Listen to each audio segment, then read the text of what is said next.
Oh, they got the ball back. Oh. No fucking way, bro. Dude, I think this is going to be a good fucking game. Nah, they just fucking got the ball.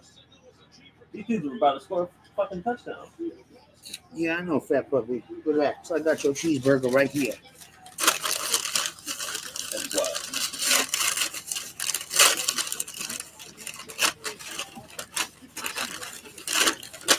I think we might have been down.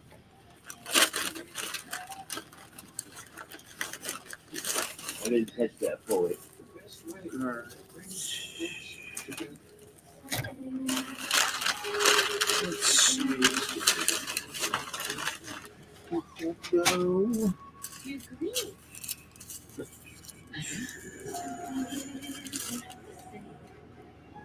Something just takes OD. And when it does, bad things happen. Here, burger. Shit feels like 5 pounds. Hell yeah, it does. Yeah, fatso, I got you. Don't worry. I got you. Just give me a minute.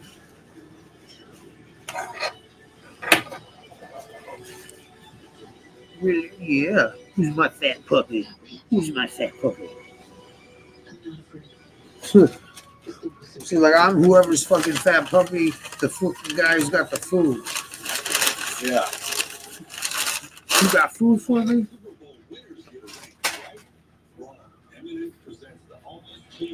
Yo, grab a plate for me. I got it. Don't worry about it. Okay.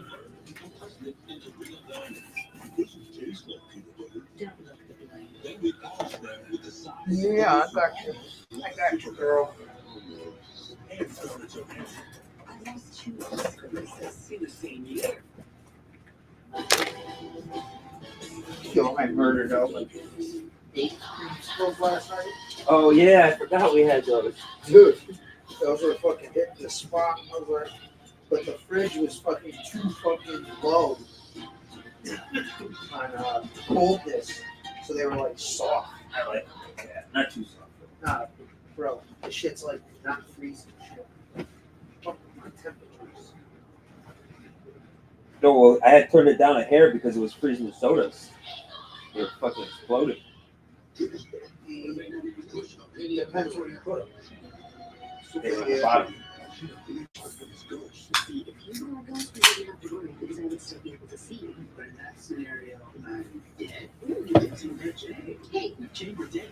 Coke and a burger. That and a milkshake. Yeah.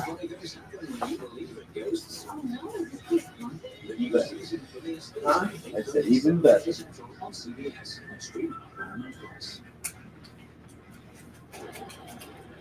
Do you want some of this ketchup? Here at Allegiant Stadium, just the 3rd fumble lost this year by McCaffrey, and nearly 400 touches, regular and post. It was a little double team here. Fidel and then Chanel comes in to take it out. That's this game today, Jerry's handling some of that stuff. You expect these guys to Huh? Yeah, it did. Yeah, bro. Well, that ain't cool. Fucking, you know, this shit's fucking 80 fucking bucks a shirt. I don't think it's fucked because of that. We didn't even have any heat on that shit.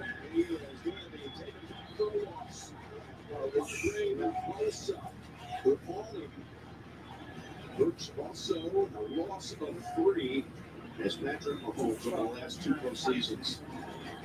Perfect record, 11 touchdowns, no picks, and they've been brilliant in the postseason, going back now beyond last year on their first possession of the game in the playoffs. Next ball come down, Rossi Reed stick with the run and get a lead. San Francisco has to get off to a good start. The pass to Kelsey, they tripped it. Yeah, just fucking them up.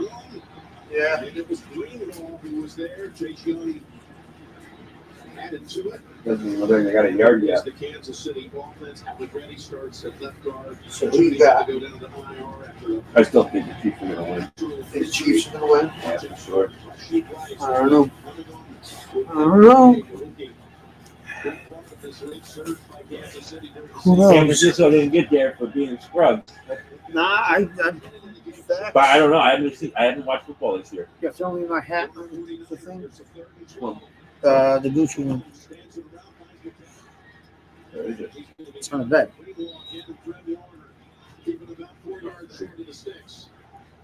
Okay, Fatso, I got you. Good girl. Thanks. Pocket watching.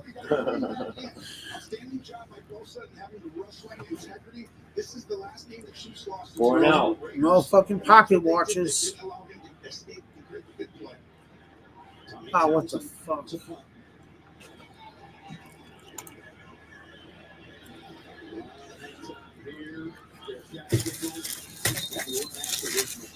Hold on, guys. My fat puppy is gonna kill me if I don't give her a piece of my cheeseburger. Yeah, I know. Piggy. We know what you want. Is that dude crying? I don't know. The tears coming out of his fucking eyes. I get it at the end of the game. Yeah. Just started. Oh shit! Another monkey movie.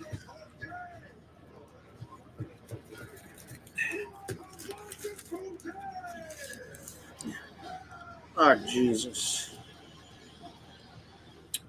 Sorry, dog. BetMGM is for everyone that loves sports betting. Everyone. But Tom Brady. What? You want too much, Tommy. Let others play. So, man, if I'm not Tom Brady, you're in. I'm Tom Brady.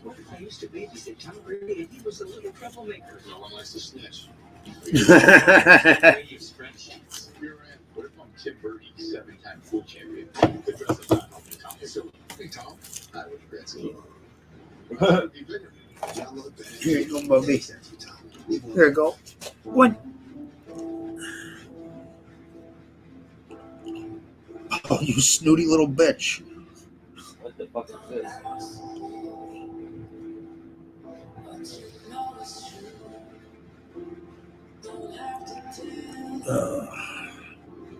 I have to pick up dog food tomorrow.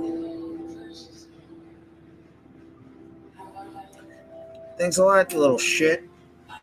And you don't even sit near me. No, she's waiting for mine now. You're gonna have to wait, buddy. She don't even want it. Oh, really? Dude, I just shook a fucking thing, dude. I just took a fucking quarter off the burger, yo. She didn't even want it.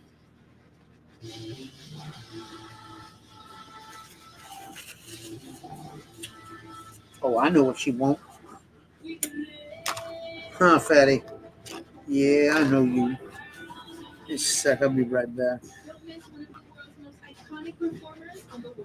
Yeah. Thanks for the 2 people Bush Dwelling hanging out.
Just give me a minute, guys. I'm getting my fat puppy taken care of. Oh.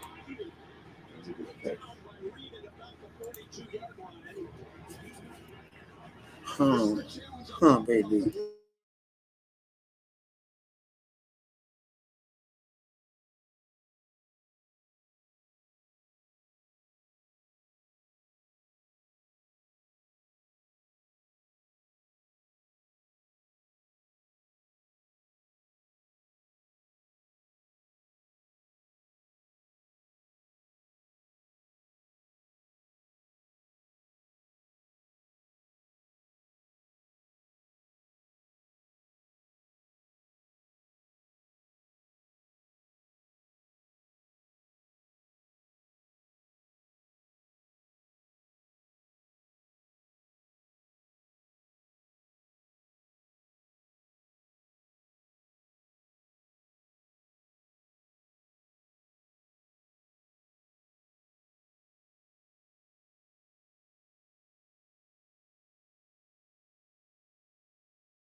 All right. The flag go. Flag on the play. Flag on the play. That wasn't no hole. Come on. So Trent Williams, the first team All-Pro left tackle, has been flagged on his last two occasions. It's on your left side on your screen right there, the hold right. Yeah, I guess so. Eat, puppet. Come here. Two plays that Eat. are not normal for the first team All-Pro. Eat. It's okay. He's had an incredible career looking for his first Super Bowl. Some bacon? You saw how he found that. Nugget. He's got those traits, you know, those instincts. Those are Bacon? his growth, not to him. He gets their stuff very quickly. No. Trent Williams, who came into the league as the first draft pick in Washington. Kyle's father, Mike Shanahan. Second and 27.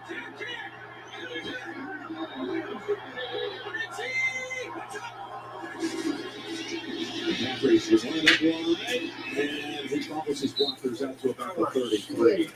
I mean, just the unique gifts that he has to get wiggle and get into small spaces, and that burst right away. I mean, he's dynamic. He runs with great leverage. If you have a little angle that's off or a little mistake in how you fit, he takes advantage of it. You saw that burst. I thought that was going to be 3 yards there. You talked about Kyle Shanahan and his father trying to become the first father-son combo to win a Super Bowl. His dad won 2 back-to-back. In fact, he went back in 97, 98. McCaffrey's father won 3 Super Bowls, so they have their own passing down to the generation story. There's a 3rd and 20. Go underneath with Debo. He can slip 2 tackles with the best of them. And look at all the red hats around. Well, you got a pretty good team. They'll keep them short of what they needed. It'll be 4th down. Yeah, but that's really smart. Like Kyle Shanahan, we know both these coaches are so creative, so innovative, but truly let him calm down and get into the game. That was an easy one to try and have 2 plays that were going to be like, let's get it all back, right? You're nervous. You feel like, darn it, we should scoring. Just make it simple. Pump the ball. Your defense played great on the first possession. Yeah, and Purdy's completed his first 5 throws in this game. Screens, little stuff, right? Bootlegs. They haven't put any real pressure on him. He had a great throw. Kayuk over the middle. Wisnowski in the punt with another flag out. Ooh, if this is on. False start. Offensive 53. 5-yard penalty. Still 4th down. Bill Vinovich was also the referee when these two met in Super Bowl 54. Yeah, and we talked to Kyle Shanahan. The one area, coaches, as you go into a week, you tell your team, all right, these referees call this many penalties. Like certain crews call more penalties than that. You know, holding this crew, not as much. The punter from Perth, Australia, slams it back to the 7-yard line. Richie James. Got him. It's spun around. Got him down at the fucking 11-yard line.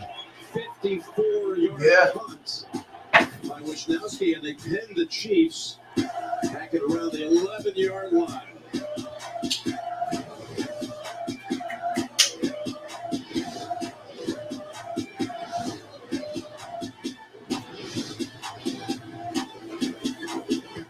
It's me, America's sweetheart. Having a blast. The Mountain Dew Baja Blast. It's party. What? Having a blast. This Stuck in chick. an elevator. I like this chick. Having a blast. Winning. Comedian, actor. Losing. Oh, her. It's me, America's sweetheart. Anytime, anywhere. Yeah, right? This guy too. Mountain Dew Baja Blast. I didn't see him. Stores everywhere. Ron with the beard. Oh, yeah. From Parks and Rec. Yeah, the woodworker. Yeah. What's up, back, Duchess? I got struck, Duchess. So I'll be here for a little while. He got a spanking. Yeah. We'll hold you round, 'cause you found what you've been dreaming of. Come here, Fatso. Like the football with Lynn. Stop begging him.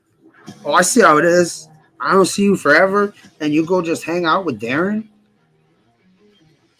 Well, fuck you too then. Puh. To think I was going to get you a chew toy. Huh. Not watching it, I could possibly not care any less. No wonder I haven't seen you live. Yeah. What are you gonna do? You know, well. Yes, there's a better way. Popeyes. The chicken place. Indeed. Come here, fat ass. Come on. Come here. Dum dum. Come on. You ain't getting any food from him, asshole. Come on. Oh. Fucking. I see you're just as snooty as you were before. Booty booty. Spoiled little princess, huh? Come here, asshole. Come here, asshole. Yeah, you. Yeah, you. Yeah, you. Come here, stink face. Oh. Come here, stink face. Huh. Big ball of hair. Coming up, an iconic performance you don't want to miss. Usher takes the stage to the Apple Music Super Bowl 50. All right, asshole. You made your camera appearance. You can leave if you want. You're just gonna hang out. Pieces? With your stink ass breath? Yeah, I got my dog. Initial possession. Huh, fatso. Just a big ball of hair. This is a haircut. Trying to get a good drive starter, he does. He's got a first down.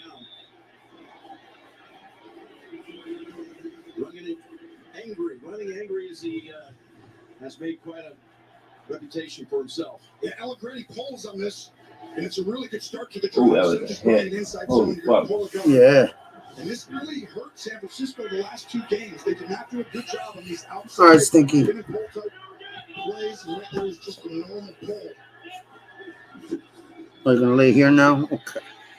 Okay. Got him. It's Chase Young who got to him first.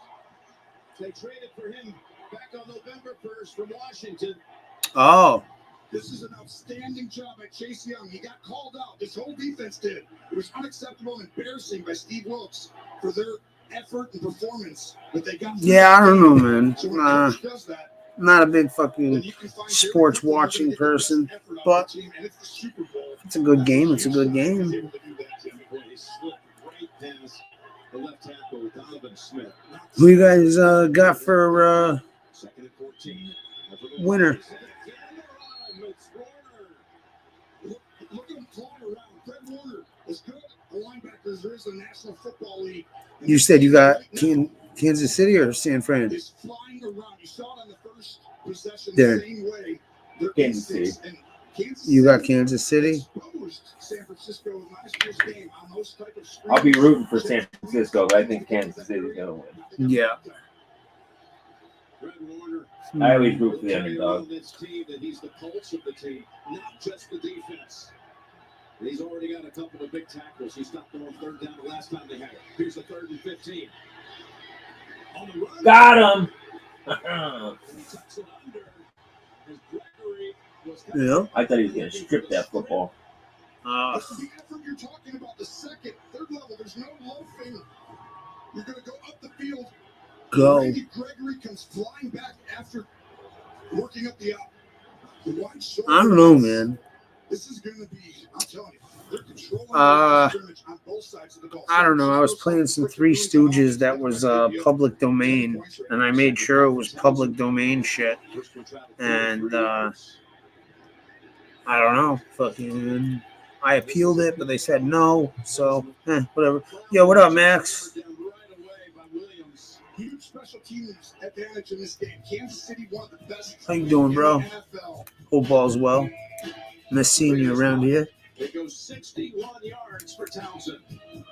Back and forth and back and forth. Check out my gravel pit. You look at the I'm previous Mr. Be Around.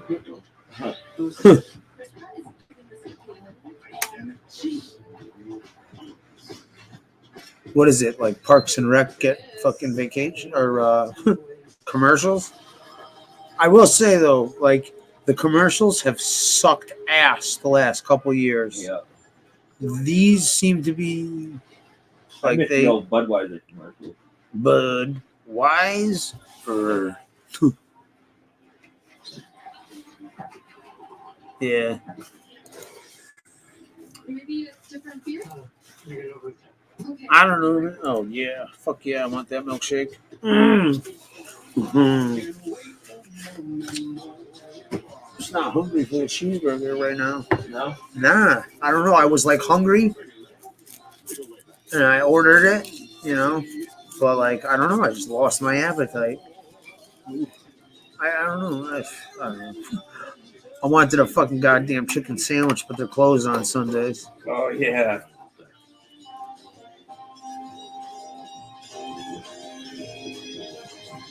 I told my old man about that. Mr. Messi.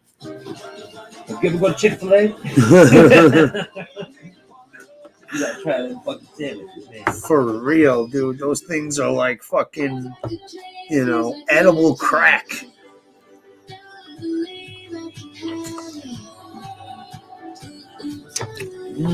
Cookies and cream? Yep. Right. Figured I'd hook it up.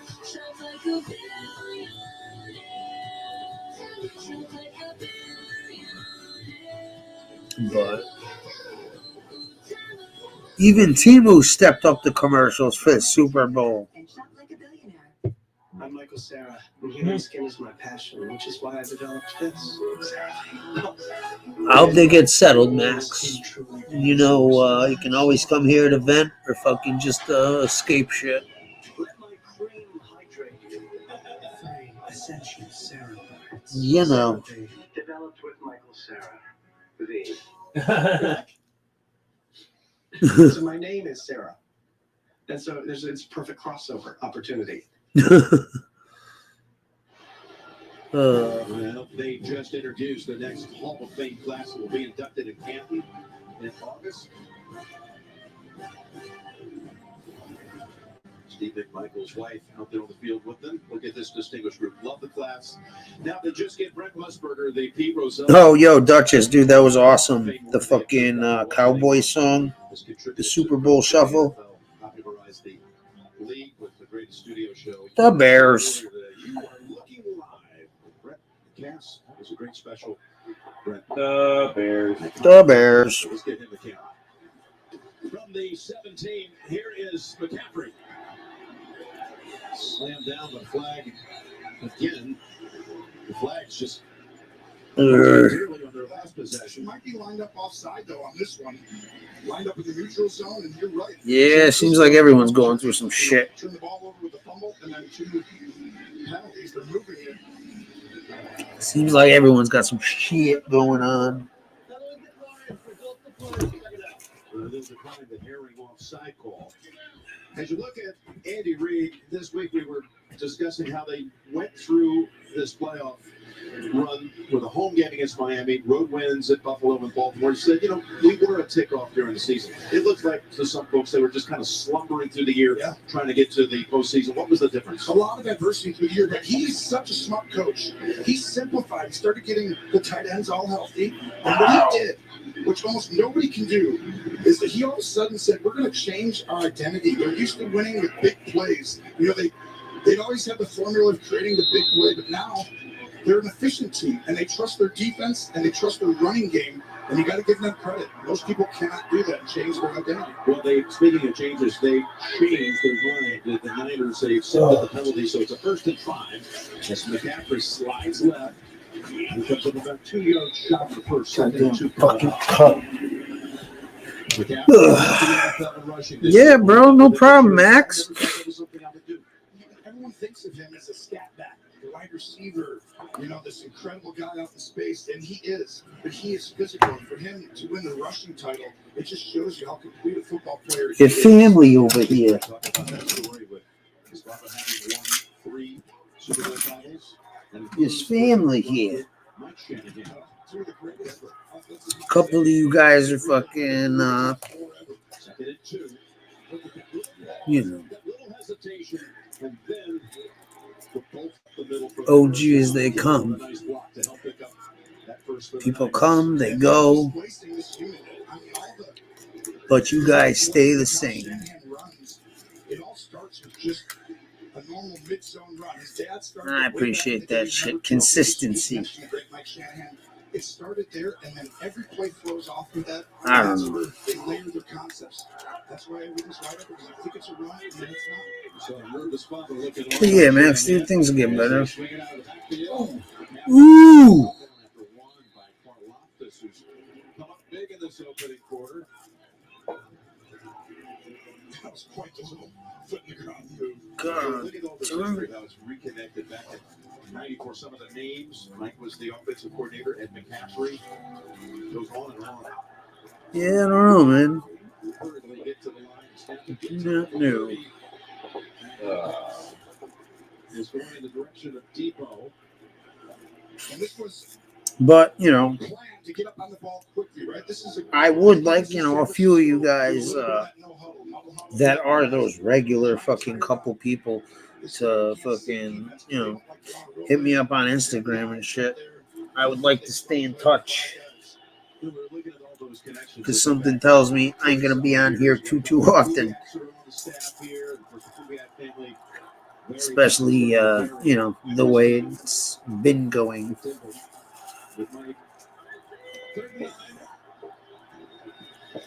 Yeah, can they even tackle anymore? Got it. Ooh. Chris Conley, who was drafted by Andy Reid back in 2015, played 4 years in Kansas. Yeah, we were talking about that earlier, fucking the draft and shit. Like Tom Brady was like in the third round. He's gonna have to slide over because the pressure's gonna come on. That's and his eyes, Jim. He recreates that pocket. Yeah, I haven't watched football in forever either, except for the other night. That's perfect touch. But I think he has a unique gift that not everybody has. He is an outstanding, and I think he's going to be one of the best quarterbacks in the NFL. Ouch, shit. First and 10. Hurts. That fucking cut on the inside of my ears will drive me nuts. Caught it and took it in. Took that shit, ate that shit up. I mean, this was a perfect throw and a great job by McLeod Oh, to come downhill. Right across the Got to see my little godson today. Little fucking badass kid. Come downhill. Remember they talked about him not having a big arm? At least he was honest. I'm like, yo, you behaving? No. Ah, fuck. But shit, he lost out on $100 today. Ended up only walking away with a 20. Oh, fucking gotta behave. But he's got good grades. He's doing really well in school, so that's good. You've got switches, you've got four guys on one side of the field. Yo, is it me or did he not grow at all? I mean, I haven't seen him in years, dude. Oh, really? Last time I seen him, he was a little fucker. Oh, shit. Oh, okay. If he continued that right outside there, Yeah, man, he didn't look like he grew at all. Maybe like half an inch. He don't eat. That's why he eat fucking junk food and shit. You gotta come in here and take it. They're trying to. Second and 10. This time, they're waiting for him. They got him behind the line. Got him. And you DK Mm, the the rookie fuck? first rounder who has to step up because of Aminahu being out with an ACL. The fuck? Who just? A step outside, and that's how Kansas City gets people. It gets you behind the chains. I at first, fucking second hate down, this a shit. -1, and now they get to load up and inspect it. Clear. Crazy Good for nuts. them. 0-0. Oh, change. Yeah. I wonder who had that. I do college, not a pro fan. Yeah, I think college is a bit more pure. 58 off CBS. Are they allowed to make money now in college? Does anybody know? I don't think. How does that work? Because I know they're allowed to have. They gave them something, like sponsors or something. I don't know if they can make straight cash. Nah, they don't get paid for playing, but I think they can. I don't think they know. can get sponsored by Nike or something. I'm not sure. I remember hearing something. Yeah. I just don't know what it is. Huh. Yeah, that is fucked though. How they make fucking millions and millions of dollars off these kids, You know, and then fucking give them a scholarship. yeah. That's right. It's the real deal. 100% electric. 100%. The real Deal. Huh. Of course. Enjoy your coffee. Careful, it's hot. Your dog's so cute. Ooh, so adorable. Wow. You know, you look nice. Like that? Hello, Mr. Walken. Does this table work for you? Yeah. Did someone say yes? Yeah. Don't you got somewhere to eat? Yeah.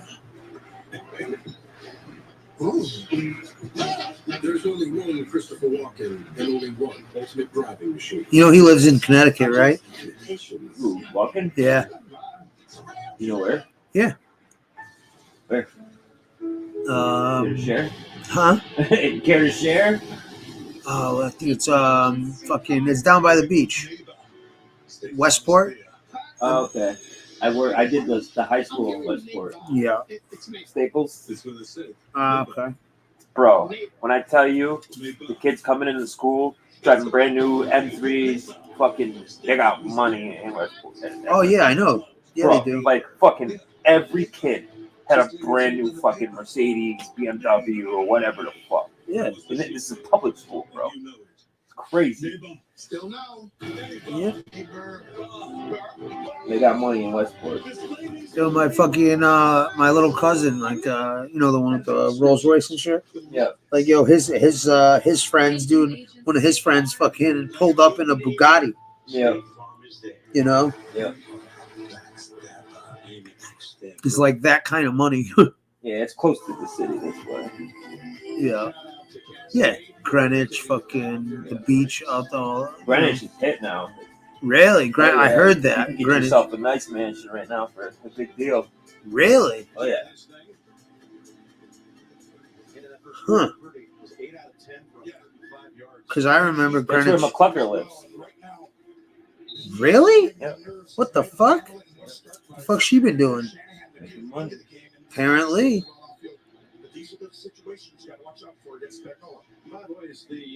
Yeah, she's lived there for a long time. The fuck she do? I forgot. Accounting or something like that. You did. Well, hell, dude. I think it's just me, Duchess, and Max, dude. I should just fucking hop There on. it is. Oh. Oh, what a block. He held his hand. No flag. Come on. That was a block and a half. That was.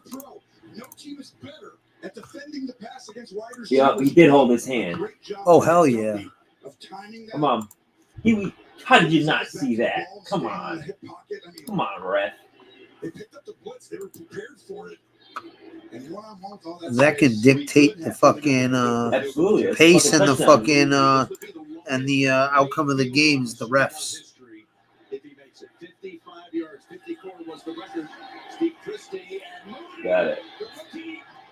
Field goal. First on the board. Super Bowl record from 55 outs. Wow, that's a huge. Like honestly, I don't know, man. I think I got Kansas or not Kansas City, the 49ers, You're looking good. just because of the game last time, dude. I think they seem to be cohesive, like a well-oiled machine. The fuck is this? Still early. We'll find out. I know. Ooh.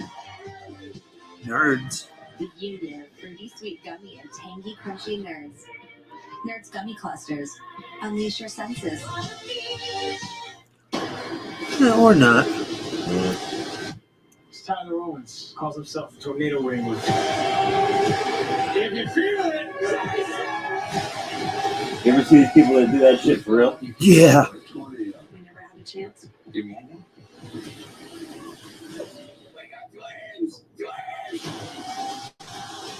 What the fuck? Oh god, they're remaking movies.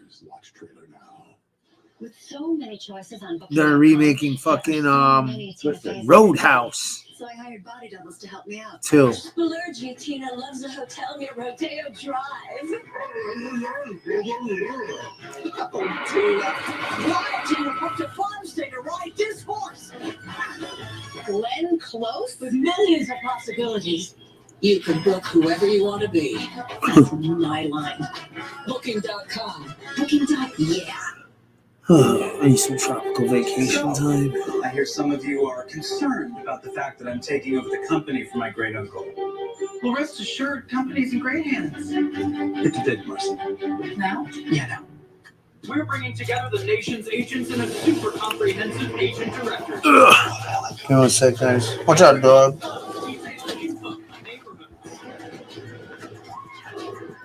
And hiring top experts to get you insider info on local schools. What y'all think? Smash or not? You're all crazy for this? Exciting, right? Now we want to see what 100 G's look like. Homes.com. We've done your homework. Now that is worth celebrating. Stupid. Hit the last couple days. Homework, very clever. Ugh. Wake up, everybody. Homes.com.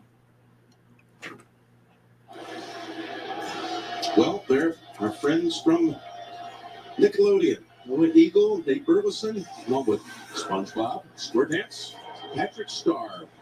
What? Nickelodeon's first ever Super Bowl broadcast going on right now.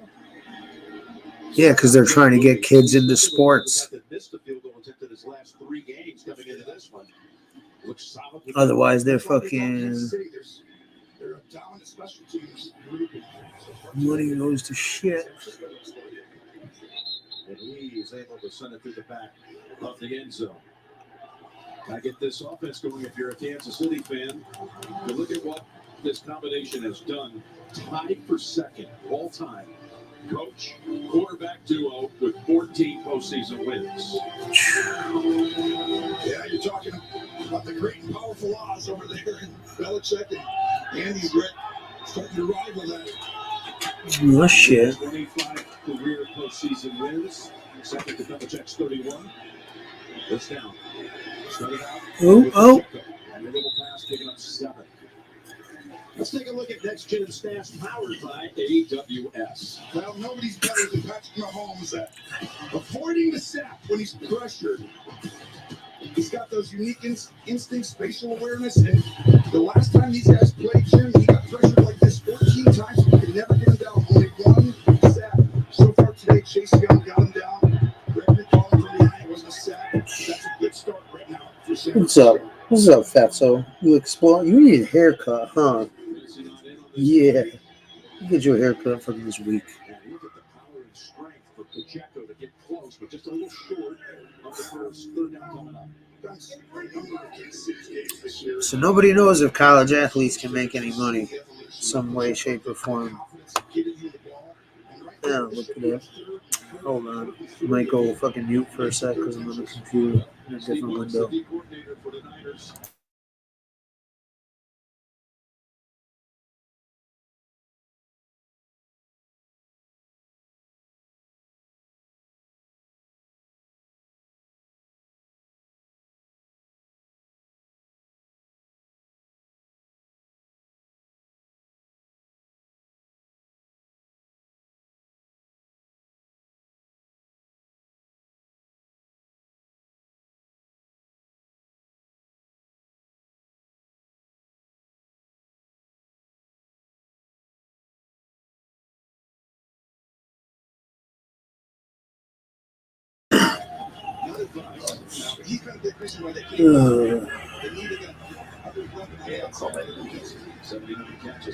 Oh, yeah.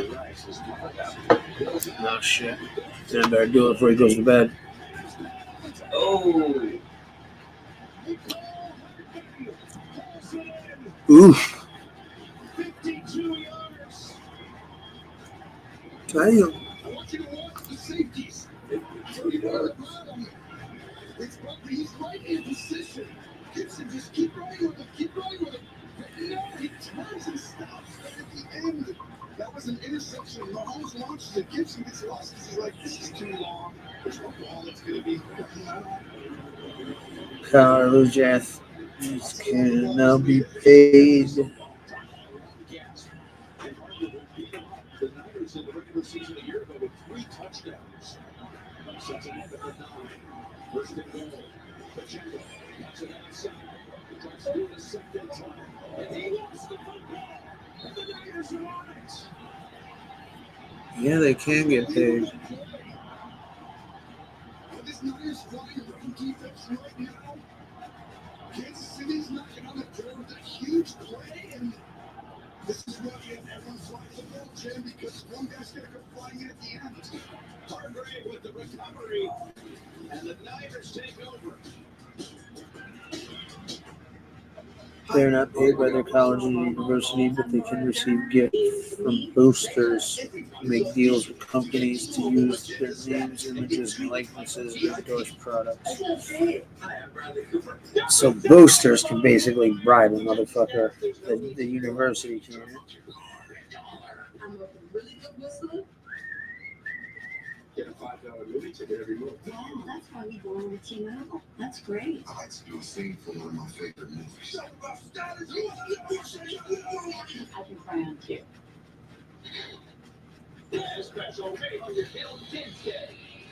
That one's pretty good. I like to juggle. No need to audition. Introducing Magenta Status. Bringing benefits from brands you love. Get VIP treatment just for being a T-Mobile customer. I thought we already had. We need to go. I'm going to work alone. What? He's here. What you been up to, Beck? Man, I haven't seen you in a while. What the fuck you been up to?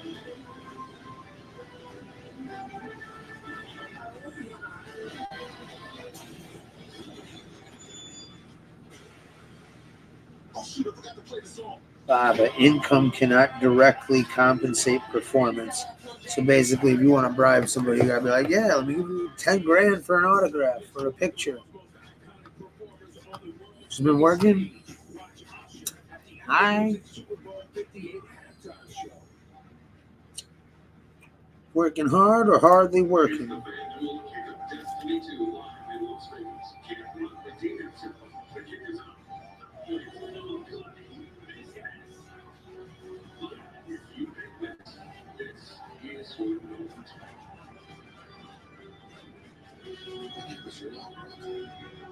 Oh shit! The guy who died's in there. No, you fucking didn't. What the fuck happened? Get your ass on here and tell us what the fuck happened. There's only a couple people on here. There's no pressure back. It's just like me and you talking with Max and Duchess in the room. Universal Studios, Universal Pictures Wicked, only in theaters Thanksgiving and by T-Mobile. Magenta Status, premium benefits, brands you love. The fuck happened, Beck? Pacheco now joins McCaffrey with 2 starting running backs. Oh shit! Did fucking That's Facts B finally show up to T-Mobile?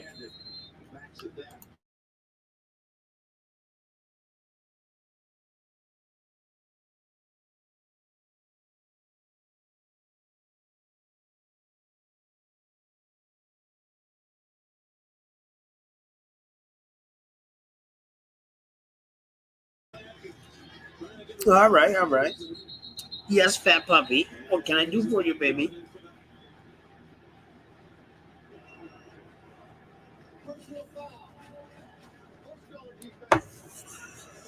Yes. Yes, you're a good girl. Huh? What a good girl. I have no idea if he's still around or not. No fucking idea, bro. I honestly, the only people I even know about were people that, you know, basically used to frequent or come in my chat for the most part. Otherwise, you know, other than like, you know, the mainstays who've been here for fucking the entire time, I don't fucking know half the people. You could probably give me like 10 names right now, and I wouldn't know one of them. Unless they came in here at some point or time. But I just fucking find it, like, it's just fucking weird, man. Like, yo, if you think somebody's a goofy ass fuck, then what changed? You know what I mean? It's like, I don't know. People just want to be liked and fucking stay in everybody's fucking good graces.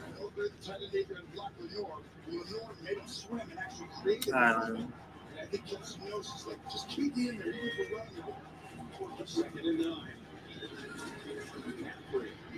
Shut down these first 2 snaps after the 15-yard penalty. But like I said, man, where is everybody? Oh, Beck, you're not familiar, bro. Lately, dude, this is everybody. Hey, yo, unless there's some bullshit drama going on, fucking, I don't break 10 anymore.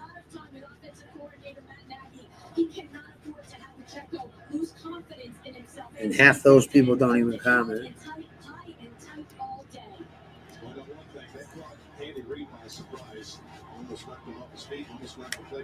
But yeah,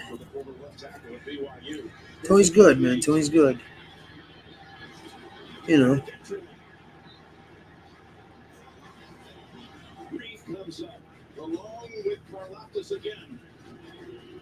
Oh yeah, dude, I got worse numbers than fucking JC. But if you look right here, you're going to see number 20s out there, Reed, and he's going to end up spotting. But, whatever. I actually had a fucking show. I hope this idea works. Because, like, I've been fucking, basically just brainstorming this, that, and the other. And, something basically, hit me today where I was like, hold on. Because you look at other people, like, obviously I'm not looking at anybody. Oh, dude, but this is my small channel, Beck, but even on my big channel, the numbers are the same.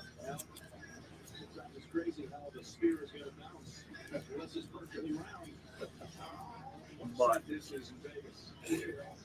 when keeping it real goes wrong,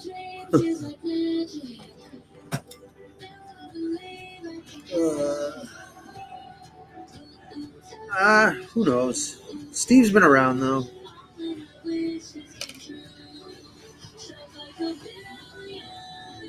So, but I just there's a couple things that I wanted to do, and I'm trying to figure out how to attain the things that I want to do. But I had a really good idea today. If I can fucking hey, stop it! I just opened the window, dum dum.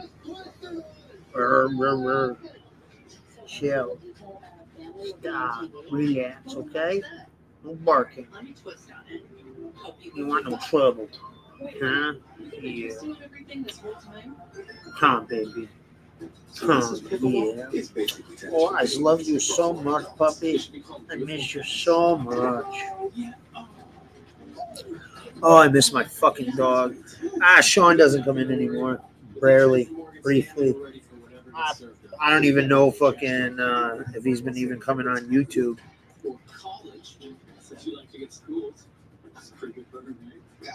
They all left, Beck. Except for, maybe like 4 or 5 people. So.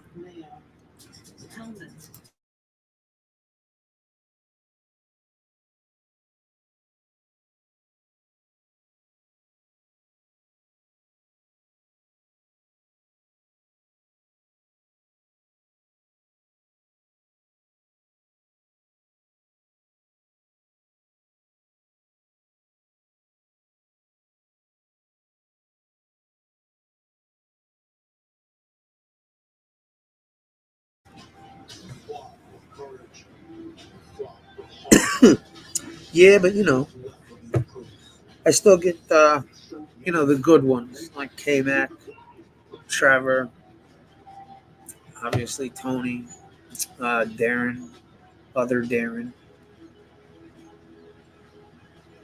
J.R. Boston, Furbo, and you know that's pretty much you know.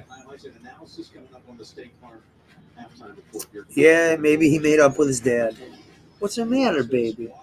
Come here. Come on. Come here. Come in. No ups. Yeah, dummy forgot to bring your fucking collar like an asshole. Fucking go out to take her outside to go fucking, you know, do her business. And fucking, I'm like ready to put the leash on her. There's no fucking collar on her. I'm like, great. Yes. Yeah, we gotta get you a haircut. Yeah. A couple people out there that are fucking, you know, what you see is what you get.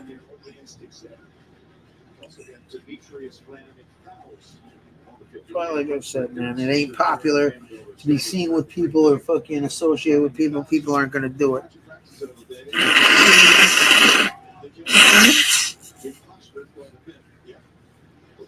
I've had forever one nostril that's just been fucking stuffed up. Just one. Continuously.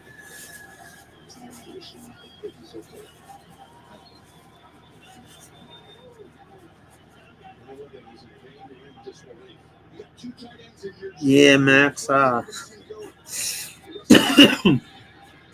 Realistically, I know you haven't been here either. Realistically, it's highly unlikely. Highly unlikely. Unless, you know, I start talking shit or fucking, you know. Shit. I used to get more viewers fucking nodded out.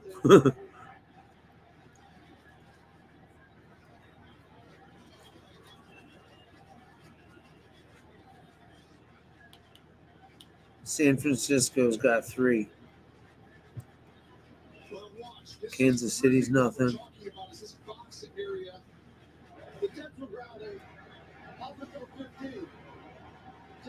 What's with the fucking Kansas City quarterback? Is that the new one? Is that Mahomes? See how everyone's staying in the rush contain on the outside, chase you up. Don't let him get outside. If you do, he's going to create big plays. So the rush ran integrity. Really well done. You've got to stay disciplined. And created that. I did say that Let's see. But yeah, back to what I was saying, Max. Nah, dude. If you know, it was just a weird night, or because of the Super Bowl was on, you know, yeah. But nah, I've been on fucking. I don't think it just Nugget. Stop it. She can't see, so she fucking probably barking at you from a distance. Yeah. Stink face. Yeah. Yeah. Think you're tough, huh? Tough puppy.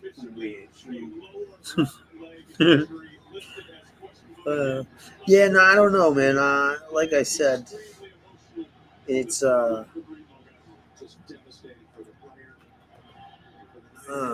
give you deuce in a minute. Yeah, they want drama, or you know, they don't want to upset fucking. Hold on. What's up, guys?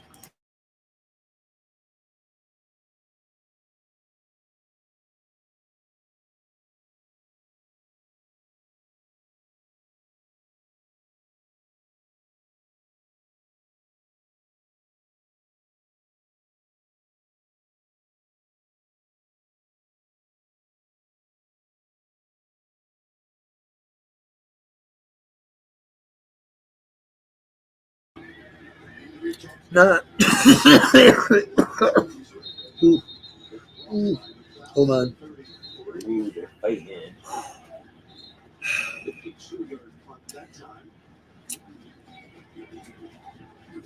I think fucking it's not just they want drama. I think a lot of it is because like yeah, you get those people that just talk shit nonstop. But like yo, if you really look at the conversations in a lot of these chats, even the ones that are fucking just hate streams, there's maybe like, all right, so let's say there's like 50 people in a chat that I'm just using a random number. There'll be maybe, 50 people commenting, right? On average. There'll be maybe like 6 to 8 people, talking shit and going along with fucking whoever's talking shit about whoever.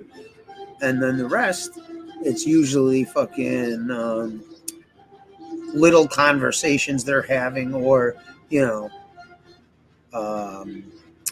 offshoots of conversations, and they're going back and forth talking to themselves and shit.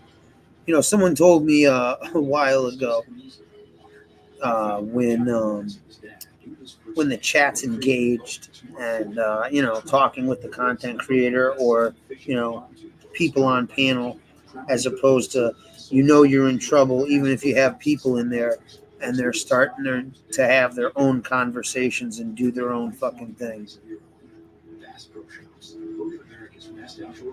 So, people don't want to be outcasts or, ostracized either. Or, because, that shit happens like a little, it can happen abruptly on here, or it can happen, subtly, where, a bunch of people will talk shit and then, instead of confronting or talking to the person and shit like that, they'll just spread more fucking, rumors and make assumptions and this, that, and the other. I don't know. Like I said, it's just like,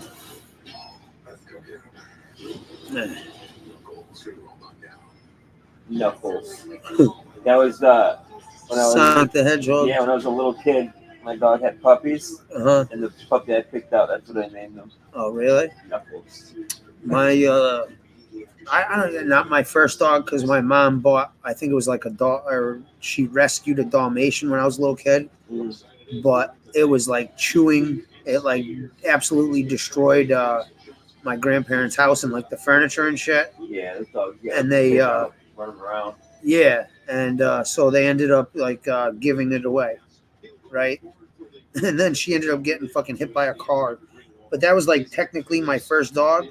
And I remember the day fucking I got it, because like, my grandparents were forcing me to fucking eat this nasty ass food. And I like, I'm a picky eater. Oh, damn, come on. Anyways, so I'm like waiting for and they're like, nope. And then my mom got home from work, right? And she comes in the house and she goes, oh yeah, come outside. And they're like, no, he needs to eat. And she's like, no, he can come out. I'm like, yes.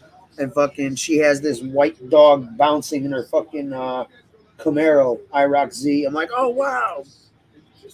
So that puppy I just told you about, they dude that works for my dad, his neighbor took it. And come to find out, like a year or two later, that dog broke his neighbor's daughter's hip. What? Like knocked her over and really? broke her hip. Wow. Yes, I knew that dog was crazy.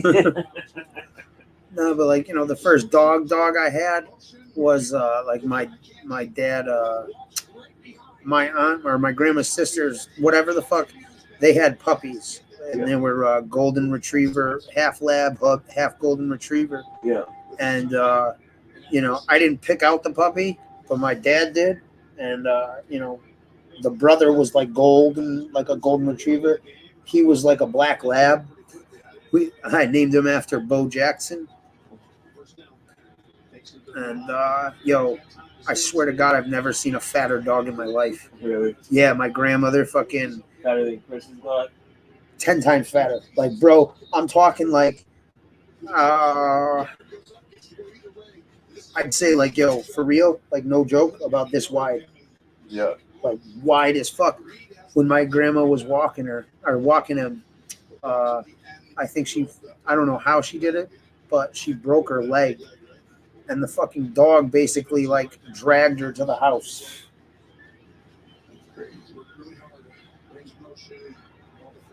Not like, like he was trying to help, not like dragging her, Yeah.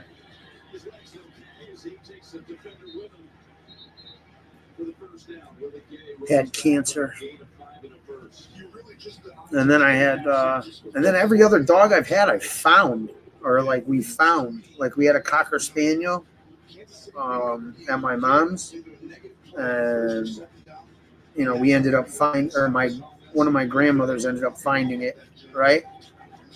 And he died of fucking internal bleeding because someone hit him with a car because he used to run around the neighborhood.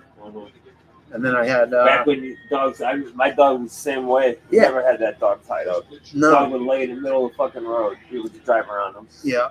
And then I mean, we weren't on a busy road or anything, but yeah. And then I had Pepper for fucking 16 years. That dog was the shit. Like, for real.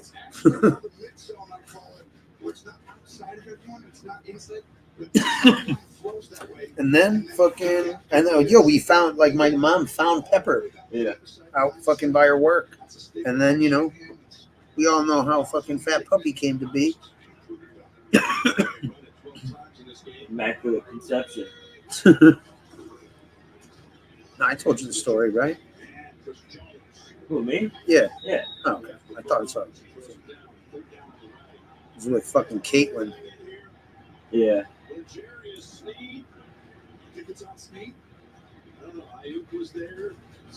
We did the game against the Ravens last week, and the emotions and the frustration when they got behind, they got Anyways. and that really hurt their team.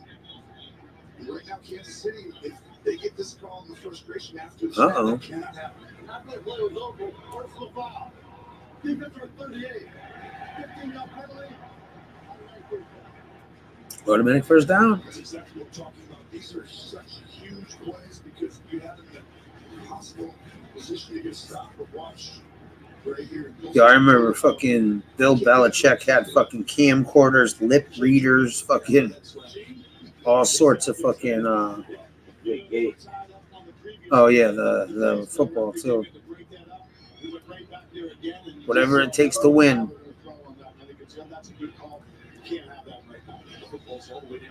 Yeah, their practice field is has an uphill.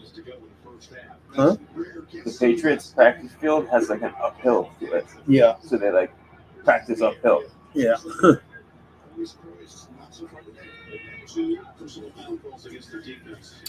That was crazy, dude. Fucking Aaron and my cousin were on the Patriots at the same time. This is all out pressure. You gotta get the ball out. They rush one more guy than you have to block. Chill. She don't even sit next to me. She's sitting next to fucking this asshole. Whenever they look that way, Jim's like, I'm over here. I'm not coming. Yes, you are. Yo, you know who she fucking hates? Like, you know how she barks at everybody for a few minutes? Bro, she fucking hates J.O. Yeah. Like, dude, nah, man. She'll bark at that dude the entire time he's here. Dude's a goofy. Wow. Oh! That was crazy. Told you, fucking San That didn't Fran. look like it was gonna work. Oh, right when I saw fucking, like, you know how there's like a point after like a certain point that like, unless some fucking crazy shit happens, they're gonna fucking score Yeah. or make it a fucking long. Yeah.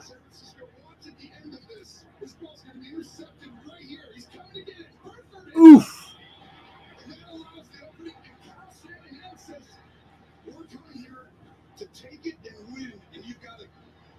Yeah.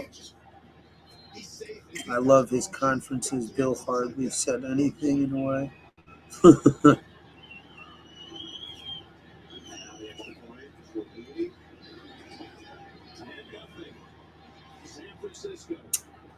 Well, I didn't think the story was going to be like this. What's up? I didn't think it was going to be like this. Thought it was going to be the other way around. Yeah.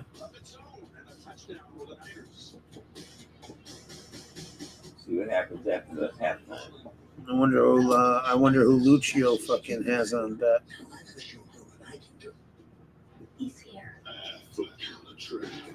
You know the spread? Dude, this fucking-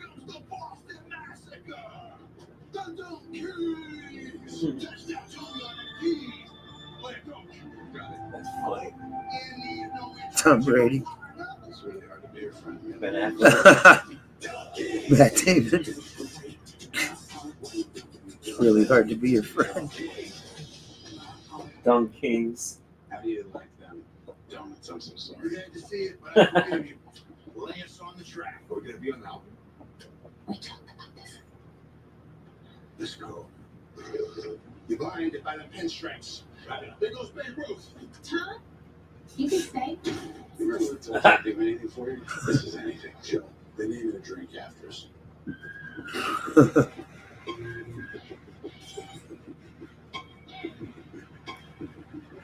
They definitely stepped it up with the fucking notice. Oh my god, yo, that chick just looked like fucking Barbara.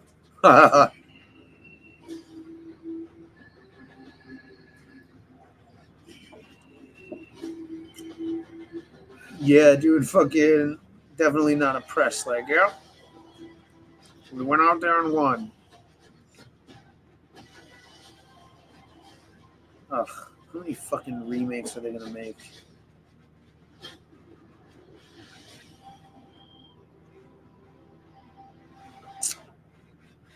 FX makes some pretty good series. Yeah.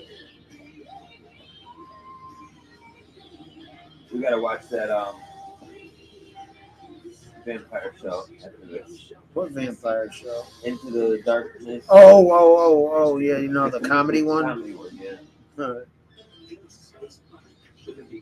I think that's on FX. Yeah, it is.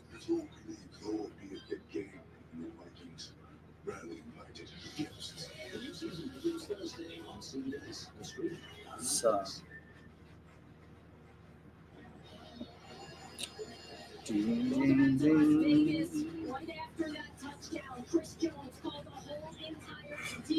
Touchdown. Uh-oh. Oh, he's pissed. The message was from Chris Jones was we are beating ourselves. We have to play smart. Now this Kansas City team, it is rare you see them lose their composure this early in the game. The offense also had a team meeting. Matt Nagy spoke to them and said, Fucking almost fucking started Q wanted to take a bet, or basically I'm about to fucking tell Chad fucking to start texting me fucking his picks, the doo-doo picks that never seem to fail. Like he's really like 9 for 10, 9 out of 10.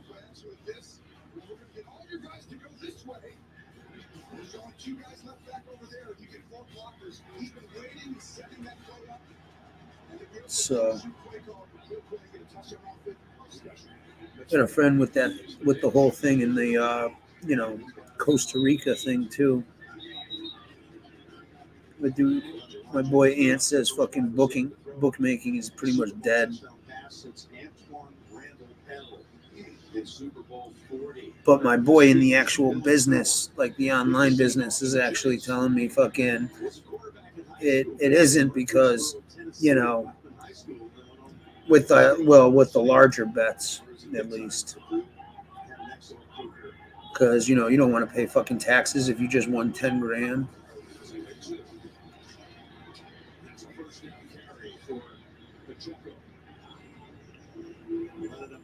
Trying to establish something and do something before the intermission. Well, they got into big personnel and ran it right at him.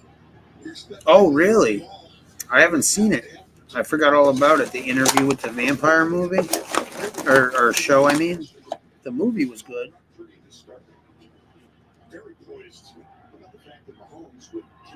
Yeah.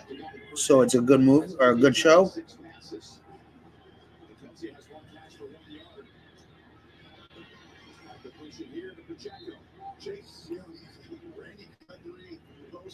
I'll have to check it out. Holmes takes another hit. Gregory pushes Donovan Smith right to the ground. What's up, Emerald? We talked about coming in. Oh yeah, you read the book. The Niners cannot win the Super Bowl. This is what Coach Wilk said. They don't. If the defense doesn't do it, and they need Hold on a second.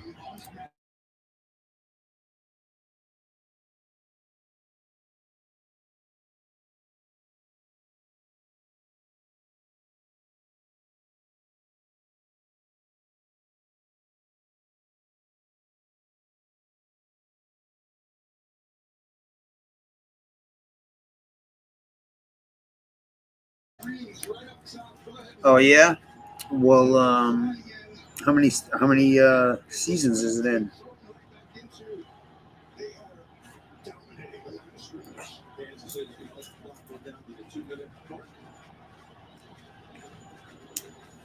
What's up, Gary? Hola. Wow. I got 3 out of the 4 people in here commenting. That's fucking awesome. Kick off your taxes for a chance to win $1 million. The TurboTax Super Bowl 5. Ugh. If you need a million reasons to start your taxes, this is it. Now, TurboTax expert Kanye and top tax. Oh, taxes. I believe it's season 2. Oh, okay, so it's like it's ongoing right now. Oh yeah, go ahead, eat that burger, dum dum. No, okay. Queen of the Damned and Tale of the Body Thief. I know the first 2 just because there was the movie with Stuart Townsend and Aaliyah.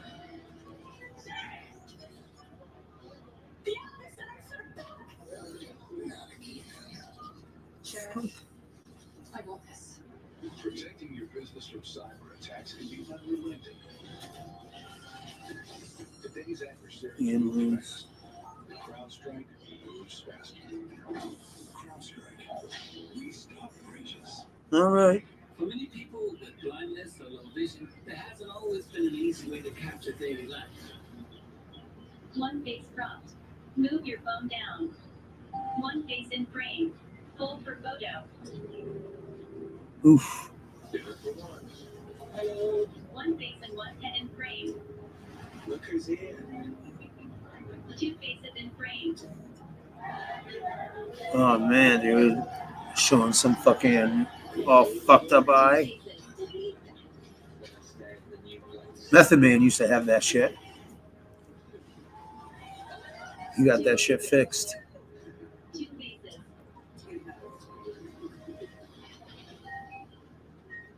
2 faces in frame. 3 faces in frame. Hold for photo. Capture life, no matter how you experience it. Guide the frame only on Google Pixel. Oh, I'm like, is this some new surgery or some shit? Queen of the Damned had a great soundtrack. I didn't mind the movie. Most disliked it. Yeah, I don't know.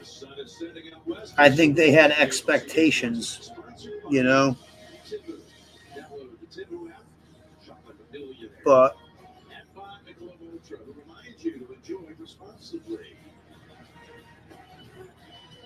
I think it was a bit made in the time period. It was made like those kind of type of movie, you know. Like Interview with the Vampire was more of a classic, like any time period movie, you know. Shit, hold on, dude. My mic's fucking up.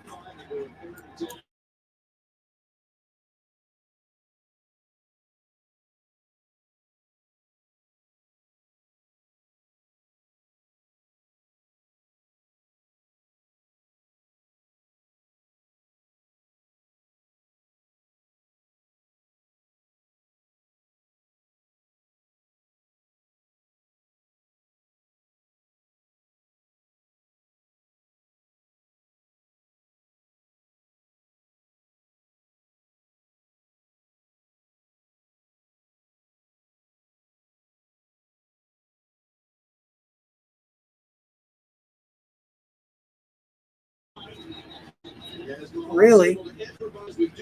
Which one? The lead singer, or the guy who was the heart and soul of that band? Which band? Korn. Who's the Heart and Soul? The guy, the bass player who left. I think his name was Monkey. He wrote all the music and all the lyrics and shit. Like he was like basically the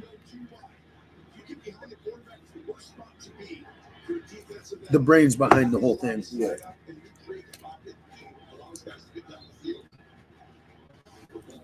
Something takes a part of me. Oh my God. Jesus. This first team has been menaced all year long by drop passes, most in the league. Yeah. Look at that. Perfect. Almost perfect. Perfect enough. A little behind it. Wasn't hard to catch, but he's a fucking professional. He should be catching that shit. Yeah. I think as he steps into this, watch the arm of Armstead. I think Mahomes is going to sense it and have to move his arm just a little bit so he couldn't get it out in front. He feels everything, Jim. Good job by Armstead. Good stuff with the nuance there. It's only as it's second and second. Okay. Oh. God. Go first down. Perfect. Yeah. What other movie is Hey, what'd you guys think of that show, True Blood? I love that show. Me and Katie would fucking watch that shit every Sunday. I know. Like, up, I gotta go with True Blood's on. Give him some of that V.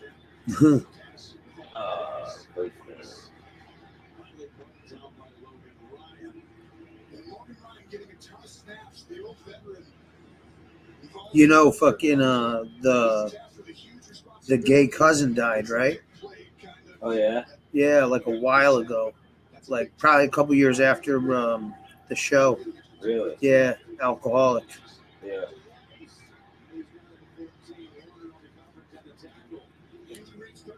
Yeah, I didn't think it was that bad. I thought it was all right. I do was definitely no Emerald. I think you'd like it. I didn't think I would like it. Yeah, I didn't watch it until I didn't start watching until like the second season. My sister kept telling me to watch it, and I was like, nah, this shit's corny as fuck. And then when I watched it, I was hooked. Because up until then, I was always against like that type of stuff, like the supernatural and like all that stuff. I thought it was corny as shit. Yeah. Until I watched that one, you know. Nah, HBO fucking is where it's at for the fucking series. They hardly make, a bad one.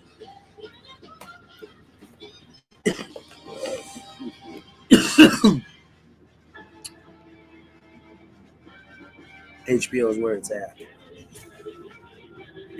Oh, Robert Kennedy. With Oh boy.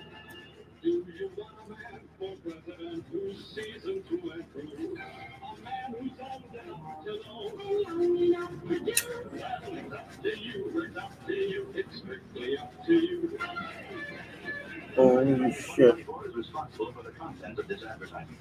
That is it. You are human on Earth. Throughout all of humanity's existence on Earth, there have been ideas. I don't know if I would have fucking put that for my Super Bowl commercial.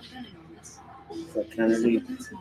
He was on Rogan and shit, I think. Yeah. Talking about fucking vaccines. For example, this what? Vaccines. Oh, really? Yeah, we can't talk about that kind of shit on here. Otherwise, they shut you fucking down. Yeah. With unclean ingredients and unnecessary sugar. Because this is poppy, and poppy is soda. It tastes like soda, it looks like soda, it smells like soda, and fizzes like soda. Because it is soda. It will be the soda your kids and grandkids think of when you think of soda. And that's because this soda has none of that stuff. Instead, it has all malty flavor. Coffee is the next chapter in the story of soda. The future of soda is now, and it's all Poppy. Patrick Mahomes trying to win a third Super Bowl. Any way you slice it, it might be. Well, one day, hoping to catch this guy. You know, Tom, you can run a lot faster than this. He's like, come on, catch up. He's passing the baton, you're saying? He is. Well, I think it's going to be a fun thing to watch. Mahomes is only 28 years old. But Mahomes is creative, and rightfully so. That aura, that mystique, it's so hard to beat. It's like Jordan, Tom Brady, where it's like you expect them to come back when you're on the other side. And I've talked about it earlier. For Purdy to come out and handle the Super Bowl pressure, but as this game moves on, and it gets later, the Mahomes effect happens. I've seen the quarterbacks, they just get outside of themselves, and they all of a sudden feel like they can save. You gotta go take it to beat it. So far, Purdy has. They added time to 109. What we was looking for is Rice. Gets it to the 11. Remember, they were down here inside the 10 with the Checo bubble. They only have the time to also remember they can double up here as they divert at the top. I would have taken time off out of San Francisco there.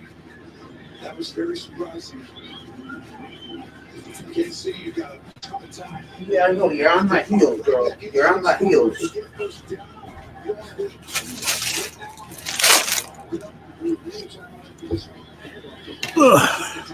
Heard they are remaking Nosferatu again. Nothing will beat the silent movie. Yo, they're making a lot of different. They make a lot of different remakes. They're making Roadhouse. Come on, girl. Come here, Fatso. Come on. You think you only had those 2 downs, right? Right there going into that play, the same thing. But the truth is, you can Catch get my first baby. down, and it was only one time out. You might have hurt yourself on an extra play or two. Of course, depends on what happens here, how close they get. This is a 4-down territory for me. I would kick a field goal that gets to that. If it's incomplete, yes. If you get into a 4th and 1 or 2, I'd be going for it. I will tell you this, no team has ever won a Super Bowl after being shut out in the first half, 0-13 all time. So, points on the board, I think it's essential for here, but we'll see what happens with 3rd and 5. How many teams have gone to Super Bowl 4 in the last 5 years? They had that 30 and come back anytime down. I think San Fran's got this. Just with the energy and shit. It's been difficult, but it could be worse without a fumble and penalties. Aging Travis Kelce. Once he goes down, he didn't look with him. He knows his zone. Kelce go in the middle and work on front. Oh, got him. Yes.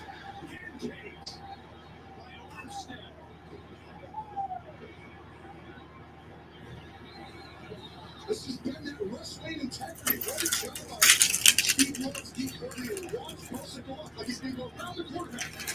Oh, that was the holding anyways. Yeah. Mahomes stepped up right here. He's going to pretend like he's going to come up and go around and stops. And that's back upfield. He almost rushed Mahomes to do that on purpose. Outstanding patience and just moving the game. Goes out for the short attempt. He's been perfect in the postseason. Nearly perfect all season long. 28 yards. Of course, it was from this very distance when he won the Super Bowl last year. Yeah, the fucking whatever the hell that was. Niners did take the timeout, by the way. What's up, Tony? Time, assuming take here a chance to see them think about it.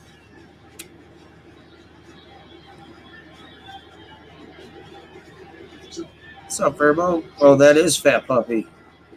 To the 23-second mark. That is Fat Puppy. Kansas City is on the board. So what do you think? That was a drive for Tony that took 4 minutes. So I don't know, man. I haven't heard any of you people say who you want to win or who you think is going to win. This is the first time I've seen Mahomes, the poise. Hey, Steven. But really, Mahomes, do you remember when we did the Raider game? We saw him move Indeed. quickly. He started to try too much.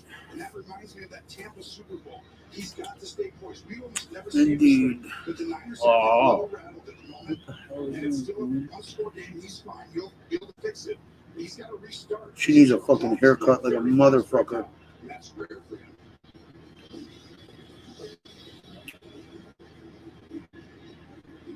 Can't say enough about Steve Wilkes. The number Why one do you have a cut Yale's there? first. Robin Sala, and then D'Amico Ryan's last two defensive coordinators going out to head coaching jobs. Of course, he was a former head coach himself. That's a boo boo. Interim coach in Carolina, and has gotten better. Yeah, apparently, my boy's nephew or brother or whatever the fuck got a puppy, and the puppy constantly tries to fucking hump Fat Puppy. She ain't having none of it. Fat Puppy humps that dog. Like, it don't work that way. It's like, nah, I'm the boss. Shih Tzu Jack Russell. No, we're not going for a car ride. Relax. I know you hear the keys. I know. Nope. We're not going. Relax. I know how you like the car.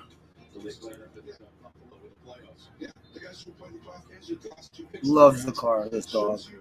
My last dog fucking hated the car. Hated.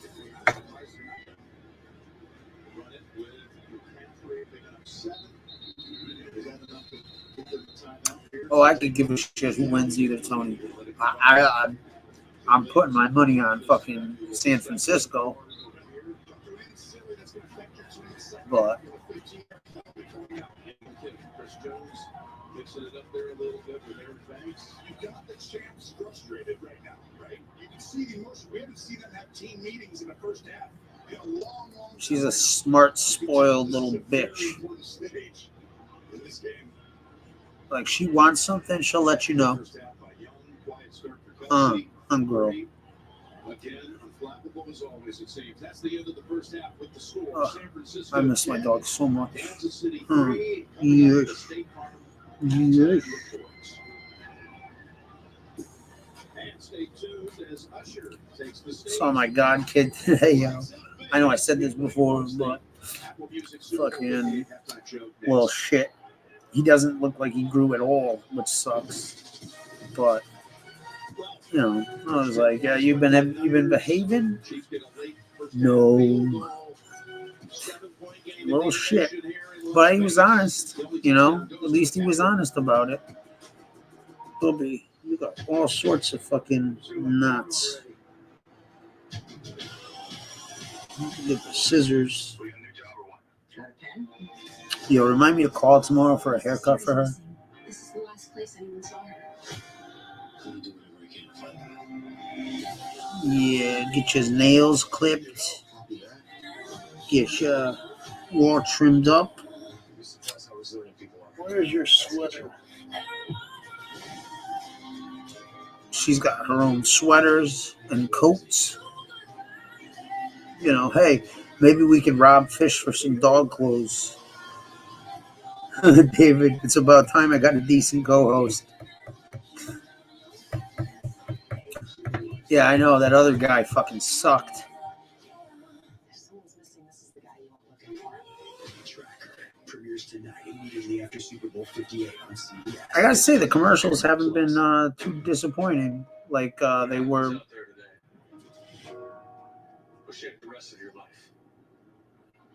Oh, I thought this dude was on Navy SEALs. Every time you suit up, could be the last chance you'll ever get to lay it all on the line. Yo, To fight with the person next to you. And for the person next to you. Be remembered. I thought that dude was on fucking Navy SEALs. Who? That guy. See, Whatever the you showed fuck. me earlier. Huh? The dude you showed me earlier. No, the guy, the one who's on the show with David Boreanaz or whatever the fuck. The young one. I don't know what you're talking Don't make me fucking look at this shit. It was some like fire show, like a fireman show. Oh, you out of here? Got your pets and you're out? Scruff and rough. This local star is now a national player.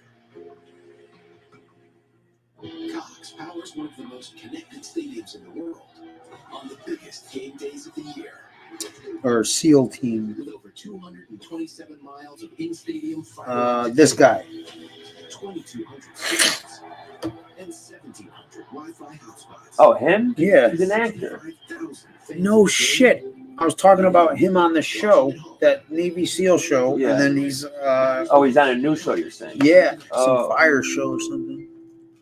Handling your own car Who the fuck is she? without a lawyer is like taking the field without a quarterback. Yeah, I don't think that show Lawyer needs to have accuracy, took awareness, off. and They speed did to like handle 2 your car seasons. accident What, the fire show? claim. Lawyer cannot No, show The you SEAL show? deep insurance. Nah, they've got like 4 or 5 seasons in that show. Yeah. Just saying, trust me, I know what it's like. Oh, A good injury course. will value your claim accurately. of course. Go to anybody else but me, you fucking asshole. Surrounding your claim and move forward to secure your touchdown settlement. Why settle for a field goal when you can call Doc Law Group today and finish with a touchdown? Anthony's Abatement. We protect your family like our own. Cleanest reputation here. Yeah, right. You need a loan? Yo, Fat Puppy's got loans. You know, she gives loans out. She gives loans out just to break a motherfucker's legs. She don't even want her money back, huh? Huh? Big bad puppy.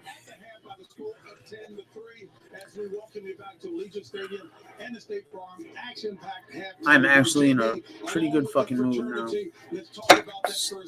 Just happy I got my dog.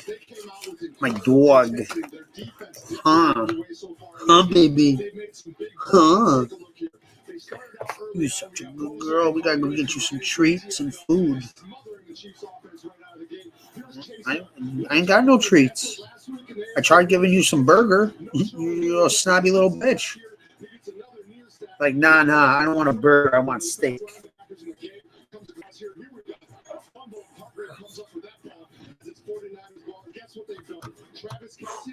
Give me 1 second.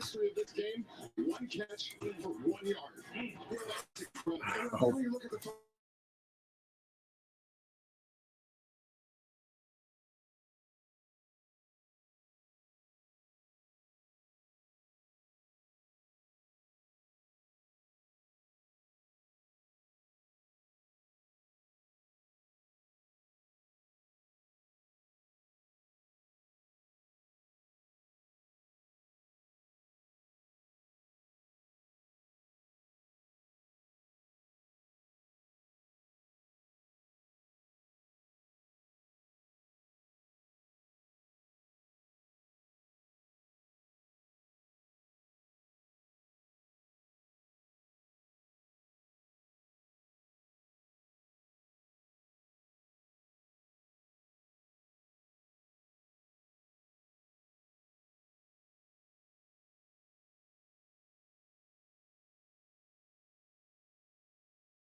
Oh, hell no. What the fuck? Someone brought Casey? Yeah, Casey, you're on block. Yo, give me, no, I got it. Fucking laptop. Somebody's been fucking around. Ugh. Somebody's been fucking around on this channel. I just got a text from this dude and I fucking, why the fuck is that dude blocked? 7 points or more deficit for Patrick Mahomes. He's 8-2 in those situations. He win the Super Bowl in the second half, by the way. And a big loss for the 49ers. We haven't spoken about Jake Greenlaw. That is a terrible loss for them. But their defense has brought the intensity here. What's got injured? So, fellas, Patrick Mahomes has not been comfortable in the pocket at all. They kept him Some playing games. San Francisco keep that same Hold on, I got Texas big player. defensively to keep him off schedule. New account. Flush Patrick Mahomes out of the pocket. It's another thing to smother the wide receivers. We're seeing either they're physical at the line of scrimmage or they're disciplined when they're passing off their zone obligations. So for me, it's about that defense being aggressive, not just in the rush, but also the DBs. What's up, Casey? Yeah, I don't know what the fuck is up with that. I'm gonna check my block list on this channel. I haven't been on this channel in forever. That also is a way of slowing down the rush. And one way they're doing it is they're doing it with a four-man rush. Well, you only use four guys. Hold on a sec. Pressure. You got that extra guy.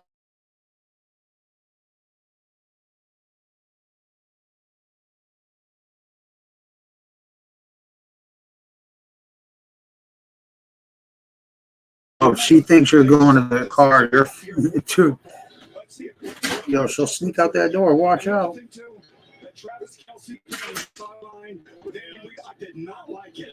Right. Studio. That's fucking weird. I do believe that Kansas City should go into a little bit. That's fucking weird. Hold on, what's this? Kelce's very frustrated. Doesn't play that, but they need to get into a hurry-up offense. I'm not saying 2 minute drill, don't rush, but see quick catch that. January 20th, 2023. About the second half, Bill, you and I said it. This sets up a great second 2020. half. It's 20. All right, sorry. Liz, community, managing regulars. Okay, yeah, we're gonna smoke some of these renters. Whew. Yes, sir.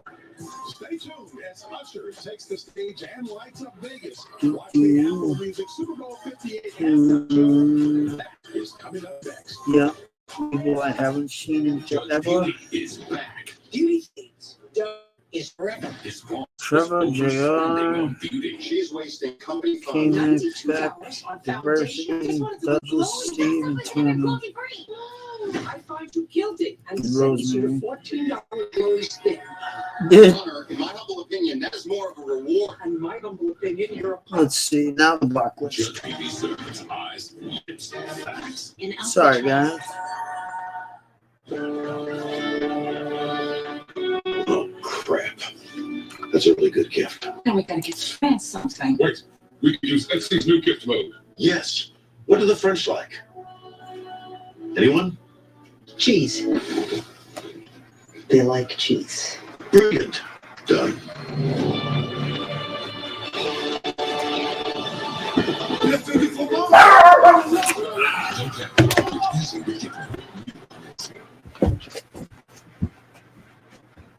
The National Football League welcomes you to the Applebee's Super Bowl 58 halftime show.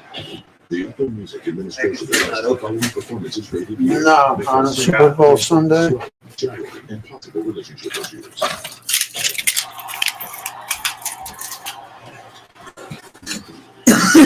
Going for the road. We actually watch this. Halftime. Yeah. Somebody's been busy. Somebody's been busy fucking. Is it gonna be just Usher? I don't fucking know. Last year's was good. Jesus, there's a bunch of fucking a bunch of fishes in here too.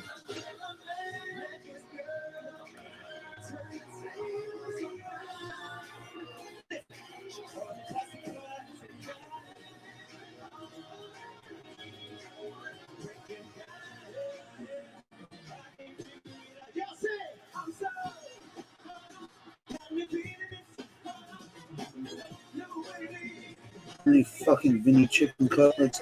I'm Black Octavia for Furbo. Just for you, pal. Until she just, drives us all crazy again. That's fucking weird, Casey. I don't know.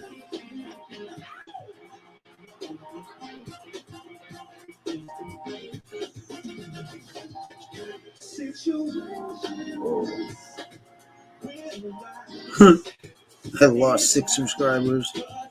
in the last 30 days.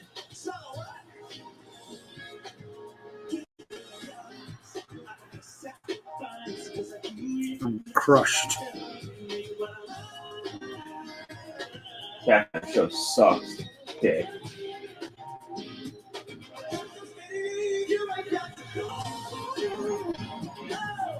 Steven likes it. They're just dancing. Like nothing special going on. Not over yet, but so far, it's like a normal concert. Except you're on a football field, you know?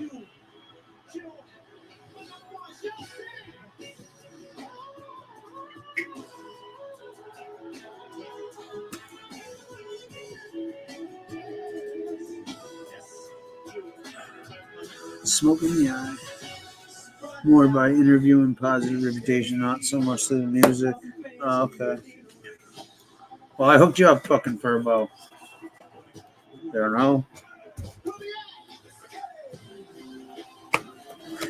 I treat, you know, the people that ask and if I can do it, I can do it. But listen, man, she's unblocked as long as it's not the fucking. And I'll even just time her out for a while if she gets too overboard.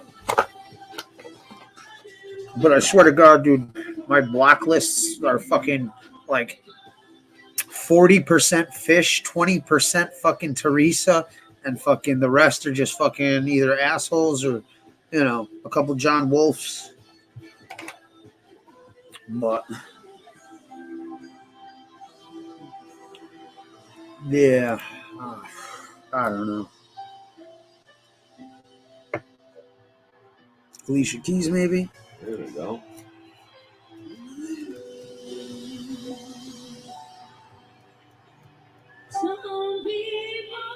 Yeah. I have an ill deja vu right now. Really? Yeah. I feel like I already seen this.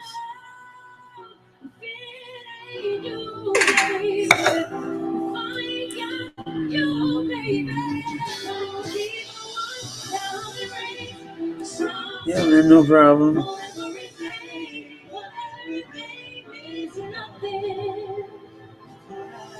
Who's this chick? That's Alicia Keys.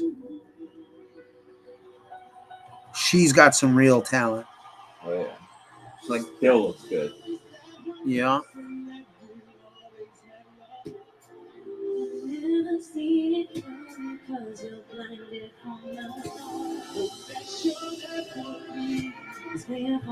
Nah, Tony, I don't think we're gonna get the boob shot this time. No Janet Jackson fucking fuck ups. And who the fuck would want to see that anyway?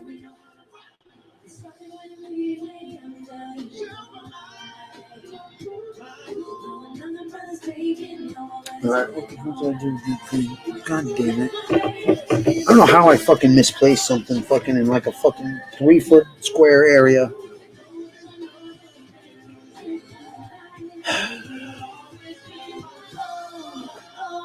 Yeah, she is. This girl is on fire.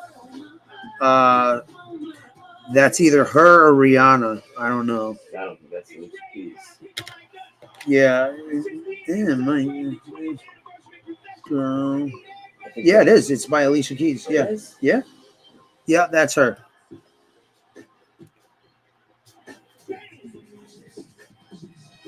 Is that Jermaine Dupri wearing a kid's fucking tuxedo? I only saw it real quick. Is he wearing a kid's tuxedo?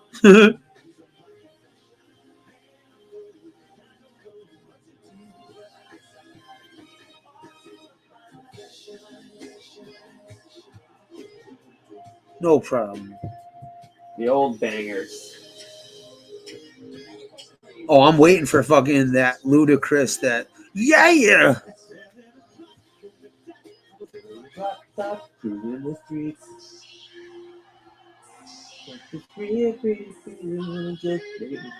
Everyone told you to shut up. They don't enjoy your singing.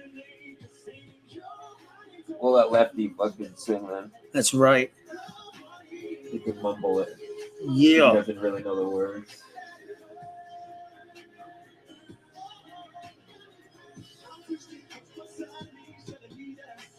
Watch out! There's a fire.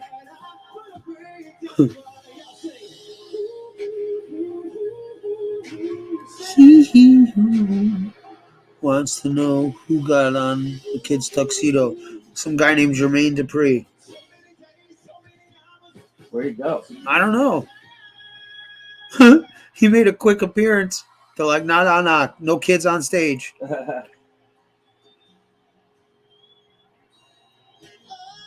For real, I think he was only on there for like fucking 10 I seconds. don't even think he sung, did he? No, I think he did like, the Puff Daddy thing and like, yeah.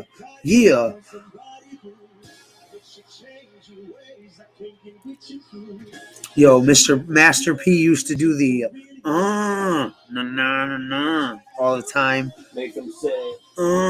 Now, what the fuck did Diddy used to do? Diddy used to go on the fucking songs and be like, yeah, Diddy, yeah. I don't know what the fuck. They all had like some fucking catchphrase type shit.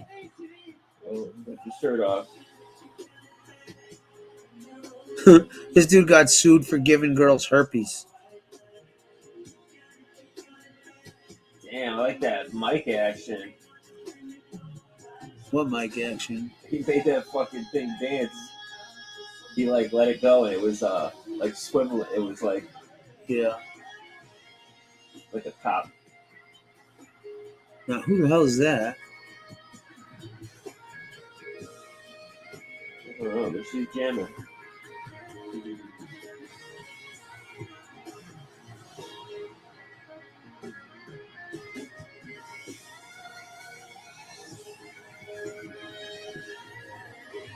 Anybody know who the chick with the guitar is?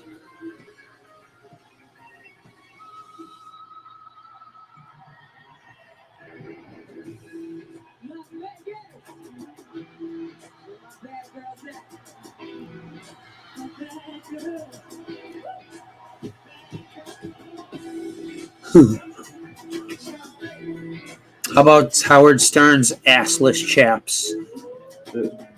Nah, someone said Prince's assless chaps, MTV Music Awards, fucking, or whatever. And Howard Stern fucking came in as Fart Man and landed on fucking Eminem. What's that? For anyone who cares, the creep who shot rookie cop Eddie Byrne in the 80s while guarding a witness home was denied parole and decision fighting crime. Guys are on roller skates. Oh, who you talking about? Fat Cat?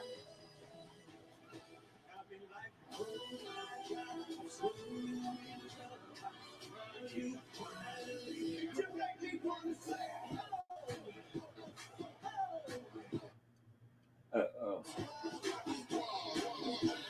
Who you talking about, Gary? Fat Cat? Who's that? Fat Cat Nichols? Oh, is that who it is? Or Terry Nichols? And then I don't know, Terry Nichols and then Fat Cat. They were drug dealers in Queens, like Fitty used to sing about and shit. Yeah. Supreme Team and shit. Who's your boy? Oh, yeah! A skeet.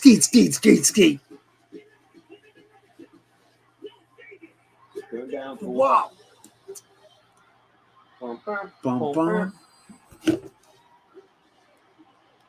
Yeah. Let's do that mad band, huh? Yeah. I always used to fuck Steph to the song.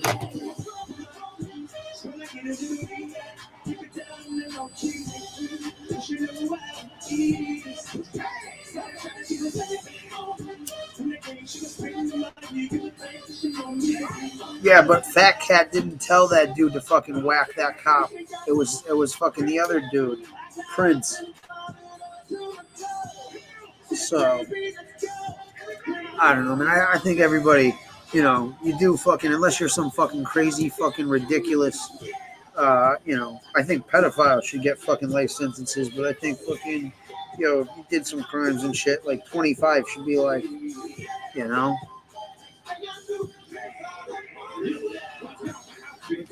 This.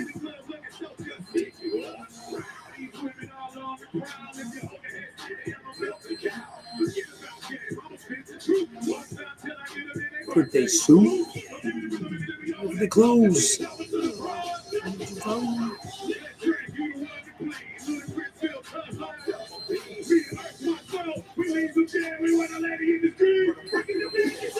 Yo, what the fuck are these weirdos wearing?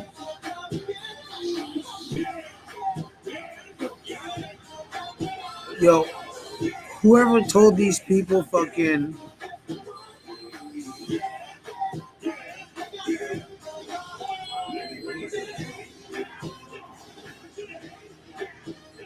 Look at fucking Ludacris, dude. He looks ridiculous. Like, hey, we're gonna put leather fucking football pads on you. That's what I'm saying, dude. These people look at fucking Usher in the goddamn fucking sparkly bodysuit.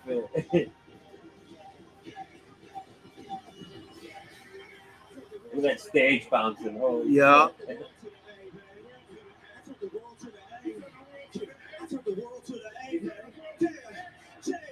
Is he wearing a leather jacket and leather shorts?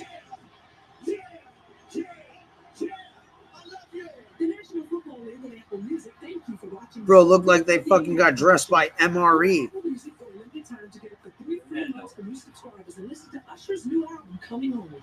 Visit NFL.com/live-visual-album to watch all of tonight's performances. Thank you for watching this presentation of the National Football League. Thought that halftime show broke the internet? Nope. Just wait till you see what's next from Verizon. His name is Quest. The crowd goes wild. Anyways, yeah, dude, fucking... Yeah, you're right, Emerald. That song was fucking everywhere. I think it was like 2004. Let's see, yeah. I just know because I'm trying to figure out when. Never mind. Put it this way, I know that song, and I was trying to figure out when it came out by what I was doing at what time, what year.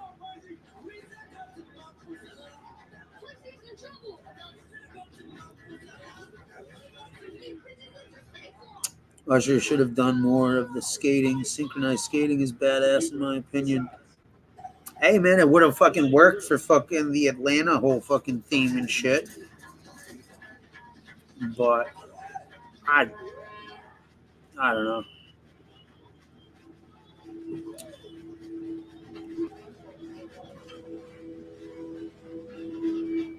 I've seen better halftime shows at cockfights.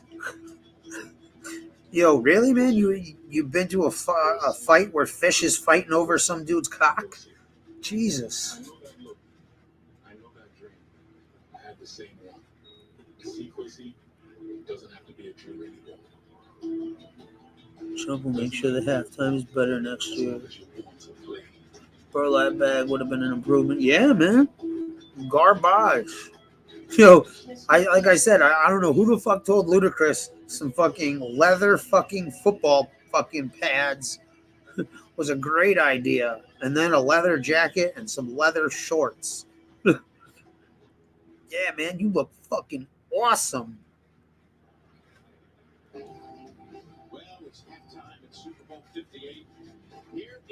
That shit's fucking hilarious when you see someone who probably spent like fucking an hour or two trying to fucking figure out an outfit, and that shit looks so fucking crazy. Like I said, man, I met some dude, not met him, but I knew some old timer, bro came out looking like fucking Doc from fucking Back to the Future in the Philippines last year, an eye opener.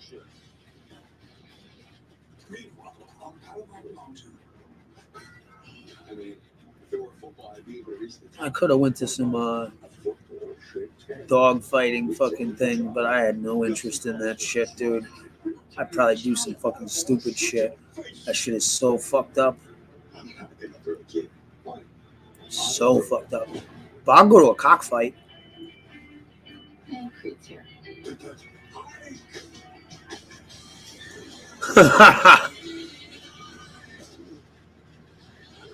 Yo, who remembers Hey Arnold, the cartoon? I just seen fucking the fuck's his name? The English bald guy, Picard. Try to throw him as a fucking football. Oh boy, message.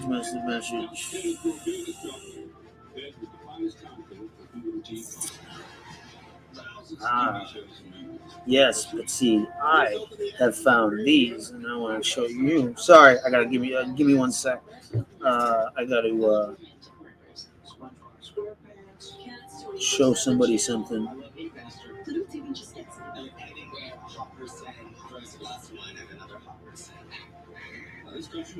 Download image.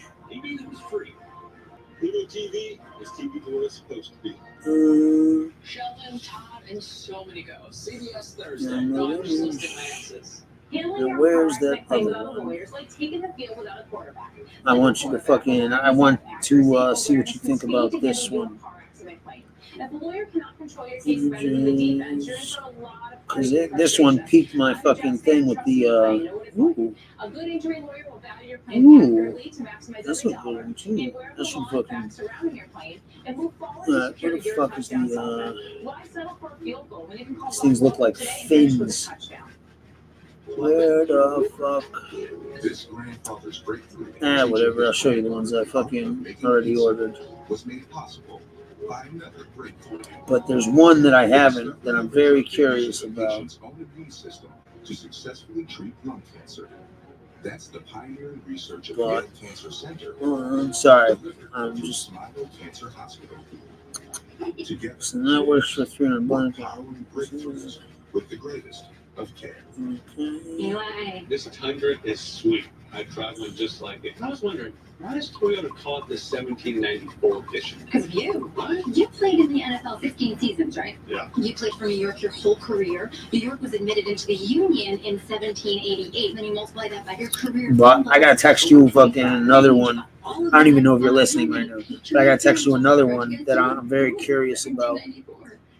You remember Hey Arnold? It put the razor spurs on it to cockfight you. I'm a celebrity spokesperson for Z. New way to stream local news. You mean the little fucking? They put those little fucking hooks, those little metal fucking things on their thing.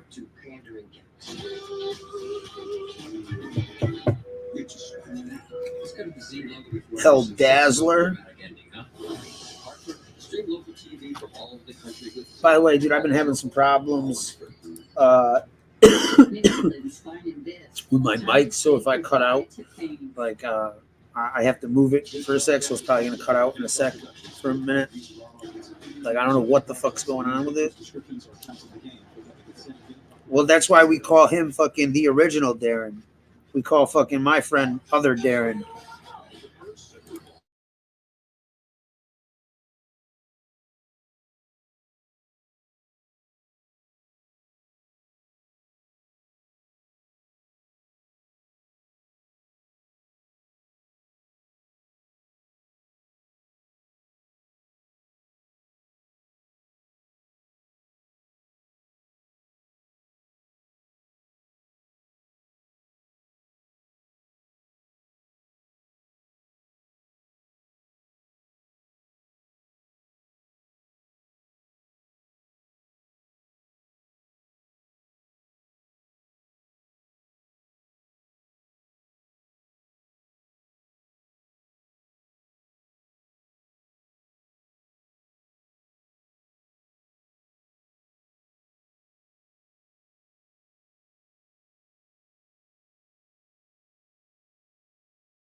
yards. Who you mean, Ellen? Ellen DeGeneres? His stunt double? He I don't know, man. I think he got disillusioned with YouTube and the fakeness and how ridiculous. Well,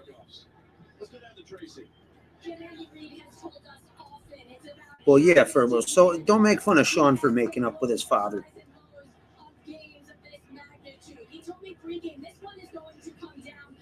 You know?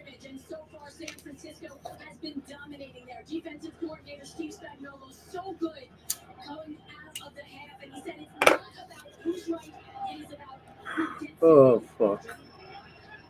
First snap of the third quarter, and the ball is on the ground. Pacheco spun down at the 11-yard line. What a brutal beginning to the second half for Kansas City. And this was going to be a play that's trying to get to the edge. And right there, that ball is a little back shouldery, but you still got to catch that. Pacheco takes his eyes off. I'm going to prepper. I can't handle running out of anything. Tony Marino. For foods, animals will get a buffet, even a cat food.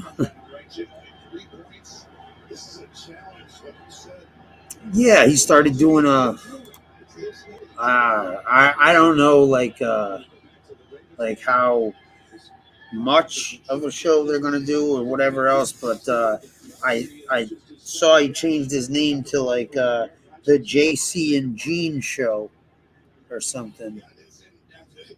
But I don't know. Who knows? You know? Who knows? But it looks like fucking Gene's got some things in the fucking in the oven or in the pipe. Good for him, man. Good for fucking anybody on point and shit. Yo, did anybody catch that Panisi thing? Fucking where I guess the feds were trying to make him or manipulate him into testifying again. They did the same thing with fucking Ant and tried to get him to testify on other shit. And he said, hell no. He's like, yo, I made the deal. I did what I had to. Kick rocks. Stay on your leverage. Then when Kelsey breaks free, Mahomes accidentally throws it over. Said, good job keeping your leverage. Stay on the outside. Kelsey ends up winning. Flying all the way over his ground. Oh, yeah, dude. Betting, Furbo? That's like, you know, I don't think fucking people are going to the fucking cockfights to, you know, literally watch two chickens fucking brutally fucking tear each other apart. I think more or less they're going there for the betting, for the action and the excitement, I guess. You know what I mean? Let's go down to Evan. Jim, a dream start for Kyle Shanahan. He told me at halftime that we have to capitalize on every opportunity. That includes fucking A-Chad knows this shit, bro. Like, my boy was just asking fucking, yo, I was like, nah, I got a guy. I got a guy who's fucking on point with these shits. Like, on point 90% of the time.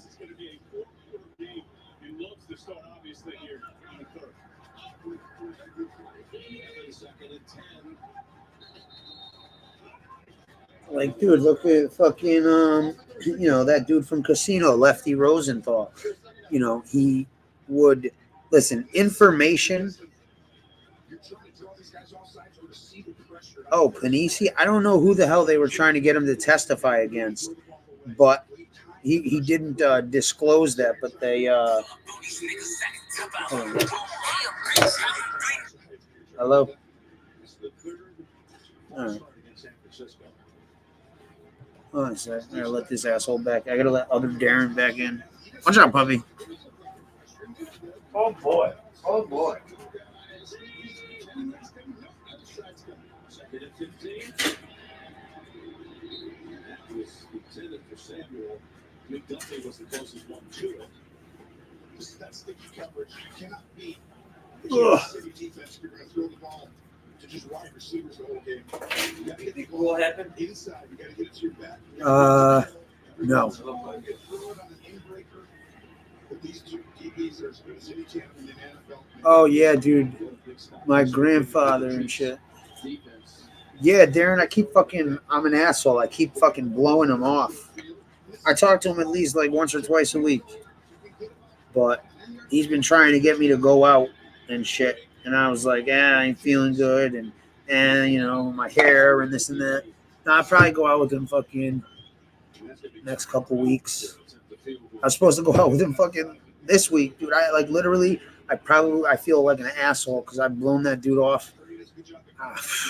Like at least more times than I have fingers on my hand. But no, I usually talk to him for like maybe an hour or two fucking every week. Catch up, bullshit. You know, that's one dude that fucking, you know, has stayed fucking, you know. Yeah, man, my hair was a fucking mess, dude. I don't like going out in public, you know, and the places we were going or the places we go, it's not like you're, you know, can wear a hat. You know what I mean? Nah, Max, my grandma used to be like that. Oh, you're so skinny. And then, like, when she'd make me food, dude, she'd make enough food for like 3-4 people.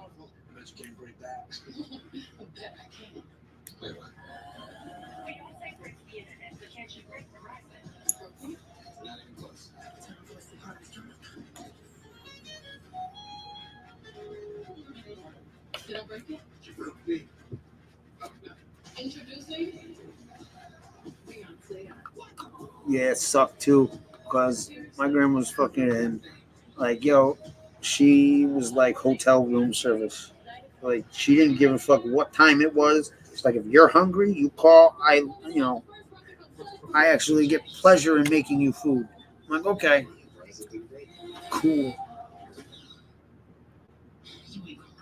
But as she got a bit older, the food was not good at all. Like, I used to take a plate and bring it upstairs and either flush it down the toilet or try to give it to Fat Puppy. But even Fat Puppy.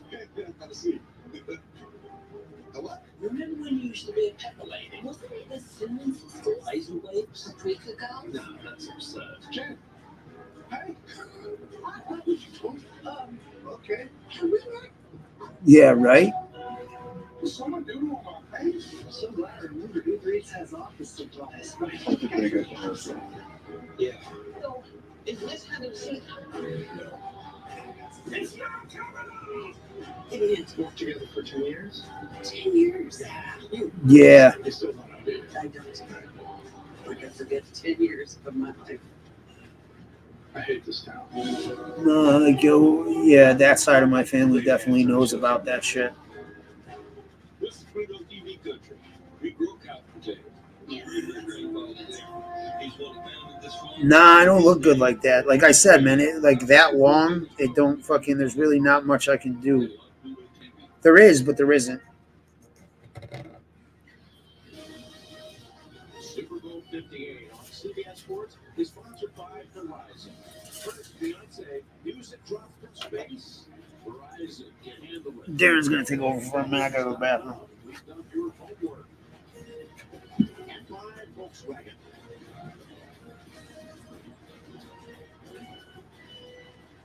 Some of the sights and sounds of a very busy week in Las Vegas. And finally, here to help kick off the second half was Brandon Torquato.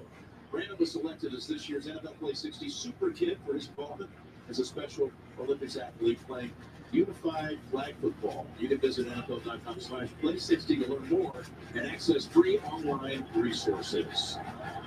Big drive coming up here for the Chiefs from their own Here we go. Not kidding. You just running right now and someone will break you free. Make it into the line with Pacheco.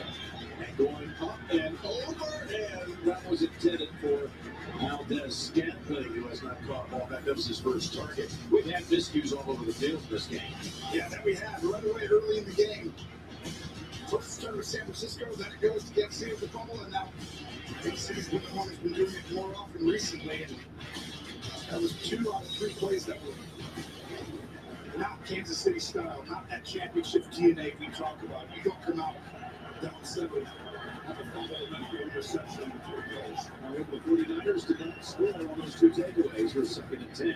Oh, we cannot get that out. That is Kelsey. Oh, He's man. really got first. Looks like they're going to spot it. The spot is going to be about a yard short. Nice. I thought it was a little closer than that. 3rd and 1. I mean, this is what you're dying for as a quarterback. Burks is out there. That would not have happened with Greenlaw. You just can't give up a flat route to get him out of the hole at the 1, Jim. That's just leverage. You're lying too far inside, expecting a run. Good job by them. But right here, he's lying there, puts the last time just went to the flat. It was almost a full yard short of the first. And a timeout called by Kansas City. Kansas City's not one of those teams who does the tush-push. You know, Mahomes got hurt years ago, and they haven't done it ever since. So it's always tough when they get these short yardage injuries, short yardage situations. Well, each year we see the global reach of the Super Bowl growing, with more fan viewing parties and time zones from around the world, from Germany to Mexico. Would you not say a goddamn word? We're the passionate fans. I'm talking to myself. Thanks. Interesting. Kansas City just took a timeout there. I felt they could have challenged. Come on, get you some water. Actually, probably wouldn't have won. It would have been closer than it is right now, but you're going to lose a timeout anyway. Might as well give it a shot. Yeah, I agree with you, Jim. You know, you may change an aspect, give the challenge back, but you're going to get the time out. Look how tight they are. They're ready for an inside run. Yeah, they're Stop them. pounce on them. Nice. You need a second play. You can't go for this now. You can't go inside your own 10. Boy, look at Nope. Jim. Right in my heels, huh, puppy? I don't know. I guess. Even in the bathroom. It would be the biggest gamble in the history of Las Vegas if he does. Pretty good. And they've seen a few. And we've been part of some huge gambles this week by Gene Scripture. And you have to punt here. It's exactly right. But when they align from everyone down in there tight, Jim. Yeah, owning a grocery store definitely would help. They tried to be safe and smart. Didn't work out. It's now 16 consecutive drives without a touchdown. Going back against Baltimore. Yeah, where'd that come from, Gary? Where did white people look fucking ridiculous with cornrows? 36.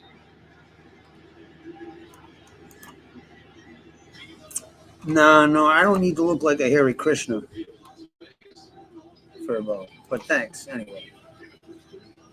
Doja Cat. That's not Doja Cat, that's Ice Spice. Oh, yeah. Either way. Yeah.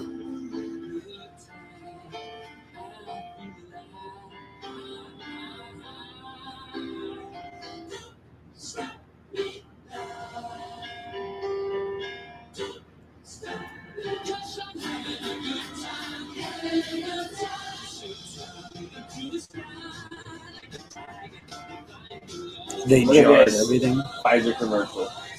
Oh, fuck you.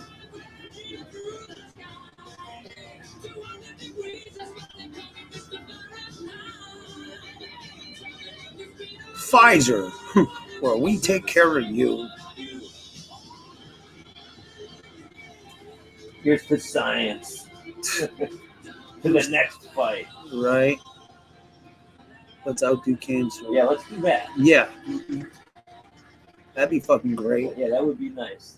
You guys work on that.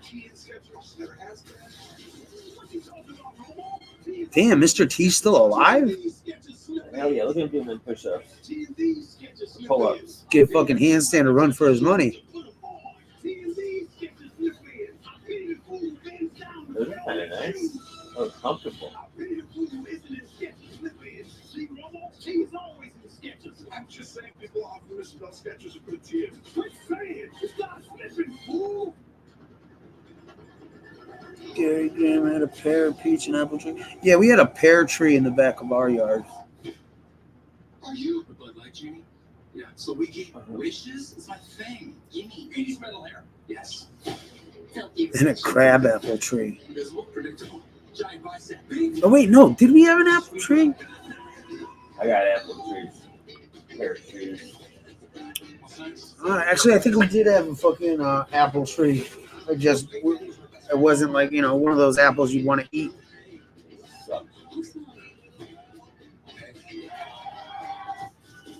A bunch of shit apples on the ground. Yeah, dude, that shit always sucked. Especially once they rot. Yeah. If you don't pick them up, you fucking bees and shit like crazy.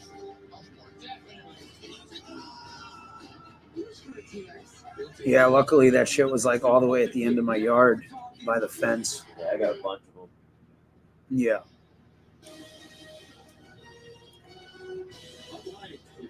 And it sucks. They got like some sort of disease when we bought the house. Yeah. So they were like, since we bought the house, I've been like trying to save them.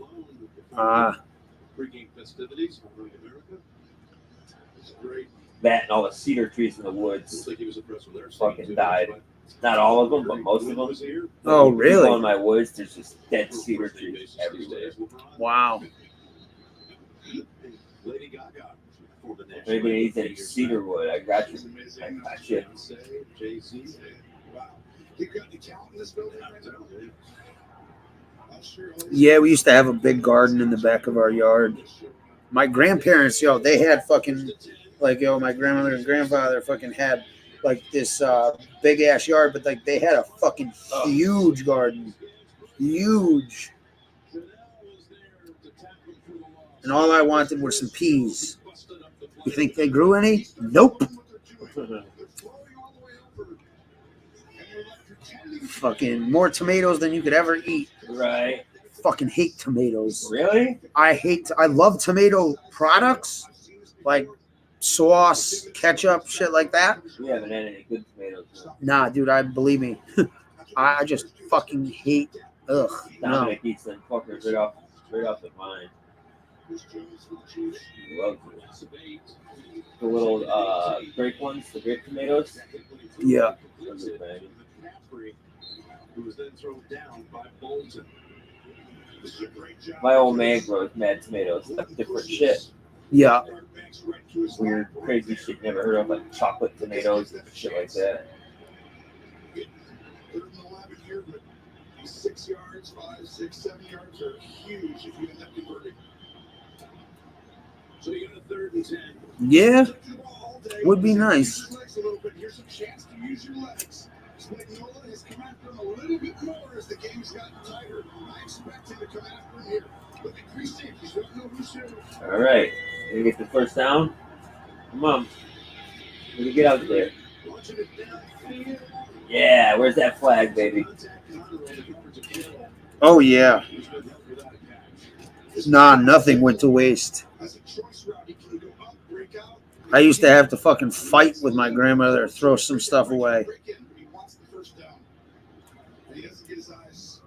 Oh, what's up? Oh, I'm sorry. You wanted to sit up here? You wanted to sit up here? Come on. What? What you want, fat puppy? Oh, you just wants to be petted. What you looking at? What's the word?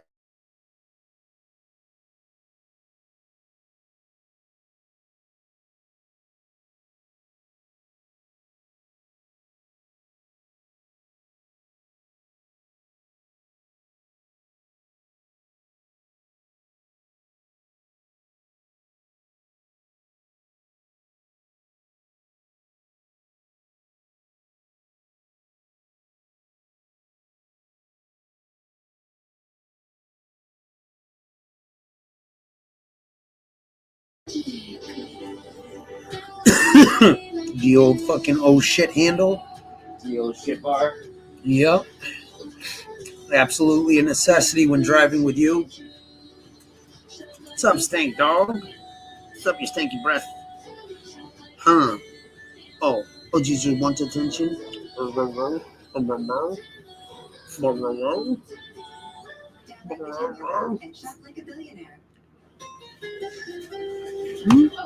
on.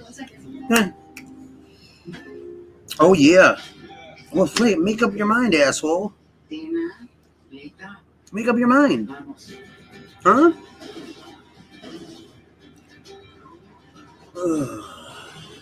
Particularly my mom, actually cheap, not thrifty. This is a good commercial. Yeah. Give me 1 sec. I already showed Fat Bubby, but I'll show her again. Just give me 1 sec.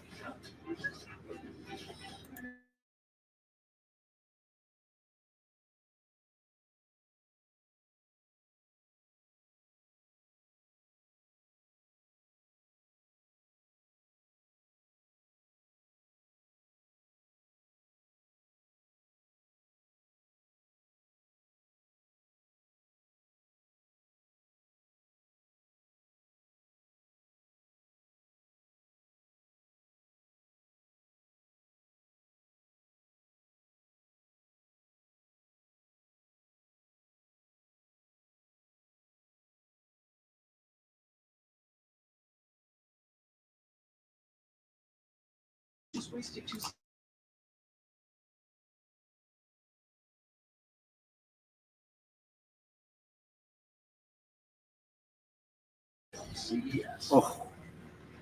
Oh.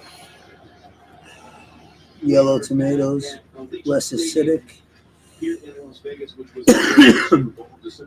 Yeah, she's just a giant clump of fucking hair. Come on.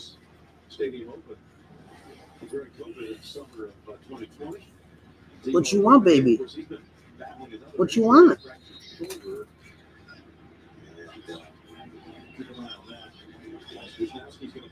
Hold on. What's up, baby? What? Oh, you want to take her out? Come on, no. There's no leash or no fucking collar.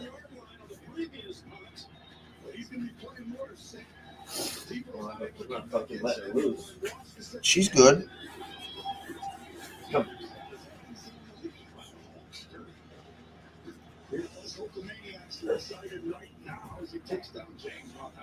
All right, that works too. Thank you. 6th place in the second half for the 49ers, 6 passes. Oh, I know. Like, dude. It's been like 8 months.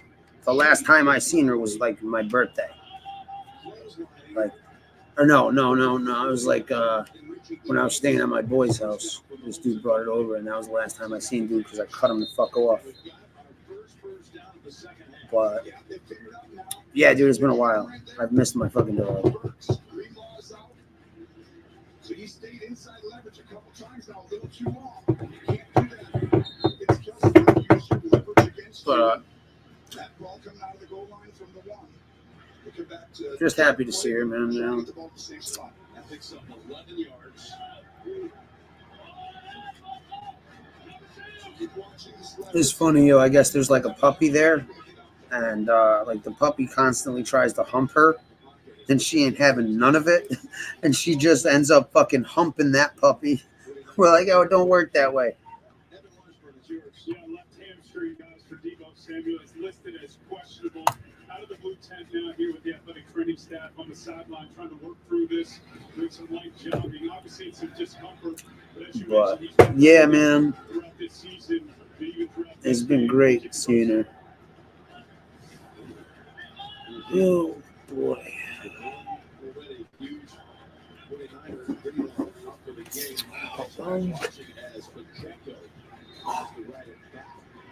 The first down, Gibson was on first. Good job, Hurts right there. We talked about Greenlaw being out and how Hurts just doesn't quite have same experience and instincts with it. But right there comes down there. He can come in there and help in that run game, no question. He can run. They're going to try and expose him, though. He's going to have to come up with a big play. Watch Jared McKinnon, who lines up in the backfield. Just activated after being out for a while. Up on IR. Mahomes keeps it. And somehow got past the defenders, including Lenore, to pick up the first down. Looked like it could be stopped a yard short. Yes, it did. That's all hard. The will, determination, everything you want to say. Patrick Mahomes, they do a good job passing off. Big play right there. He's not down. I don't know. We can see. I mean, you don't do that very often. He knows the Super Bowl is in a balance here in every possession. By the way, the Chiefs' all-time leading rusher in the postseason is Patrick Mahomes. He has it right. He's got 10, 15, 22 yards on the run. It's finally in it by Logan. He's like, yo, oh shit, those sneakers are pimp, yo. I gotta get me a pair. You get me a pair? I'm like, yeah. I'm like, yo, you might think twice when you hear the price. He's what? I tell him, he's like, I ain't paid more than $50 for my sneakers. Like, yeah, it's probably, I don't know. Couldn't wait until I got a window unit air conditioner. My grandparents wouldn't understand central air. Practically busted my old window putting it in.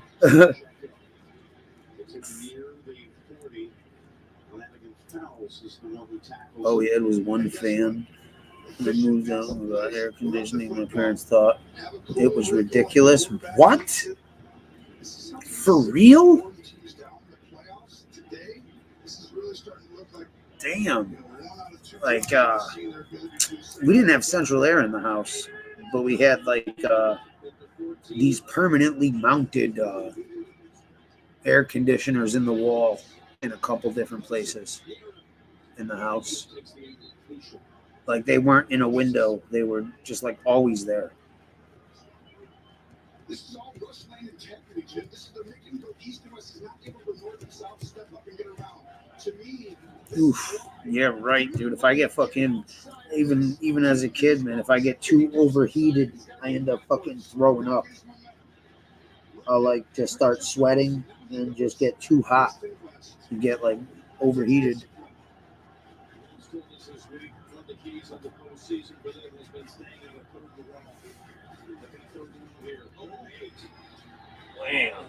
Oof. Damn. Fucking streaker. A streaker. Come on, let's see it.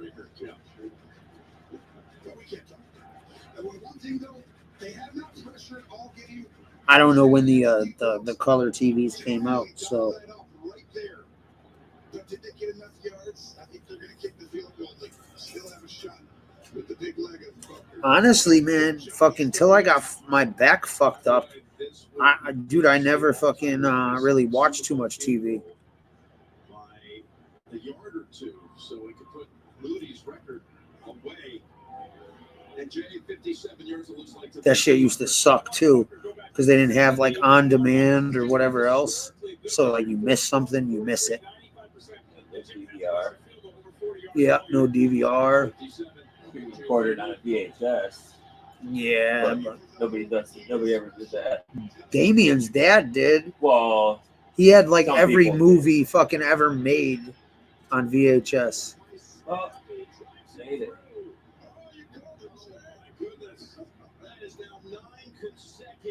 Oh, shit.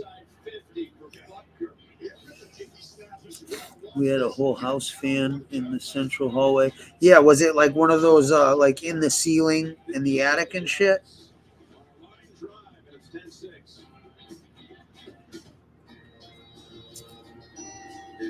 Ah, man, dude, nah. Listen, dude, don't ever fucking worry about asking something dazzling everybody. You ain't gonna fucking upset me or anything like that.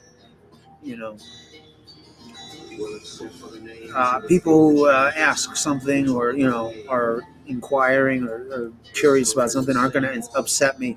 You know, the only thing that might upset me would be the situation that I was in, you know, but that's nothing on you or fucking anything like that. So don't ever fucking hesitate or not ask, man. If you're curious, fucking ask. It's all good.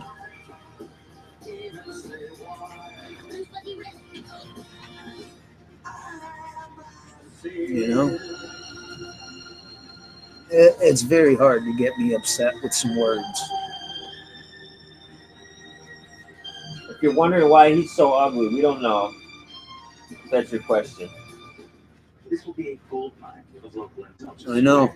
So tell us about this corn festival. You got your corn pudding, you got your corn chowder. So is it safe around here? Sometimes. The family ate for the need of cold punch. Where would they find it? Oh, and they dip it in It's like my parents, like 40 years behind when I tell tales about them. They sound like people who grew up in the 50s. Think of how light it'll feel in the summer. Gotta run. 1,000 more neighborhoods to go. Homes.com. Fuck it. Oh, I can't believe Andrew fucking shaved his whole head and shit like that with the eyebrows. Get my bag and scat. Sweet, creamy relief. Mother never had a dishwasher either. Oh my god, dude, listen. I never realized how much I fucking appreciate a dishwasher until you don't have one. Like, I need a dishwasher. That's the one thing I won't do. Dishes? Yep. I do them sometimes, like when I have to, but that's like when I had that apartment, I never did dishes one time. I always paid someone. Yeah.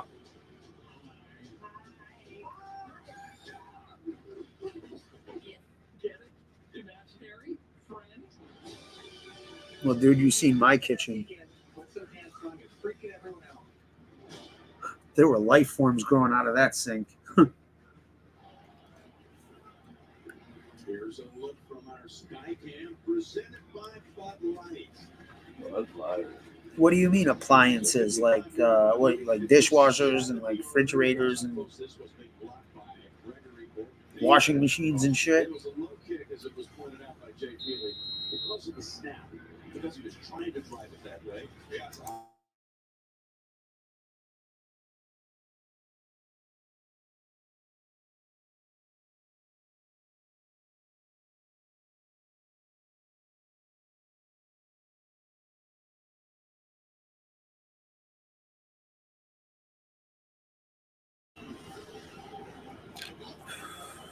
There are people who live off of disposable knives, forks, and plates. Just looking because yes, Tebow Yep. Samuel is coming back in there. Wasn't I expected that? I did not. It's the Super Bowl. Absolutely. You got the great staff. Give me every chance. I'm always out there. I'll use them. Oh, hello, baby. Hello. What you want? She go to the bathroom? Yeah. She poop? I don't think so.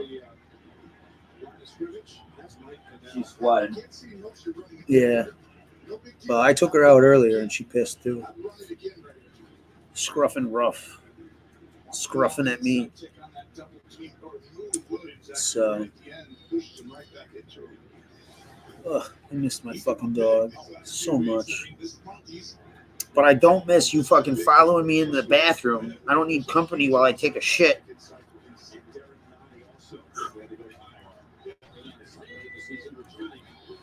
Portable one that you rolled up to the sink and attached to the faucet for about 6 months in the late 70s. Really? Huh.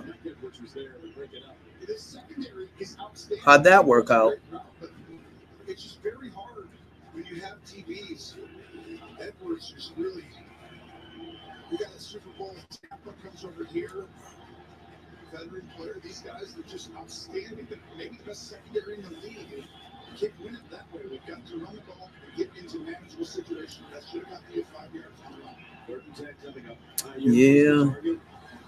One catch so far today for IU. Brilliant first quarter. 4 for 1 I used to give my godson fucking drinks and fucking like I'd take an empty water bottle and wash it out, or a Gatorade bottle and put it in there for like a cap, because this dude just could not help but fucking spill drinks.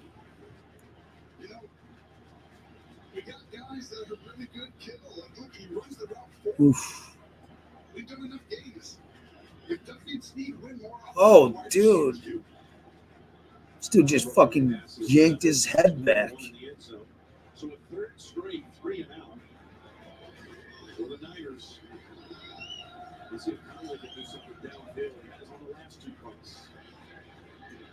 James to his left. Oh shit. They're just like fucking ripping people backwards. My parents have a portable. It was bought as a gift 20 years ago. They don't use it.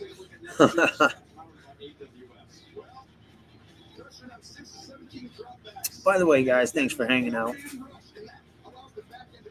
Much appreciated.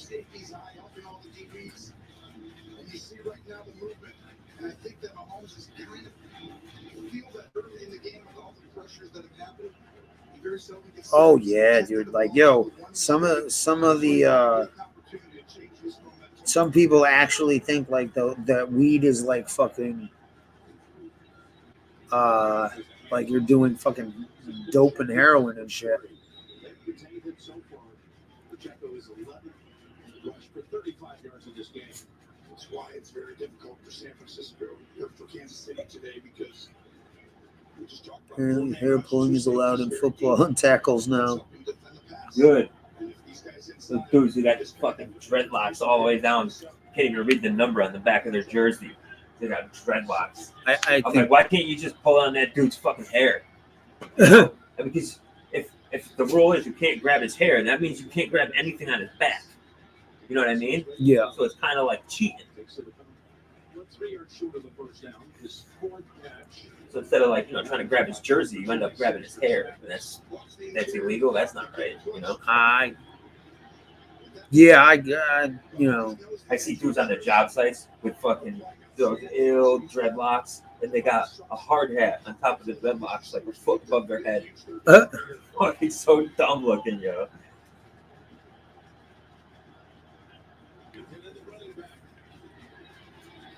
Oh. Yeah. Oh. Oh.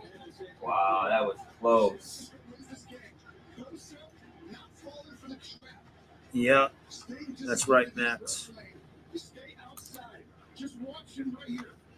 And hey, if they happen to use a little bit of cocaine or crack,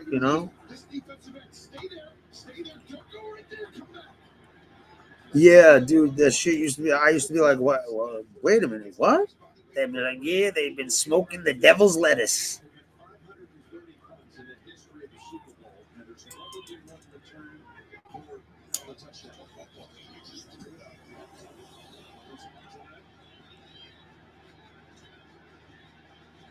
Oh no! Oh! What an idiot! Fumble and a oh shit!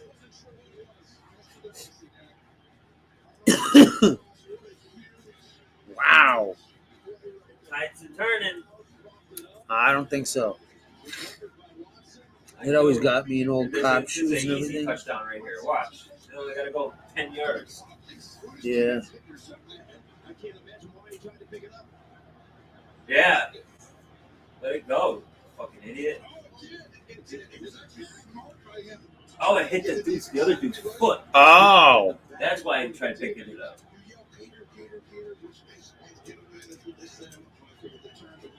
Well, yeah, that's why when we watch Reefer Madness, that's what I really thought.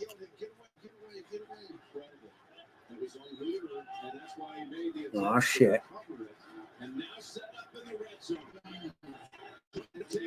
Oh. There it is. There it is. Oh, tides are turning. The Chiefs have the first lead in the Super Bowl.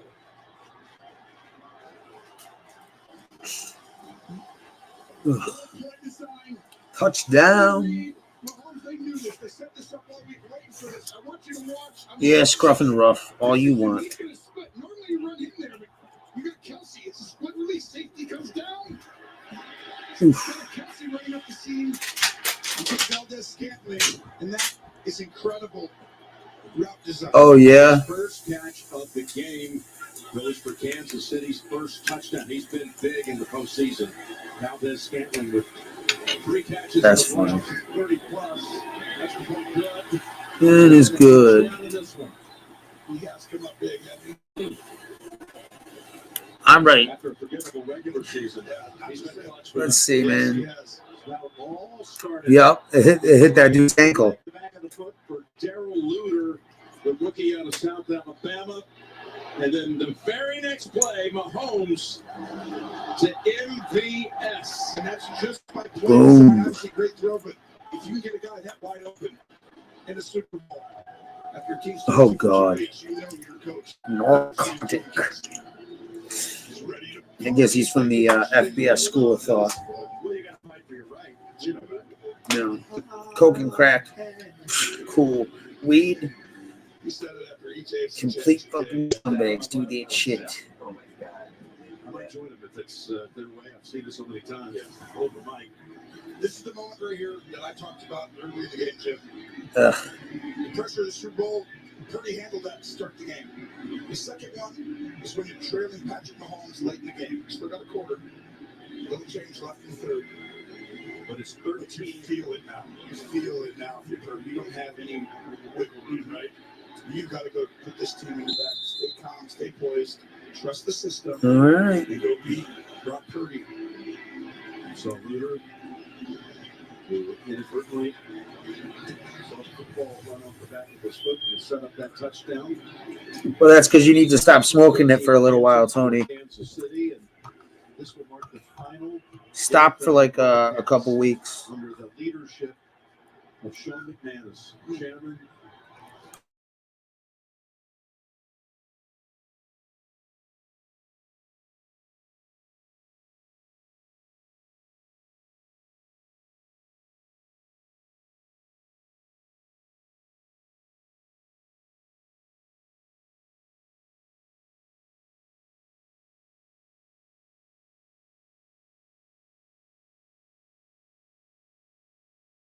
For president as the past. Yeah, that's what you need to do. Both great leaders. Both great leaders. Purdy's been a great leader. Oh, no. Feliciano. But unfortunately, Tony, I'll be honest. I quit for a couple years or didn't smoke very much at all. And fucking, when I started smoking regularly again, when I wasn't smoking regularly or, when I started again, I would get ripped. But, not so much anymore. It doesn't last that long. You gotta take breaks, I guess. Charles Omenihu, who really become a big part of this defense, blew out his ACL at Baltimore, but he was great at bouncing those passes. Give me 1 sec. We're going to take an injury timeout.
To win fourth Super Bowl. Yeah, plus you gotta switch up smoking different kinds of weed.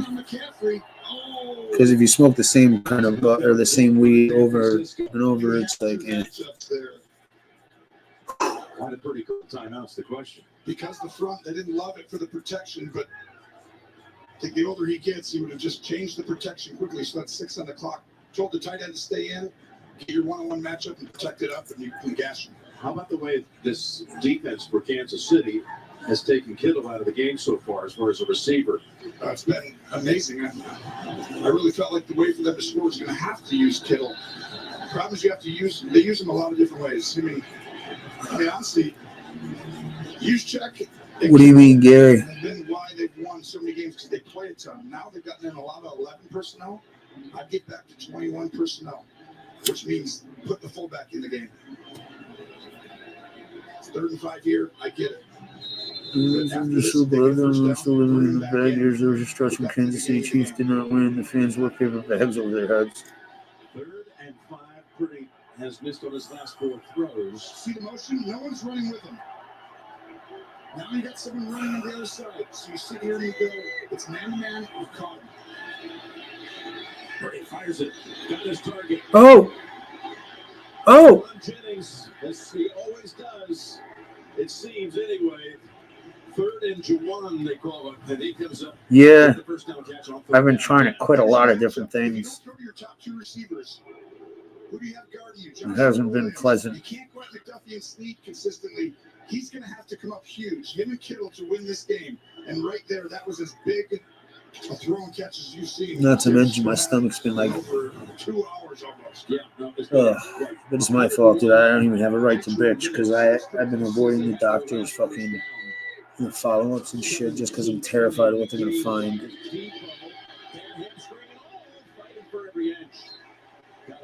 Nice block too by Jennings. Yes. Jennings and Ayuk. This team blocks at the wide receiver position as good as any team in the NFL. You can't play. No block, no rock. That's what it's called. Yeah. For the wide receivers here. The nicotine patches and shit.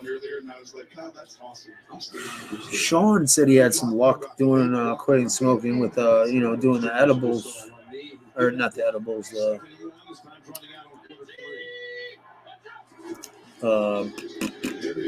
mushrooms.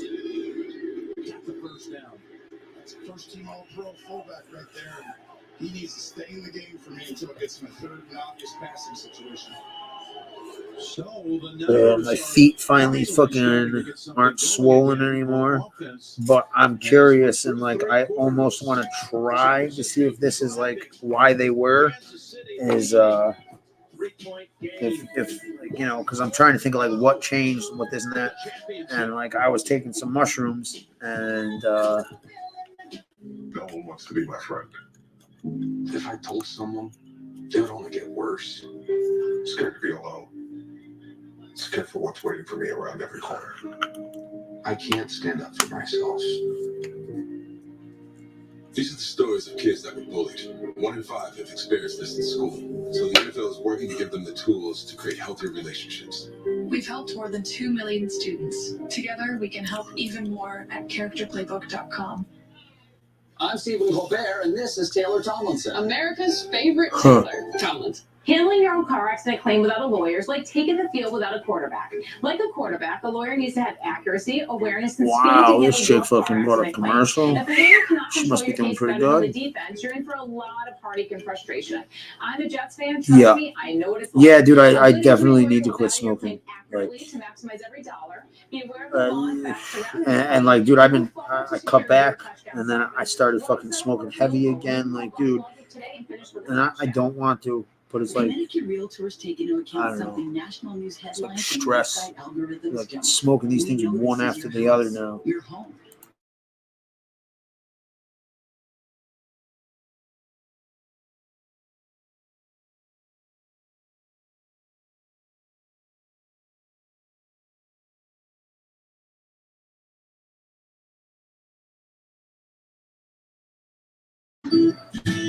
Contact How a did that Connecticut work? realtor today. Ginseng, how did that work?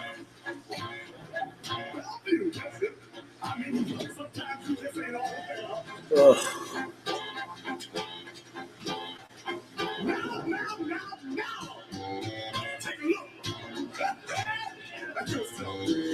There's something wrong with you. Michelob Ultra, superior like beer. Ginseng pills. And here we are. on the world's biggest Were they stage. supposed to be for smoking or? Right. This is their moment. Yes. They brought the talent together. They put the pieces in place. And now, here they are at the top. No question, this is next level. Huh. That's the first time I've ever heard of that. Just elite, not regionally, nationally.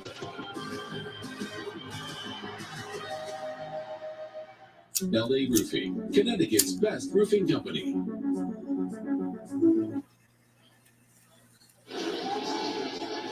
Well, it's only taken so far 284 3/4 games to get to this point with the Lombardi Trophy pending. And Spags and his defense have been dominant late in these playoff games. No touchdowns, only 3 points in the playoffs over the last 8 or 9 weeks. Only 2 touchdowns. Yeah, maybe. They get better as Could the game be. goes on. The adjustments he's made. But Kyle Shanahan, he knows how to do it too. Let's see who wins the chess match. 1st and 10 to start the 4th. Purdy down the middle. Oh. The second catch is a big one.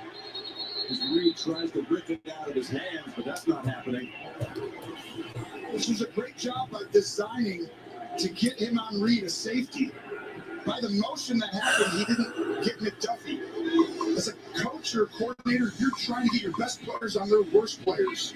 And I'm trying to make sure my worst defenders don't guard your best guys. That was all designed by Kyle Shanahan to get him on a safety read. Picked up 20 with that one.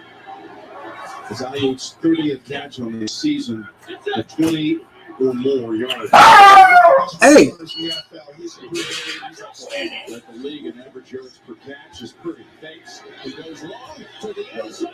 Honey Rose Ginseng Herbal Nickel, Honey Rose Ginseng Herbal Cigarettes. Herbal cigarettes? I don't want fucking ginseng cigarettes. How can TMC help you quit smoking? Early studies show that ginseng extract is able to block the chemical events that lead to cocaine, methamphetamine. Remember the cloves? Yeah. Watching you, I could see you, and you thought it was going to be a touchdown. Have you ever tried using ginseng to help you quit smoking? This article provides some excellent tips for helping quit the habit. If you've ever tried to quit smoking, you know how it is. However, if you persist in your best interest, smoking increases your risk of many, including stroke, heart disease, lung complications, and more. Your doctor will try to prescribe medication. Not everyone responds well to these. The natural remedies contain few side effects. Chinese medicine, TCM, and other Before contact, it's second best when it comes to rushing after contact and doing it all. You're exactly right. You see his burst and speed. Great job on the outside blocking by Conley, and then Juszczyk and Williams out in front. That could have actually gone for a touchdown. And a 3rd and 2 here, Tom. Four down territory for me. I'm not tying this game. Unless you lose yards, I'm going to go ahead and pound the rock. We'll go back. Juszczyk leading the way as McCaffrey tries to go. No. Oh boy, did the Chiefs come breaking through for that one, including Pinnell and Chanel. They have comboed a couple of times to make plays. This was an unbelievable What's he job. gonna do? By Pinnell to push into the backfield. Watch. I say kick that field goal. To make McCaffrey have to extend out, and that gives the angle for Chanel. Okay. They lost a yard. They're gonna.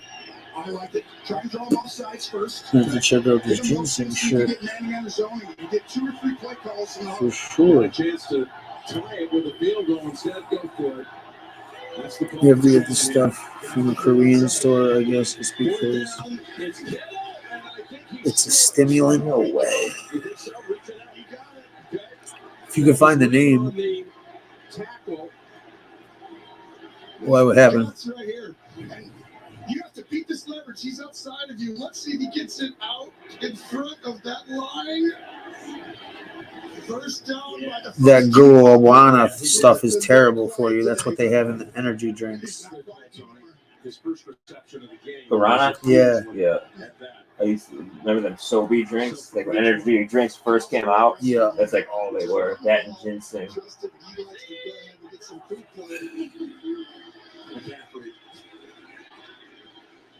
First hit on Morton. Pick up of a couple. The other thing is you're wearing this defense down a little bit. Yeah, Tony, I think you'd have a problem finding a Korean store. Guys on that D line, just bring in one normally. We saw Herring, who was in on that last tackle, also holding his shoulder. He comes out and is replaced by Anyuduke Uzama. And Devo has to come out also. Chris Jones, interestingly, out. Fullbacks outside, Jim. You don't have a corner. You do have a corner. You know it's something. 1 second on the play clock. Yeah, man. There it is. Oh. There it is. Oh.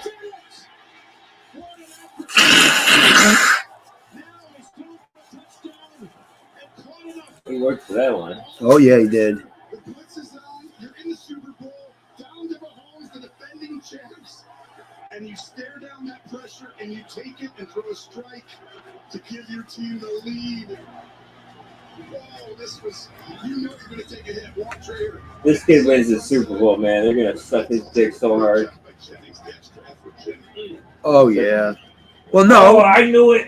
I knew he was. Now look at Tim Tebow when he was on the Broncos. Yeah, but he sucked. He played in the Super Bowl and did well. He was like he wasn't the quarterback. There was 2 quarterbacks. Oh. How big is that now? 3-point game. Wow. By the way, Jennings ran that route on Snead. Does not give up touchdowns very often, Jim. Well, he gave us none during the regular season. They won against the Bills in the divisional round for the first Training the mind, so to speak. Yeah, dude, the mind power, mind over matter, man. Like, you know, the mind is a powerful fucking tool.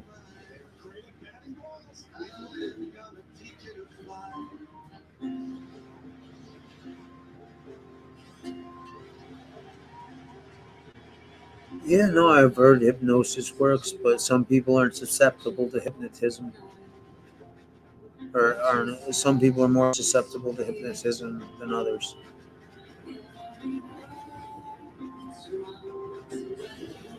Yeah, CBD works great too.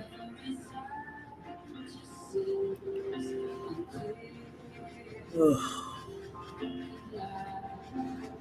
I really wish Xanax didn't have fucking the fucking side effects and dependency shit. Cause dude, fucking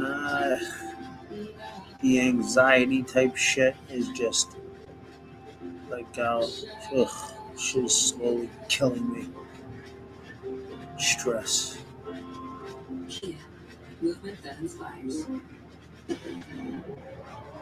Starting to get fucking anxiety out of nowhere, fucking not even for like anything. And it's different than the fucking blood pressure shit. But whatever.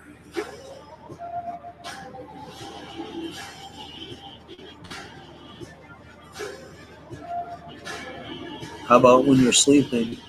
I thought that's when you usually listen to shit like that.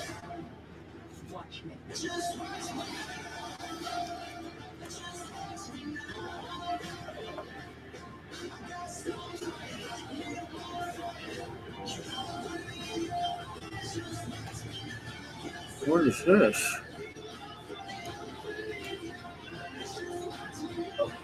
What's up, baby? Ooh, huh. I'm gonna do that right now. Super Bowl 58 on CBS Sports is sponsored by What, baby? What you want?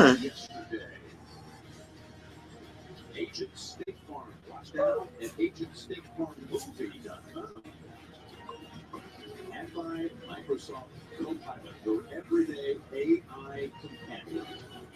Install. Well, Jake Moody, this is the extra point. Hold on a second. Something's up with that puppy. Or she just really wants attention.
Yeah, Emerald. That's an antihistamine,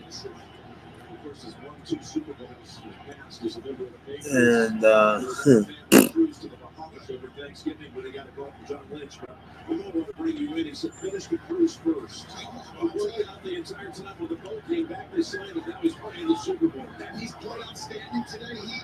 nah, I've tried that.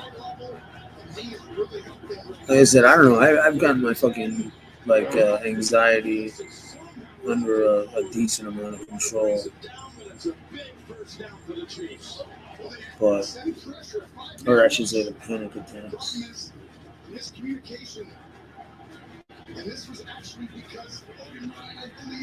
Really, if it works for you, then God bless. I never tried hypnosis. Sounds cool, though. Well, how do you know it works the best? I mean, is that like what people have said, Tony, or what? You've done it, or as you say? Oh, come on. That was it. Into the hands, though, of Brown, who had that interception to start the third quarter. Yeah, this is on Creed Humphrey, the center. He just sends it back low. And how it does for smoking. Of this Chiefs team to have this many little things, right? They play such clean games in the playoffs. It's almost like they did this stuff this year, but they shut it off when they got to the playoffs for the championship team. But it's back now. We're fortunate. To end up just an incompletion. I don't know, guys. Who you guys think?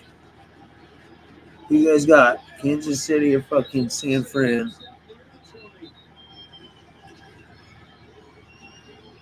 This is just a great job by Mahomes to bring this news. They're trying to disguise it as single coverage, which means you get Apparently can self-hypnotize.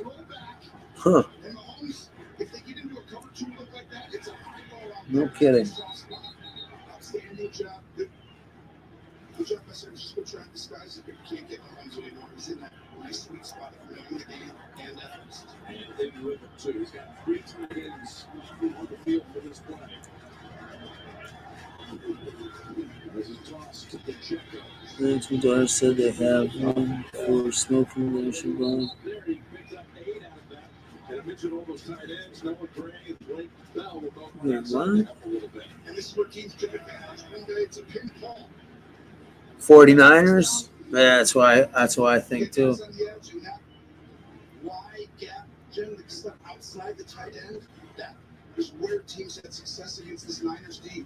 They tried it a little bit early. The Niners were prepared for it. What are you talking about, Tony? Fucking, what did Matt say? I don't see the comment. What did he suggest?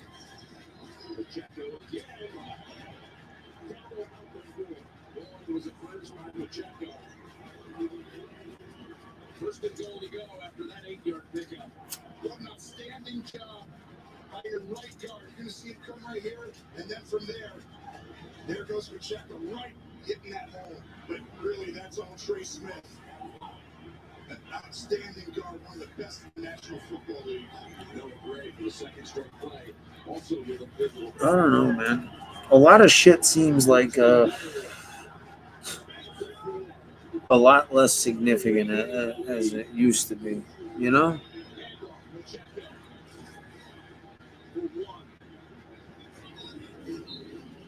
Armstead did an incredible job. Bosa as well. Creating a new gap, displacing the offensive players, which is the opposite. But Andy Reid is one of those coaches, Jim. It always has a unique flavor play, right? One trick play, something in the red zone that he's been studying for 2 weeks or maybe a month. Turns right here inside the 5-2. Second and goal. Huh. Ooh. Price was the target. And this was almost going to be that time when undisciplined Bosa. I mean, it's great effort. All right, Steven, take care. It's a program to buy online and just listen to it. They usually last 25 minutes. To quit smoking? Huh. got his hands on it right here. And now we've got a third and goal with 6.5 to go, down 3. 1 and 2. Looking it up. Looking. Rolling out. Mahomes in trouble. And he's taken down at the 6. I'd have to think, things like cigarettes and other things that have some chemical type of dependence, not mental. I think it'd probably be best to try a combination of things.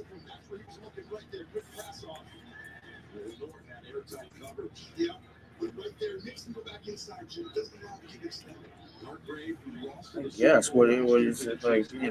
Supposed to. See, I just don't know how that would work. How someone would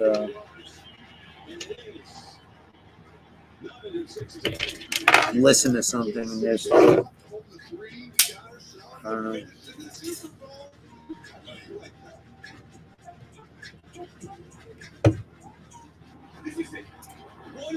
This is what we fought. Student body math proficiency. When you say it's good, fair, satisfactory, like a percentage you get to guess. Yeah. Great student-teacher ratio. Works for some, but not all. Yeah, I don't know. That's a little mind blowing to me.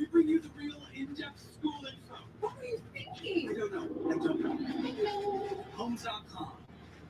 Yeah, I guess. I just don't see how someone telling you not to do something, like it'd have to have some kind of I don't even know. That's what I mean.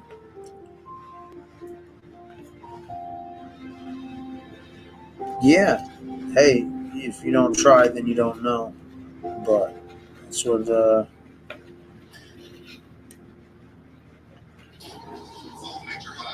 and what works for some people doesn't work for others. What do you want to do? Let's do it the old school way. Let's go.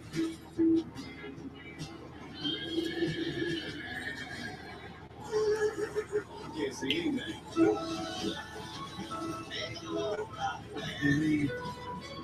Take a look.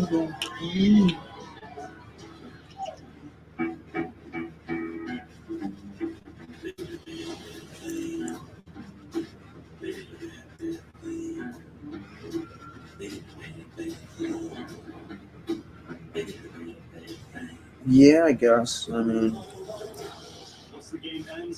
I think it'd be more how susceptible to influence are you?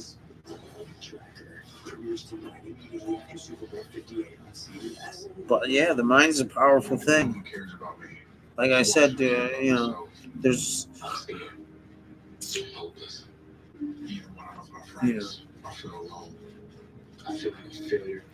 what was that? There was just a study basically where they did like this thing with the mind, and they told some people this, they told other people this, and it was just like a shocking outcome of will and thought, like that some of these people fucking literally Well, coming up, the Verizon Super Bowl postgame show. What you JP and the crew with all the highlights, their analysis on this game is coming down to the wire, it appears, as well as the presentation of the Lombardi Trophy. And we'll find out who is Super Bowl 58's MVP. Coming up on the Verizon Super Bowl you laying down, baby? Kansas City in the red zone today, 1 for 4. Who? Red zone touchdown pass to Valdez-Scantling. Oh, there we go. Yeah. In action against the goalpost. 2 field goals, the 1-play touchdown. It's not all in the mind, but the mind has a great deal to do with it. And it does have some physical. At his first career start was versus Tom Brady, and now he finds himself with his first career Super Bowl versus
did a good job. The Lions. Yeah. They have a beat on Nah, it. that makes sense. Getting rhythm, finding and understanding what Spagnuolo's doing. I always liked Rogan's advice. If you can go months without something, you don't really need it. Kansas City player, and it's Karlaftis. They're tired right now too. That last drive before. Well, see, then there's the thing of It was like it's been a long game.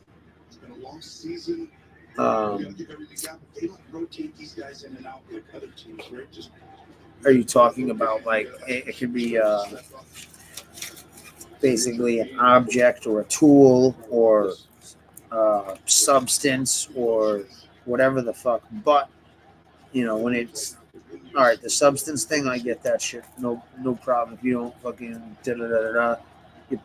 you don't probably need it, but and then you don't need something, but something like in a material sense you might not need, but it could make your life easier or the tasks or whatever more productive or whatever else. So I mean, that's just, but yeah, I know.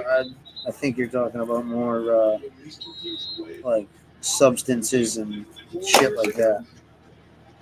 Chris Jones is the only starter on this defense. They're very young. Not everybody's been a part of every huge moment, but they've got a lot of guys who do have experience in this game.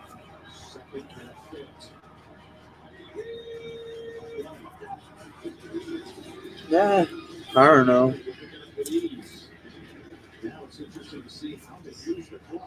I don't know if I agree with that, but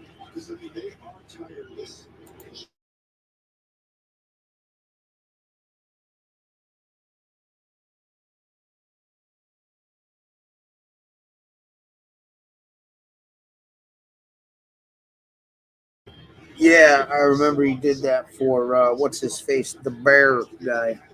The fuck's his name? The Machine, Bruce Chrysler. Because I guess he was fucking pounding back the booze and shit. Right? Yeah. Yeah. Funny dude. Okay, staying his last. I don't even. Is that like like I can't even do it. Yo, fucking Ari Shaffir fucking drugged him unknowingly. Like went over his house and put a bunch of fucking ecstasy in his drink.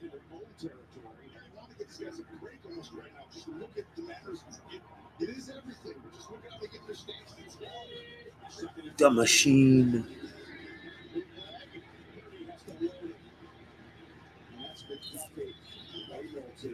Dane Cook fell off, huh?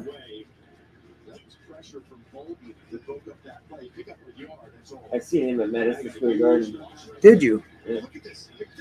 When'd you do that? When he was popular. A long time ago. Yeah. Who'd you end up going with? Ian and Jeff. He put his brother in jail. Dane Cook.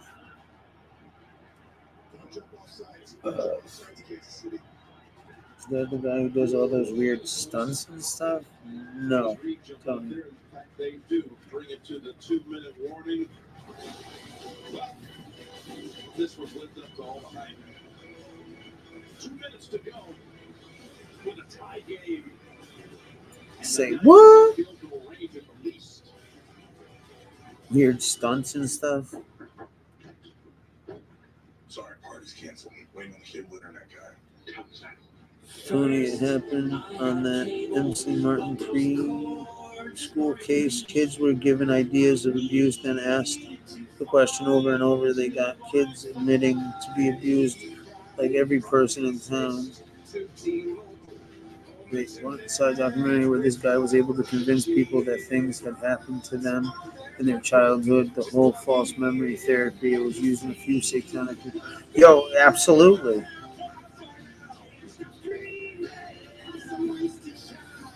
Joey Diaz did that. Bert's dad got him with special popcorn. What do you mean? We have T-Mobile now. Party's back on. You're getting your shirt off. You guys are fine. Enter this promo code here for a chance to win stuff from all of the ads. Go -all-e-ads 2024 promo code. DoorDash can DoorDash pretty much anything. Dash a new Kia EV9, dash peanut butter M&M's, dash Vitamita, dash Mountain Dew Baja Blast, dash BMW i5, dash Popeye's Chicken, dash YouTube TV, dash Oreo, dash Duck, dash Lick, dash Love, dash Get. I am not going to read all of this. It's a very long promo code. Just enter it at this website. Oh, and there's more. It's that time again.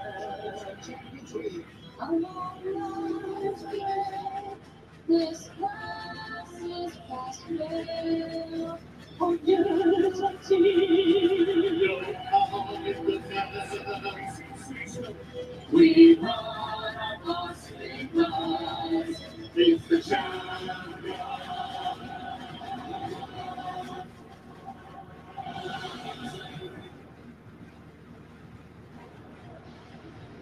Don't miss the Bud Light post-game celebration coming up after the game, featuring the trophy presentation. We're coming out of the 2-minute warning. The Chiefs have 2 timeouts left. It's a 35% San Francisco. And a first down would be they would come close to able to run this down to the very end for a Moody kick to win it.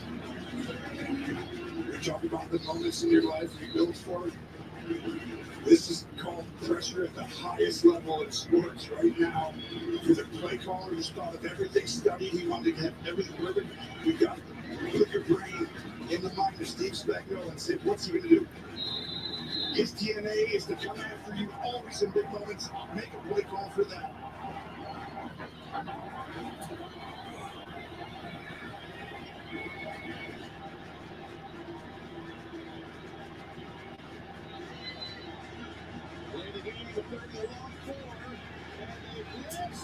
And they force the incompletion. McDuffie comes in on him and forces that incompletion.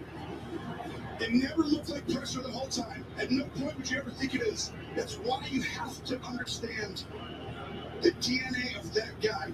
I just know, however they look, Spagnuolo's not going down without bringing it. And he does there huge by McDuffie. Now, with the confidence has to be wavering after the missed PAT. They call Moody for a 50 Yes, I know I'm not going anywhere. for the lead. Ugh. He put weed in his dad's popcorn and got him stoned for the first time unknowingly. Oh, shit. There it is. It's good.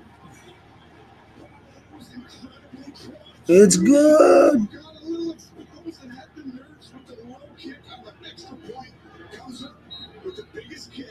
What's SRA?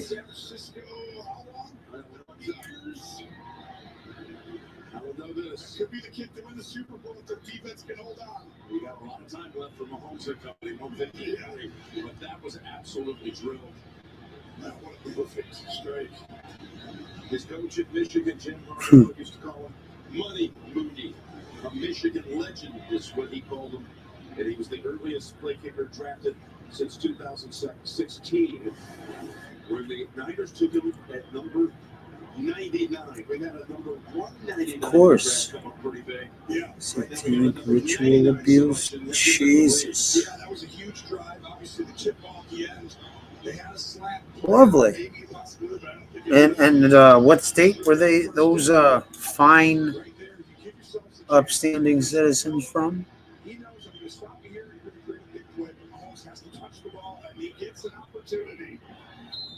Last moment, a bit of advice from his coordinator, Matt Nagy, the former Bears head coach who returned to Kansas City with a coordinator role, and that one was also good. Deep kick. So again, coming up the Super Bowl post-game show. Our crew is standing by for their Yeah, I don't know, man. I was never fucking one of those things where, you know, you drug someone unknowingly. I don't think that's too cool.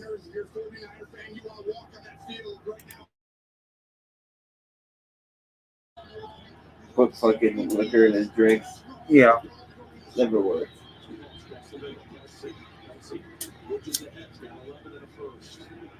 You think he's comfortable in this situation? These two, be surprised if they combine a couple more times down the field. They do skinny and run toward the sideline and out of bounds at the 38. 3 is very different than 4. To Jay's point earlier, how huge that extra point was.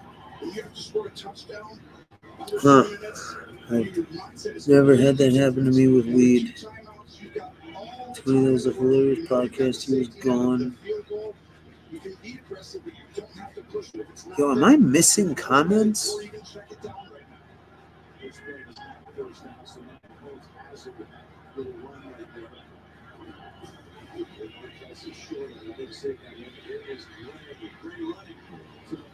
Nah, Tony, I have edibles that you wouldn't be able to tell fucking there's weed in. It's really a cat and mouse game. How aggressive, see how deep these guys are, Jim? First and 10, 12. Watson. In the field of play, and they're trying to strip it. He holds on. They're already basically in bunker range with a minute to go. That's why you have all the time in the world. He knows that. The biggest thing is you can't give up these little throws. Get out, be a little more aggressive. Yeah, I've never had that shit happen to me. And unfortunately, edibles don't have, like, you know,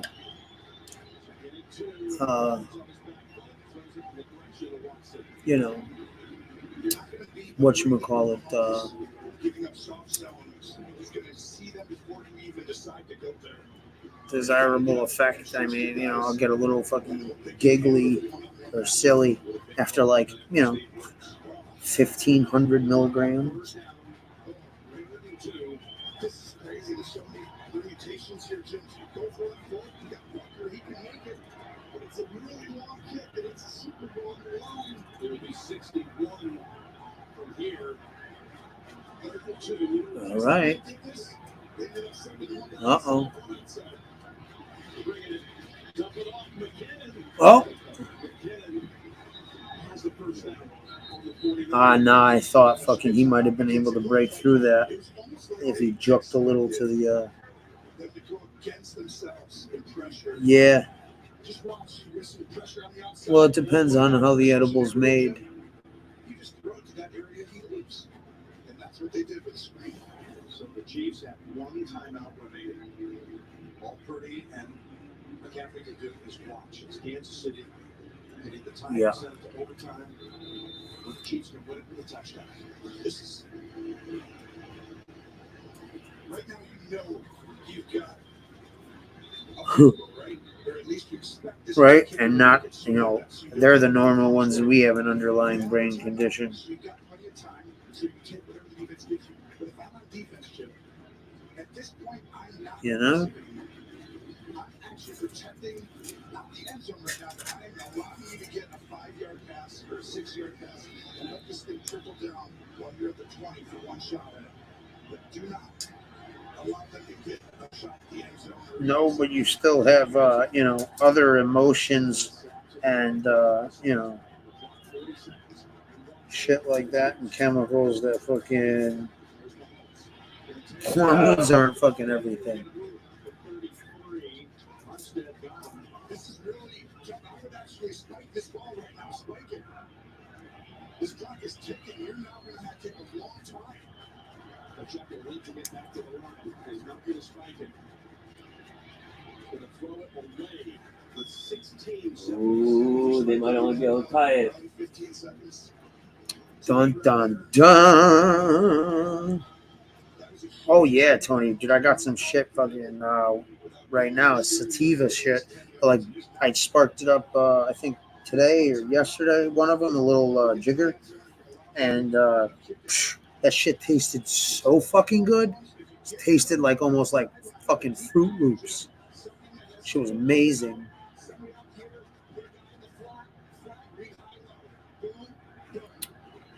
Who would have thought we'd all fucking enjoy the smell of fucking skunk?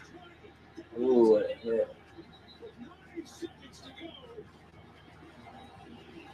Ooh. Oh, fucked him up.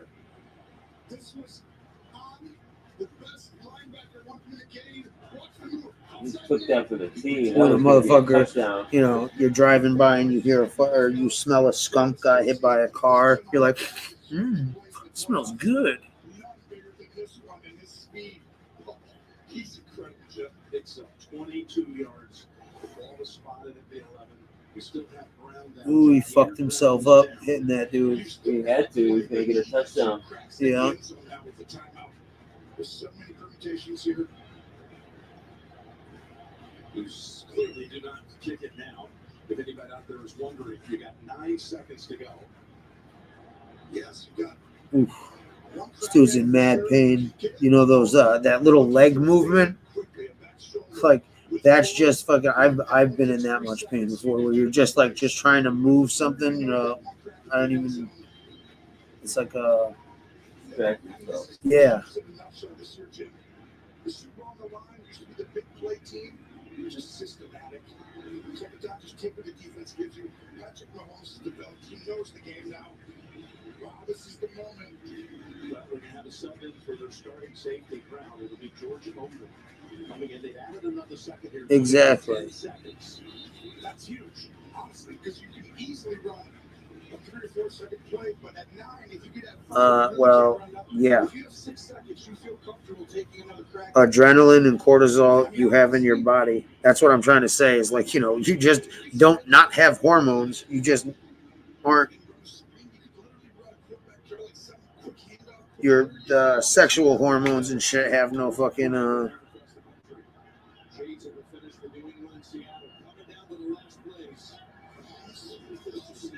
You have a pet skunk there in the same thing.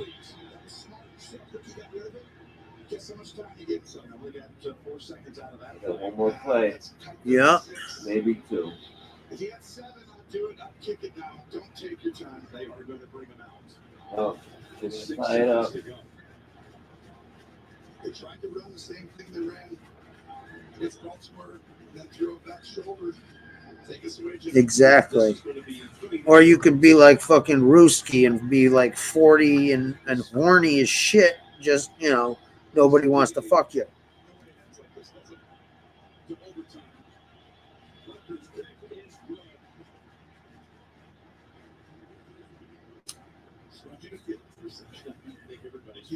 He's too good. He ain't missing that one. His 4th field goal of the game. 19-19. Those fucking, what do they call those people that fucking think, no, that think fucking everything, they're perfect, but it's the chicks that are the problem. Incels. There's been one overtime game in the history of the Super Bowl. And Kyle Shanahan was in that game as the offensive coordinator for the Atlanta Falcons. I heard they're a little vicious. 3 down. Took the first possession of the overtime, went down 1. Of course, rules have changed. Overtime rules have changed since that time. That's true. But in the postseason. Yeah, I not an ugly animal, not like, like, what the fuck is that thing? Dun, dun, dun. They might put it on the ground, but instead they go with the touchback. I wouldn't want a special team. Say, go ahead. You want to throw it from the 20, 25 to the end zone? Fire away. I don't know. All right. So, Dazzling Urbanite says the 49ers. I don't even think he's in here anymore. But, I said, I got the 49ers. What? Why? He was open. He could have had a touchdown. Oh. From Las Vegas. Wide open. Yo, down the street from where I am right now, at a hotel I was staying at, I have never seen a bigger fucking raccoon in my life. That thing was like bigger than Fat Puppy. Straight up. Oh, okay, word.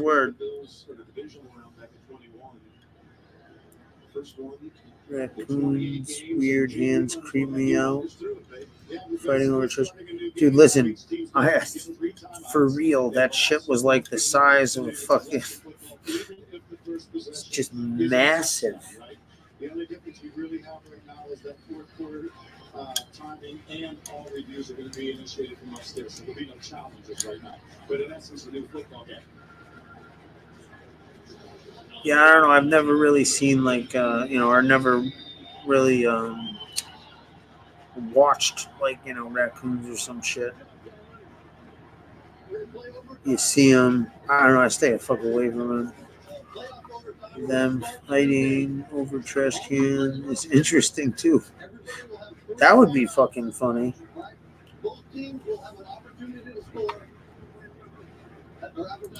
Yo, raccoons are really smart. San Francisco, you're still a visitor. What is your call? You call tails again.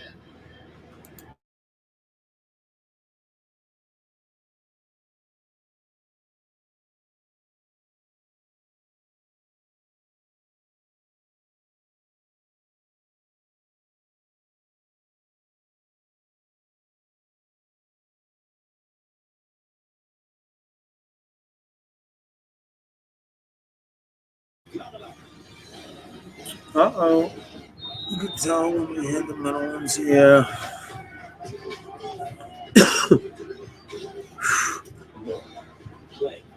Oh, shit. It's Kid and Play. Let's check the replay. Is what really happened replay is brought to you by Progressive. One thing no one would challenge, protecting your home and auto with Progressive.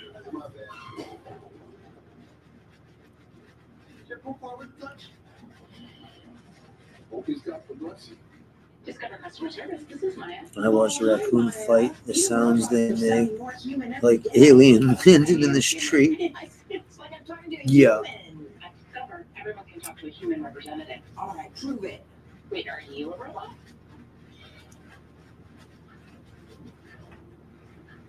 Oh. How would I prove that I'm not? 24/7 US-based customer service. Do you feel like a robot? It pays to discover.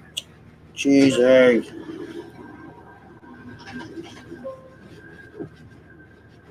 Oh, Jordan Peele came out with a movie. It's got to be a horror movie. That's what he's been doing lately. Dead as hell.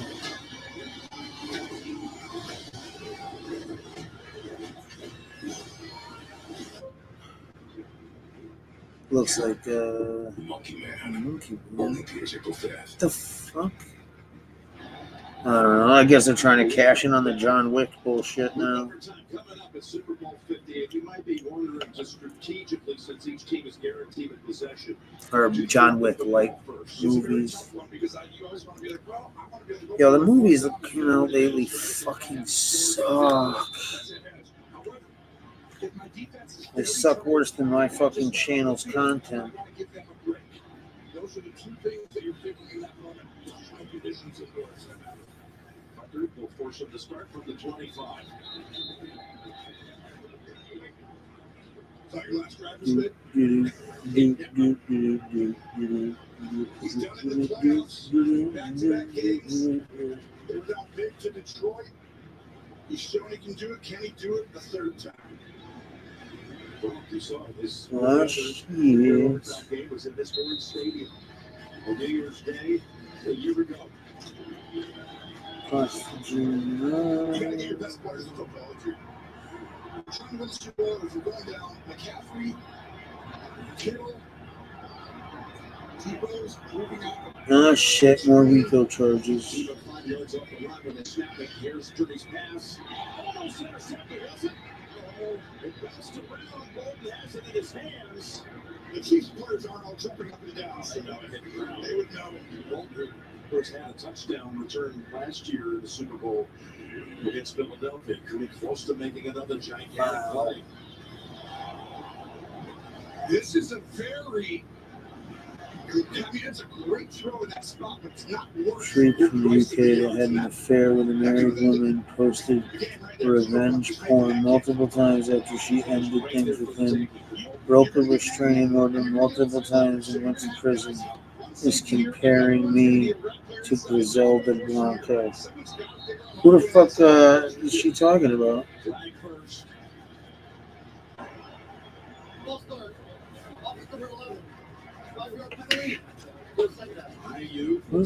Huh? Who's Angel talking about? Genius by Sneed on the other side is guarding him. He moves like he's gonna, press jam him right away, and he falls for it. Sneed has turned into an incredible point.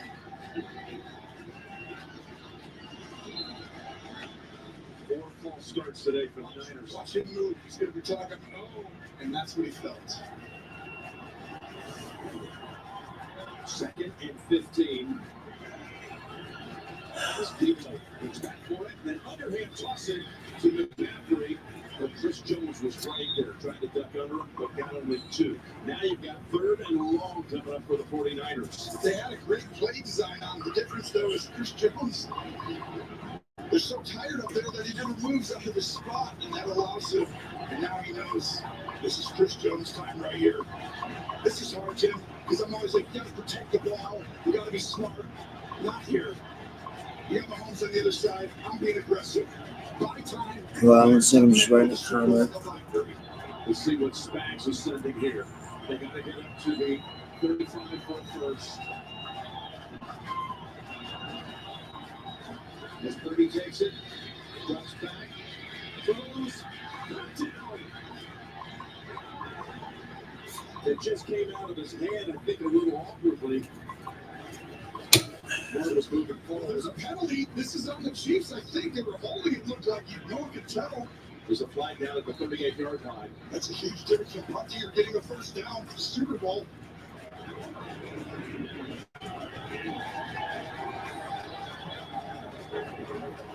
Really going to field the incomplete pass. Fire the pass. Hold it. Defense number 22. Anyways, it's the way I like it, man. To live in a wooded area, so we see quite a bit of wildlife. Yeah. No, that's always nice to live out in the middle of fucking, Who's having the game of his life and creating that move to get McDuffie off balance is why. And that's a good call right there. The first penalty on the Chiefs since the 2nd quarter. And Gene, you can't quibble with that call. No, you can't, Jim. That's a whole great inside release by Jennings, and he got help. right. 27. All right. Looking and tackled down after about 3, maybe 4. Cool. It's so hard to stay committed, especially these big moments to run the football, Jim, because you know if defenders want to just. Nowhere you can have turkeys holding up traffic. Yeah, right? Wild ass turkeys and shit. But you got to do it here. I don't know why. It just feels like they're just a little tired. They do something simple. Get it outside. Jet sweep. Somebody moving out wide. And why is this showing me this, dude? Why is Google sending me? No. He's 3 yards short of the first. Settings. Tranquil, one of those in on the tackle. Notification categories. High priority. Big weapon. No priority. No notification. What? This one is short yardage. 32. I'm in 4-down territory on offense. So why am I getting these? Ugh, forget it. Yeah, wild turkeys, and not the kind in the bottle. Ooh. This is one of the best route runners I've told you over and over. But the motions that Kyle Shanahan Good game, man. He's creating my best route runner out of safety, Mike Edwards. He doesn't have to go against Sneed or McDuffie. That has been such a secret to this game. Unbelievable by Kyle Shanahan to get that advantage. 3rd catch for IU. 11 yards for Anybody got any money on this shit? 46.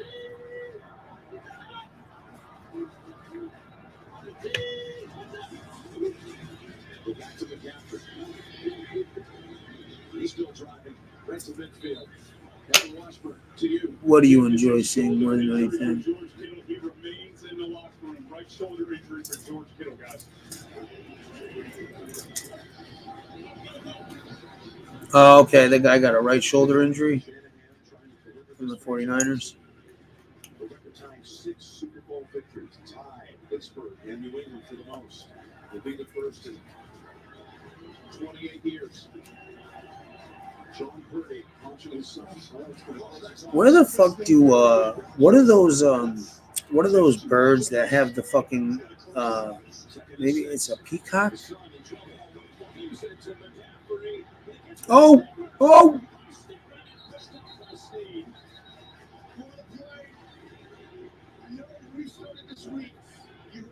damn. Watch his spatial awareness, his ability to use leverage and to get places and get your progressions as fast as anyone in the National Football League. None bigger in his entire life than that right there, Jim.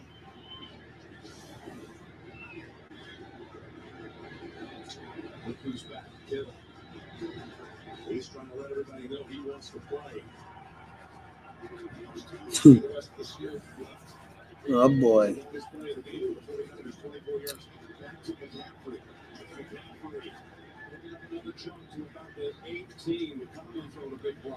Damn. Remember all those years that Terrell Davis toss, that Mike Shanahan, the dad of Kyle All right, Shanahan, I'll be back in a minute. instead of just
No, that's a bad idea.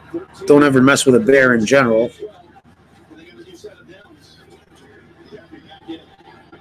I don't know. After finding out shit, fucking, my favorite bird is a fucking goddamn what are those, pelicans?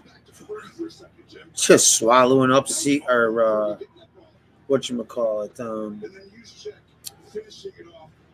pigeons, fucking squirrels, whatever the fuck.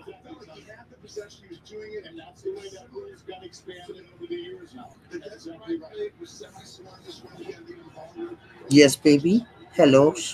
Hello.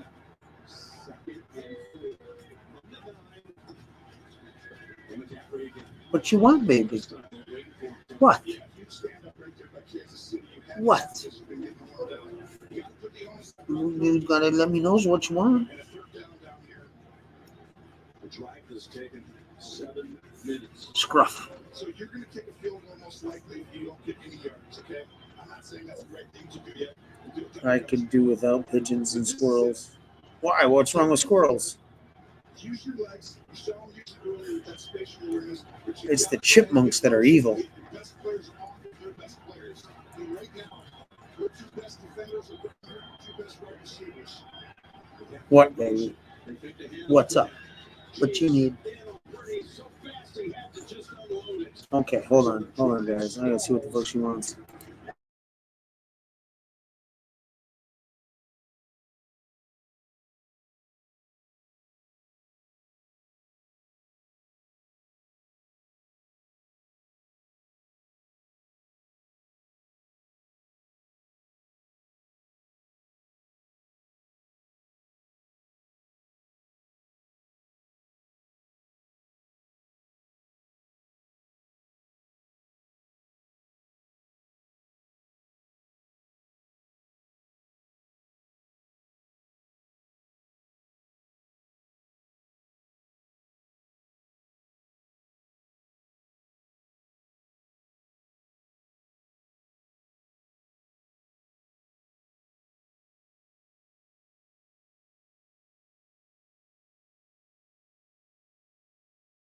Okay, guys, looks like we're going outside for food.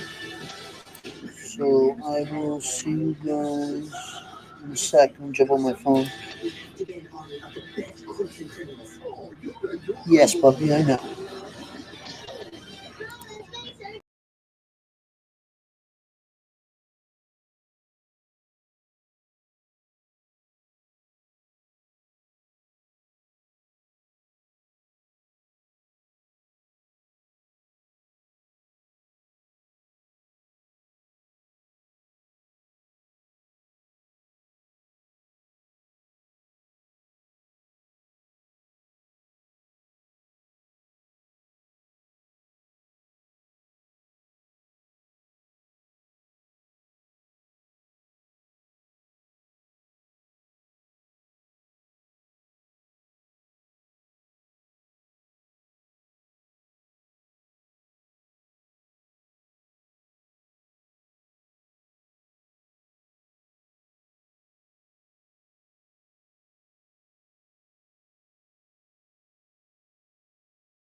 What did you do, baby? This way. This way. This way. This way. This way, baby. Of course you're gonna grab fucking the wrong side. You know? Alright, go poop. Go for the shit.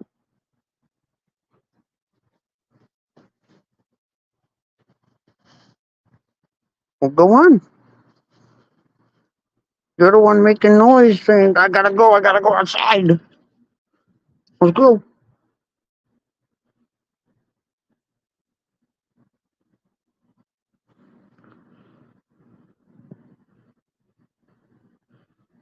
Oh, don't be in this. Okay. No, you're sniffing. You gotta go.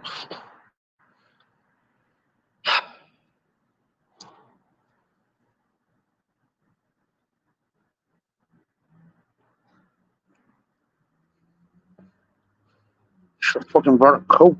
It's fucking freezing. Hey, hey. No. No. Come on. Let's go. Hey. Leave that alone. Oh, now you're gonna go pee. Thanks for peeing on your leash. I ain't touching that anymore. All right, come on. Let's go. Let's go. Come on, Dum Dum.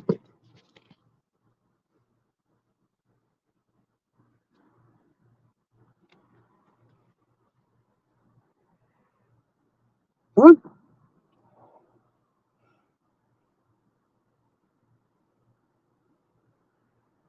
Okay, let's go. Come on. Come on.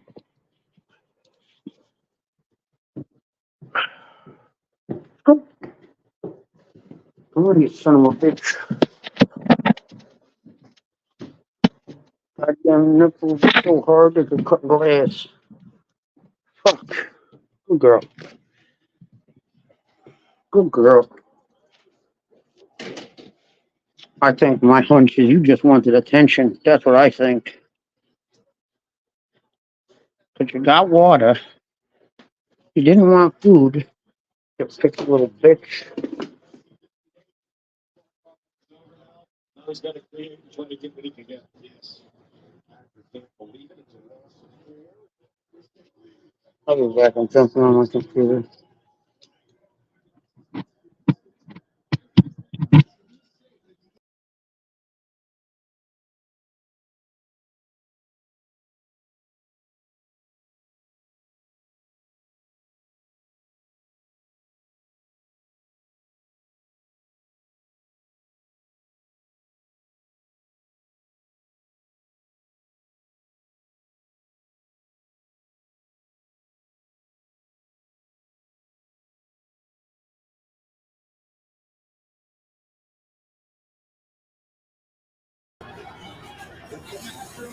They've been up in there expecting this time.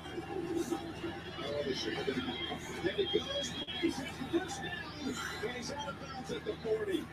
I don't know why. I love the idea of putting him all up in there and pretending. Scruff.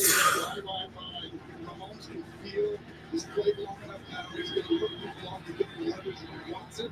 And Mahomes showing why he's so hard to beat. Tony, my grandmother said my mom. Wait,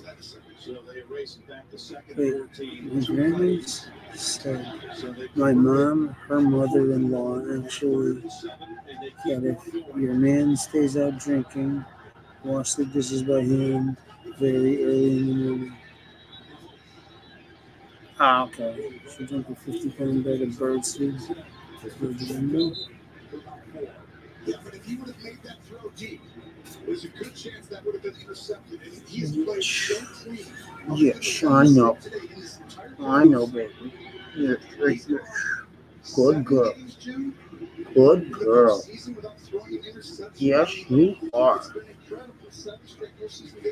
Yo, that's what my great-grandmother used to do to my grandmother. Fucking, she would fucking be up at like 3, 4 in the morning just slamming fucking doors, cabinets, and trying to make as much noise as humanly possible. I'm surprised my grandmother heard it with the TV that loud, though. I used to be able to hear her TV on the 3rd floor in my apartment, almost clear as day on the 1st floor.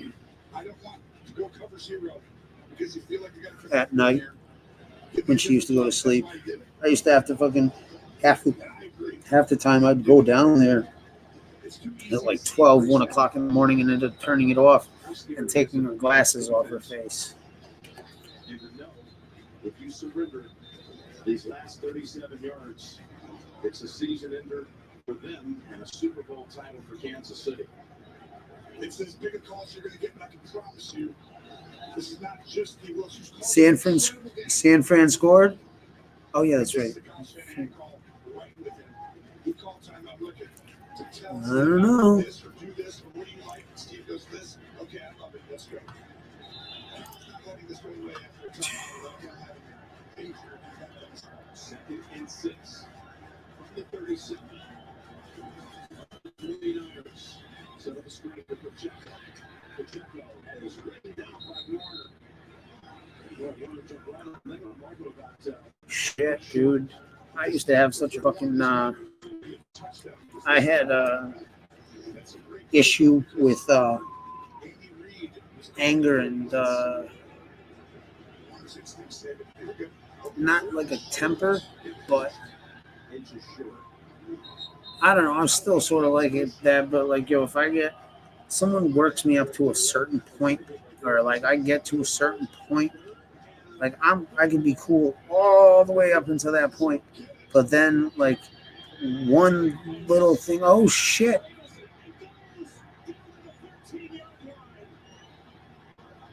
Some like thing could go wrong, or I don't know. I just don't. Actually, I like having to worry about that sound. Worrying about what sound. But he knows how to win the game. He knows But when to be aggressive and not to be. He's made one I mistake. know I just stopped in this sentence, but my mind's a bit fucking.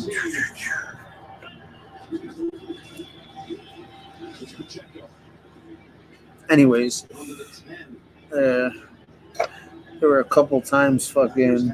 I remember one time like where I really fucking lost it. Like, and I ain't gonna get into what the fuck happened, but it was fucking insanely stupid on my end.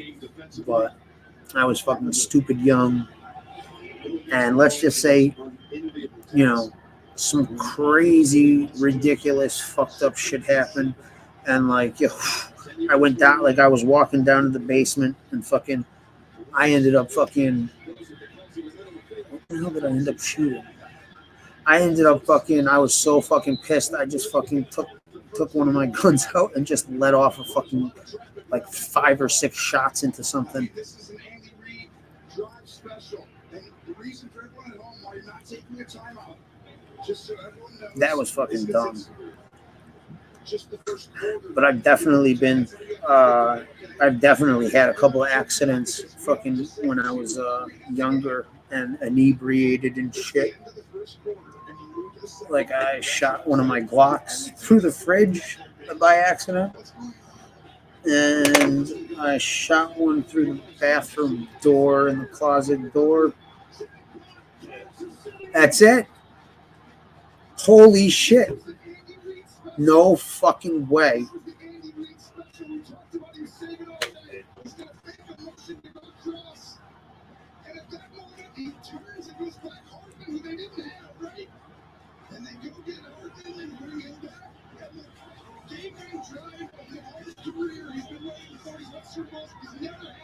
Wow. Wow.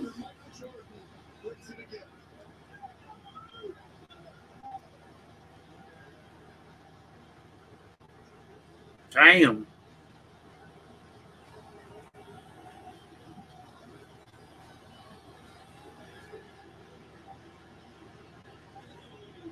Some people like pushing people's buttons. They get all shocked when they get a reaction. No. See, that's the thing is these people push people's buttons and shit and then play the victim when fucking somebody reacts to what they're doing. And it's like, no, how dare you do something to me, you know, but I can do, they don't think about what they're doing and fucking how their actions are affecting someone else. And if they are, their main concern is how much misery, and pain they can inflict, so to speak, metaphorical or literal. And it's how dare they fucking even fucking, who do you think you are? Like, I've literally listened to people on here like, who the fuck do you think you are? And you're like, wait a minute, didn't you just do some fucking crazy bullshit to this person? And now they're calling you out for it, or calling you a piece of shit. And now you're on your high horse like, how dare you? You don't have the right to do that. Or, hey, I used to be a fucking person for the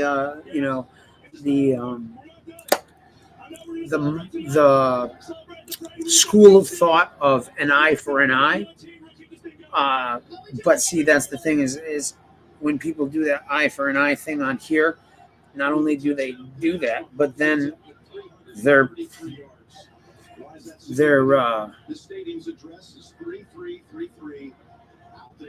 acting like they're all righteous about, what they did, and they were in the right and this and that. Like, no, motherfucker. Like, you want to get your get back and fucking, get your revenge and or whatever else you feel slighted and you want to get at, dude, fine, go for it, do it.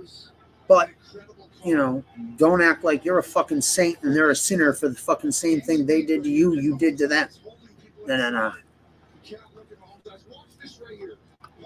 A shitbag move's a shitbag move.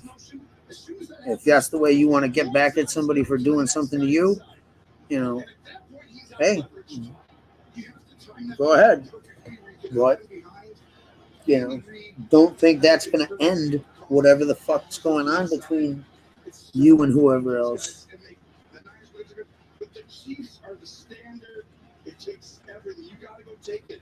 Well, yeah, Emerald, because, they know the truth.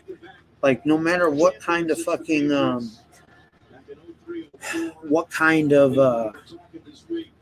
facade they present themselves to other people as, they know the truth.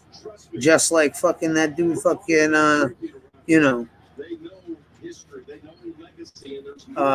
skinny, hairy fucking, Irishman over there in Pennsylvania knows fucking, he's never been about it, never been fucking one of those people, who was a mover and shaker, so to speak. The guy was a fucking crackhead who probably did a ton of scumbag shit to his friends and family. And then, most likely cooperated. And then, came on here to basically act and present himself as something he's not.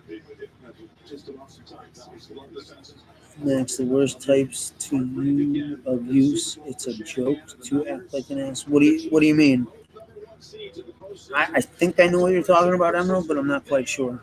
The Super Bowl champions coming up, the Verizon Super Bowl postgame show and the presentation of the Vince Lombardi Trophy. You have been watching Super Bowl 58. We'll join James Brown right after this. Kansas City is the world champion again. Damn. Feels like a dream, feels like magic. Don't believe I can have it.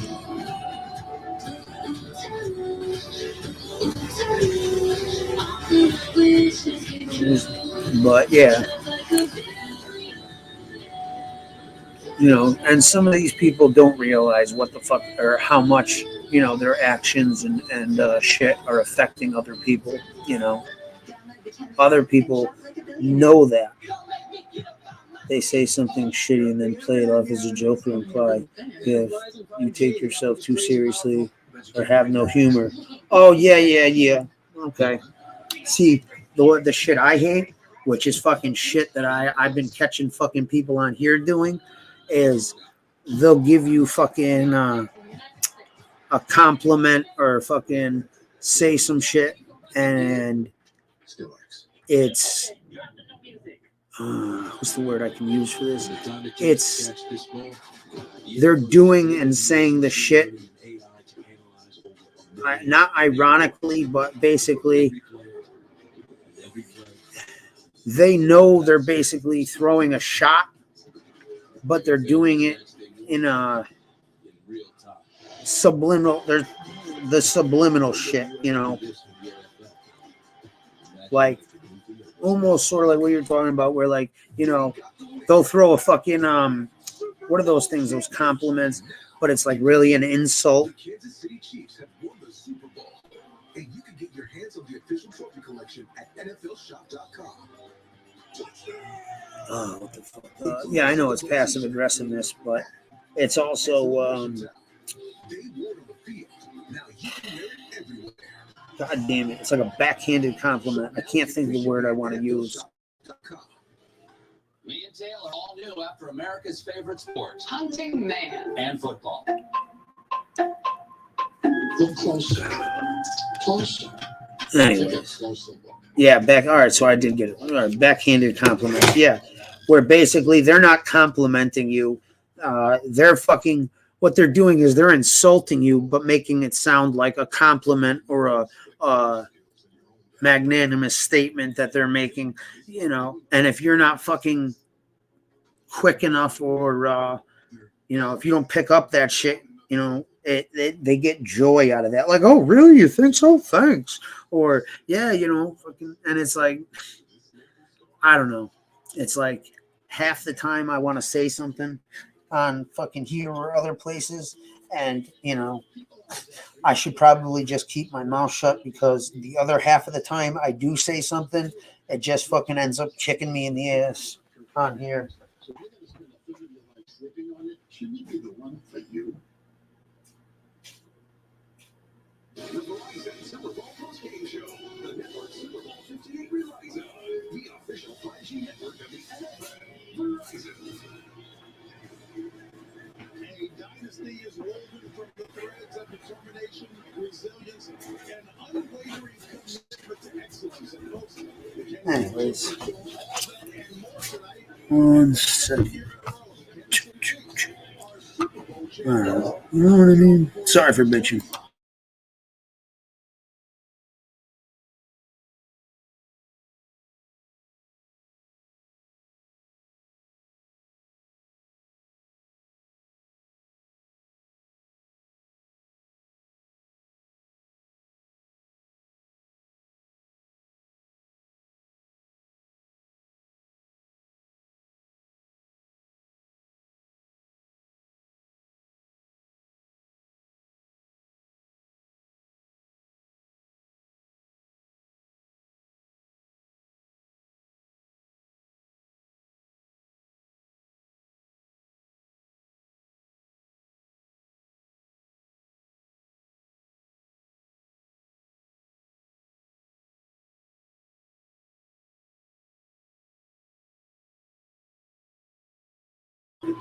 Why the fuck does this camera keep fucking glitching out on me? Oh yeah, dude. I posted something I'll play right now. Hold on, let me get my phone.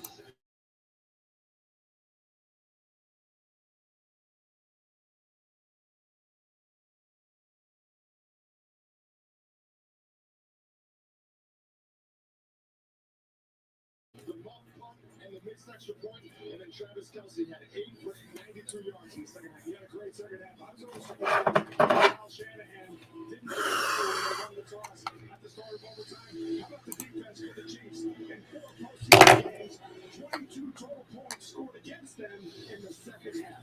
Patrick Mahomes is in rare air, and Brock Purdy is no longer a game manager. He is a game executive. And the Verizon Super Bowl postgame show continues after the Women abusing informants.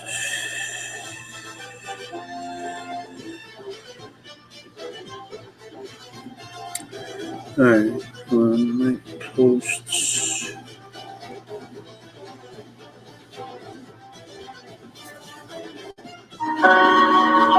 All right. Hold on.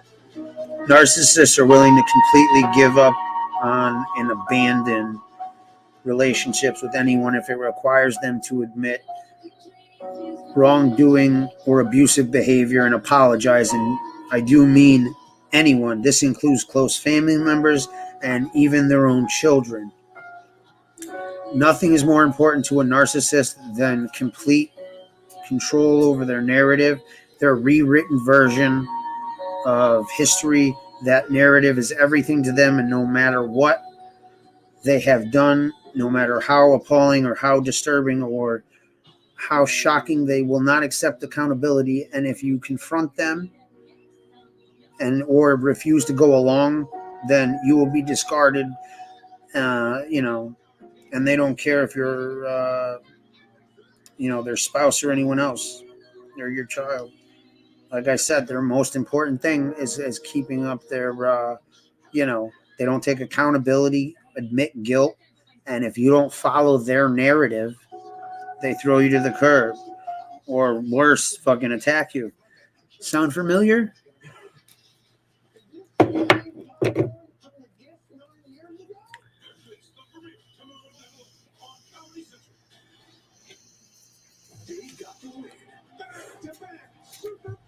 Who can be sarcastically subtle? The Kansas City Chiefs have won the Super Bowl, and you can get your hands on the official trophy collection at NFLShop.com. Including the Super Bowl T-shirt, hat, and celebration towel. They won on the field. Now you can wear it everywhere. Get free shipping at NFLShop.com.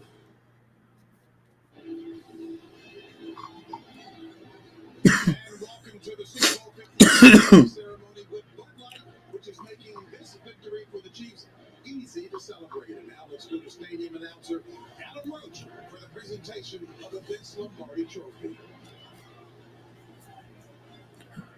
Ladies and gentlemen, please welcome two-time Super Bowl champion from the Miami Dolphins, celebrating the 50th anniversary of his MVP performance at Super Bowl VIII, Hall of Fame fullback Larry Zonka, and the Vince Lombardi Trophy.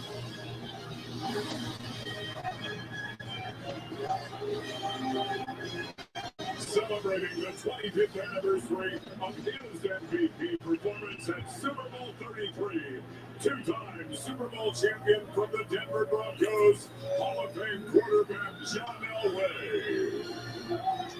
Engineer is unable to conduct the perfect murder. Ooh, let's see what that guy's going to say.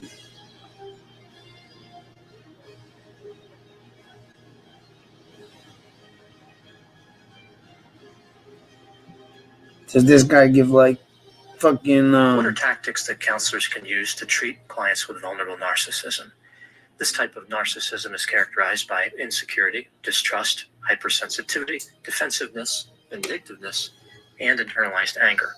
It is not a personality disorder, but it tends to co-occur with personality pathology.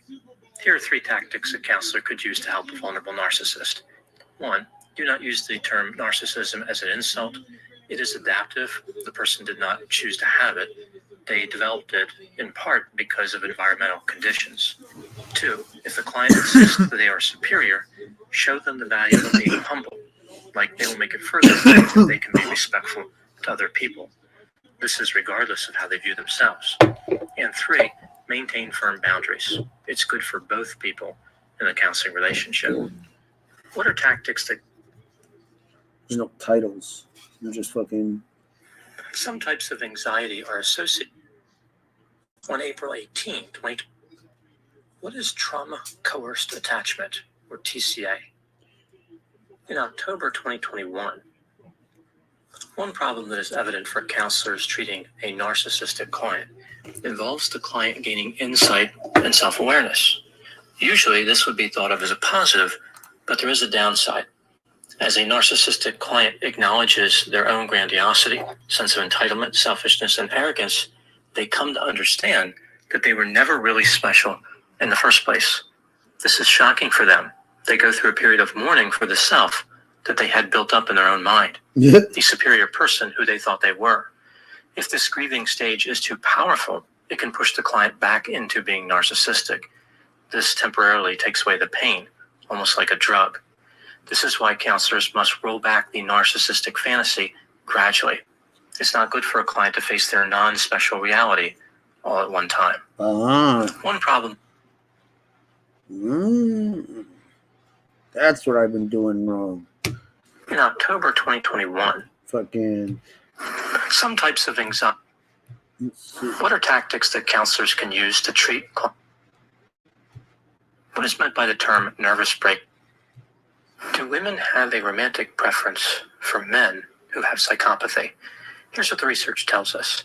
For women, factor 1 psychopathic traits in men are the least repulsive of all personality pathology.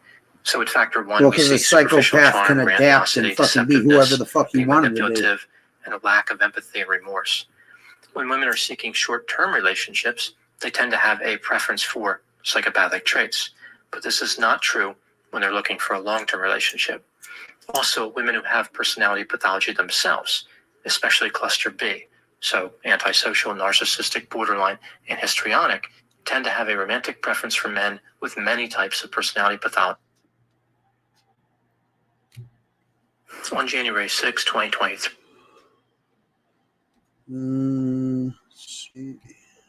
Having narcissistic parents influences how a child will behave when they become an adult. For this video, I will refer to the adult as the survivor. One theme that emerged from a study in 2023 has to do with how the survivor convinces their romantic partner and their in-laws about the nature of their narcissistic parents. Many survivors reported having trouble convincing people of why it was important for them to cut off contact with their parents. Essentially, they have difficulty getting people to believe how narcissistic their parents were. There is a tendency to view the survivor as the one who's causing the problem, like they are self-centered or immature. People might say something like, well, their parents could not have been that arrogant, grandiose, manipulative. The survivor must be exaggerating. The survivor is severely judged for initiating a no-contact stance, and people start to create distance from them. The irony is that their efforts to stay safe from narcissism lead them to isolation. Having narcissistic parents. Oh yeah, where the fuck does he analyze serial killers? Dude, I fucking listen. I've always been whatchamacallit. I've always had some interest in psychology, the human behavior, and profiling and shit like that, so to speak. I've gotten pretty good at it too. What can I say?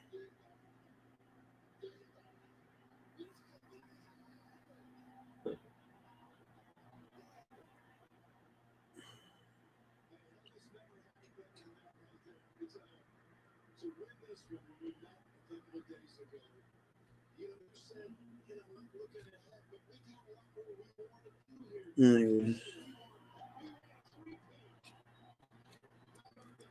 Maybe that's way bonding with followers. Maybe.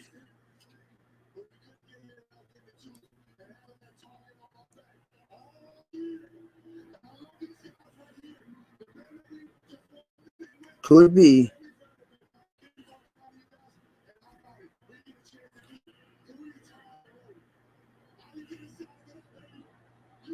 Let's see. I still can't get over that dude last night. Fucking whatchamacallit. This dude's living his best life. Travis Kelce. Yeah. Oh yeah.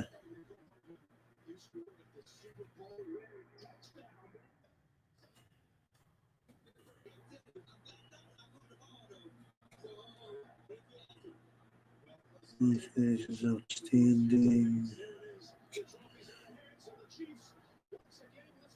Yo, let me ask you guys. Let me ask Max and Tony and Emerald, the 3 people commenting out of the 4.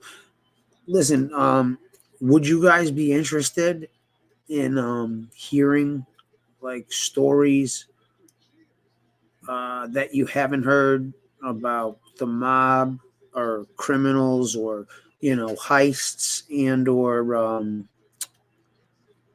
different shit like that?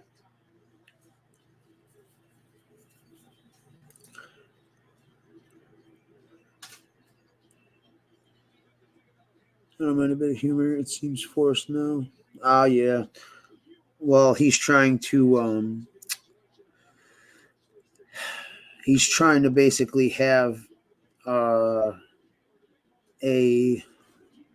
non-confrontational with the humor and shit. He's trying to seem like he's what's the word I'm looking for? Damn it, yo.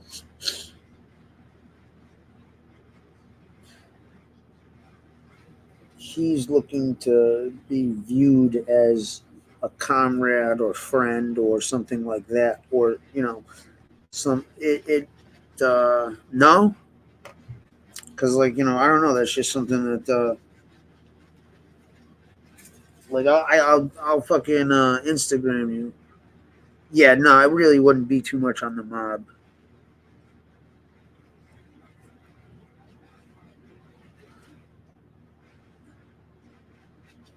Or at least the but there would be some fucking, like I said, dude, I'm interested in stories that haven't been heard or told fucking a million times.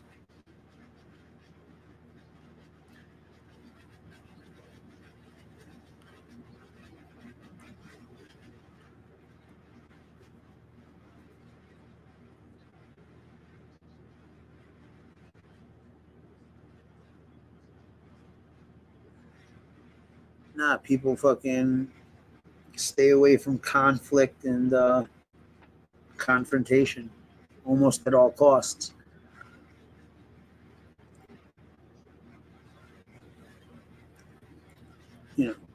In person or in real life type shit. On here, fucking there's no accountability. Like, none. And half the time you do the right thing and you get fucking persecuted and fucking harassed and fucking abandoned anyway. So the bigger scumbag you are, the more fucking it just blows my mind.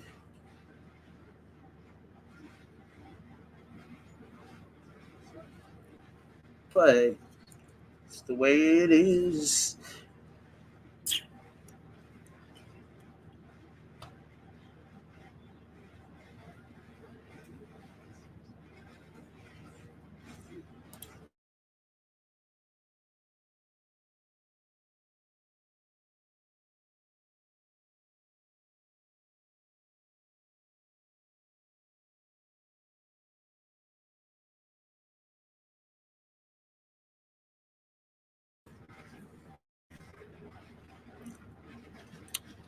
Yeah.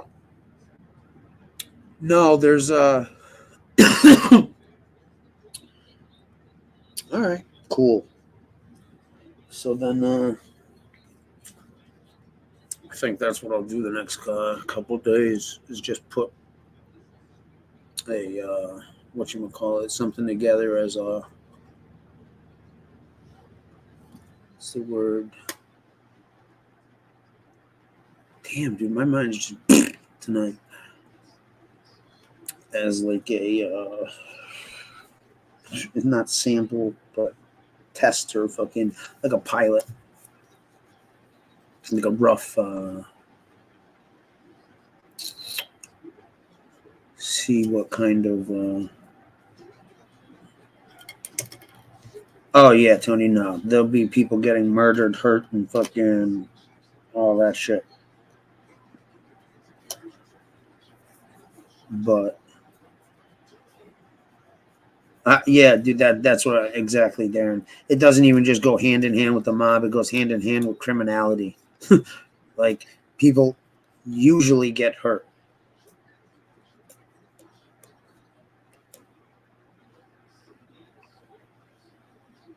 Or betrayed or ripped off, or that just goes hand in hand with stories that people would be interested in as well. Unfortunately, people do have that morbid curiosity.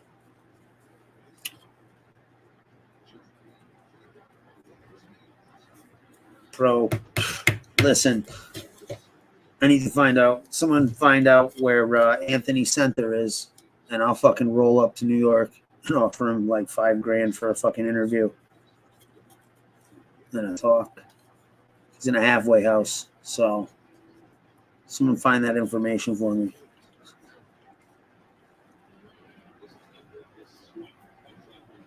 I doubt fucking get anything, but you know, hey,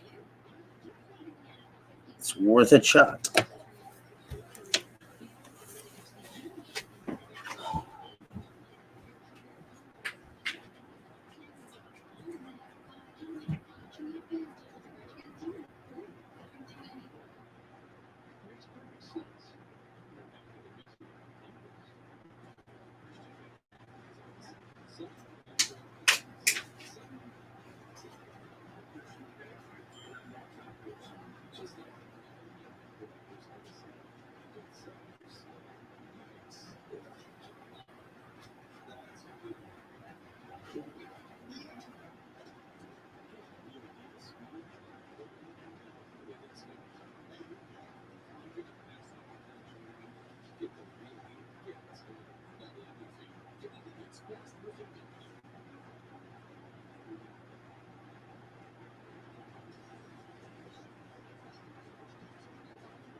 Nah, I would even do. It wouldn't even just be in the United States.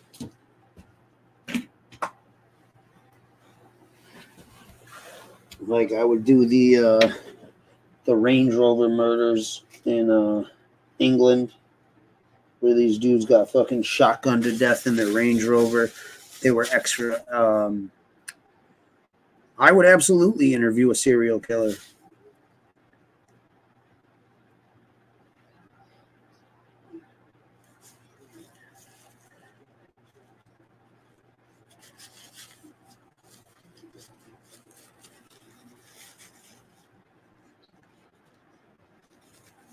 I would absolutely, you know.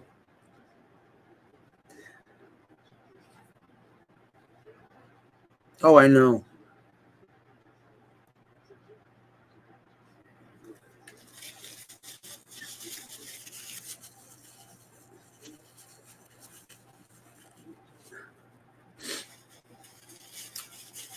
But yeah, no, I just I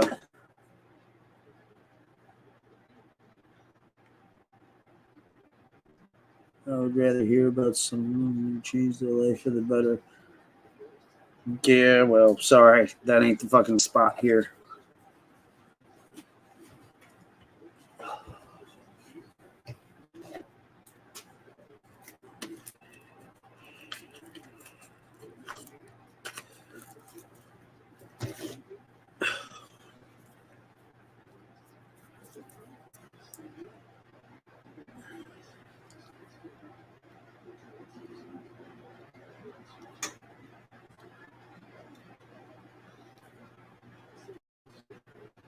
Any of those who haven't been interviewed. Yeah. I'm trying to think of how I would arrange that.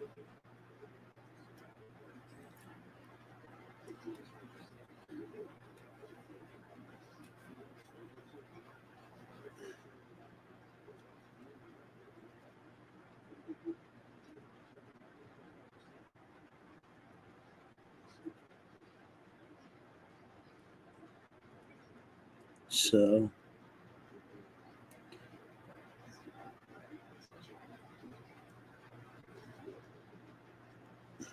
well, then that's not the real world, Tony. You know.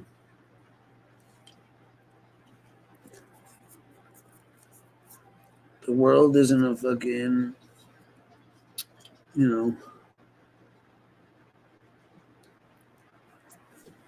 chocolate and roses and fucking shit like that, dude. It's more fucking cyanide pills and fucking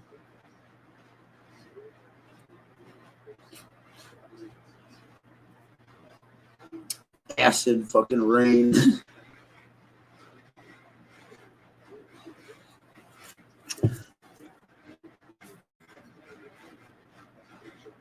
I think Vlad will ace everyone on the first interview with. Yeah, he ain't gonna fucking interview center.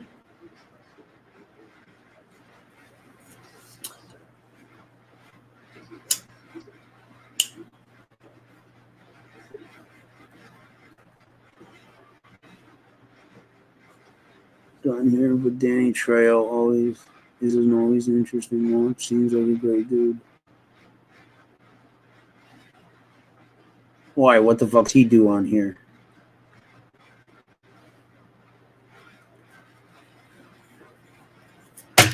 Yeah, all these rappers getting RICO charges and shit. The dude, Jay the Youngin, fucking who got killed, his gang just got RICO'd. Fucking, I'm looking at it right now. Like, just got RICO'd. There's gonna be a few more RICOs too.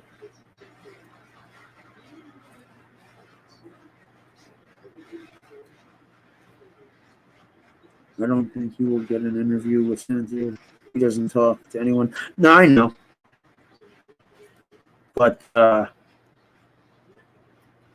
it would probably be like nothing about the mob and shit, and just fucking his story about fucking being in prison the last 30 some odd years.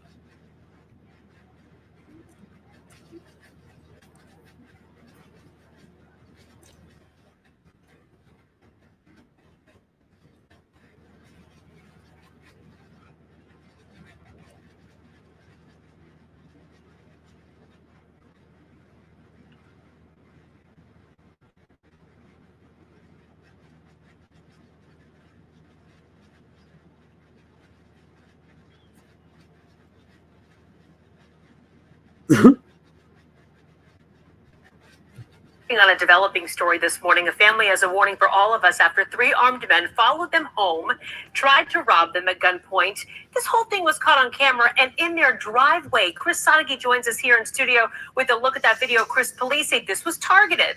Yeah, Kara, and this is some frightening video to look at. It shows what is called jugging. It is not new. However, Dallas police say it does seem to be happening more and more often. This video is from Mark Gardner's driveway in North Dallas. He backed his car in, and then 3 armed men jump out of an SUV, run up, and start pointing their guns at him, even pounding on his window, demanding he give up the cash he has on him. Jugging is when thieves hang out at banks or ATM machines, watch someone withdraw cash, then follow them, looking for an opportunity to take that cash. In this case, their plan did not work because Mark kept his doors locked and managed to escape by driving through a small opening between the SUV and another car. Fortunately, he and his stepson, who was also in the car, were not hurt. The video captured a good look at the 3 men, and Gardner hopes someone recognizes their faces.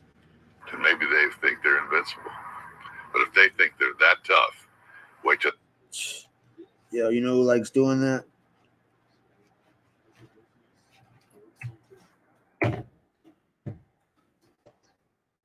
Yo, I swear to God, this motherfucker's got narcolepsy. If he's still in the middle, of course. Promoting his restaurant. Danny Trejo. Danny Trejo's the machete guy, or the guy in Desperate, or the guy in Heat who got beat to death, right? Yes, no, maybe so.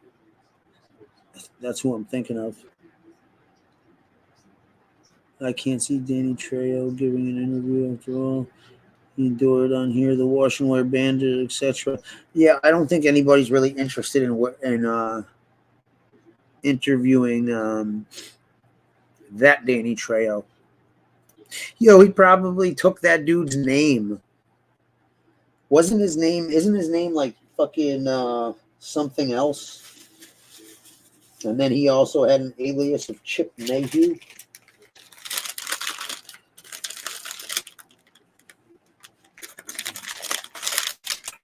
Yeah, Fairwell, come on. You see how many people come back or fucking do all this wild ass shit and then just pretend like it never happened. Or just lie to people and say that's not true. I've never seen more people fucking believe lies and fucking, call the truth a lie. Like no, it's like opposite here. It's like the truth is a lie, and the lies are absolutely fucking, true. Hands down. It's fucking mind-boggling.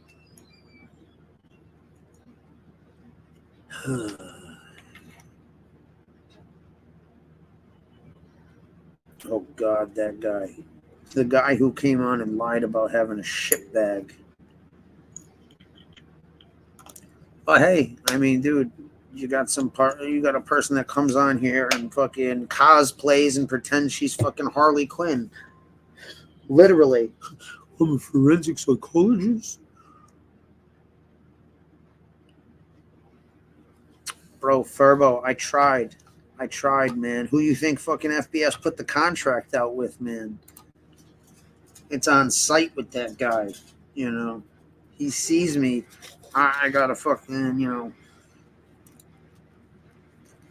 ran. Yeah.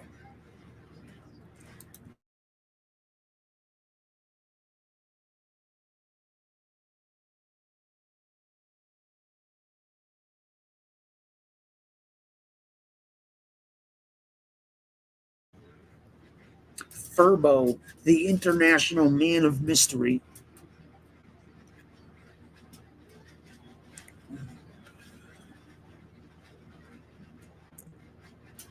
Quesadilla.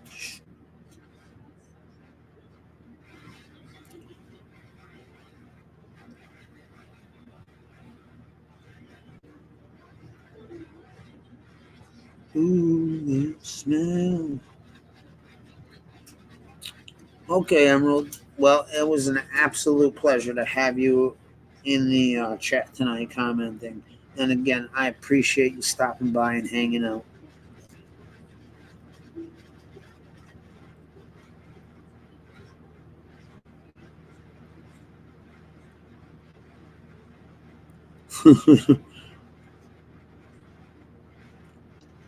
There you go. It's better than some people on here who are just a pamphlet.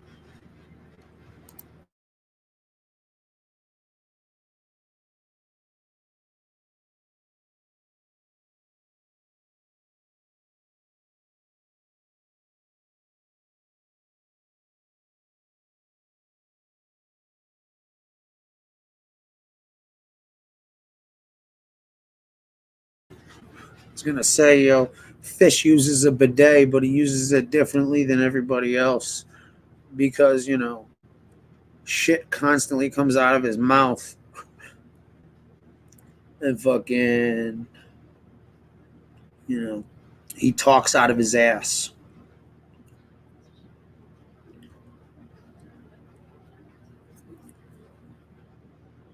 I can't see any chats whatsoever. What do you mean? I can't see any chats whatsoever. X out and then pop back in. That shit happens sometimes.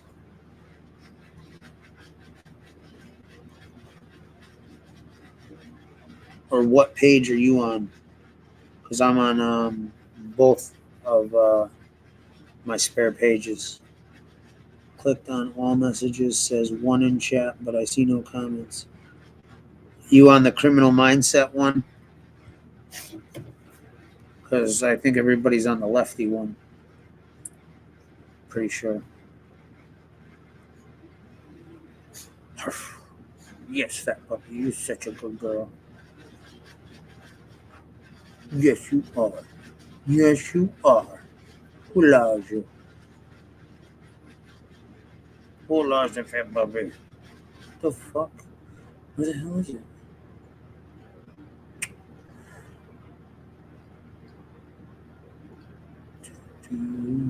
Here we go. Yeah, there's 11 people in the lefty channel. Here, hold on. I'll have a link. Here, I'll put it in the channel. Here, hold on. Here, handstand. I'm gonna put it in this. Oh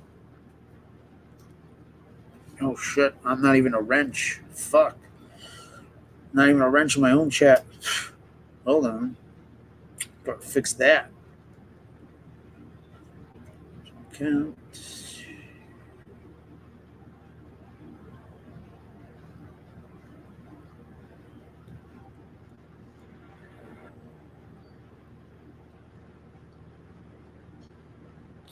The fuck? Why can't I see fucking what the fuck? Why couldn't I see what's going on with that? Hold on. Something's up with this shit. What the fuck is going on?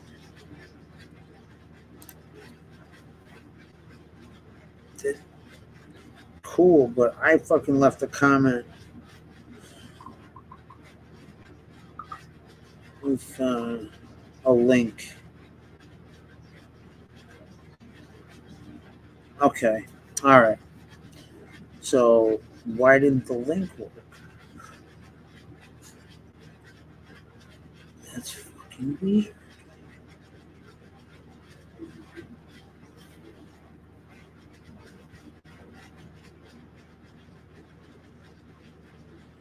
Okay.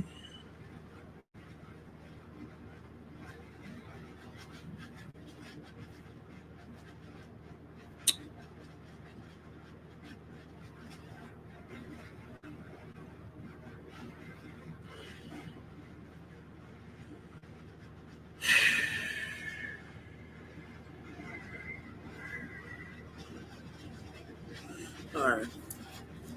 Yep, Kansas City fucking clinched that shit with fucking 3 seconds left in overtime.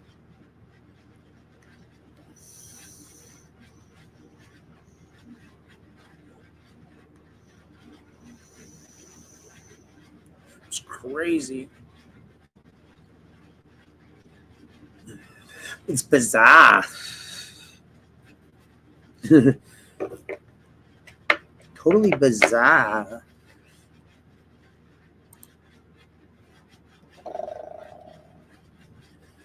It was a good game. It absolutely was a good game. You know, definitely not a disappointment unless somebody spent money or bet money.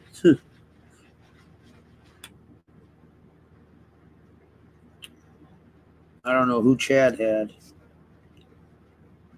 But I couldn't believe that shit. Fucking 3 seconds left in overtime. And this motherfucker.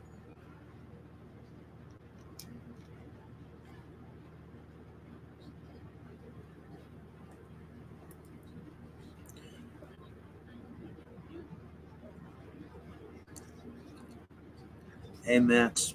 You know it, bro. Always a pleasure.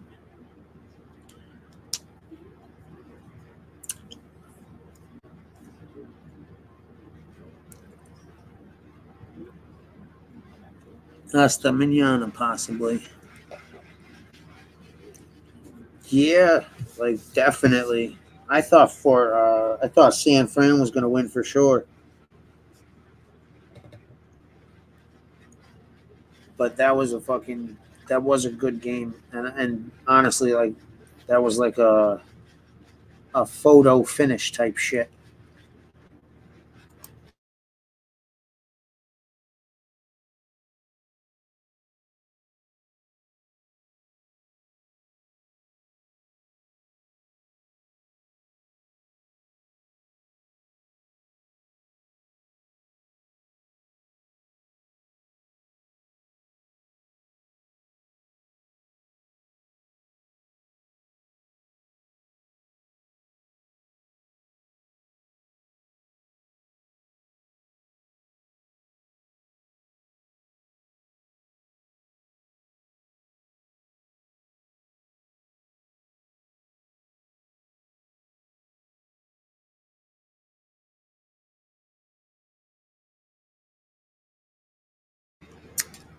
Yeah, I wasn't rooting for the Niners, but I thought they'd win.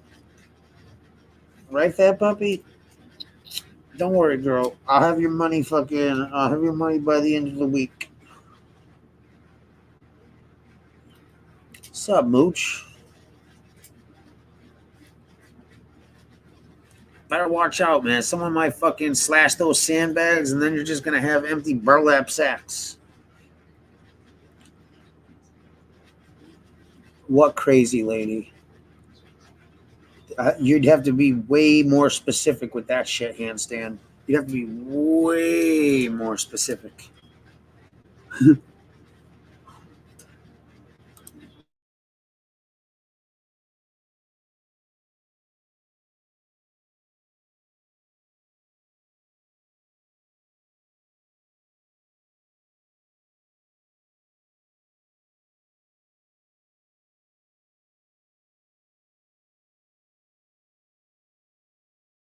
Oh, Barbara? Barbara?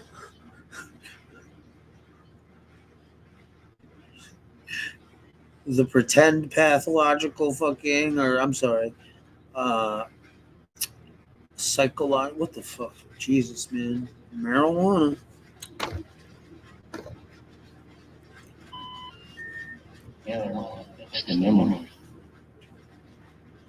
Oh, yeah?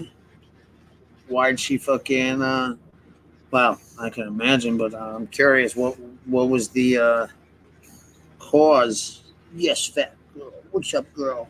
Oh, you put your full girl, huh? Yeah. Scruffy pup, right? Yeah, Vinny Ocean's niece.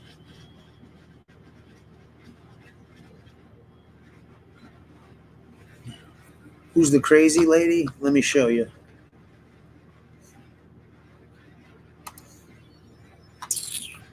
Scooby-Dooby-Doo, where are you?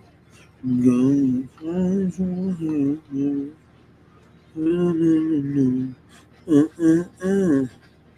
gonna play this. I'm gonna go take a piss while it's playing. In the name of Jesus, you be made whole by the power of God.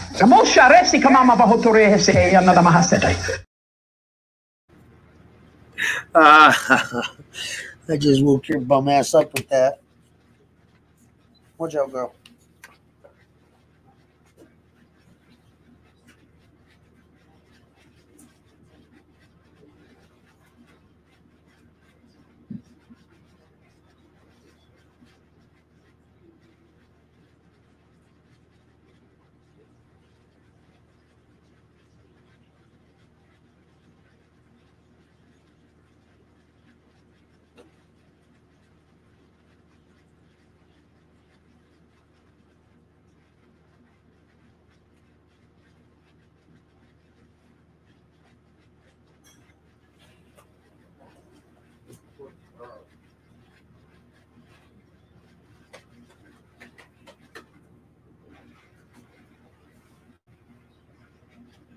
Oh, got your sweater. But not your skull and bone sweater. I don't know where that one is. So we got a nice red Christmassy sweater. Huh. Yeah. You're fatty ass. Well, I got another fucking person to keep me company while I'm in the bathroom now. Dog's on my heels. Huh, girl? Huh? Yeah, you. Yeah, you. Anyways, yo, I don't know what you guys think. I got these for my nephew. I've been at them.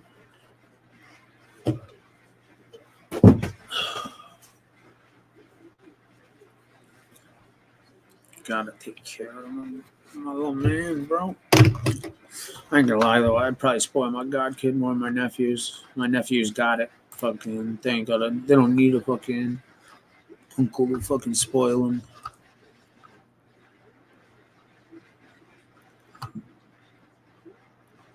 It's permanently removed by YouTube.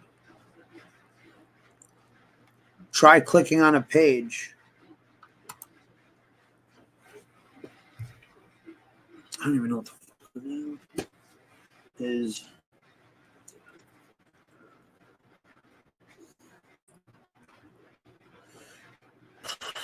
Midwest Barbara or something? Is that what we're looking at?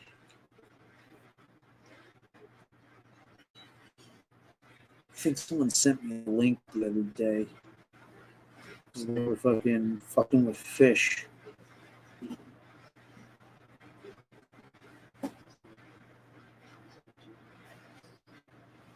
See this one. Yo, you guys ever see this chick called Eugenia Cooney? It is fucked.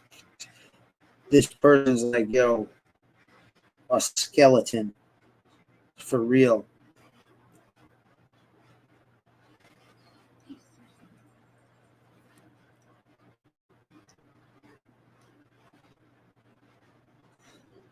Yeah.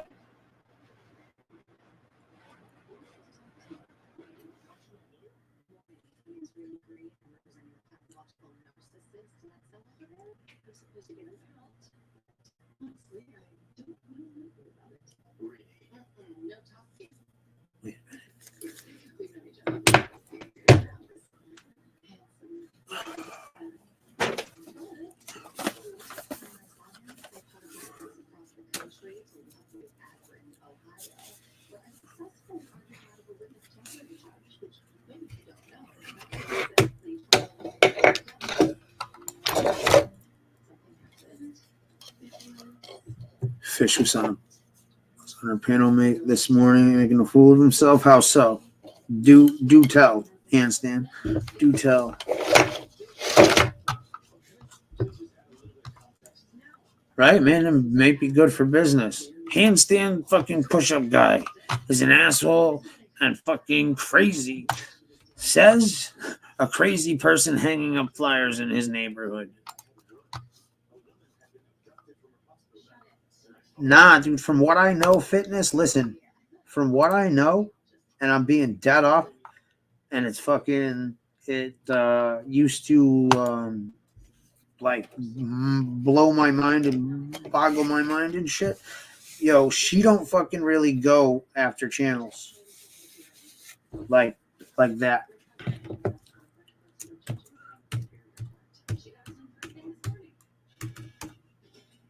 So that wouldn't be her. No, it wasn't to be.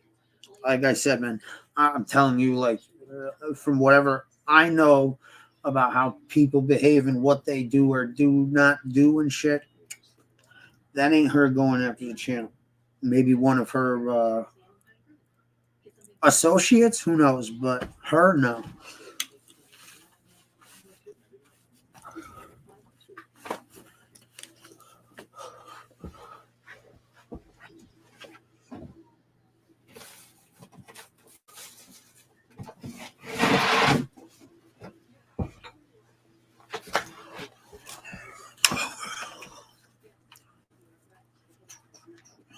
Fish was spreading political misinformation. That's why.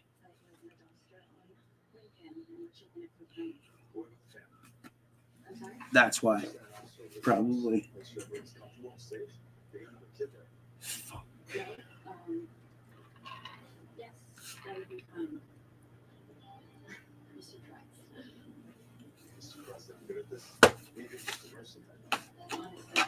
Well, that doesn't mean shit. Violating YouTube's terms and policies is any number of things.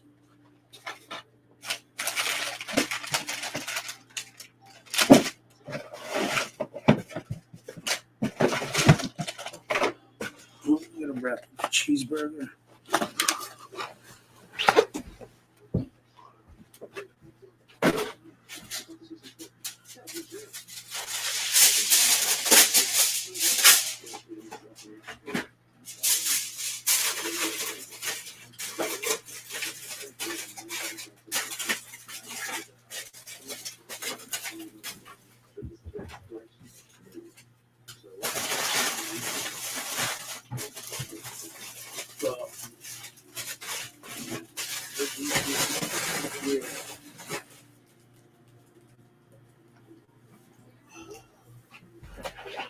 And do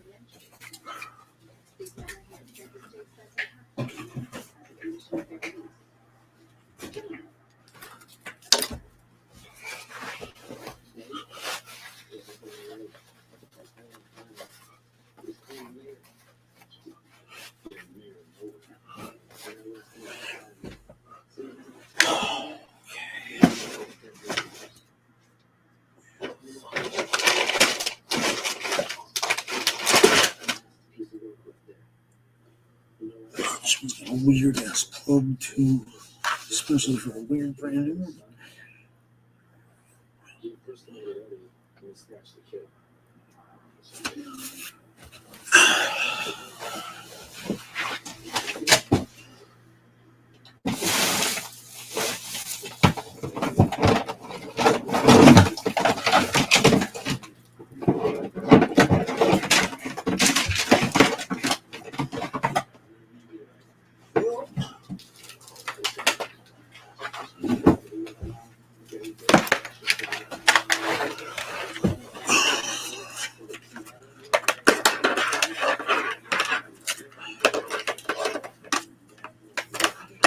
Ooh, just thought of that.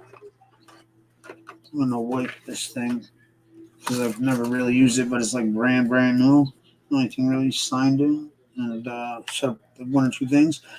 But yo, you know we're gonna run that thing out of this one, the thing with the cards and shit, and the pages and this and that. Sound good? Good.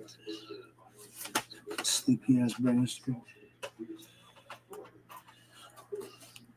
Look at me. Yeah.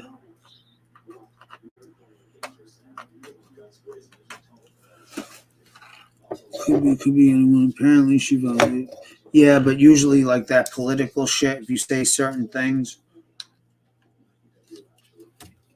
just like that other shit with the sickness thing.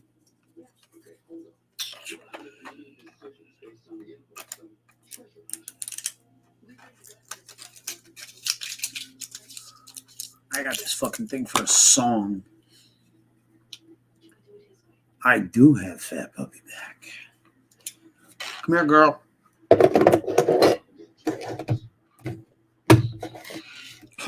Right by Darren's feet, huh? Oh, you got a better view of the TV. Come here. Nope.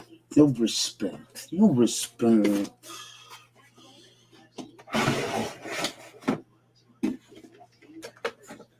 Oh, there you are, dum-dum. Come here. No, I want you. Come here, you. Come here, fatso.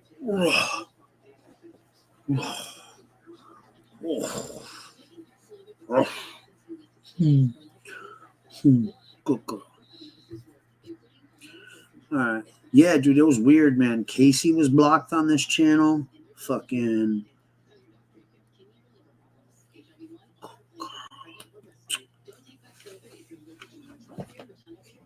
Bye.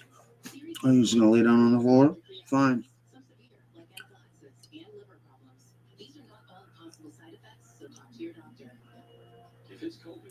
Oh, of course, dude.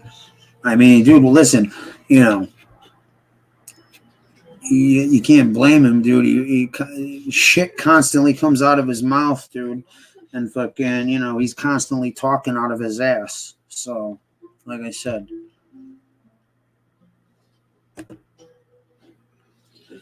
What the fuck was that again? Oh, that's right. I wanted to check up on something.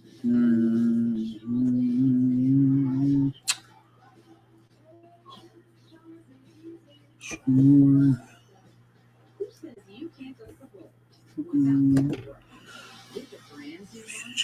Studio data appearance, language restricted mode, settings. I want.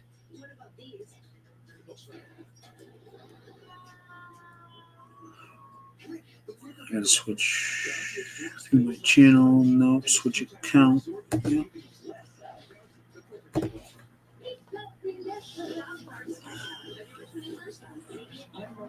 Check history first. Because I swear to God, I fucking saw that shit.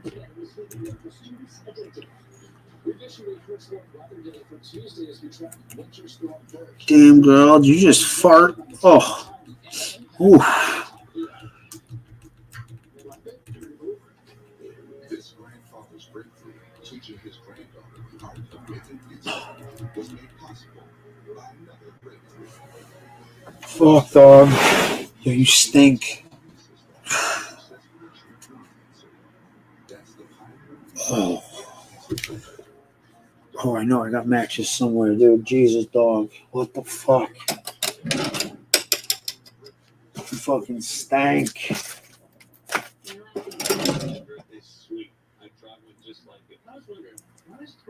Yo.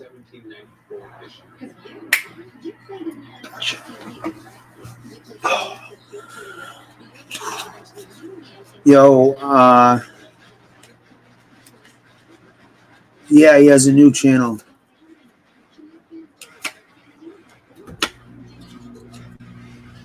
He absolutely does.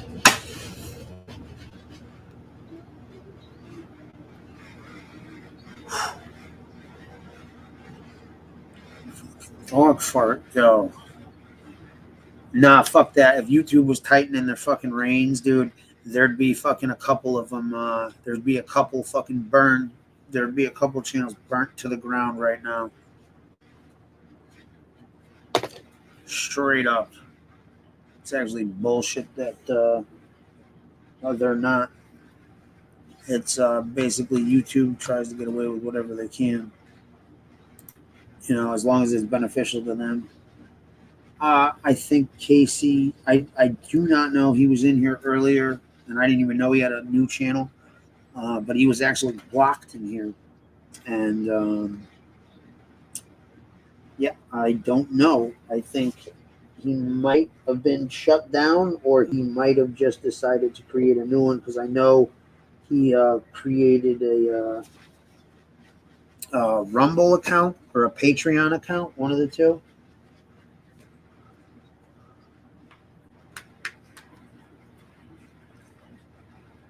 So,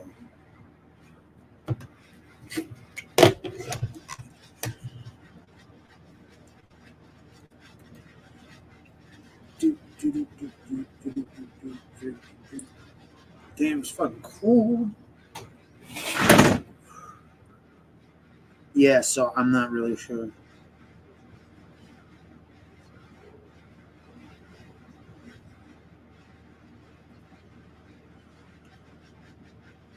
Nah, I was watching Angel last night.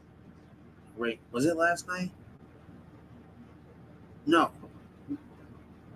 We were watching that whole fucking Tran fucking, or whatever the fuck that guy's name is. I can't think of his name. His name's Tranbo on here.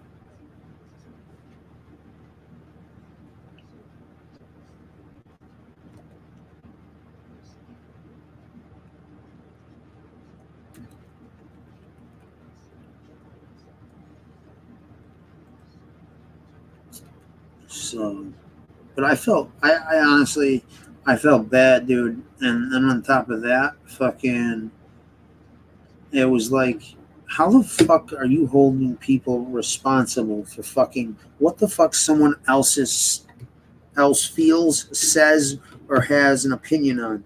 And this dude, Silo, that's his name, Silo. Fucking this moron.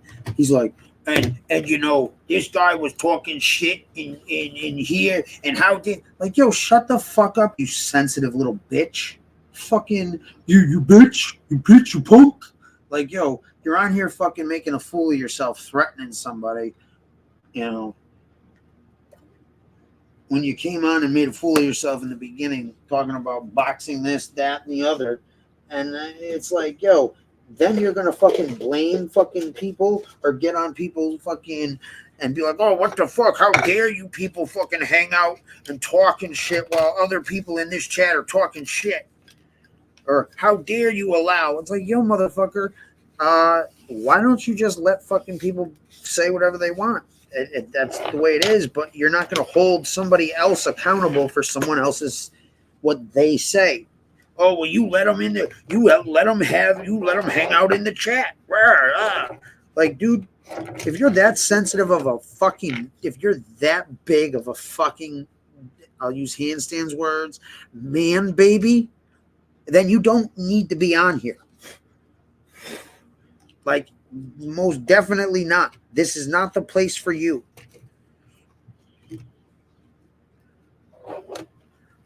But, you know how it goes, guys. As long as somebody fucking, backs up the bullshit.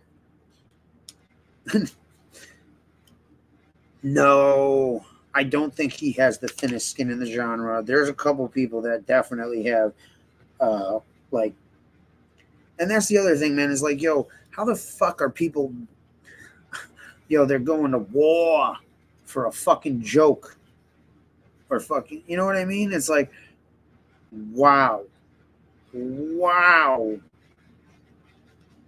Hey, I got an idea. You don't want to get made fun of for doing goofy shit on here. Don't come on here and do goofy shit. Think before you fucking speak and fucking act. I don't know, Handstand, man. That was like the first real interaction that I seen dude, in with BK. And I'm like, Jesus Christ. I couldn't hear you punk bitch one more time, dude. I'm like, oof, that's so fucking corny. Oh, I hate those people. Like, I hate fucking these people. Like, oh yeah, I'm gonna fucking do this, do that, do this. Yo, isn't it Wednesday? No, it's Sunday. On Super Bowl Sunday, I'm asking if it's Wednesday. It's like, I went to the package store thinking they were open. Nah, dude, they are open on Sundays. Yes, they are. So package stores are most definitely open on Sundays now. I don't know to what time, but they are definitely open on Sundays nowadays. And I don't even drink, and I know that. I can't argue that, so I'm not sure. I'm telling you, because I went to the one up the street to get a pack of smokes on a Sunday. I was like, fucking Sunday. I'm like, fuck it. I'll chance it. With him several times, had him pulling his hair. Oh, yeah, dude. BK was fucking, dude, he was really triggering this guy over nothing. Like, that was the thing that blew my mind, is he was fucking, triggering this dude over nothing. Like, basically being like, I don't know. Oh, yeah? You mean he fucking actually took off his do-rag?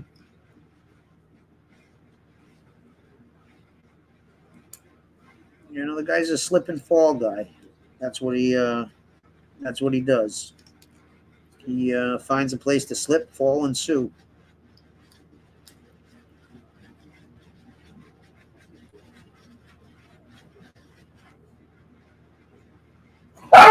Nugget! Hey! Stop it!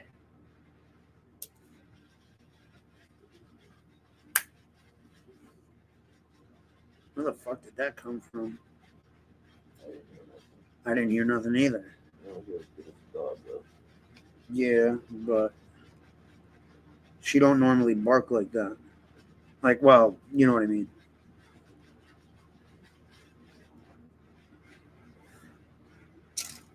Does he have hair? Has anybody seen him without the do-rag on?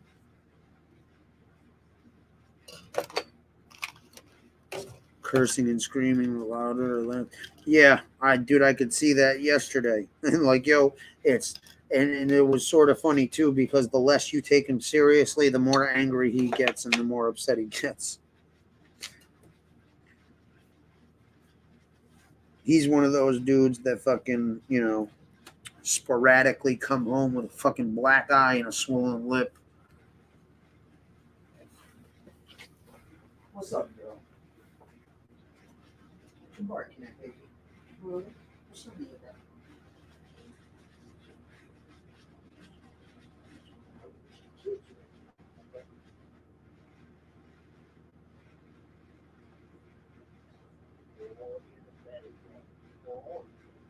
bro?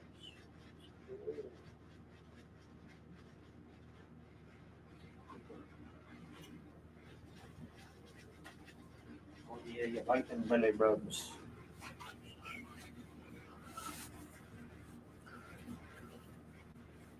What's up?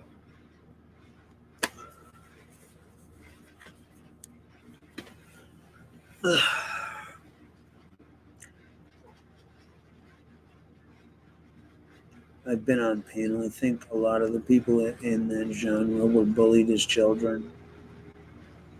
Makes sense. Oh, absolutely.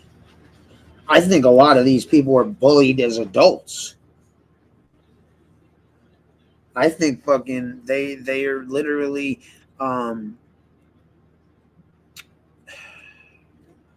invisible, like so to speak. And yeah, Handstand, you're absolutely right. A lot of these people who have been bullied their entire lives feel like on here, like if they sense weakness, that they can bully somebody else. Handstand said, "What up?" What's up, Handstand?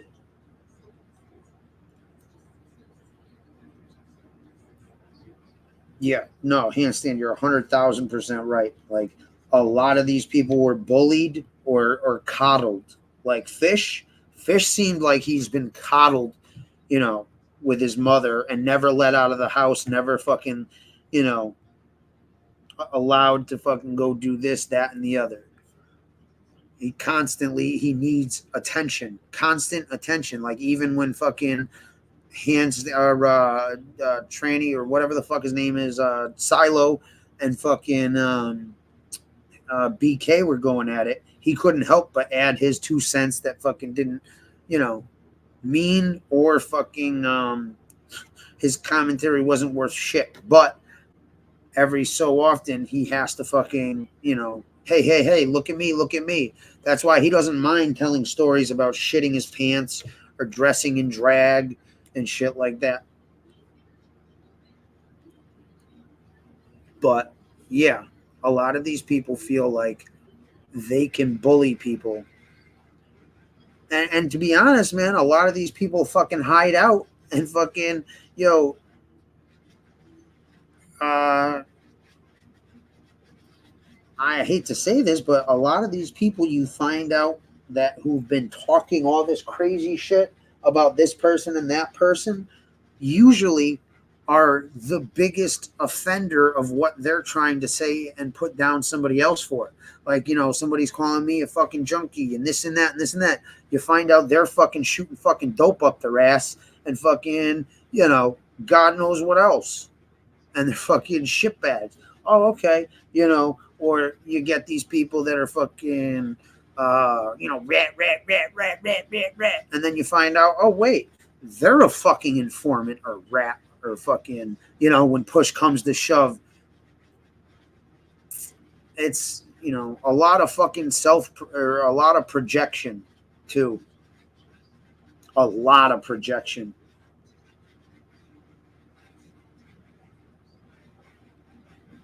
Fucking, the egos are fucking,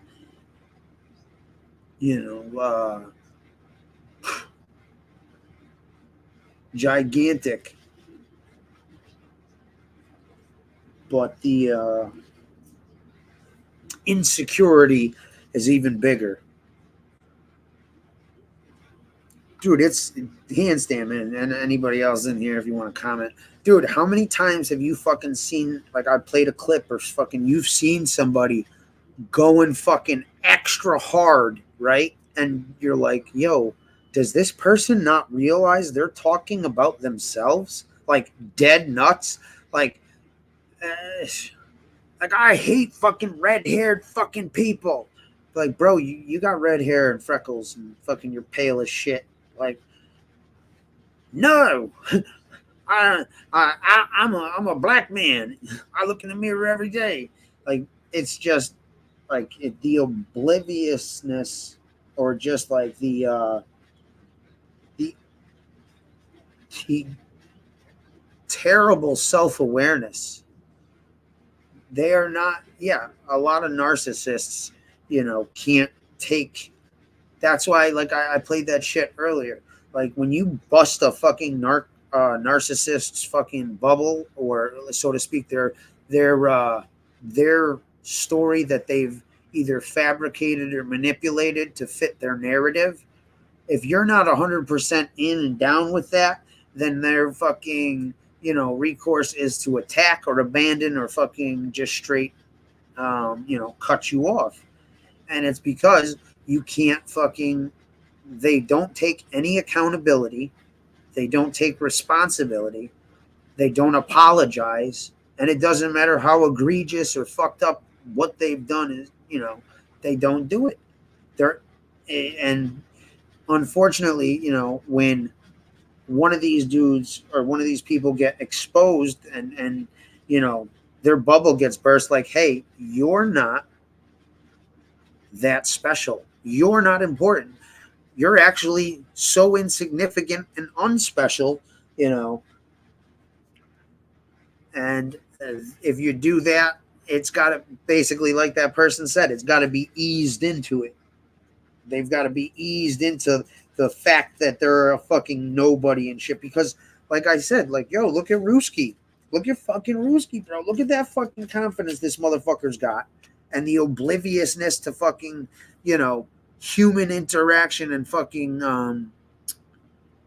what's the word I'm looking for?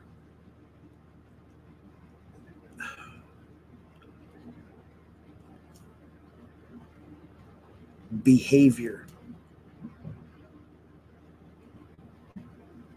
Oh, I know. Yeah, absolutely. No, or, that's not how it happened, or, hey, this was, and now some of them will fucking dance around the issue, like fucking take half-ass accountability, when,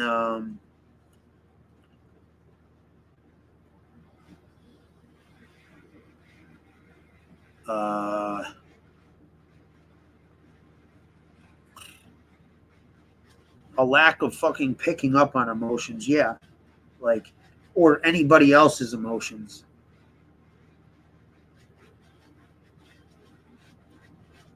Or even caring, because some of them can fake the funk with, their emotions. Well, psychopaths are the ones that are emotionless, but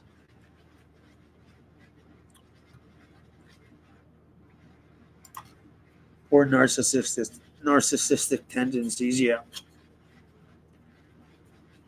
Well, that's why is rage their go-to? Because they, like I said, man, the human nature and human behavior is, if you are confrontational, loud, and aggressive, most people, even if they could whip your ass, don't want conflict or confrontation. They don't want the drama and the bullshit. Like, half the time, I don't say anything on here to people because it's just not fucking worth it, It's just not worth the aggravation or the fucking bullshit.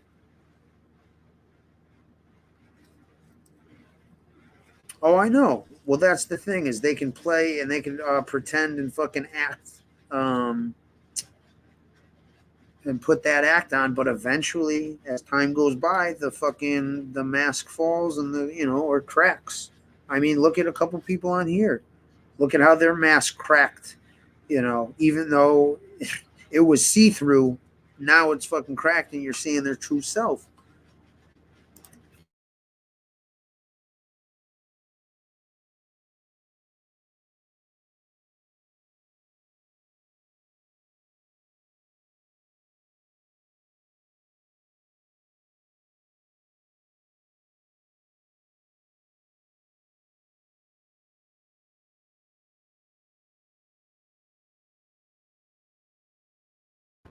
Yo, hold on a sec, guys.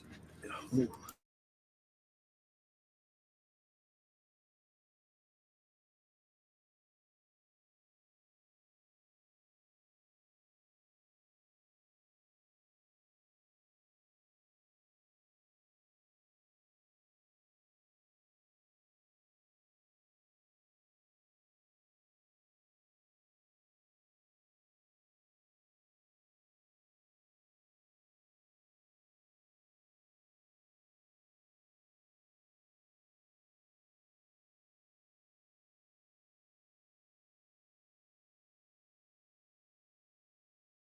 Nah, Mooch. See, I think fucking if you see somebody's behavior or fucking, you see somebody taking advantage of people or someone else or something like that, or they're fucking lying or, slandering or attacking you or someone that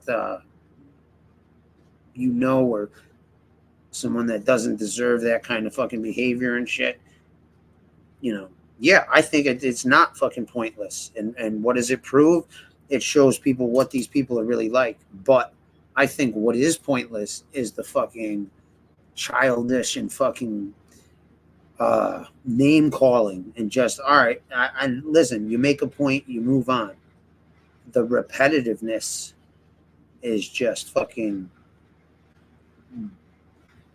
brain numbing. It's like, how many times you going to tell us the same fucking thing? And it's like, all right, if you're trying to drill it in people's heads for a little while, I can understand that, because I get that, because people on here fucking, you know, but after a while, you got to be like, all right, you know, am I getting any further with this? Am I accomplishing anything more? Is there anything more I can accomplish with this behavior?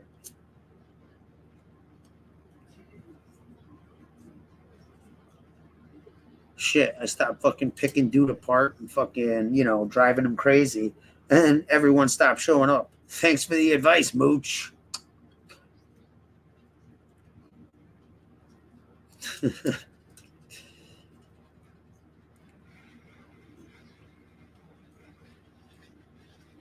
I can't get no satisfaction, and I try, but you know what's funny is I hear the very few people that I've listened to, Gunsmoke, Angel, anyone else, you know, and you know, it seems like most people just want to hang out, laugh, and have some fun, bust some balls, this and that, you know, and have people go wherever they want to go. So what is stopping this?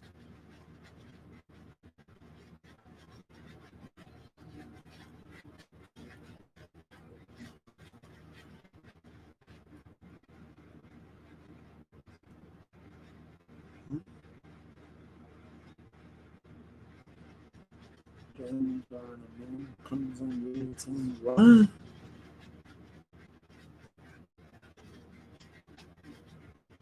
I'm going with that one time.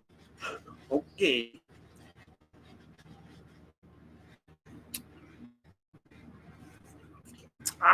Song lyrics. Song lyrics work like a title, but when you're commenting, you end up sounding like Octavia.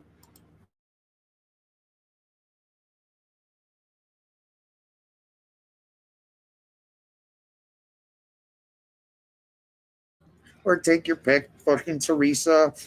Actually, those two are the fucking biggest offenders of fucking chat bombing and fucking nonsense and talking to themselves.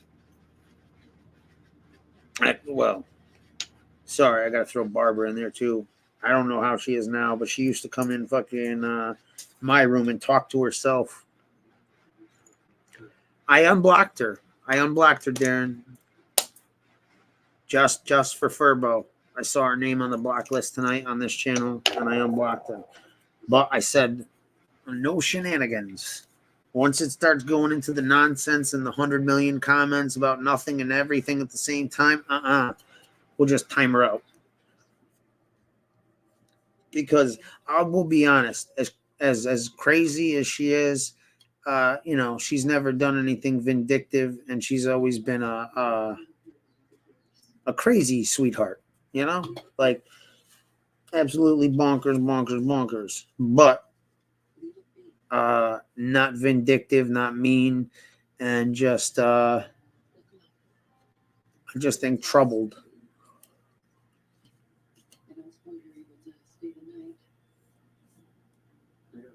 Severio, huh? Bro, listen, Darren, I would not believe anything she really has to say about her kids or anything else.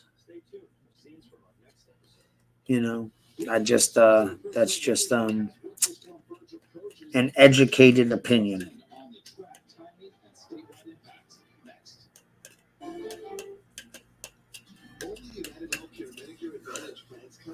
Yeah, left. You need to do this so your channel will grow. Fucking, I don't know, man. I fucking feel like I got unfinished business. No. Well, all right. If that's what you guys feel like.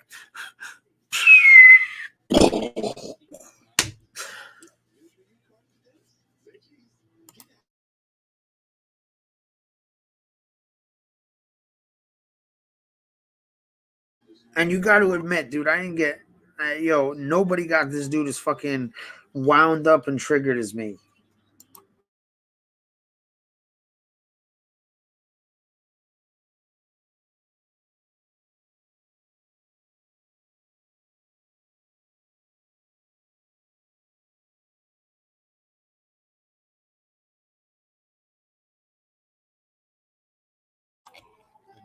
What do you mean? He pronounced himself as Octavia's son.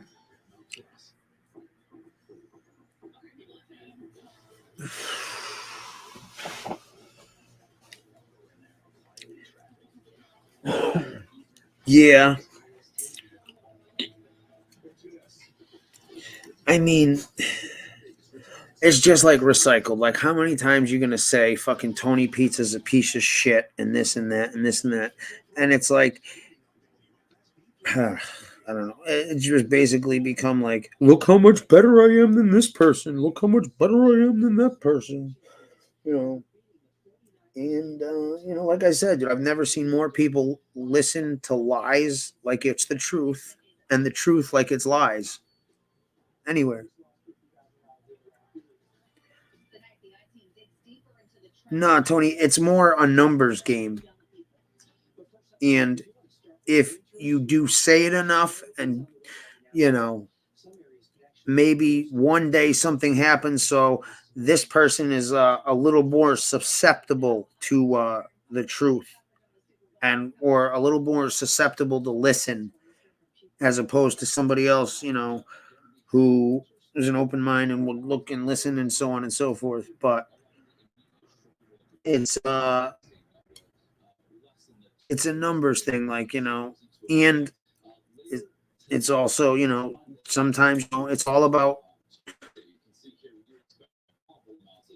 basically, all right, so this person might not have listened to this shit about this this show. So, if you're, if you do it two shows otherwise later, when you're explaining something, it's like, I don't know, man. Like, I look at shit a bit differently. Like, if someone's explaining something, breaking down something in a fucking informative and educational or intelligent fucking manner, like, I get it, the people that fucking know what's up, but like, there's people that come in that may not have heard this, or, they may need to fucking think about shit, or like I said, something will happen, or they'll hear something, somebody saying, and they'll notice it happening, when they're watching somebody else, and they're like, wait a minute, you know what? That person was right. I did notice that about this.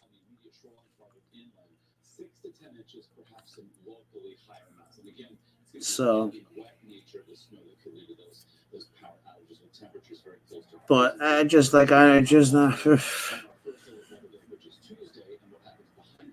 it's, I don't like, common sense and fucking rationality on here is just non-existent. So I just pretty much gave up. Like, there's no rational thought process. There's no, here are the facts. Let me fucking make educated fucking decision or opinion with this and that. And it's, no, that doesn't exist, or this, or it's like, wow.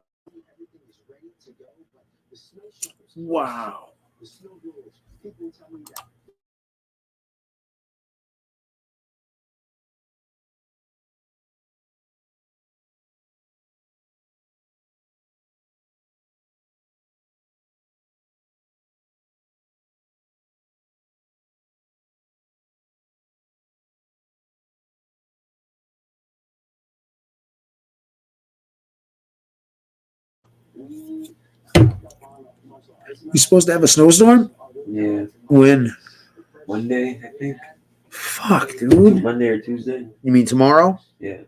I think Tuesday. Tuesday? Good, because I need. I don't know. I just know we're gonna storm. It was kind of bad. The fucking plow. But I ain't fucking snow blowing and fucking shoveling. Should fuck my back up too much.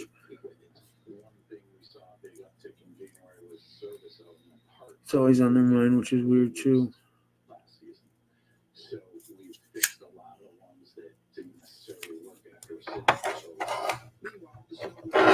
See, I don't know, man. I shut this shit off and like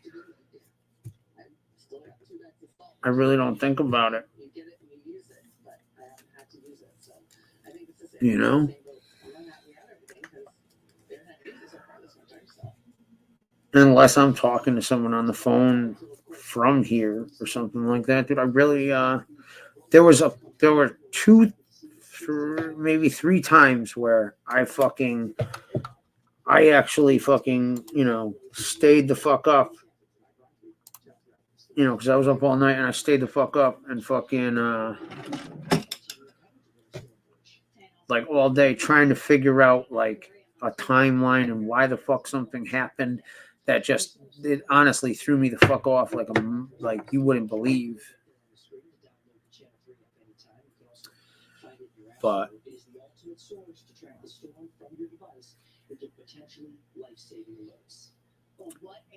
really? What'd she say, Handstand? Yo, I'm getting tired of just hearing my own voice. One of you assholes jump on.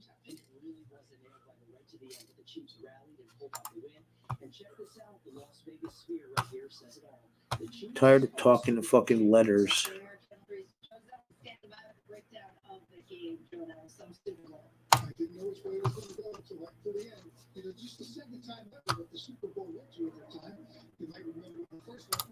Why, Tony? Because fucking her gym is non-existent, just like everything else in fucking life. Like, I got all her information too.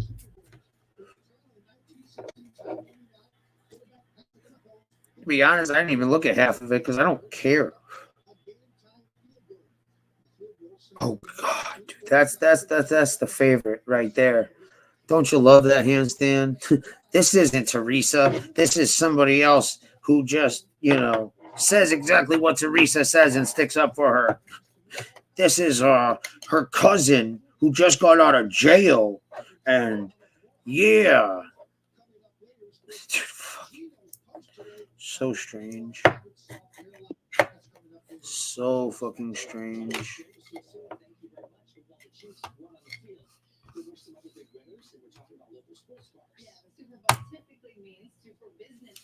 What's up, Tony? No, what's up, Left? I don't know. I'm just sitting here listening to the bitching and moaning because that's what I do best. Oh, I don't know. People are just too strange for me. That's why I'd love to live where there was nobody. And cyber, whatever, is pretty much the best. You can turn it on, you can turn it off, and you can be as private or as conspicuous, I guess, as you want to be. Nah, what's up, man? Dude, I don't know if fucking you were in here, Darren, but like, yo, she used to come in here under some like BK Shaolin's #1 fan or some shit or some other weird one, and like, yo, she would literally concoct a fucking conspiracy, like, oh, Left, I got fucking this person, this information and this information on this, and I'm like, oh, really? Huh? And I'm like, well, by all means, I'll contact you tomorrow with an email or rah. And it's like they go so far, and I think they really think they're fooling and tricking somebody. But then, all you have to do is ask one question. With her, well, one question does it because she doesn't follow up or fucking she just literally spits out those lies like this. Doesn't even think about it, just says it. So anything says you could literally disprove with a simple question. How you doing, Lefty and Tony and Darren? Are you talking about Teresa? Yeah. Oh man, I don't know. It must have been about a month or so ago. I was in the chat and she was in there, and I simply just asked her how her gym was. You know, a simple little question. She went fucking nuts. Within a minute or two, she came back in claiming to be her husband under another account. Then she came in under a third account. She was her son. They were going to kick my ass and all this bullshit. And I'm just sitting there laughing, man. Oh, yeah, dude. Just like when she came on here at 3 o'clock in the morning with her significant other guy, whoever the fuck he is, and fucking, oh, yeah, drop the low. I'm like, all right, here's the location. You're lying. It's like, yeah, well, I got this and this person did that and Aunt fucking. I'm like, really? Show me. Paul, I wasn't even trying to wind her up. It was a legitimate question. How is your gym? She owns a gym, right? You know, how's business? In her own money, sure. Oh boy. But yeah, no, she thank you, Darren. Thank you, because I'm not the only one saying this shit. Yeah, I was here. Remember when she said she talked to your mom and brother under a fake account? Yeah, I do. I absolutely fucking do. And fucking that is absolutely not true. If I go on fucking stream during the day, fucking I'll call my mother up. But you can ask fucking this asshole next to me, who's pretty much like family, you know, how my relationship is with my mom. If he's not asleep. Oh, yeah. If your mother had gotten a phone call like that, she would have called you immediately. Yeah. So what the hell's going on? I ain't fucking gangster.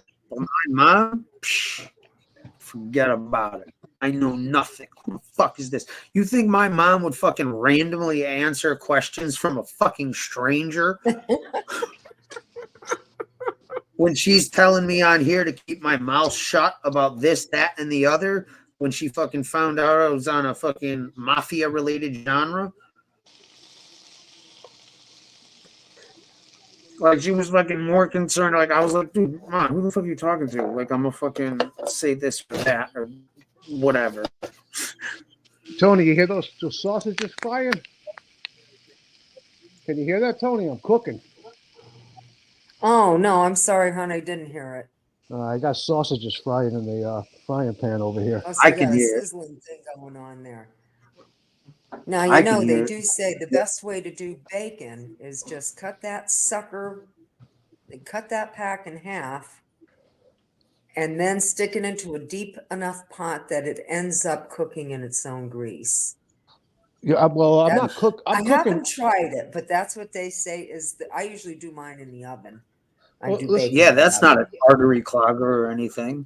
No, listen, I'm not cooking bacon, Tony. I'm cooking Italian sausage. What would you recommend the best way to cook Italian sausages is? What I did is I put the way you're doing it.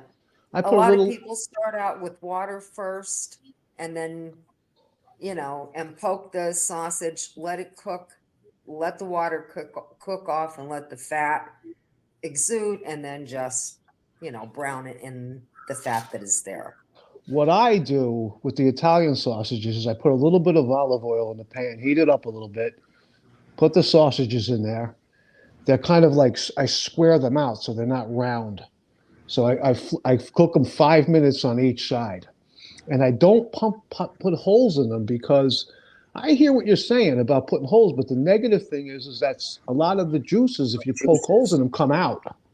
Right now, they'll cook in the juice, but when you take them out, yes, yeah. Well, when you take them out though to eat them, I find that, you know, when I have poked holes in them, they're not as juicy. I like them juicy.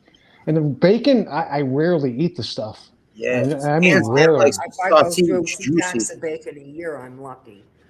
If I'm going to eat bacon, it'll be Canadian bacon. Ugh. Well, I like that stuff. I'll fuck with turkey bacon. I'll fuck with turkey bacon. You know, turkey bacon. A lot of people said they liked it. I don't mind it on like a Because bacon, they have egg, and real cheese. bacon. The problem with bacon is that it's not only processed, it's highly processed. That stuff is not good for you.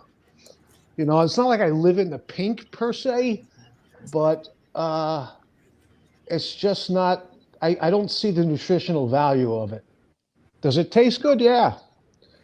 But I try to eat foods that are nutrient dense. You know what I'm saying? I like to excite my taste buds and enjoy when I take a bite into something and I'm like, oh my God, this is fucking phenomenal. Yeah, So- well, different strokes for different folks. You know, it's like everybody has a different lifestyle, a different. You're wants looking and for needs. more an efficient. You're looking as eating as like something where you're trying to gain the most. And you're trying to get the most you can out of the food for nutrients, energy, and so on and so forth. Right, for fuel. You're not so much for me. concerned with the taste or this or that, as long as it does what it's supposed to do or does something beneficial, right? Right, for food for me, because of my lifestyle, I'm not saying anybody else should be this way, but for me personally, with my lifestyle, it's fuel. It's fuel. And only nutrient-dense food is actually good fuel, right? If you eat the shit, you're putting 87 octane in your body. If you eat the good whole foods, you're putting 93, 94 octane into your body. That's the way I see it. And I know it to be a fact because if I eat McDonald's tomorrow for lunch, when I go to do my workout, I won't have the same energy level. It's not good fuel. You know what I'm saying? Are you more a protein or carbohydrate person? I actually eat more carbohydrates than protein because I do a lot of cardiovascular work on the bicycle, so I need the carbs. What do you call it? Yeah, but not the simple carbs, the complex carbs, right? The slow release. You know what I'm saying? So like in the winter, I'll go like 40% protein. I'm sorry. Like 45% protein, 55% carbs. But in the summer, when I do even more riding, I'll go 65, 35. I'm not looking to put on. I'm not looking to become massively muscular. That's not the goal. If I was, I would up the protein and I would cut out the cardio. You know what I'm saying? Technically, I do a lot more cardio than I do of strength training. So let me ask you something, Dan. Let's say I know you're a big cardio guy and shit, and the whatchamacallit, instead of the weightlifting, the calisthenics. If somebody were looking for advice or guidance in working out and they wanted a certain result that doesn't match up with what you might want for yourself, would you be knowledgeable in guiding them into the right way to go about how they would like to whatever? Yeah, of course. What The first nutrition thing- would serve them best? Yes. The first thing I do when I pick up a client is I ask them what their goals are. What's your goal? Right? Is it to lose weight? Is it to put on muscle? Is it to strengthen your heart? Is it to strengthen your bone density with strength training? Exercise is not one size fits all. Everybody has a different goal, different body type, right? Yeah. So you have basically three body types. You have the ectoskeleton, that's the really skinny guy. That guy most of the time, or girl, is going to want to put on muscle. Then you have the mesomorph, which is like the athletic build. And then you have the ectomorph, which is like the big husky guy or girl. Yeah. So the first thing I do is size them up. I don't say anything to them, but I can tell which body type that they have. And then I ask them for their goals. And if an ectoskeleton is telling me, well, I want to lose a few pounds, I try to explain to them that might not be the best course of action. You know what I'm saying? Yeah. So, Dude, you understand? I could show you someone right now that I don't know why they came up in my feed, but I watched some kind of special or something about this chick. She's like a influencer, content creator. Her name's like Eugenia or something. Yo, she literally is the skinniest person I've ever fucking seen. Like, I don't know how she's fucking alive. But listen, Like, it's listen. The way I look at it is this: is that we each own our body while we're alive, and we do with it what we want. You know what I'm saying? I won't tell them like do this, that, or the other thing. I'll let them know that like, okay, so you're let's say we'll go the opposite side. I'm talking to an endomorph, big bulky guy, who's got running around with like 25% body fat. I want to get more muscle. I say, well, that, I suggest maybe that's not the best course of action. If that's what they want to still do after I explain it to them, then that's what we do. They're paying me. That's what you want to do? Okay. Yeah. The customer's always right in a sense. Yeah. To a point. Well, the other thing I do is before I work with anybody, I ask them if they have any kind of physical limitations, any kind of past injuries that I should be made aware of. And then I don't ask on this, but I've often had people, especially when I used to work out of the big box gyms, that had like performance anxiety. You wouldn't believe how many people are like nervous to be in a gym surrounded by a lot of people who are in better shape than they are. Oh, that's a huge fucking thing. That's a huge thing with people. Is like a lot of people try to, get in shape before they go join a gym. What I'll do with those clients is that when I'm working with them, I don't say anything to them. I can pin it out. I can see it. I make sure that I stay very close to them at all times, because my being close to them helps give them some confidence. You know what I'm saying? And then slowly but surely they lose that and they become much more confident as they, start to gain, start to get results. Right. Results, and they start to get, Yo, listen, handstand, can you see the screen or no? No, I'm on my phone, Lefty. No. I can see the screen, but I can't see it. Oh, now I see you holding up a picture. I can't see what that is. You looks can't? Like dear God. It looks like is a freaking. For real? That's for real. It looks like a vampire. It looks like a fucking skeleton with a fucking girl's head on it. That's the girl you're talking about? Yeah.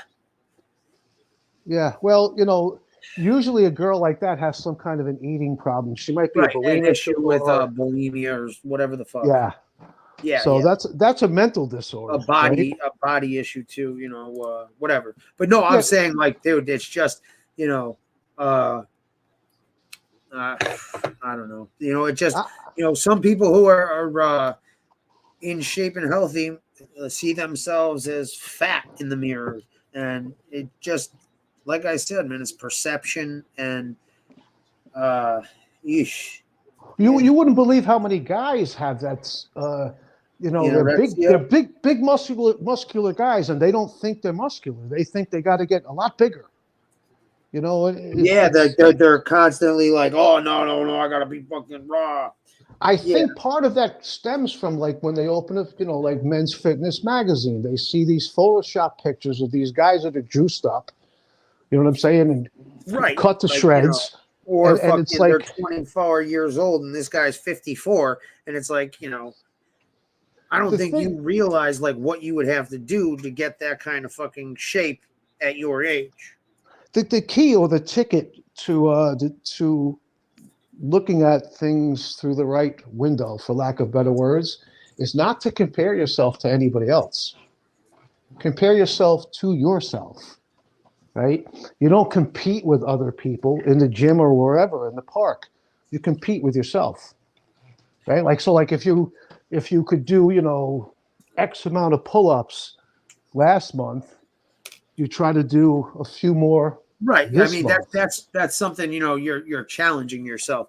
But I think a lot of people who, I can speak on this, people who are competitive and shit, feel the need to have that win over somebody else. Like, but the problem with it is many of those people, because they're competing above their ability, they end up either injuring themselves or not getting the results they're looking for because they break the form.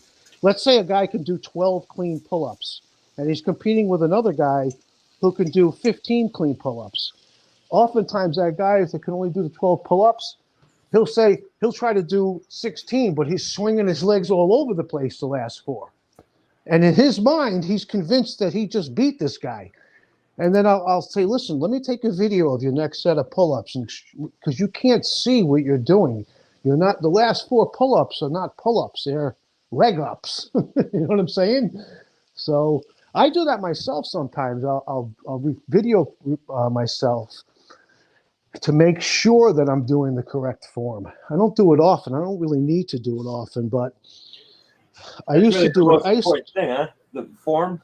Yeah, because without the correct form and technique, 1, the chance of injuring yourself goes way up, and 2, you're not going to get the results you're looking for. Plain and simple. Mm-hmm. So, right,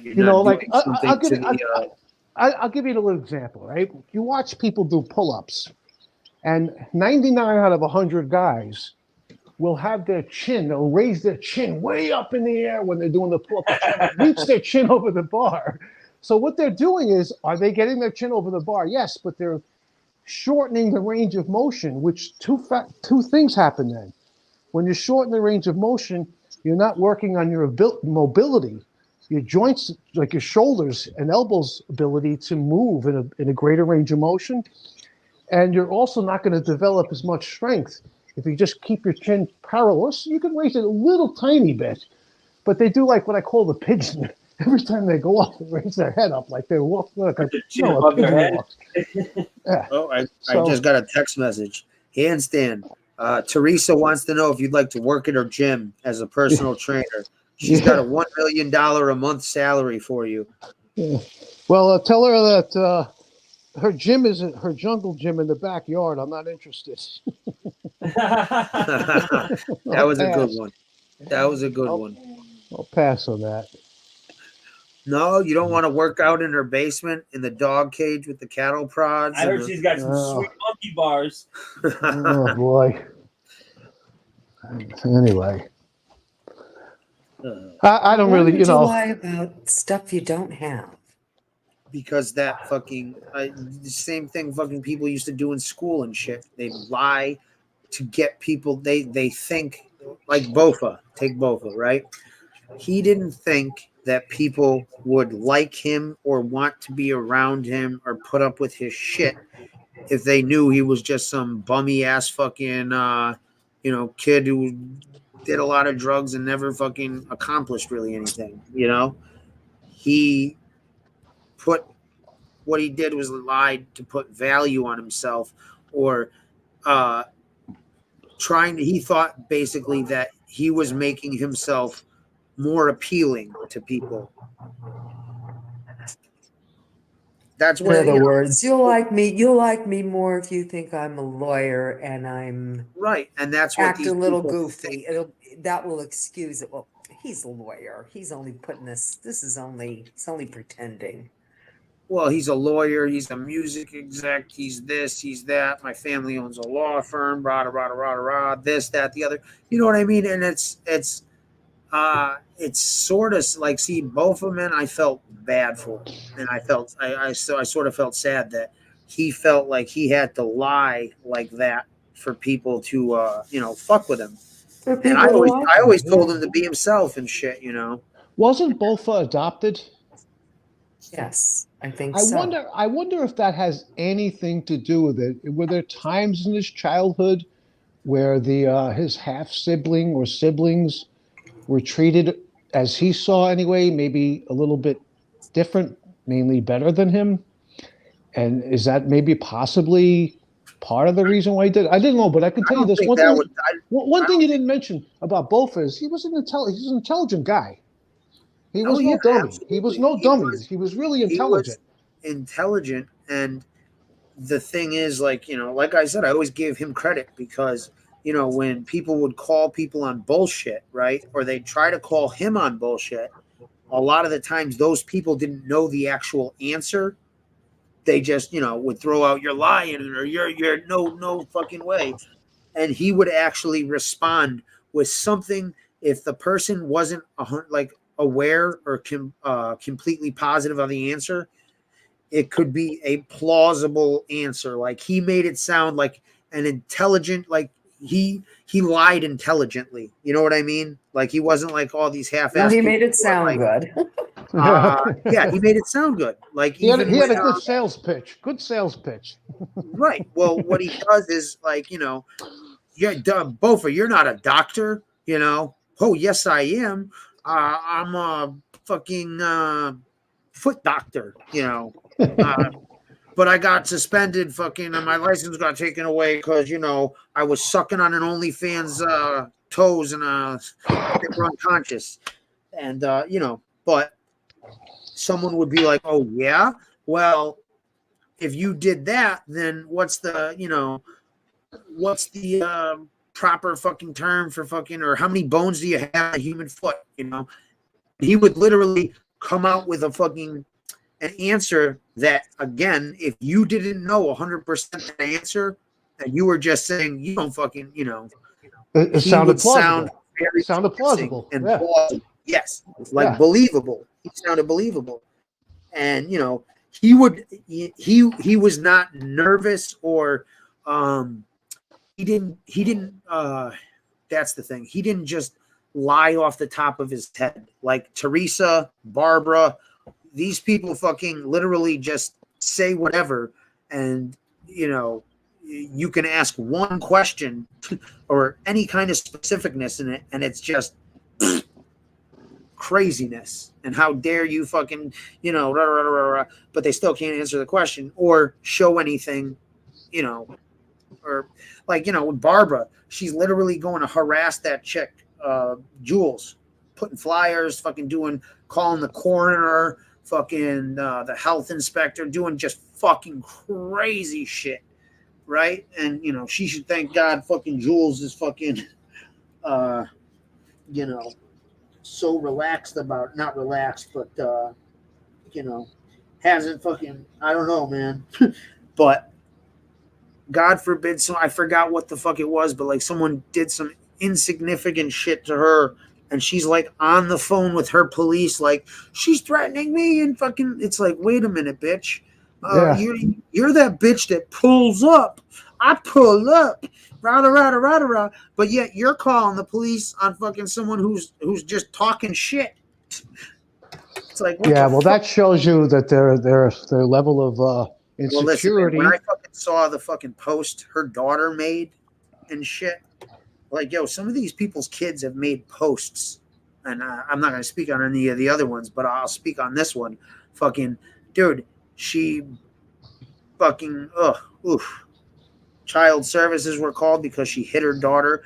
Her daughter's like 18, like just had a kid and got, you know, kicked out or left because of all the fucking men. I can't see. That's the thing, is like, you see some of these people, right? And, you know, thank God most of these people don't have kids. For real. I can't imagine, you know, a child growing up in an environment like that. You know, dude, a parent is supposed to be someone you look up to and hold in high regard and trust, and well, children are someone products you of. look to for guidance as when you're growing up. You're looking at their behavior and shit. And I mean, you know, I can't imagine the fucking kids going to school and having to fucking, you know, be embarrassed when I won't even be specific, parents act out or do that crazy shit or do some fucking wild ass shit. You know what I mean? It's like, I just feel so bad. But then it's like, these poor fucking kids, what fucking examples do they have for fucking behavior? They think of that, they look at that behavior, and then eventually, hopefully not, but depending on how long and fucking what kind of behavior, they eventually look at that behavior as acceptable and normal. That's right. Children are the product of their parents. I think it's nurture over nature more. I think fucking, you know, yeah, genetics have something to do with, you know, they may increase or decrease someone's odds of this or that, or make someone more susceptible. But I absolutely think fucking it's, you know, nature over nurture for the most part. But then again, sometimes you see a family, right? And I've seen this twice, where now one was told they were adopted, and the other one wasn't told they were adopted. And I can say they honestly weren't treated any differently than their brothers or siblings or whatever. But, you know, they fucking, you find, I guess one of them found out like who one of their parents were. And let's just say that they were not too far from it didn't fall too far from the tree. And it was like, you know, their family that was adopted them was nothing like this, you know, just like this guy, like his parents easily are with their company and shit, easily worth $100 million, like without a doubt. And this kid happened to be the dirtiest, biggest fucking scumbag in the world. Like he actually fucking robbed my house on fucking the day before fucking Christmas Eve. And fucking, oof. He ended up moving to South Carolina because I wanted blood. But anyways, like the guy is a you know, some people, I think it's just, like I said, man, I know people that are just fucking straight up scumbags from jump. Like me, I don't know. Ever since I've been a little kid, I've always rooted for, like, you know, the bad guy in the movie and shit. So, I don't know. But I do think fucking proper parenting and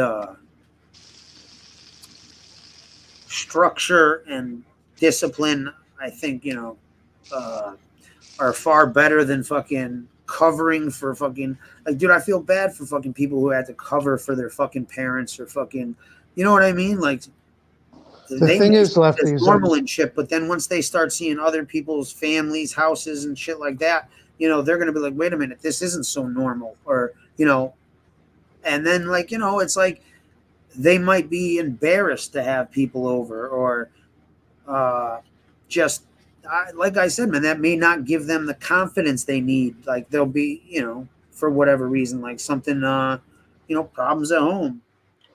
You know what it is that babies don't come with an instructional manual. And there's many people that are not well equipped to raise children at all.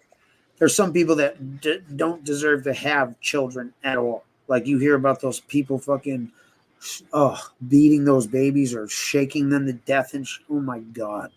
It's like, dude, why don't you fucking, if you're fucking that fucking evil, I mean, you don't want that kid, put him up for adoption.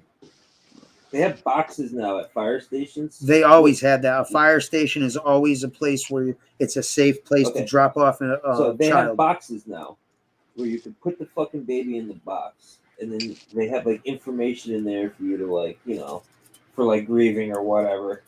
And the fucking fire department takes it and, you know, give it to CPS. Social or services, or whatever. But there's, like, a box that it's fucked up, man. It is fucked up. But that's better than a dumpster. Oh, sure. And it's better than being raised by it is. It's better parent than, or parents that are. I give fucking credit to those people that know that they will not be a good influence or parent. Like, they know that this kid doesn't have a chance in the world if they're fucking raising him. But they know, you know, they'll give them a fighting chance possibly if they get him adopted. But I'll be honest, man, it fucking, when they're little babies like that, you know, cool. But when, you know, they're kids, the older they get, first of all, the fucking foster system and that shit is so brutal. fucking bad. It's literally like, it should be way more fucking regulated and you know, monitored. It's monitored, exactly. Regulated and monitored, but unfortunately it's not. And it's people out there like they're making a living. They're literally making a living. They get these kids, they fucking feed them nothing, and they're just getting the state check every month. And, you know, And the whole time they're bragging about, the fact that they took the kid in and they're giving. Oh the yeah, kid, yeah. They're good life. oh, look at me, how good I am, how good of a Yeah. person. When they're sleeping in fucking rags on a fucking sleeping bag in your basement. And dude, you hear, unfortunately, with the foster care, you got fucking diddlers and shit. Imagine fucking, you're a kid, you're fucking 5 years old, and fucking you open the door and hi, do you like Nazis and the foreplay? It's like, fuck, dude. Like, they don't fucking check. Like, yo, you could literally, and I don't think fucking with his record and shit, obviously, but like, yo, someone who wasn't, a schlub like MRE and got caught for all that shit, but is probably just as guilty, right? They can fucking apply and get that shit. It's scary because you know what? Unfortunately, it's an overwhelmed system. It's just, they're overburdened. They're so swamped and shit. But that's underfunded as well. Yeah, exactly. Like, yo, the future is children. Like, I think there's something better we could do with these kids. Like, even if they're, I don't know, like how they have like a private school. That's exactly what I was saying, like a private school type thing. Yep. Where they house them, teach them, do everything, they stay there. Well, maybe, or just like private school. Yeah, like a private school, like, and basically, yo, these kids don't have parents. They need to be monitored a little. They need to be, you need to have some kind of fucking psychological assessment, I think. Accountability. And accountability, They need a role model or role models. Yeah. That they look up to and that they feel, at least at a minimum, care for them, if not love them. They can talk to and they feel like they're cared about. Yeah, kids gotta be loved. They need to have that. Here's the thing. Here's the thing. Otherwise, you turn them into a cold fucking. Here's the thing. Like, I'll use myself as this example. I didn't see this when I was a kid, but as a grown man, I do. When I was a kid, my mother and stepfather were busy a lot of the times, so my brother and myself ran the streets. Now, at the time, we enjoyed that, but looking back, what we really wanted was their attention, right? Kids, like when the parents pay attention to them and they do something wrong and the parents scold them or punish them, at that time, the kid doesn't like it. But there's a flip side to it. They know deep down inside that their parents care about them. When you're able to run the streets, like I said, looking back as an adult now, that's not what I wanted. I wanted my stepfather to come to the park and play ball with us, but he couldn't do that. He was too busy. I know exactly what you mean, handstand. I know exactly what you mean. I got a good story about that. So we were kids, fucking.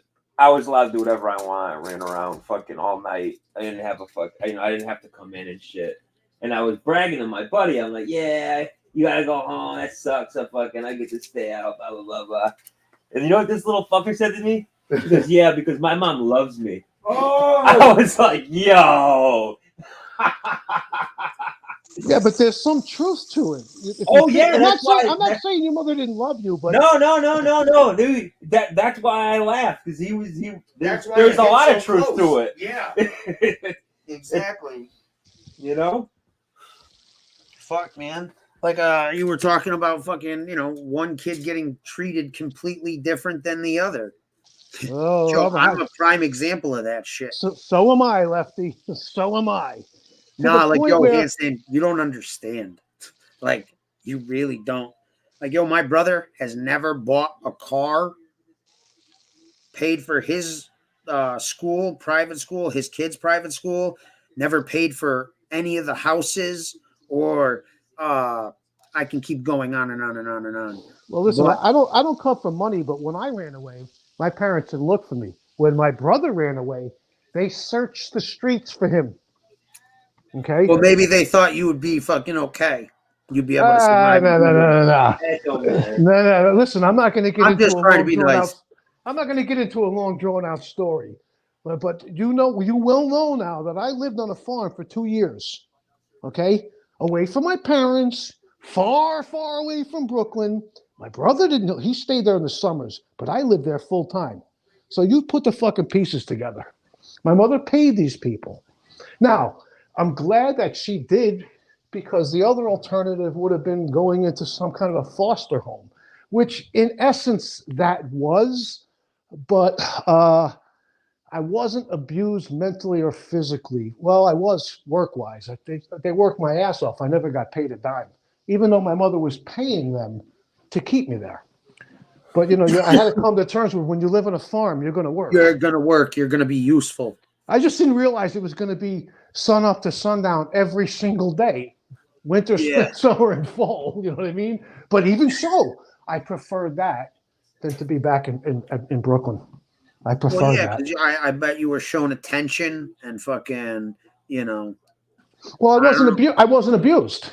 Yeah. Just they used me as a work mule, but that's okay. Like I said, I lived on a farm. But don't feel bad. They people use their kids like that on the farms all day. I know. I know. The difference is that, and I know this to be fact because when I left, they had kids, and their kids used to get an allowance every week for doing their chores. I never got a fucking red cent. What I would get in the summer, when they went to town once a week, they'd stop at the Bun and Cone and I could get an ice cream cone, but only a small one. But now I really wanted a milkshake. No, that's too expensive. Oh, God, bro. Let me tell you about that. Bro, like, my parents, they got money, right? I used to go to, like, out to eat. Like, we used to go to, like, family out to eat and shit. Like, yo, they used to be like, you can order this, or that. It's like, you can order I'm like, what the fuck? I'm like, you go to a nice restaurant and shit, you want to order something, and fucking, they're like, nope, you can order this, or this. It's like, what the fuck? It's like, yo, we ain't fucking starving. We ain't fucking, you know what I mean? Like, what, the extra $4 for something I want? Like some fucking, Yeah, well, to me, in a way, that's kind of small potatoes. When I'm just saying, dude, it was an example with the food type thing. It's like, listen, dude, I can give you fucking hoarder stories. I'll give you a better example with the food type thing, right? My brother could do something that was twice as bad as what I did. And I would get sent to my room, no dinner, no supper. You know how many times that happened to me? Hundreds of fucking times. He could do the same exact thing that I did, or twice as bad. Didn't happen to him. Did you sneak food in your room? Were you smart enough to what I used to do in your room? No, what I used to do was wake up in the middle of the night and creep my way to the refrigerator and drink milk, drink the Kool-Aid that was in there, the Hershey syrup, whatever we had. You know what I mean? Yeah. But I was still hungry. I wanted to, I want to have pasta too. That's it. Yeah, Go to your room. that was something that fucking I never fucking listen. I think fucking kids should be punished and sure. Reprimanded and whatever else. Now there's a limit to that of like when it's, but giving your kid a fucking spanking isn't abuse. Beating your kid, that's a bit different. Like I used to get beat with a belt. Fucking. I got beat with worse than that. The fucking vacuum cleaner hose, the fucking broom, whatever was closest to her. Bro. You know what I mean? Nah. You did it like, yo, listen, this dude fucking had a fucking gnarly ass fucking, like thick ass fucking belt that was like that fucking wide. Not like, like I'm saying like, what I'm trying to say? Like the height of it. Bro, I used to have black and blues on my ass for like 2 weeks. No joke. Like you could see where the fuck. Oh, dude. Whew. Like, whew, I'm telling you, think of a fucking grown man hitting you as hard as he fucking can with a fucking belt. And like a fucking chunky ass fucking like chunky belt. But like I said, I was a little monster as a kid though. So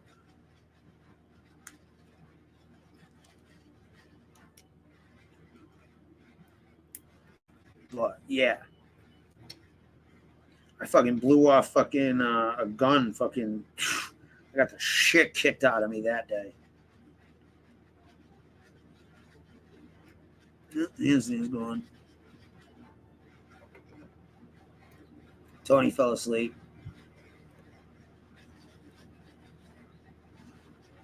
Or fucking, what the fuck? I guess it's just me and the fucking 7 lurkers. What is it? 1 o'clock.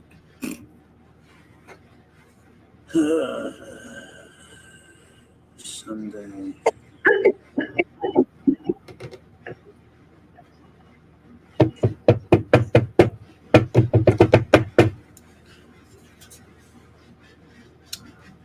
Yep. Oh, well, I was worthless today. That what the hell? Oh, yeah? How come? I just, did some baking and I did some of this and that over the last couple of days. So it was like, then, yeah, I'm going to dust tomorrow. And then it's like, you know what? That can wait till Monday. Yeah. Listen, Just wasn't in the mood. And usually it's not a point of being in the mood. I just do it. Needs to be done, you do it. Or I'm so used to doing it, you do it. Yeah. Yeah, I need to get in there. Why? You don't have to, Tony. You don't have to. It can wait if you want it to wait. Yeah. That's a terrible way to go about things. Trust me. Fucking, I'm trying to break that procrastination / fucking bury my head in the sand and hope it goes away fucking mentality. Well, yeah, because nothing, that doesn't usually happen that way. No. Not that it doesn't sometimes, but it rarely goes like that. You have to put forth whatever, whether you want to or not. Yeah. So. No, I'm more regimented than, I'm the type that usually I want it done right and I want it done yesterday. Yeah, dude, if you're going to do something, doing it right. Yeah, no problem, handstand. Absolutely, man. I told you, man, you're welcome on the show anytime, as long as, you're not in one of your moods. Even then, we'll allow it till we won't. We'll put up with it till we can't.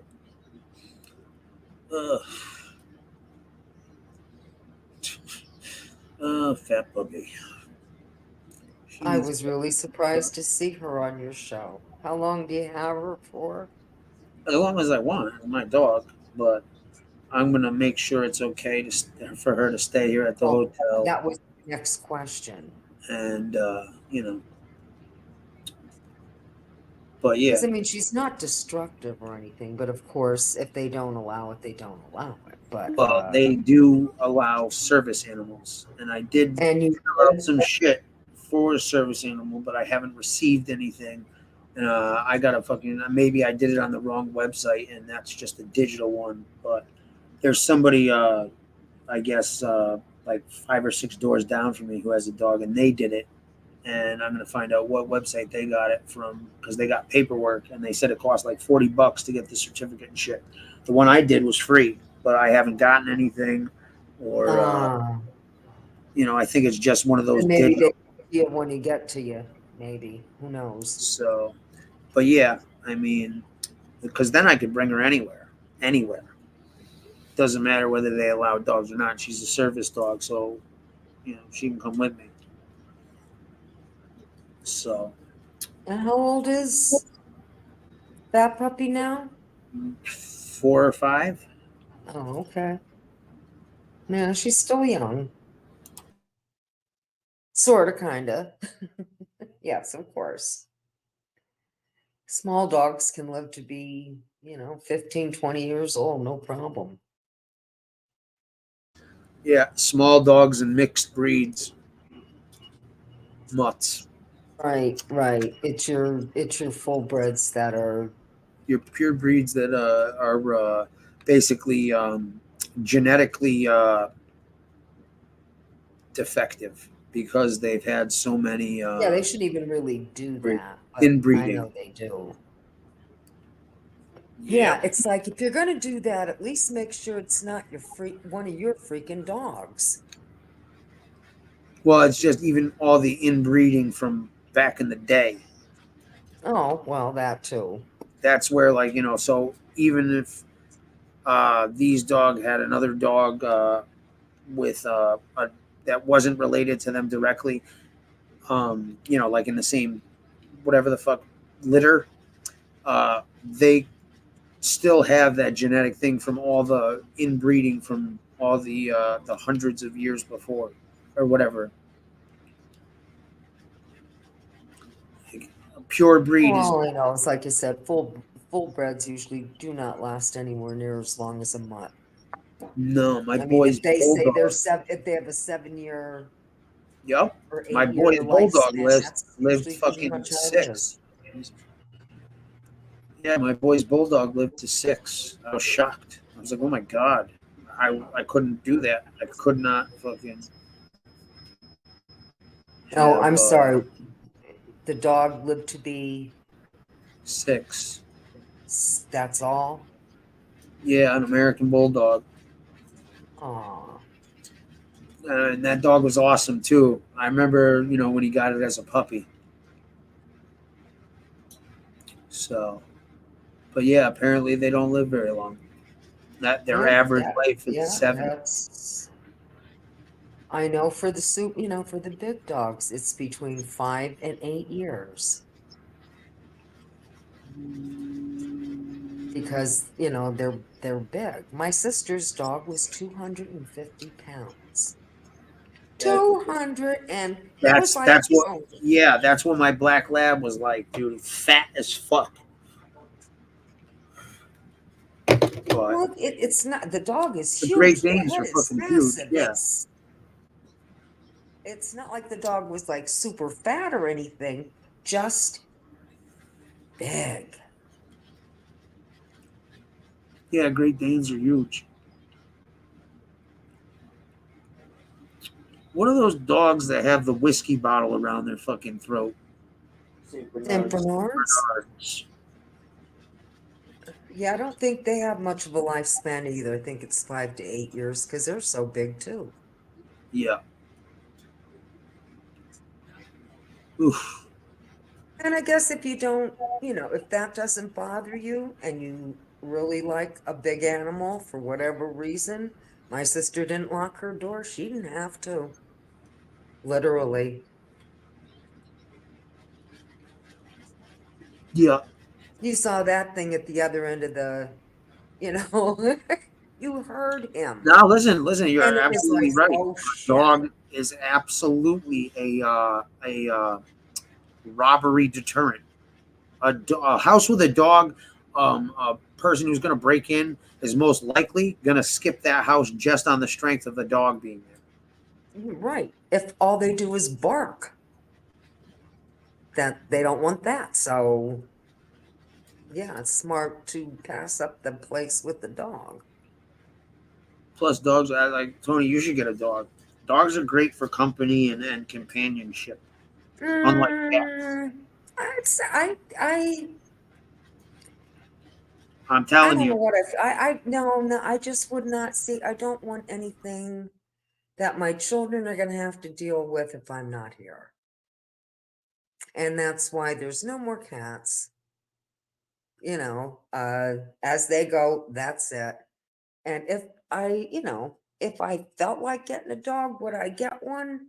Only if I knew, only if I discussed it with my children and said, no, should you find me dead and the dog didn't eat me, No. See, a dog won't eat you, but your cats will. Dogs will eat you. Once they're starving, if it's long enough. Cats don't wait; they'll eat you within 24 hours. Rarely is there a day that my son does not blow in. Dude, I've heard stories of someone For dying. some reason, I think they kind of just to make sure I'm, and I mean, I'm very functional. It's not that, it's just, they know I'm getting older, and that's that, it's like, Yeah. just give her a check, Yeah. because I don't call people, and I have a hard time on the phone Ugh, I because hate of my that phone. tinnitus, and I'm more apt to, send you a text with the phone, or if that be, or I will actually call, if I need something, or something came that I didn't understand, in the mail or what the hell ever. And but usually they know I'm not a phone person, so they'll drop me a line, or like I said, my son lives next door, he bugs in. Or my Yeah, I'm grandson. not a big phone person either, but there are a couple people that I don't mind talking on the phone or having a conversation with. And I can talk on the phone with, a couple people for like an hour or two, no problem. Oh gosh, Other than yes. that, I'm sorry? Oh, I said, yes, I understand that. What happens to me is after a while, I struggle to hear it. I Right. struggle to, Even if you have speakerphone on? Nah, usually with speakerphone, I will admit it's better, but it's still not, it's, I don't know what it is. Yeah. It's just after a while, it starts to sound kind of jumbled to me, or I'm asking them to repeat themselves. And I don't know what that is. My concentration level, what the hell ever you want to call it. It's like, it's Yeah. not like the old days where I could throw this thing on speaker and go about my, talk and go about what I was doing. It's just not like that anymore. Yeah.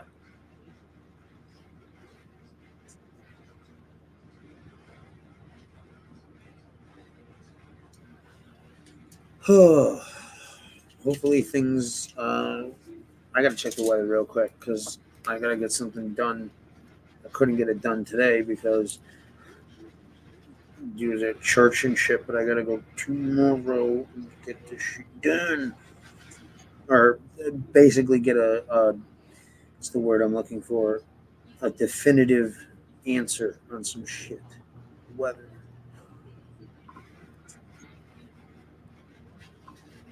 Darren there tonight or no? Yeah. Oh, Darren's there. Okay, I didn't He's hear him too much. I didn't know if he left or not. Nah, I'm playing video game. Oh, you're there, hon. Okay, hi. From 1 a.m. to 6 p.m. Tuesday. Okay. Cool.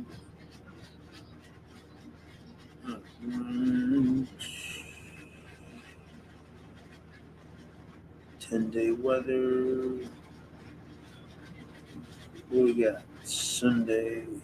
Now, it looks like for us, it's going to be a combination of snow and rain. Yeah.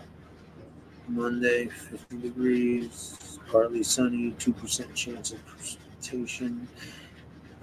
Tuesday, 99% chance of snow, high 37, low 23.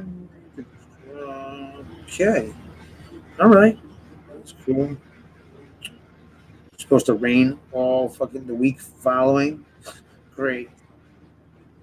Tired of the rain. Rain and cloudy skies. Yeah. That is Pennsylvania. Depressing ass fucking weather. Well, February's like that. When do you ever really experience a good February? Yeah. The one that we had that was warm a couple of years back, February was warm. And then I think we got nailed pretty good with snow in March. Was one of those dumb things.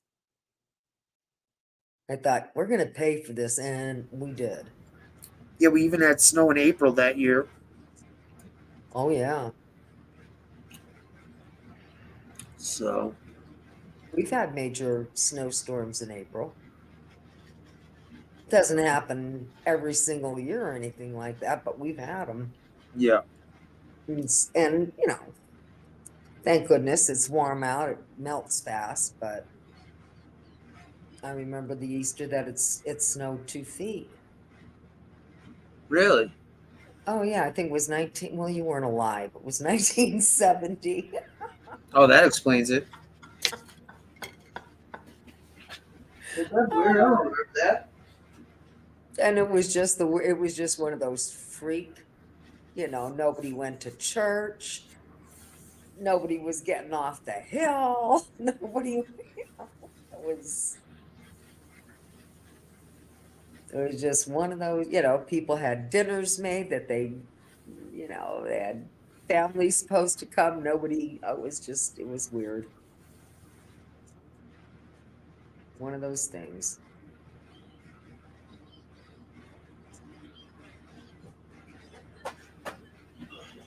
Sorry, I was just washing my hands. Ugh. But the fuck you mean my browser's lost right to the camera? Always something, dude. All right, Tony, my mic's gonna cut out for a second. I gotta fix my camera. Go ahead. I'll just entertain everybody else that's here. All what? 4 of you, maybe? Let's see. 4. I was right.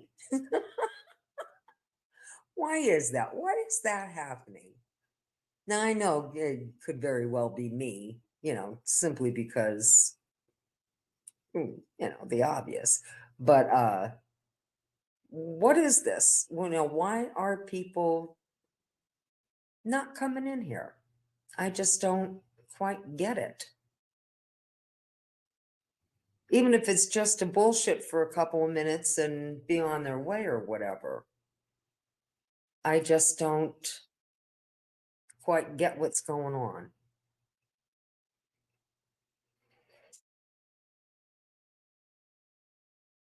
I don't know if did they.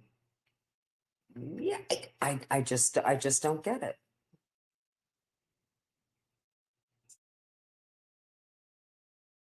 Not enough drama to suit them, I guess.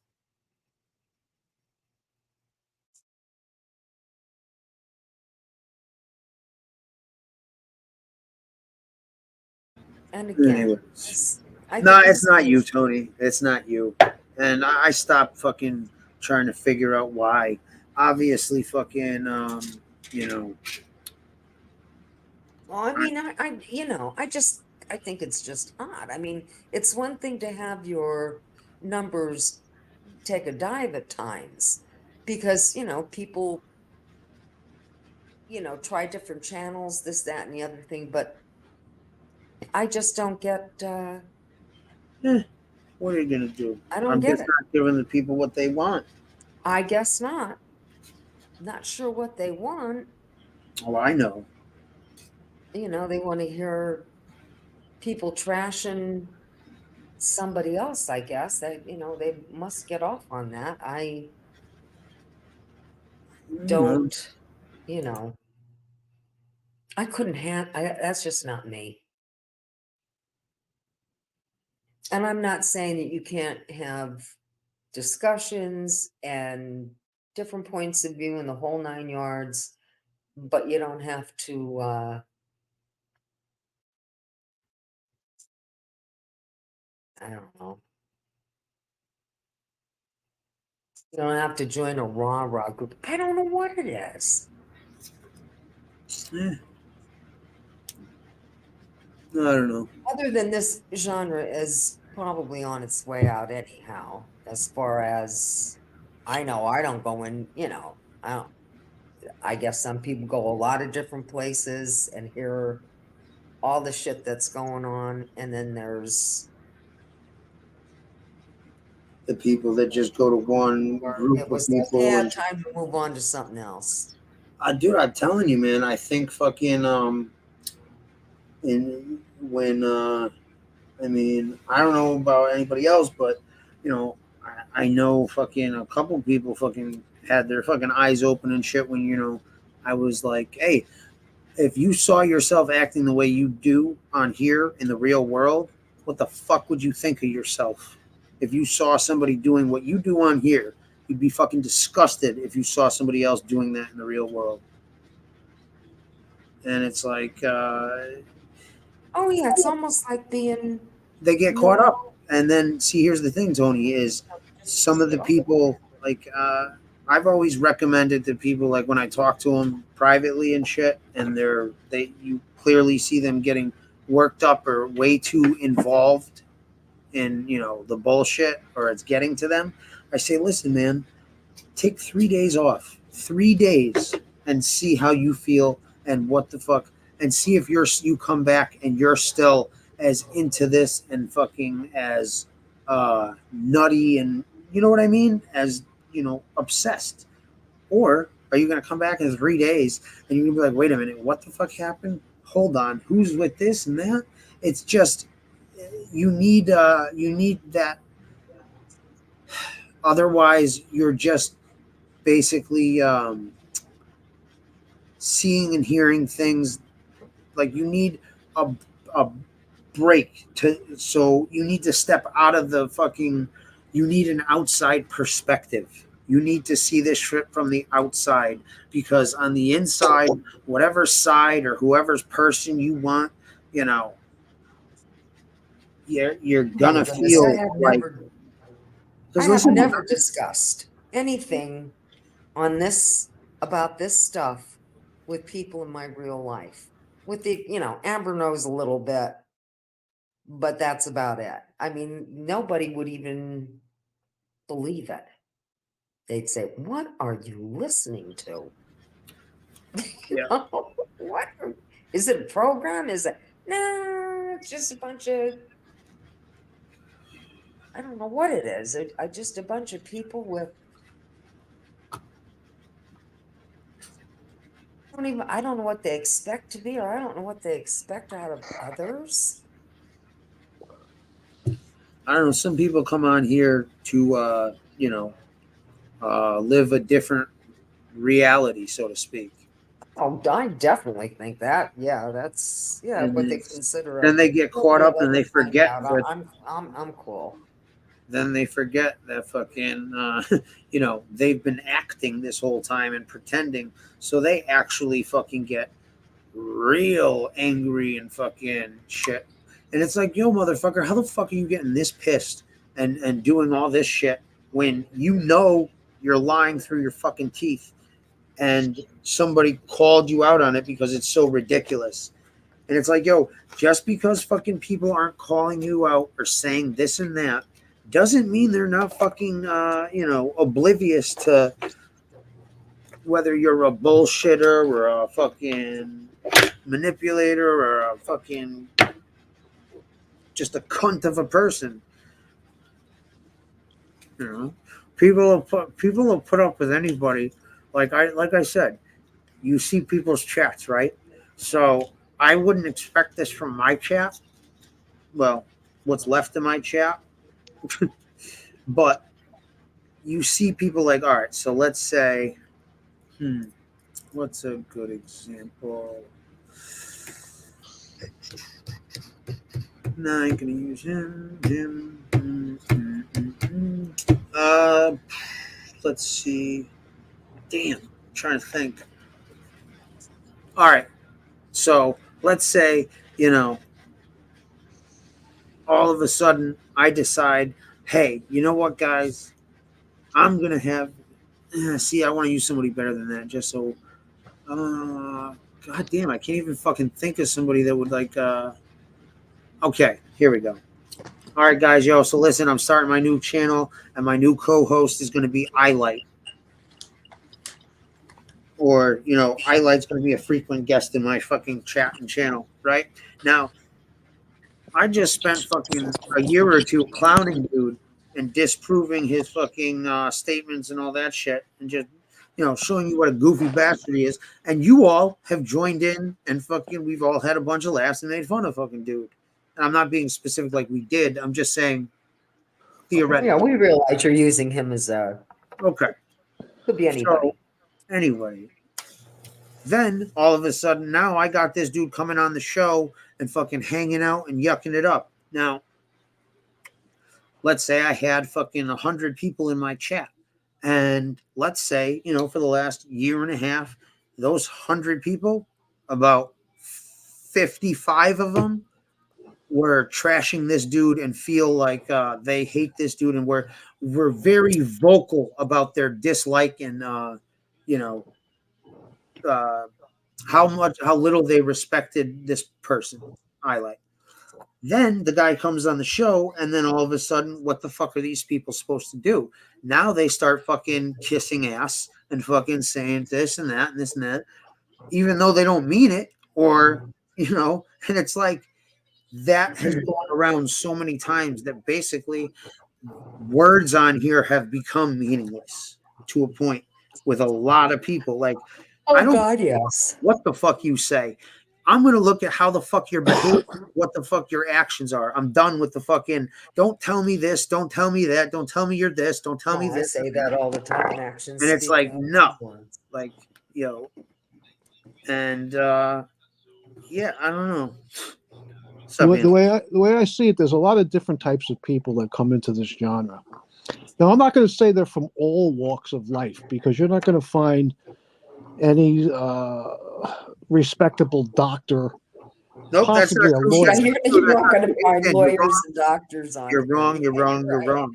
I think you're absolutely wrong, Handstand, and I know for a fact you're wrong. Okay, well, go back to the bullies for a second. I mean, not the bullies, the people that come on here that were bullied. I think the two main reasons why they come on here is they feel like they belong, right? When they were bullied, they never belonged. Right. They didn't have a group or... and it gives them an opportunity now for the first time to one-up the next guy. Nah, it's not about one-upping. It's about putting someone else down because you think you're better than that person. One-upping. One-upping is fucking literally doing something like somebody does something and you do it fucking better. No. What I mean by one-upping in this genre anyway is, you know, one guy will come up and say, you know, I can do, you know, I got 200 pounds of, I can lift 200 pounds over my head, and the other guy, I can do 250. Yeah, exactly. That's what I'm saying. Right. That's one-upping. Yeah, that's one-upping. But what I'm saying is fucking, I don't know, forget it. I'm not. You have the guy that, just like the example he said, the guy that whatever you say, he always did it better. Right. You know, that's what I'm talking about. Okay. Not literal one-upping. Oh, you did that. Watch me do this. Now, see, they do that for the public attention and what's the word I'm looking for? Damn it. Yo, my fucking brain is fucking shit tonight. They do that for affection and attention, so to speak. But the reason they're bullying people is because they are fucking miserable people who've been bullied and pushed around their whole life. And if they feel like they have that power over somebody, they feel better than that person. They feel like when they're making fun of this person because they drive a shittier car, or they don't have a fucking good enough job, or fucking, you know, they don't make enough or make as much money, or they're fucking short and fat and bald, you know. And I gotta say this. I think that, you know, the majority of the content creators are either narcissists, psychopaths, or sociopaths. And ultimately, you know, there are also people in the genre, not the content creators now, people in the chats that are actually empaths. And that's what they're really looking for, is the empath that they can feed off of in the form of money, right? You know, they want the attention, but what they really want is the money. Now, what I don't see in this genre, I have never seen a content creator in the genre that was an empath. Never. And you won't. They won't survive in this genre. They'll get eaten up alive by the content creators who are either narcissists or sociopaths or psychopaths. Well, explain to the fucking 6 people in here what an empath is. An empath is somebody who has a conscience and can feel the pain of others or can sympathize with others when they're going through hardships or they're having troubles.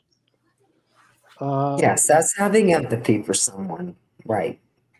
Right. So now there are empaths in the genre, but can you name an empath in this genre, Tony, that's a content creator?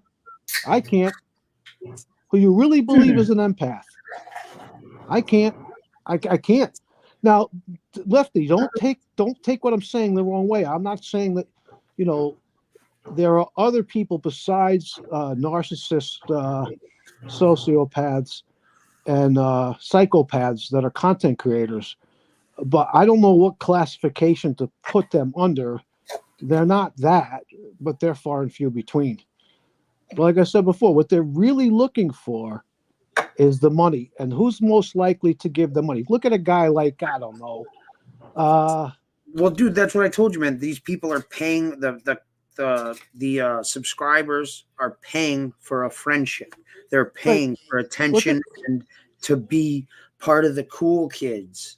Right. So, like, look at the stories. Like, there was, I'm not going to go into particulars, but somebody's house was supposedly burned down, I don't know, a couple of years ago. Yeah. And donations were coming David in for this whatever the person. fuck. Right. So, who do you think's really giving the big donations or more frequently? It's mostly the empaths, not solely, but mostly.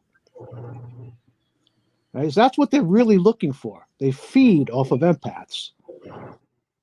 And once they're done with them, the money stops. They discard them. They don't have friends. They have victims. Well, they also have people that, like, I mean, in this certain case, they also have people that will constantly reassure and back up the bullshit they have. You know, like they're yes. they'll have people around them to feed their ego. Yes, but the people that take priority to them are the people, the donators, the people that they can pull money out of their pockets from. That's who takes the priority. At the end of the day, the bottom line for those people is the dollar. The bottom line is, you know, why do you think fucking Chris calls all his donors before he goes live? Why do you think fucking, you know, listen, I told people way back in the day, and I'm using. I had no idea he did that. Yeah, I'm using him as an example because there's certain things I know, and that's why I'm using him as an example. But, you know, listen, you start donating. He said it himself. You're higher up on the totem pole when you donate to me. Well, you're not even in the fucking same country if you're not donating, you know. But you donate, guess what? I guarantee you'll start seeing your comments go up on the screen.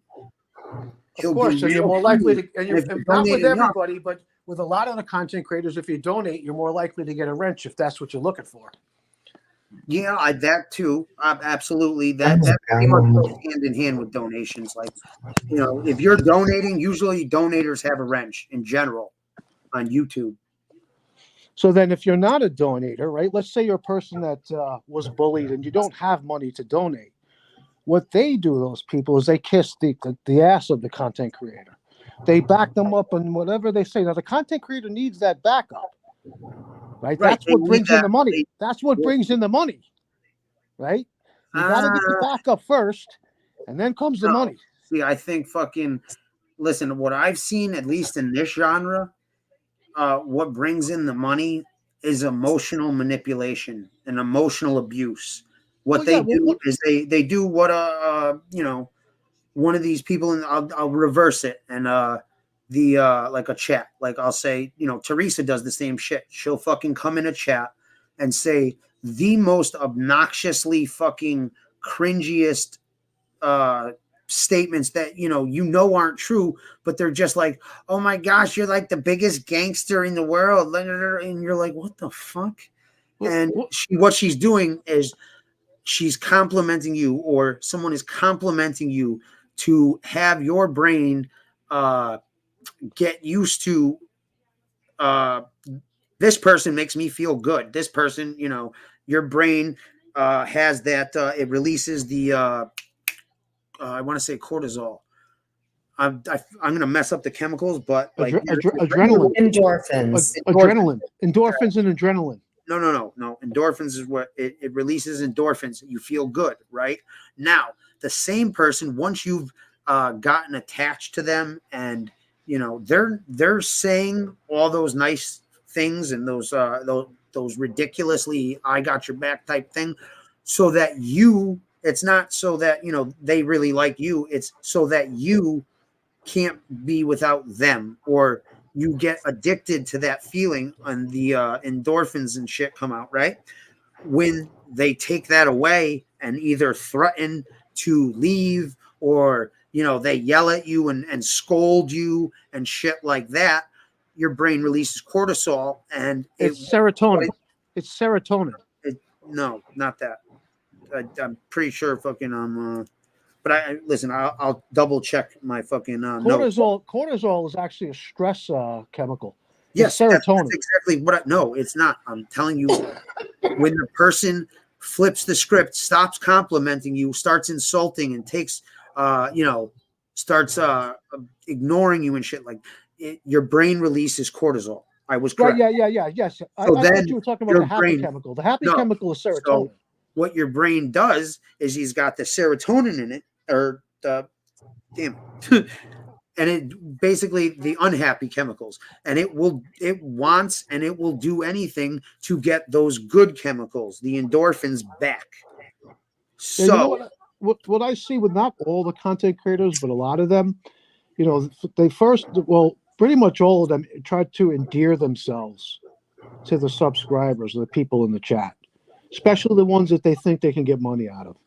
And then not all the content creators, but many of them, what they do is they'll say things like, I got these people, they're calling my house, they're attacking my wife and my kid.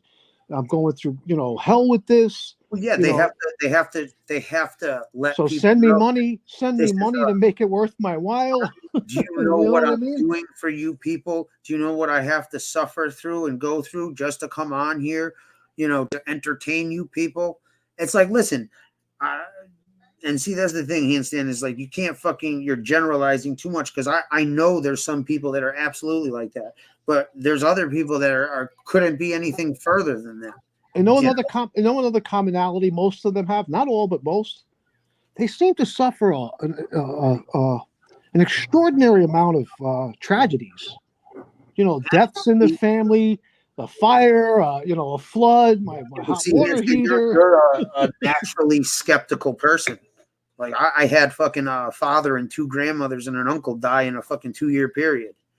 Well, listen, I'm not saying you, and I didn't say all of them. I know. But what I'm saying is, like, you can't look at a situation immediately and say, there's no way that fucking shit happened. Now, when someone's constantly coming on and, towards the end of the month, or towards, when they're bitching about money constantly, and then come up with some wild or crazy fucking, oh my God, you'll never believe what happened, or this and that.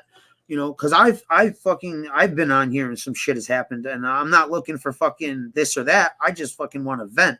And I've seen other people come on and just fucking, expel their frustrations and shit. Well, listen, don't take this the wrong way, right? And I'm not saying I'm right. It's just what I see. With you, I see a big part of the reason why you come on here is it serves as a distraction. A distraction from what? I don't know. Whether I'm right or not, I'm not asking you to verify that. That's just how I kind of see it. It's a distraction. It's not just a distraction. It's entertainment as well, and I'm sure other things, but that's part of it. It's and I'm not, like I said, I don't know what it serves as a distraction. I absolutely use this as a distraction and I used to actually, use it as a distraction and a stress reliever. Like, and I think probably most people, and that includes the subscribers, also use it. I'll speak for myself. Use it at times as a distraction. As an escape. And that's what for me, it's not an escape, Lefty. It serves as a distraction, right? Well, I'm not looking to escape reality. Well, no, but what you're doing is you're coming into a world where you're not thinking about whatever is eating at you, bothering you, or whatever issues. You're on here, you know, talking, whatever. You know what I mean? It's a distraction, but it's a useful distraction. It has some kind of benefit, at least mentally and mental health wise for me. Like, yo, you can ask Darren, man. I straight up, man, this shit used to help a lot. You know. Well, the fact that you're in a hotel room for such a long period of time, I can only imagine that there's got to be at times anyway, a loneliness that you feel. There has to be, not all the time, but at times, and this can help with that loneliness. And it's like, I have for short periods of times, decades and decades ago, stayed in hotel rooms, and I can remember sometimes being lonely. Not all the time, but sometimes. You know what I mean? You're just in one room. You don't know the other people in the hotel. You know what I'm saying? Unless you stay there for a while. Yeah, but handstand, it's not the hotel that has me, in a fucking mind state like that. It doesn't matter whether I have an apartment or a hotel or a house. I'm by myself. I'm still lonely, I hear you, but if you had an apartment, something that you could say is yours, there's a little bit of a difference as opposed to going from one hotel to another. And please, I'm not criticizing you, and I'm not saying I'm right. It's just how I see it. I'm offended. No. I don't want you to think that. I just don't want you to get that idea in your head, because that's not where I'm going with this. And once again, I'm not saying I'm right. It's just how I see it. No, so and the reason why I offered this, don't walk on eggshells, man. Say what you gotta say. I'm not gonna get offended and shit. The reason why I offered this is because I started off with a few minutes ago that most of these content creators are either narcissists, sociopaths, or psychopaths, and I told you then I don't see you as that. Okay, but there's a reason why you're here, and that's not the reason. So. Anyway. No, but while I'm here, I think and I'm just going by what a couple people have told me, I do have fucking sympathy for other people and their fucking plights, or, if I can do something that, help out or listen and some shit, I usually do, usually to the detriment of my chat and page. But, listen, if somebody's on here and they're going through some shit and, I've had, interactions for a while and have at least got to know, whatever person they've represented themselves, or, I've got to know that person, then, if someone's going through some shit and they need to fucking, talk, or fucking if they just need to fucking get an opinion, or just, you know what I mean? It's like, I don't mind fucking, if I can help somebody on here or calm somebody down, instead of what everybody else does when somebody you see is fucking clearly, on the ledge, most people on here will either fucking, push or fucking kick them over the edge just for their entertainment. I'll try to fucking pull them away from the edge, Yeah, well, for me at times, like back in the past, not just on your panel, it's happened on others, I would blow my fucking top. I don't do that anymore. I didn't really understand what I was involved in. You know what I'm saying? And now, having experienced this continually, I have a whole different outlook on it. You know what I mean? It's yeah, people will, oftentimes, try to start shit in the chat. And I do at times engage, but not as much as I used to, and not as hard as I used to. And even so, I don't go as hard as I used to. They'll fucking overblow, or that's not the right word, for lack of a better word, the comment that I put back to them. And they'll make a fucking mountain out of a fucking molehill. You know what I'm saying? And then once they do that, I tend to now not pile on like I used to. I just sit back and laugh. It's like, look at this fucking guy. He's going fucking nuts. Well, that's the thing, is, and, you said it perfectly earlier. Like, you used to blow your top on here. But instead of fucking everyone and me saying, oh, no, fuck that motherfucker. Fucking it's on for life. Fucking, it's like, all right, man, obviously the dude was fucking passionate or upset or felt some certain type of way. But unless they come in every other time with that same fucking energy and that same kind of attitude, well, what I've learned is like, we all have our good days and our bad days, right? So the mistake I used to make would be going on panels at times, not all the time, but at times when I was having a bad day and the horns were out, so to speak. That's not a good time to come on panel. That's how you make a fucking ass of yourself. no, You know what I mean? yeah, You're not going to have a meaningful conversation. At least I'm not. When I'm in that frame of mind. I can usually control my emotions and temper and all that shit when I'm having a conversation with somebody on here, just because it's almost like, all right, so listen, I'm gonna show you fucking people that it doesn't matter whether I'm polite, courteous, and respectful to said person or said people, they're still gonna behave a certain way. You know what I mean? So it's not like somebody can come on here and say, yo, Lefty did some fucking real scumbag shit. And the excuse I hear all these motherfuckers say, oh, well, everybody's done at least some scumbag shit. I'm like, I haven't. Fuck that. And I fucking retracted statements if I fucking have been made aware that I've been mistaken or have been proven wrong. Oh, okay, dude, my apologies. I take that back and publicly apologize. But people want their cake. They want to eat their cake and have it too on here. That's it. And it's become such a victim friendly fucking thing where everyone's like, oh my God, I'm a victim. Like, no, motherfucker, you're not a victim. You're going back and forth with somebody doing fuck shit. That ain't a victim. That's a fucking participant. An active participant. Exactly. An active, willing participant. Once you throw that hat in the ring and shit, like I said, listen, I am from the school of thought and sort of still am of the, it's an eye for an eye thing. You have that right. But like I said, what happens on here is this eye for the eye shit, right? Is, all right, so let's say some motherfucker gives another motherfucker a wedgie, right?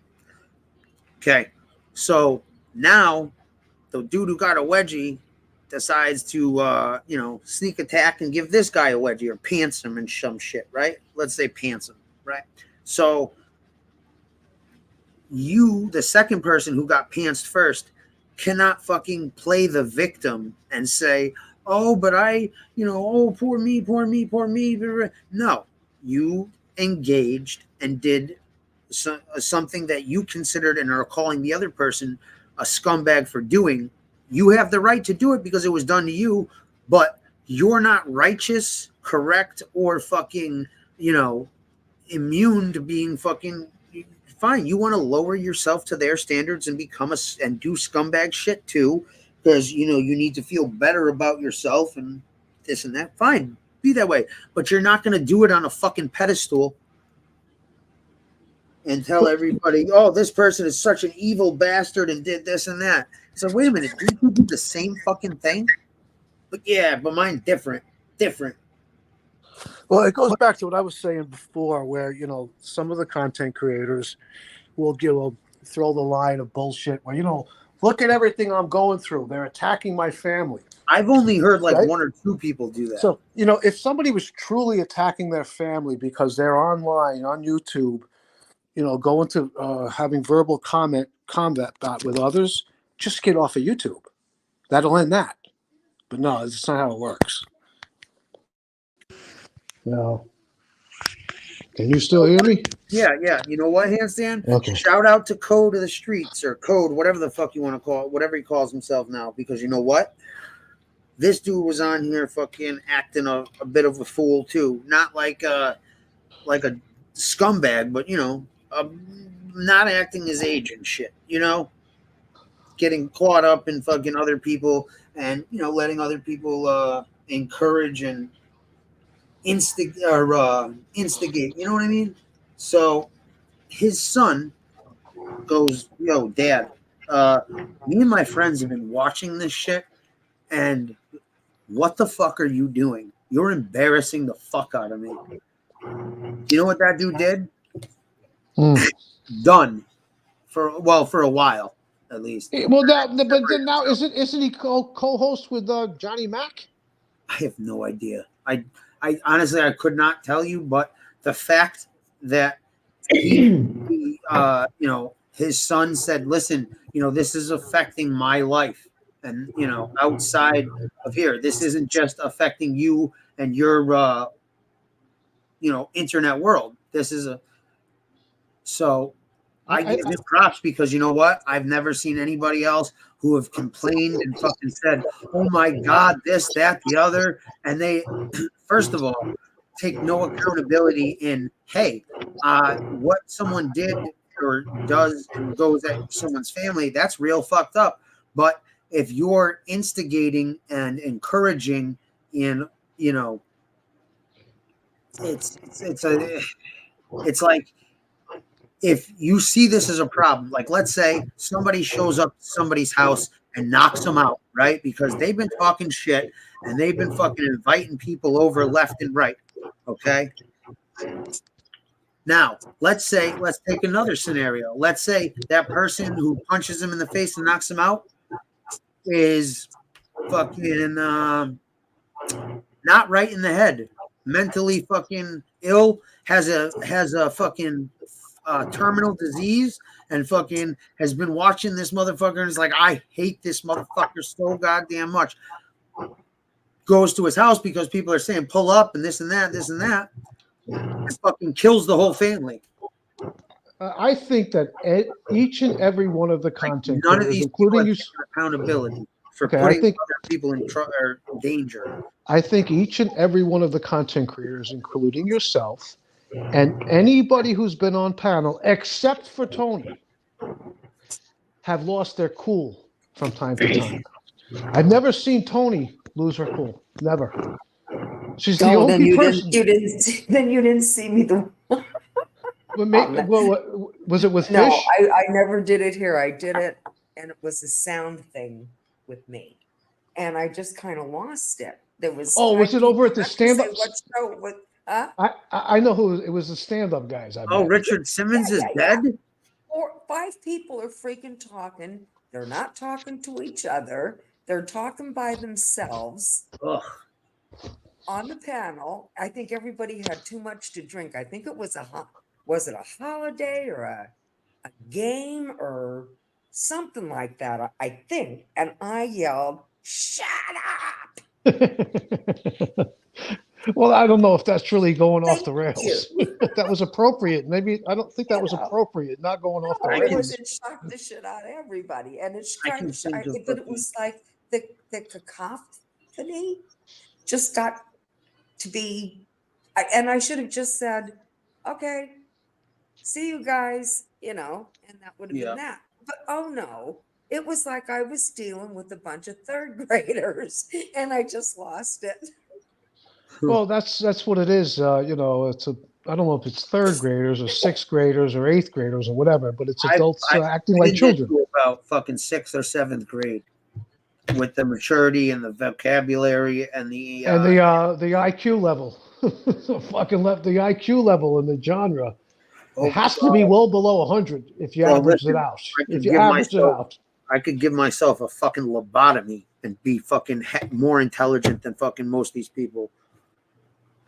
Ugh. The fucking Well, but dude, Darren, it's I am a willful Cheech and ignorance. Chong fan, so Willful ignorance is fucking what drives. Like, see, that's the thing though. Is the only time I've fucking lost it is when fucking I've lost it when fucking. I remember when fucking Stax was talking all that reckless shit. I was like, oh hell no, you're down the street from me, motherfucker. I wanted to meet that little kid, and oh yeah, I remember that. I'm trying to think of when else I fucking lost it, and like because the only time I can think of it, like I can think of the other time was with Octavia when I spent 45 minutes telling her why fucking this person is a racist and why I don't condone or like that, and fucking can never And I then never, you know, I never had an issue with Octavia. She used to come over to my I don't have an issue channel. with Octavia, but She used to I come, just listen. She needs help. Straight up. yeah. She used to come over to my channel and leave comments, and sometimes they would be very well written, and other times they wouldn't make any sense. Nonsense. Yeah, they would make any sense. But she hasn't been over to my channel in probably 2 months or so. I blocked her. I wouldn't block her. I know. Listen, handstand. If you fucking, I'm not gonna get into it. Yo, some of the fucking emails that I got, even you would block her. Well, she asked me to email her. You don't think I did, do you? I'm not that stupid. No, but you know what? I don't email anybody. She's hard. That's right. That's right. Stick to that, Tony. Nobody. No, I had to tell Andrew. He's like, hey, you think I could get Tony's email? Or I would love to, correspond with her, have a little mother in the States, I'm like, ooh, sorry, man. I was like, I've had to tell a few people, I'm like, no communicado. You want to communicate with me? Catch me when I'm here. Yep. That's it. Or you can leave a message on my, you can leave a message on my if channel. somebody wanted a recipe or something like that, that would be no big deal. But I have enough emails. That's the first thing I do when I get on the computer. I go through those to get, it's like a sigh of relief. And it's not like I have tons of them. Maybe there's 40, 50, but that's all this old lady can handle. And maybe 30 of them get just knocked off. But I have discussions with people on channels with the stuff I'm interested in, religion, cooking, kind of stuff. The only time, I'm sorry, you know what I mean. So I've made friends, because we'll see each other in another in another comment section. We'll be, oh, hi, Tony, can you remember me? And it's funny that happens. You'll recognize somebody's name. They'll be in the same. Now, these are not live shows. These are just videos that you watch and you comment. That's all. I've made a couple of friends through that. For me, the only people that email me anymore are my clients. I used to, years ago when I first got the smartphone, I'd have some of my friends would send me emails and text messages, and I got pissed the fuck off. I said, listen, dude, or listen, girl, you got a phone, use it. Call me up. Don't fucking send me text messages and fucking emails. Oh, God. Okay. Yo, that's what girls do, dude. It's the texting fucking, it's I'd rather text you for fucking 3 hours instead of talk to you for 2 fucking minutes. Yeah, well, I don't play that game. Oh, yeah, right. Texting sometimes is just nothing, It's tedious and fucking if you need just a conversation, you need one. If it's right. I'll It's be like there at 10 o'clock. What frustrates that's me is one like thing. you can have some of the times like, all right, texting, if you can't talk or, you're going back and forth with this or that, fine. But it's when you're trying to have a fucking simple conversation and that shit is dragging out for fucking 20 to 45 minutes when you could have just literally picked up the phone and be like, yo, I'm on my way to pick you up. Be ready in 10 minutes. I can see, listen, there's a use for me. There's a use for text messages and emails, right? It's my clients. If they need to get in touch with me to cancel a session late at night, it's inappropriate to make a phone call, right? And the way I say it. And say, hey, call me when you get a chance. But I find with my friends, you start sending me text messages, I find that very impersonal. I don't like that at all. I can understand if they didn't have a phone, if all they had was a laptop, but that's not the case. They got a fucking smartphone in their hand. Utilize it. Call me. But sometimes fucking someone might be want to talk to you or ask somebody something and they can't be in a place where they can be on the phone, or maybe they're somewhere, I don't know. Like I said, I think fucking texting has its uses and shit, especially if you just got to get a fucking quick message out, boom, hey, I'm not going to be coming, I'm stuck in traffic. That's a different situation, but when they want to carry on a conversation back and forth like that, it's fucking ridiculous. Okay, so you're in a place where you can't call me? Wait till you're not in a place and then call me. Instead of going back and fucking Or forth. say, Yeah, if you're having a talk conversation, to you now, I'll call you Try to later. answer the first question. You get 3 more before you even answer it. Yo, you know who was terrible at that? The fucking fastest texter alive? Steph. Yo, I've never seen faster fucking thumbs from a dumber broad. my old lady does that shit. I'm like, yo. Oh my god! See, and I can't do that. My hands are too And stiff. listen, can I freaking remember type, but fucking all the not way that. back. I remember all the way back. She was so like stupid fast when you had to hit the button 3 times. Yeah. Like the the numbers. Yeah, dude, I've never seen someone text so fast. I used to get like a paragraph like this. And before I was even done reading it, I had 3 more. I'm like, yo, what the? Oh, jeez. Oh. You know when that really drives me nuts? When I'm on my fucking bicycle, right? So I get a text message, and I'm like, well, should I stop? Well, maybe it's important. You never know. And then I fucking stop the fucking bike, pull the fucking phone out of my fucking pocket, take my gloves off if it's winter time, pull You the ever think phone about out. getting an Apple Watch? Fuck that shit, man. No, I don't want none of that shit. No. You Thanks, sure? but no 'Cause I thanks. can get you one for like nothing. Thanks, I but no really think- thanks. Thanks, but no thanks. No, I appreciate it, but it's not for me. But then I pull track over. my I health and fucking all that shit. I read the text message and it's like something fucking ridiculous, and I get pissed the fuck off because now I gotta put everything back away, put my gloves back on, pick up speed again, and get to wherever it is I'm going. Just leave me the fuck alone. You know what? It got to the point where when I'm doing my workout, I don't give a fuck who calls me. I don't answer the phone. I don't answer the text message. I don't answer fucking emails from my clients until I'm fucking done with my workout. Plain and simple, period. That's it. That's how it works. Now, I'm not saying anybody else should be like that. This is how I am. You know what I'm saying? Oh, I see way too much attachment to the phone. That has always bothered me. I never liked it. Well, that's what happened. I'm attached I'm only to. starting to learn to use one. And my kid said to me, Mom, maybe you're ready for, a half decent phone. Maybe something a little bigger. Something. They have that little palm thing that you put your fingers through so that you can hold it, without hitting any buttons or anything like that. So little things like that, We see, I was resistant. I was very resistant to getting a cell phone, back in like 1999, 2000. My girlfriend at the time had one. Oh, you got to get one. How am I going to get? Call me on the landline. Don't worry about it. What if you're not home? Leave a message. When I get home, I'll respond. And then what happened was, long story short, 3 of my clients who knew each other got together and bought me a BlackBerry for Christmas, right? This was like, I want to say 2002 or 2003. Yeah. And I told them I knew what was going to happen once I had something like computer like in my hand, which a BlackBerry compared to an iPhone or an Android is small potatoes, right? So now I knew I would get addicted. Now here's how I am with my phone. When I'm at home, I'm on it fucking constantly. I'm online doing but let me ask doing you that. this: if you weren't on the phone, would you be back in the day? You'd be watching like TV or a movie or something, right?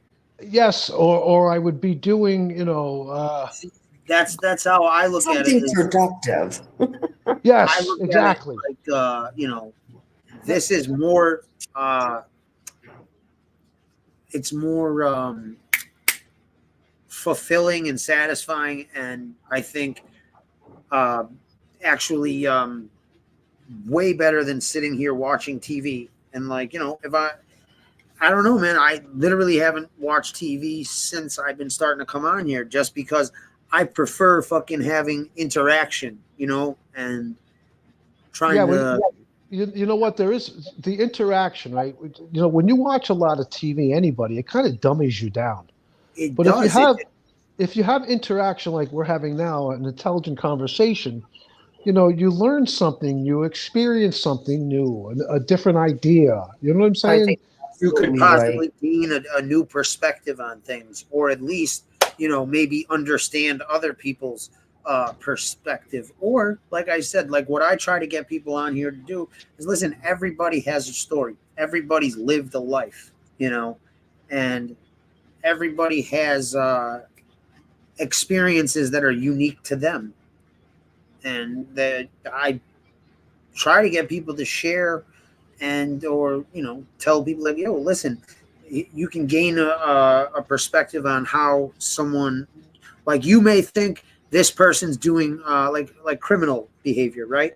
You may think this person's doing criminal behavior because this, and this, and, you know, but what maybe you didn't understand was, you know, when they got out of jail, they had 2 kids to feed and no viable way to make money any other way to survive, you know.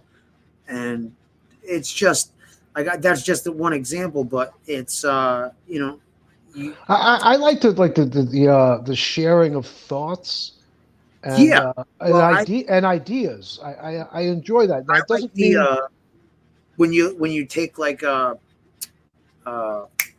story or an example of something and you get different people's perspectives and views and shit like that.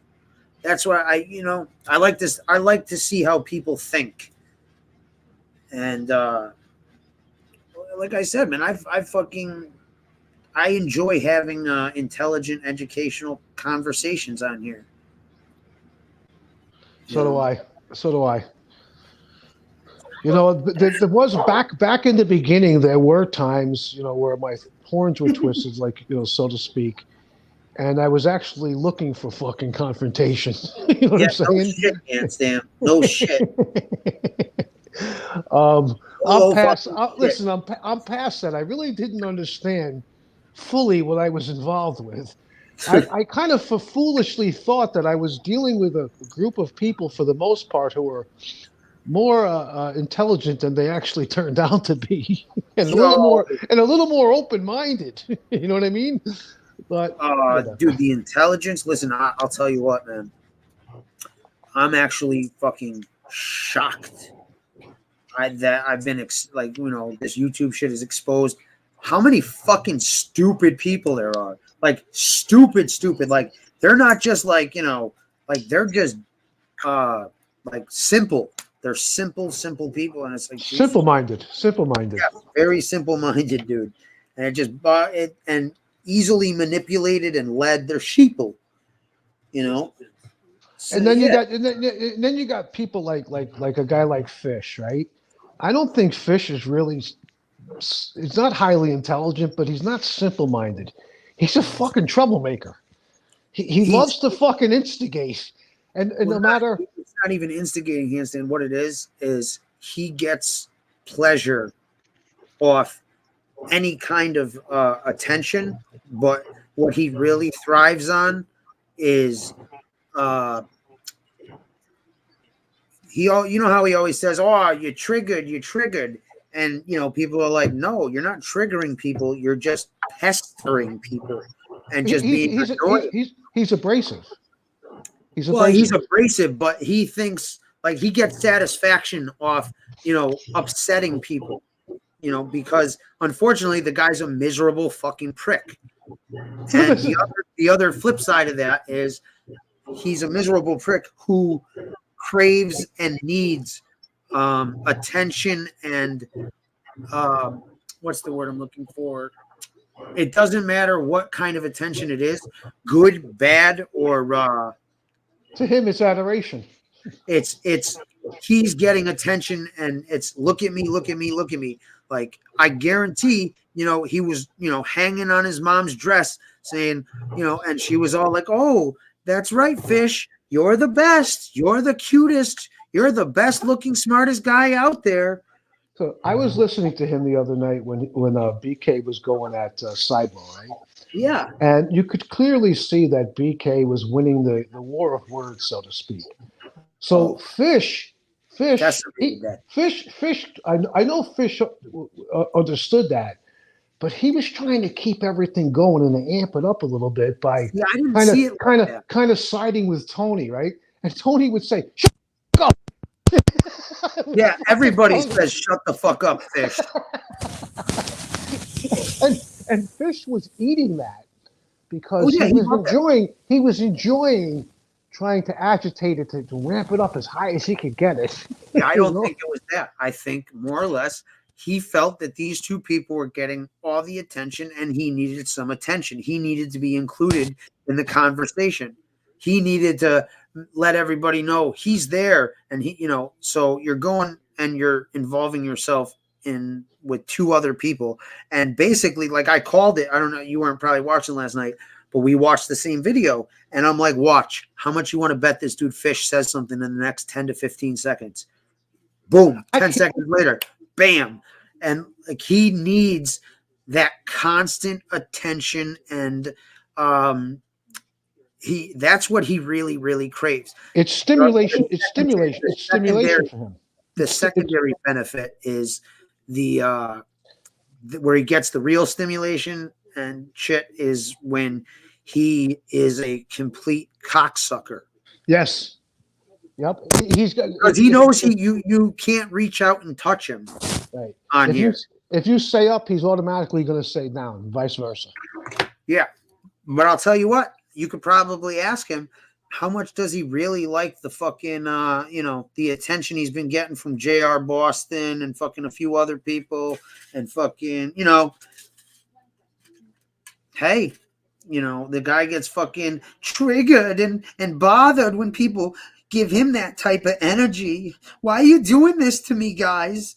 I've never done anything. But yeah, textbook narcissist behavior is he won't apologize or admit fault. Well, you know what? Where I do sympathize,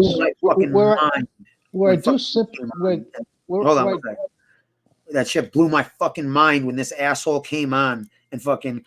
I've never seen Tony grab that link so fucking quick when he was like, "Hey, cuz I never said that. Listen, if Tony comes on here and says I said that, then I'll apologize."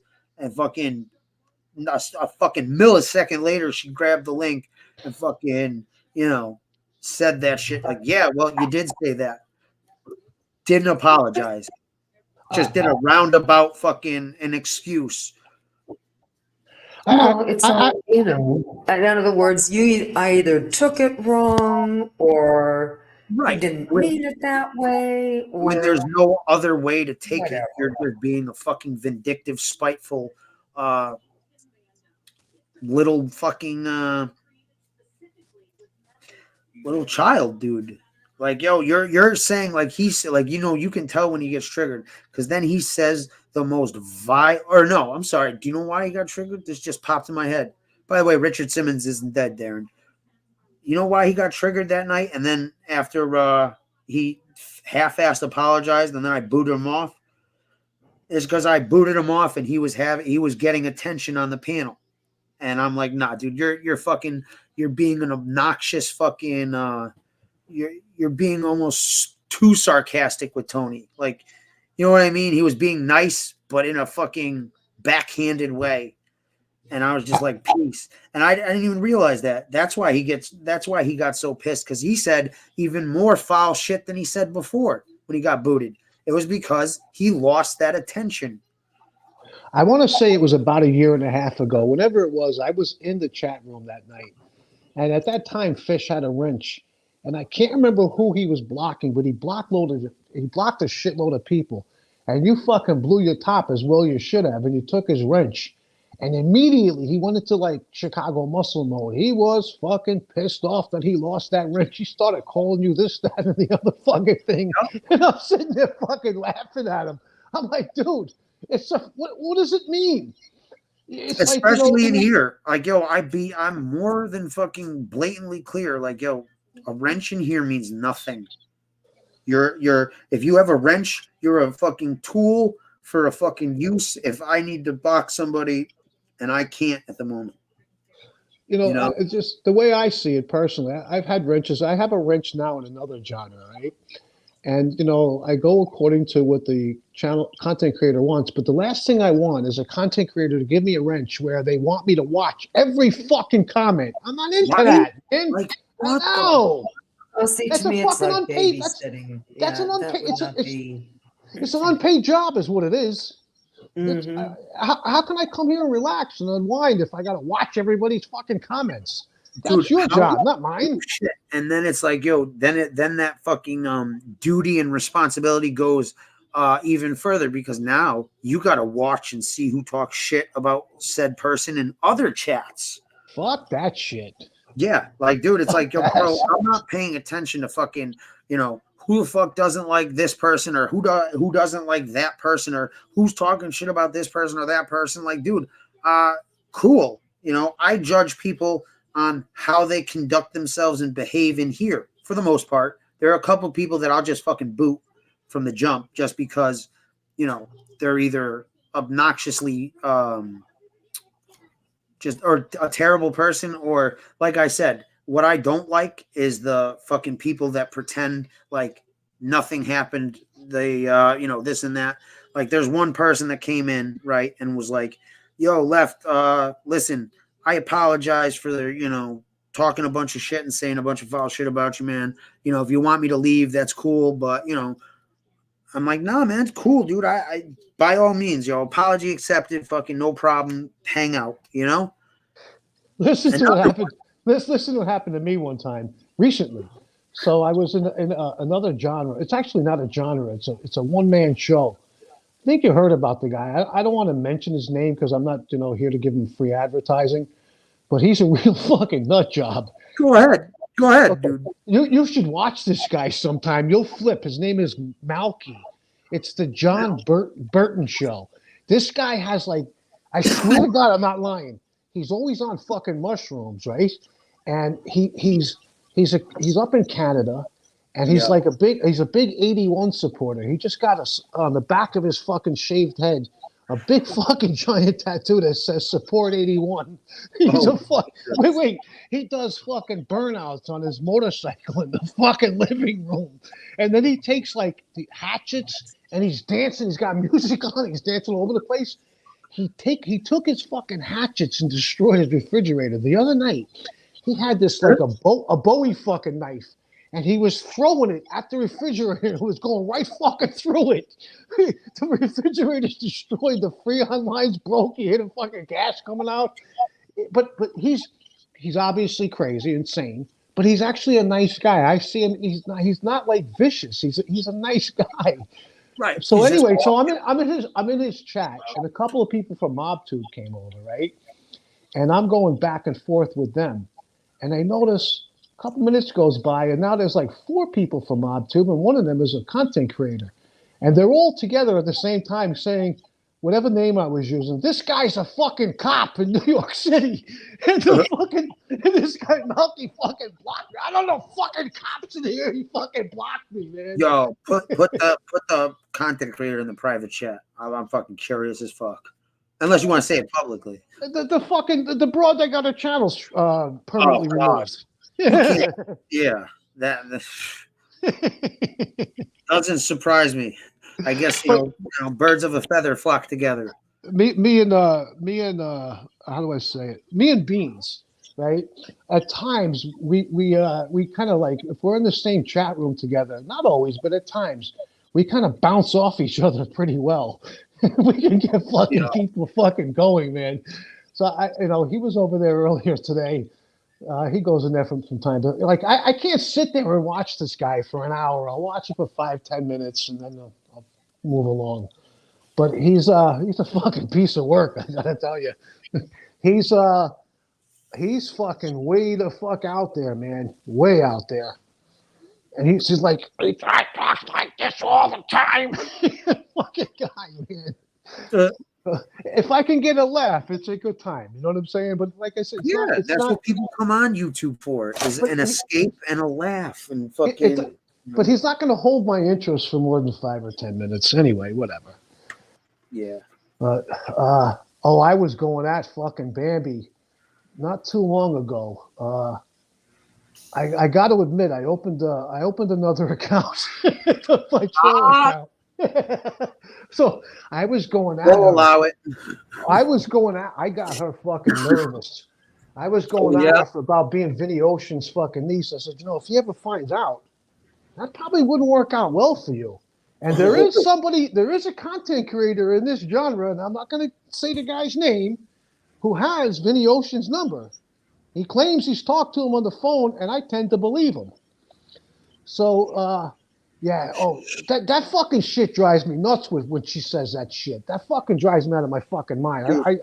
I No gotta open shit, my he is mouth. saying, I gotta bro, open my mouth. Dude, the fucking forensic psychologist. Oh, hold on. I gotta go fucking to a murder scene. You're like, what the fuck? First of all, they don't do that. Second of all, like, dude, I didn't even fucking do when she, foamed at the mouth and went nuts.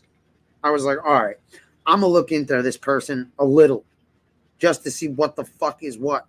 Bro, you knew within a fucking Google search that this person has never been anywhere and it's all bullshit. You know, what she talks about all the time is that she used to interview psychopaths, serial killers. Yeah. She came on saying she used to interview child killers and shit like that. Ask her some some questions in that fucking field and see what the fuck she knows. Nothing. Wait, Lefty. So we had a guy. There's a guy. Well, not we had. There's a guy from another genre, right? Who, on occasion, I've only seen him do it twice. I've known him for about 3 months now. I shouldn't say known him, but I ran into him about 3 months ago.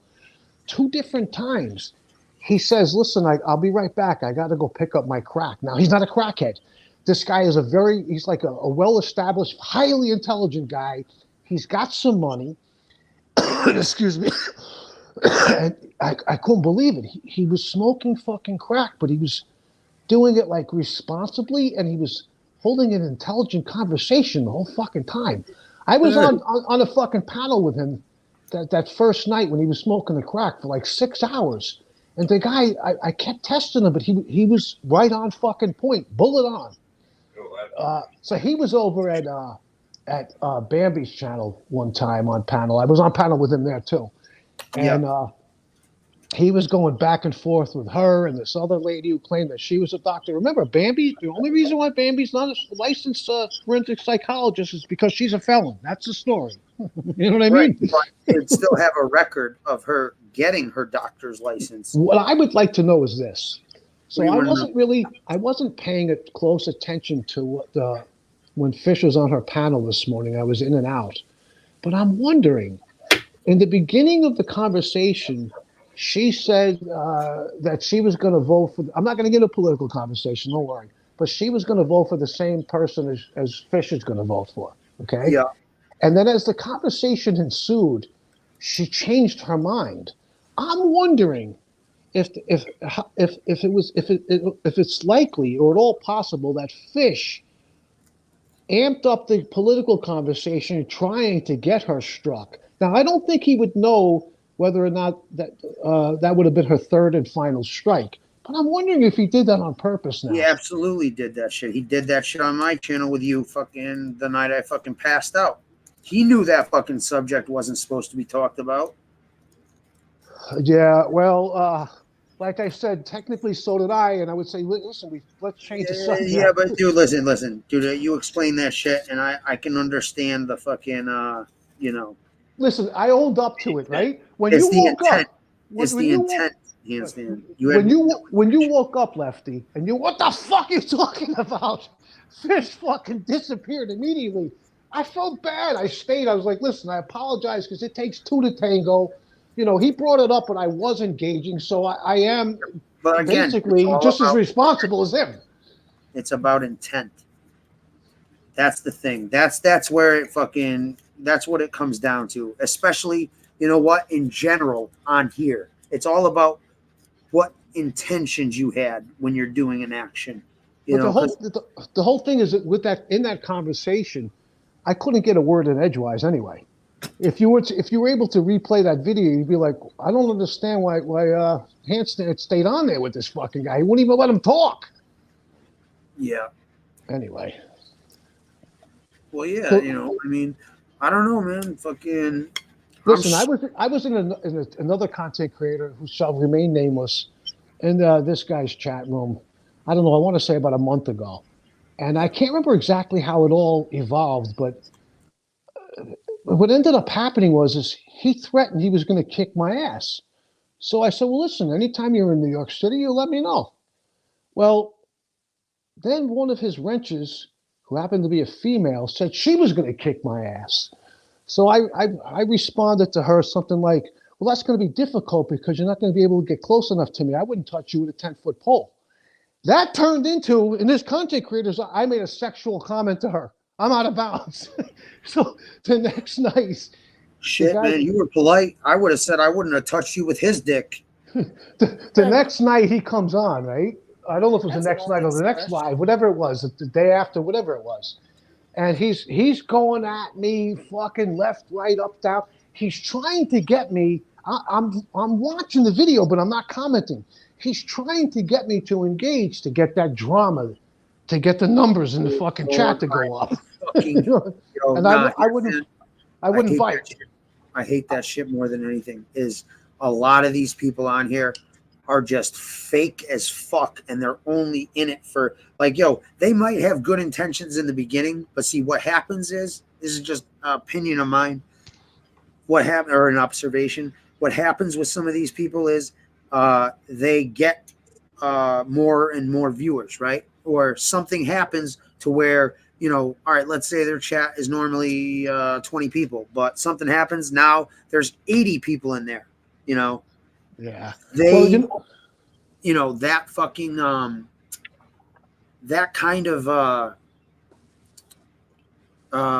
result, especially with people who are not used to, you know, being, you know, popular, liked, or have never gotten or received attention like that, it becomes an obsession. Like, they will do and say anything to keep those numbers, and they don't care how fake or, you know, what people are in the chat, as long as they're in the chat. Well, it's not just fake, it's outright lies. So what happened the next live, the guy comes on and he's telling everybody that I threatened to kick his ass. No. That's not what happened. He threatened me. I accept this. And then he kept going on and on about this sexual comment that I made to his fucking female, what do you call it, wrench. Like, I wouldn't touch you with a 10-foot fucking pole. How is that a sexual comment? It's a fucking insult. It's not a sexual fucking comment. And what was astounding to me is that I was looking at the names in the chat, and for the most part, they were the same names that were in the chat the night that this first took place. And nobody's saying, hey, wait a minute. You threatened him. You called him out. He didn't call you out. Wait. Hold on. You actually expected people that consistently go to this content creator's chat to tell this person, no, you're wrong. You actually started to make the threats on him. You're fucking crazy. Dude, let me explain. They could have a fucking dick growing out of their forehead, and fucking these guys aren't going to say a goddamn thing. Like, hey, I love the new look. Well, this is just one thing I didn't mention. Let me mention this though first. This content creator, Fish, happens to be one of his pet subscribers, for lack of a better word. You know, because he goes up on panel pretty frequently.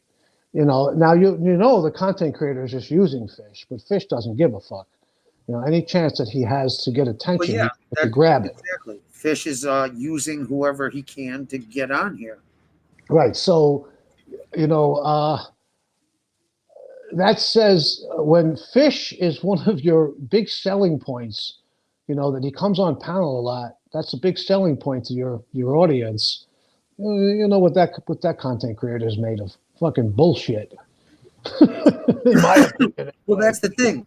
Dude, how many fucking, you know, like, I block people if they piss me off or fucking, you know, severely misbehave repeatedly. But, you know, like with Fish, everyone's like, oh, come on, Lev, give him another chance, this, that, and the other. And, you know, I gave him a few chances, you know, just like everybody else. And, you know, except for a couple people, again, there are exceptions to the rule. But it got to the point where he thought, like, he was a VIP in here, and he could talk to people however the fuck he wanted, say whatever the fuck he wanted, do whatever the fuck he wanted, you know, taking point the wrench. And, you know, and I was like, dude, no. And you know what? Really fucking, and it didn't really click with me and give me like, it didn't piss me off until a few days after, and I already, kicked him to the curb. But I'm sure you remember, Handstand, but you remember when Fish, used to come on here, and there was a time when he started giving Tony fucking mad shit. Oh, why don't you donate? Why don't you donate? Oh, yeah, I right, remember. right. Now, keep in mind, I'm not saying anything. Now, Fish donated one time that $200, and we all know what happened to that. Cocksucker asked for it back, and I fucking threw it right at him. But he's telling Tony, basically, oh, how can you come in here, dude, giving her fucking, just trying to make her feel as terrible as possible. And and I'm not going to say that, I'm not going to say it at the time, but, she's probably, she gave me a bigger donation than fucking anybody on here, at that point. So, Fish never really bothered me in the chat room. The only time it bothers me with Fish is when I would come in under another name and he'd say, "That's handstand push-ups guy. You're a fucking rat." I'm sorry. Yeah. I'm sorry, but I don't give a fuck. If you give up somebody's name in the chat room, no, you're not going to the police. You're not testifying in the courtroom, having them locked up. But you still are a fucking rat. You're giving up their fucking name. You're a rat. Well, Handstand, we know a little something about that and why maybe he has that kind of behavior. Yeah, he has that. He has a history, but history, repeated, whatever you want to call it. But no, listen. The thing is, Handstand, like, all right. Besides him being rude to Tony and shit like that, here's what pissed me off is like a day or two later when I fucking he just went overboard and I was like, all right, fuck this. Then I thought about it for a minute, and I'm like, wait a fucking minute. I'm like, yo, this cocksucker is in here giving fucking the nicest person I've fucking encountered on here and a person I, care for shit and giving her shit. And then, she's not going to say, well, I did donate or fucking this and that. And I'm like, yo, I'm not going to put it out there. But the fact that this cocksucker wasn't donating at all, the dude donated once like fucking 6 months before that and fucking was on here giving somebody shit for not donating. I'm like, wait a minute. Hold on, cocksucker. If you're fucking giving somebody shit for fucking not donating, why the fuck aren't you donating? Like, he tries to wreak havoc. Not all the time, but most of the time. Most of the time. Not all the time, but most of the time. Well, people think he's a decent guy, he just gets out of hand. No. What it is that's the fake person. The guy who schmoozes and fucking, hey, cuz, how's it going? That's how it starts. That's not how it ends. Hey, cuz, you want a back rub? How about your feet rubbed? I'm here to please, cuz. Oh, he can be nice when he wants to be. Well, he starts off that way, Tony. But that's what he starts off as. But it's an hour later, his fucking horns are out, and he's fucking evil. He's an evil motherfucker, man. It's like, like you said, a switch gets turned, or it's like you're waiting for it. No, let me tell you something. Let me tell you something, Lefty. He's made mention to me on numerous occasions. He'll say things like, "Oh, you're one of Lefty's guys. You're in Lefty's channel." And he is still bothered by the fact that he can't come in this chat. Don't think he is. He's not. He is. Trust me. I know he is. I know. Oh, that bothers him. That fucking bothers him. And the fucking thing is, the cocksucker comes in here under fucking weirdo names, right? And I don't, we all know, it doesn't take long. It's not fooling anybody, right? And it's like, just because I'm not calling you out or instantly blocking you doesn't mean I'm not aware you're fucking not some cross-dressing cocksucker on the keyboard. It's just, I'm not like, it's just like, whatever. It's like, let him think he's getting one over on everybody in the chat for a fucking couple minutes and fucking, but it's like, I don't know. He used to come over to, when I first started my channel, which I'm not doing anything with for the past month. Bro, what's interesting is, hold on, there was Vinny Chicken Cutlets. I have mad Vinny Chicken Cutlets on this, but hold on. I just seen today Fish and Vinny Cutlets commenting at the same fucking time. I don't know. In a chat. I can tell you this much. I know he did have a fake Vinny Chicken Cutlets. When I first started my channel, Vinny used to come over all the time. Wyatt Earp used to come over, and they leave these most fucking ridiculous comments, and like an exercise, any kind of video, exercise video, didn't matter. And I said it in the beginning. I said, "Well, I'm just starting with the channel. It's helping the algorithm every time somebody leaves a comment." And then I got a couple of hundred subs, and I'm like, you know what? Fuck this guy. I fucking blocked all of his fucking accounts. I don't need that fucking bullshit, man. Go somewhere else with that fucking cockamamie shit. So I looked at my block list on here and my main channel. I would say fucking a good 55-60% are Fish, maybe another 15-20% are Teresa, and then the rest are just stragglers. Yeah, well, other people. At one time, you probably had about 50 of my accounts. Bro, no. One time I counted, I had 76 of yours. And I knew I was missing about fucking 40 because I remembered the names. And I'm like, yo, where the fuck are these names? But then I realized you deleted those. But see, most of the time when I would come back after you blocked me, it's because I got to get my fucking point in. This guy just he shut me up. Oh yeah, I love fucking cutting a motherfucker off. I love cutting a motherfucker off who just wants nothing but tell everybody fucking this and that, and they're being obnoxious and shit. I'm like, okay, cool, bye. Boop. Even though I knew that many of those times when I came back under another account, I was only going to get one comment in. I'm getting that fucking comment in. I don't give a fuck. You know what I'm saying? Yeah. But that was then, and this is now. It's the thing is like, yo, I'm not fucking holding any grudges or anything. Like, yo, there's fucking, I've heard people, content creators, and apparently I hear fucking subscribers yap, and they've got to either be lying or just delirious, because I hear them say the same shit I've been saying since Jump. Is I just want to come on, have some fun, bust some balls, and have some conversation, Yeah. And everyone seems to take a page of that, and but there are some people that want to do the same, but there are more than most people. That's not really what they're looking for. They're looking for that fucking drama and argument. Listen, I know what it like. Here's the thing, and it's been bothering me because I don't like to not succeed. When I do something, I like to succeed at it or do well. And, it's a conundrum for me because, on here, it's not really a conundrum, but in this particular setting with the lives and shit, I know exactly what I could do to fucking scoot up them viewers to a fucking 100 a night and fucking this, that, and the other. And, I could probably, even if I really wanted to, use some fucking, mental gymnastics and get people to donate to me. But I want people to donate because they enjoy, the time they've spent and, feel like, okay, cool. I appreciate, you taking up 5-6 hours of my time and entertaining me, but again, it's frustrating to me because I know exactly what to do. I just don't want to lower my fucking self as a fucking human being and as a person to a level like that and behave like that. Listen, I was in here, I want to say about a month ago, and I think the guy's name was Anonymous, but I can't remember. It might have been something other than Anonymous.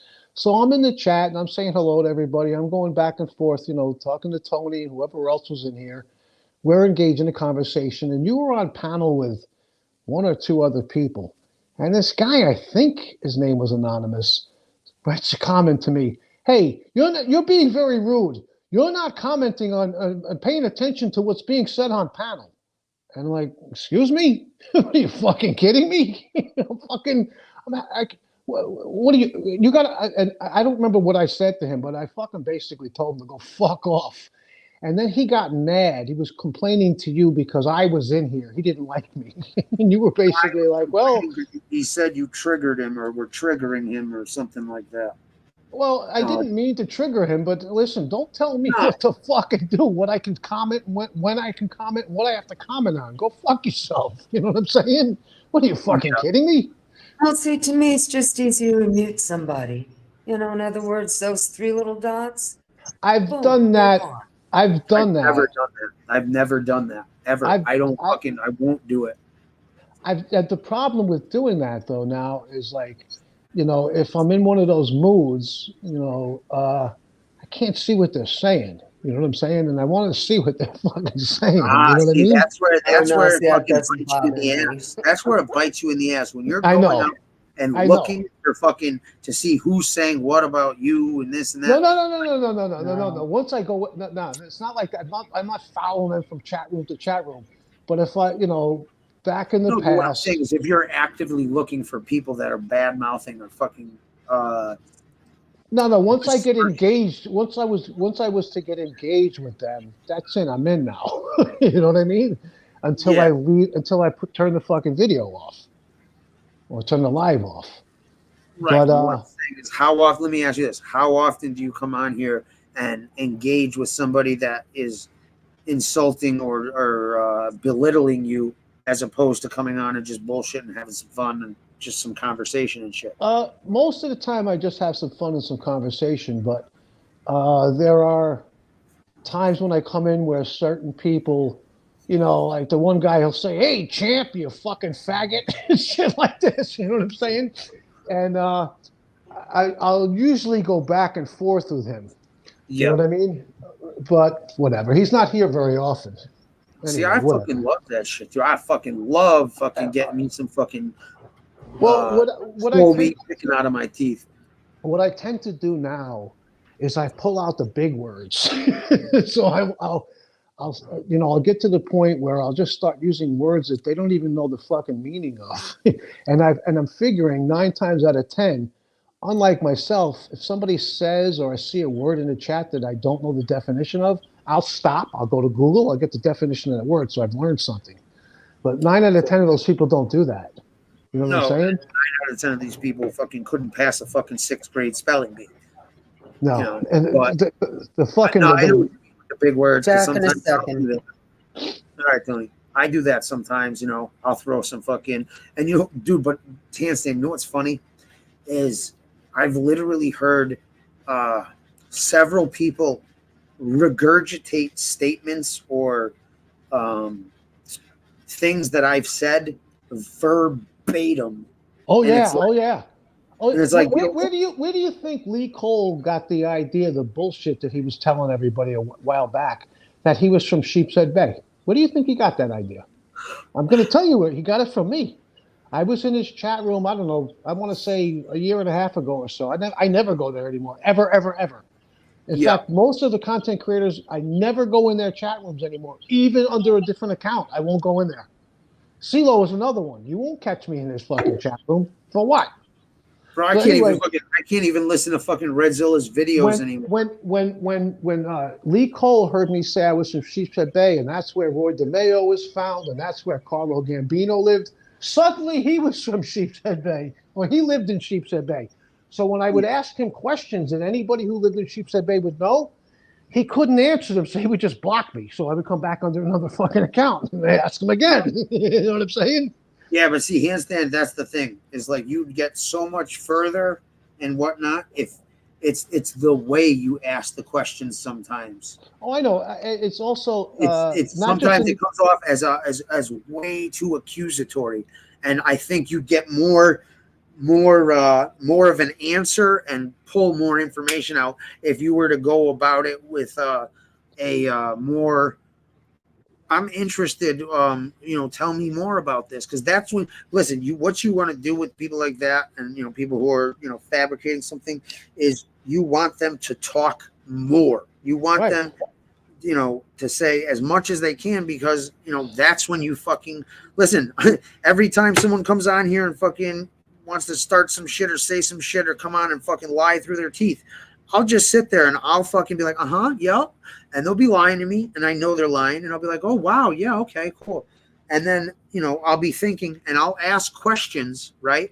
And I won't fucking pull the rug from under them, but those questions I'm asking all fall in line with, you know, something I'll do later when I'll be like, well, listen, you said you were here on this date, but, you know, how's that possible when you were in the hospital, you know, from fucking blah, blah, blah, blah, blah. Oh, well, and then, you know, you start pulling the little threads where, and, you know, you pick up and you learn a lot of things, like if somebody's being honest or deceptive or just plain fucking pathologically lying.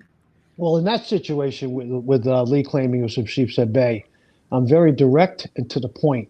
I'm not going to walk around in circles and try to fucking. I'm not saying he knows. He knows. I know he's full of shit. That's all that matters to me. See, that's the thing, is he doesn't care.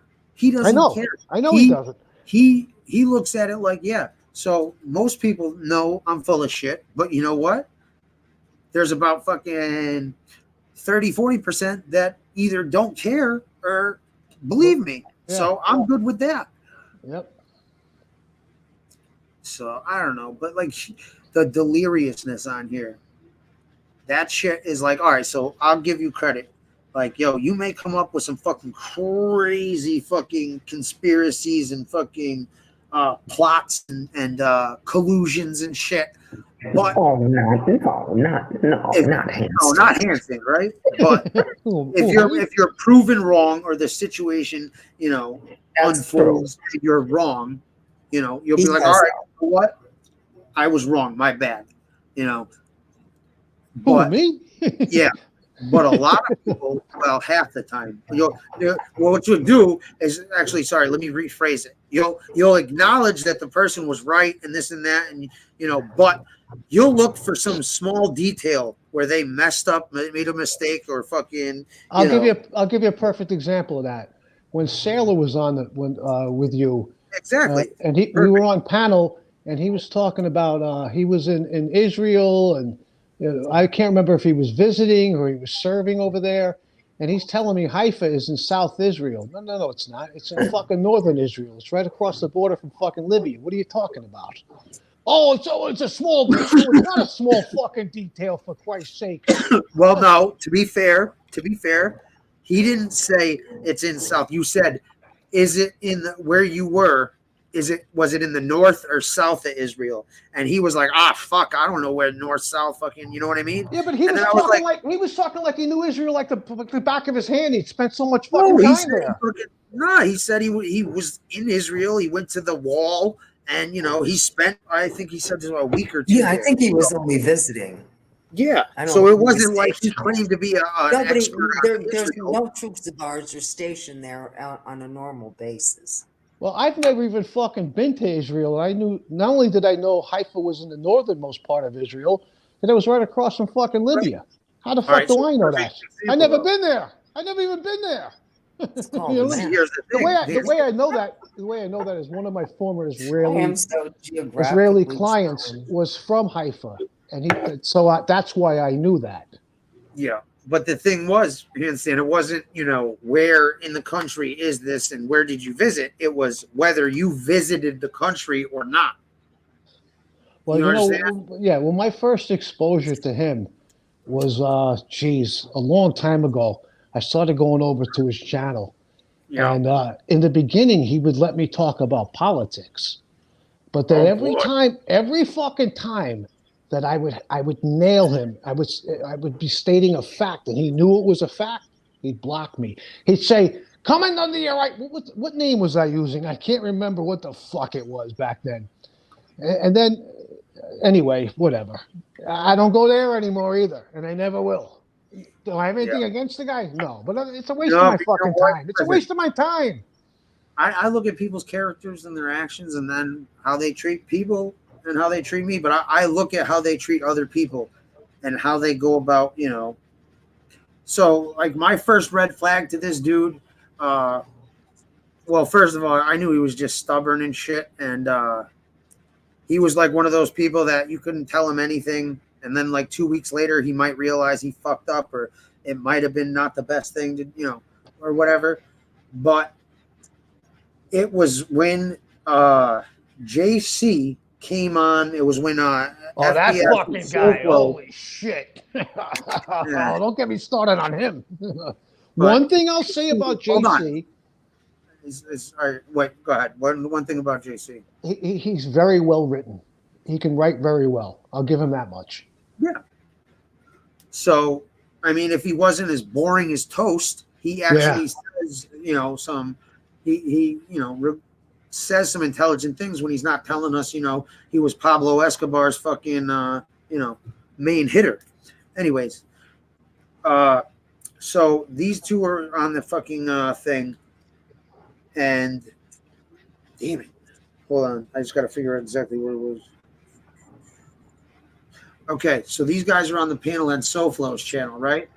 And this is when they're fighting, and they confront JC for doing some fuck shit, which was, he was in a private group text, and these guys were talking and, sharing their opinion basically at the beginning of when Chris started becoming the most ungrateful fucking man in the world. And, he became ungrateful and fucking. Is he really any more ungrateful than Tony Pizza? Yeah, absolutely. He's ungrateful and what the fuck's the thing? More It's more another than Tony word. Pizza? Yes. What the fuck? Ungrateful and what the fuck's that word? It's basically like unappreciative. There you go. He was unappreciative. Like I said, that chick BB from VA. Like she told me some shit that blew my fucking mind. She was in the chat one day and she's like, yeah, back in, when we were still going in there, I donated $5 to him. And he messaged me back saying, that's not good enough. You need to do better. I was like, wow. But so back to the conversation. We all know JC's full of shit and fucking this and that. We accept him. That's just what it is. So this dude is fucking on panel with JC saying fucking this, that, and the other. Now, to give credit, Sean was on panel with Stone Sailor and confronted him about JC and said, how do you back that dude's bullshit and this and that? Do you actually believe his stories? And, he's like, yeah, of course. Well, some of it maybe, So they're on panel with SoFlos after the little split up. The dude goes fucking, how he goes nuts. And he's like, and you fucking made me fucking, you embarrassed me. I had to back up your bullshit. No one believes your fucking story. Rah, rah, rah, rah, rah, rah, rah, rah, rah. I had to lie. Rah, rah, rah, rah. So that shit was in my head. I'm like, oh, okay. So this dude has no problem lying or manipulating shit as long as, you're a friend of his at the time. So, he's not going to tell you fucking his wingman there has herpes, to the chick. He's going to say, yeah, go fuck this dude. He's great, And Clean it's bill like, of health. Clean bill of health. Yeah, Right? clean bill of health. I was just at the doctor's with him. But the fact that he said, I had to knowingly lie and cover for your ass and shit, I was like, okay. I'm like, well, then you're a liar. What he's saying is he's a liar. Now, see, here's the other thing that I won't get into, but when people used to attack his not stolen valor, but doubt his leading men into battle and this and that. All right, so I'm going to say this. There are people that are very in the know that have high doubts about a lot of this dude's stories and shit. And, who are you talking about now? Stone Sailor. Okay, yeah. So, there's another thing where someone who would know asked and was in the service asked somebody else about some specifics and they got back an answer. Then I ended up asking somebody that I grew up with that fucking was in the service and, like the likelihood of this and that. The probability. So, yes. So the probability of a Navy military police officer with a dog is out in fucking the field, leading men on raids. Why? The Marines have fucking dogs. The fucking, the Army has fucking people with dogs. Why would they need a military police officer? Now, to be fair, he was probably, and this is the answer I got and the other dude got, he was probably most likely in the green zone where, you know, everyone was staying.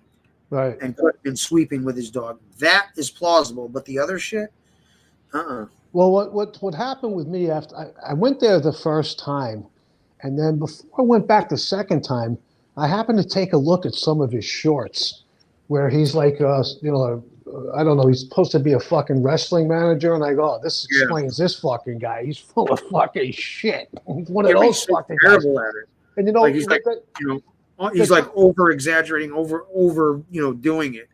The time with the whole Haifa thing, you know, I guess I still can be that guy sometimes, but not as often. That was my like, aha, I gotcha. You know what I'm saying?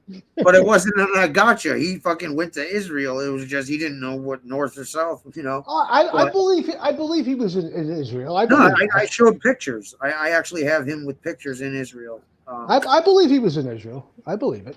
Yeah, but so anyways, and then though I was like, all right, you know, and then he started coming on my channel fucking out of the blue because he stopped going on SoFlos, and he, you know, then he started showing up on my channel like, oh yeah, dude, I took a 2-week break. It's great, the no drama. I remember that. You know, coming on for fucking a couple weeks and shit, right? And then all of a sudden, fucking Chicago Muscle comes around and fucking, you know, SoFlo and these guys are all like, hey, we got hugs and kisses. Welcome back. And I'm like, well, wait a minute. I'm like, hold on. And then I happened to, someone was like, yo, Stone Sailor's going live right now. And I was going live in like an hour. And I was like, oh, well, you know what? Maybe I'll stop by there. And I click, and this dude is fucking, you know, talking like, well, yeah, you know, I figured, you know, everybody needs forgive, or, you know, Don Shipley forgives him, and, you know, and this and that, right? And I'm like, holy shit. I'm like, no, you're not. I'm like, this motherfucker spent over a fucking year calling this dude sheriff, their church, and anybody else. And this is not the first time this dude has overstepped his bounds and called somebody. Fucking, he called Stax's ex-girlfriend's job because Stax fed him a bunch of bullshit and tried to get her fired. I don't understand that fucking underhanded bullshit. That's so fucking underhanded. No, see, he thought he was doing the right thing. He see, that's the shit I fucking hate is, the moral right thing and this and that and this and that. No, motherfucker, you ain't fucking shit. You're a fucking bullshitting fucking liar who fucking, and then it like, all right, so, I don't want the drama. So then I listen, you know how I keep my mouth shut for the most part until I can't? Well, I'm sorry. I can't fucking give some dude a pass saying everybody needs to forgive this fucking scumbag who's fucking, you know, done this, and that, and literally is just, you know, there's not one redeeming quality. How the fuck it's not how the fuck this dude changed, because literally a month after he's been in the genre again, he's doing the stolen valor and threatening fucking people. So it's like, how the fuck does a 20-year Navy vet hook up with a fucking stolen valor former Navy SEAL? I don't fucking get it. A Purple Heart recipient, to boot. How the fuck does he link up with him? It makes no fucking sense. That's the thing, man. Is like, but handstand, it's not just that. It doesn't make sense, right? Absolutely not. But here's the thing that fucking really fucking bothers and blows my mind is they literally spent a fucking year hunting this dude down, trying to find out who his family was, and literally rained fucking hell and brimfire down at fucking his life. Well, the only sense that they it tried actually to have makes... him arrested. Like, Stone Sailor literally was on the phone with this dude, sheriff, trying to convince him to fucking arrest him for stolen valor because it's a 1-year prison sentence. This dude, like, I'm telling you, like, he went above and beyond. And, I'm sorry. If you're going to come on here, and it's one thing to have an opinion, be like, this guy's a fucking piece of shit and this and that. But it's another thing to give examples and show people irrefutably, this guy's a piece of shit. And Listen, you know, I could understand like a guy like Sailor, right? From what I can see, it doesn't seem like he's really looking to grow his channel all that much. Now, if you're looking to grow your channel, I could see, having relationships with people because you think it's going to benefit you. basically covering their ass because you think it might benefit you. Right. But if you're not really looking to grow your channel, where's the benefit? I don't get it. The benefits in the fucking conflict, and he gets to come on here and dude, the guy's a fucking chauvinistic fucking pig. Like, dude, like he gets to come on and fucking say his views and fucking this and that. Oh, a woman belongs in the house, in the kitchen, and rah rah rah rah rah rah rah rah rah rah rah. And like he thinks he's intellectually and physically superior to all women. And it's like, yo, listen, you might be stronger than women, but just because someone's a woman doesn't mean they're any less intelligent.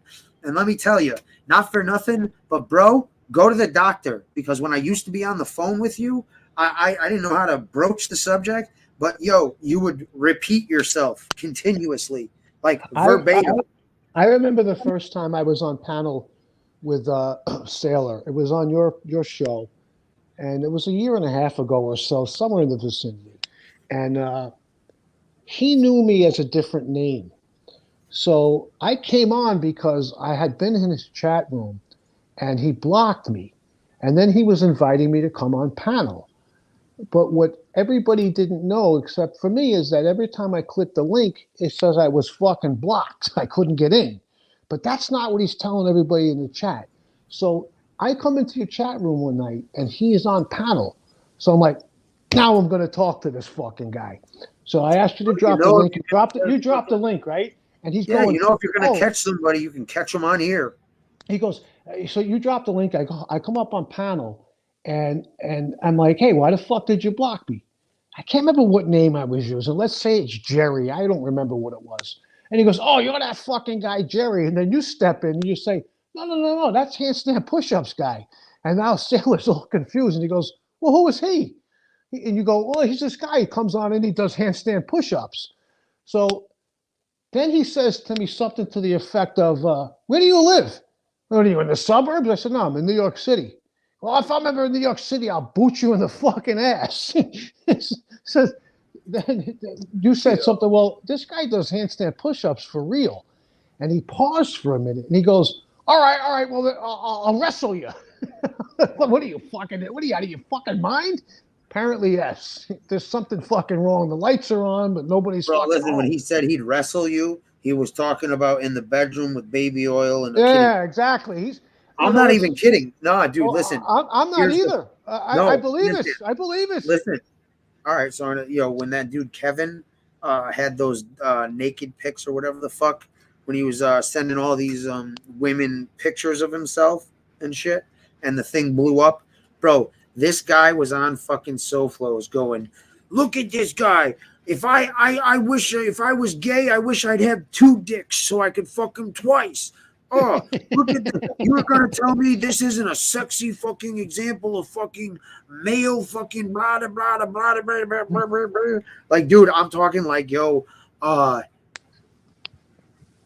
fucking like, listen, I don't give a fuck what anybody's sexuality is. I don't care either. What the fuck do I give a fuck? You do what you do, but when you have somebody who's constantly calling somebody else a homosexual, that they themselves are a homosexual. They're projecting, right? That's the most common thing that happens in this genre is fucking projection. Well, yeah, they say they basically hate themselves. So they come on here and they tell you, I hate this person, this, that, and the other. Why? Because this person does this person's like that, and this and that, and this and that.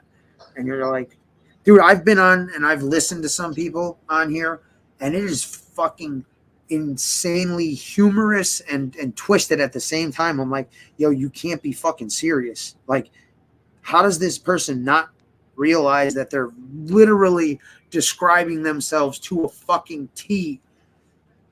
It's crazy. That's the thing I fucking hate is like What I used to when a motherfucker will say, "What's up, Loki? Long time no see." Yo, I fucking hate that shit when I see someone come in and forget it. What I used to do a lot is analyze, right? I'm pretty analytical, and I would like analyze these people and go, "What the fuck is wrong with this guy or this girl? What makes them tick?" You know, the last one I did that with was Bambi, right? I used to go on her panel for close to 6 weeks. I was on her panel quite often for many, many hours. And what I noticed was she kept saying constantly, like Tony Pizza's, over and over again. Within an hour, I counted her saying and like 50 fucking times. So I'm like, I Googled it, and it says that. Well, that's somebody's mind. No. What it says is that psychopaths, when you confront them with like a question, like an emotional question, more often than not, because they're uncomfortable, they don't have those emotions, they need time to think, so they go, or ah. That's what that girl is. She's a psychopath, my man. And let me tell you something else about psychopaths. The most dangerous psychopaths are women. Not physically. They're some fucking twisted motherfuckers, man. Yeah. Listen, she has come on here and said she has bipolar, and she also has severe brain damage. So, and I think maybe she's more sociopath with tendencies, psychopathic tendencies. But I've always said, like, no joke, I truly, she's the kind of person that would do some crazy shit, and someone would pull a gun on her and point it in her face, and she would antagonize them to shoot her. Like, she would literally believe, like, she's invincible, like, these people won't shoot me. She doesn't live in reality. And those are the most dangerous fucking kind of people. What I was doing with her was I was actually using not her as a test subject, but the people in her chat room. I'll give you an example, right? So a lot of my channel will be, maybe more than 50% of it will be me riding my bicycle through fucking traffic. So I said, I wonder if I go on her panel while I'm on my bicycle, even though it's, I don't have the right setup. I wonder if a lot of people will come in the chat room. So I tried it one time. And she's like, she kept asking me, come back on the bicycle. The chat room was I had like 50 people. She got chemicals released in her brain that she enjoyed.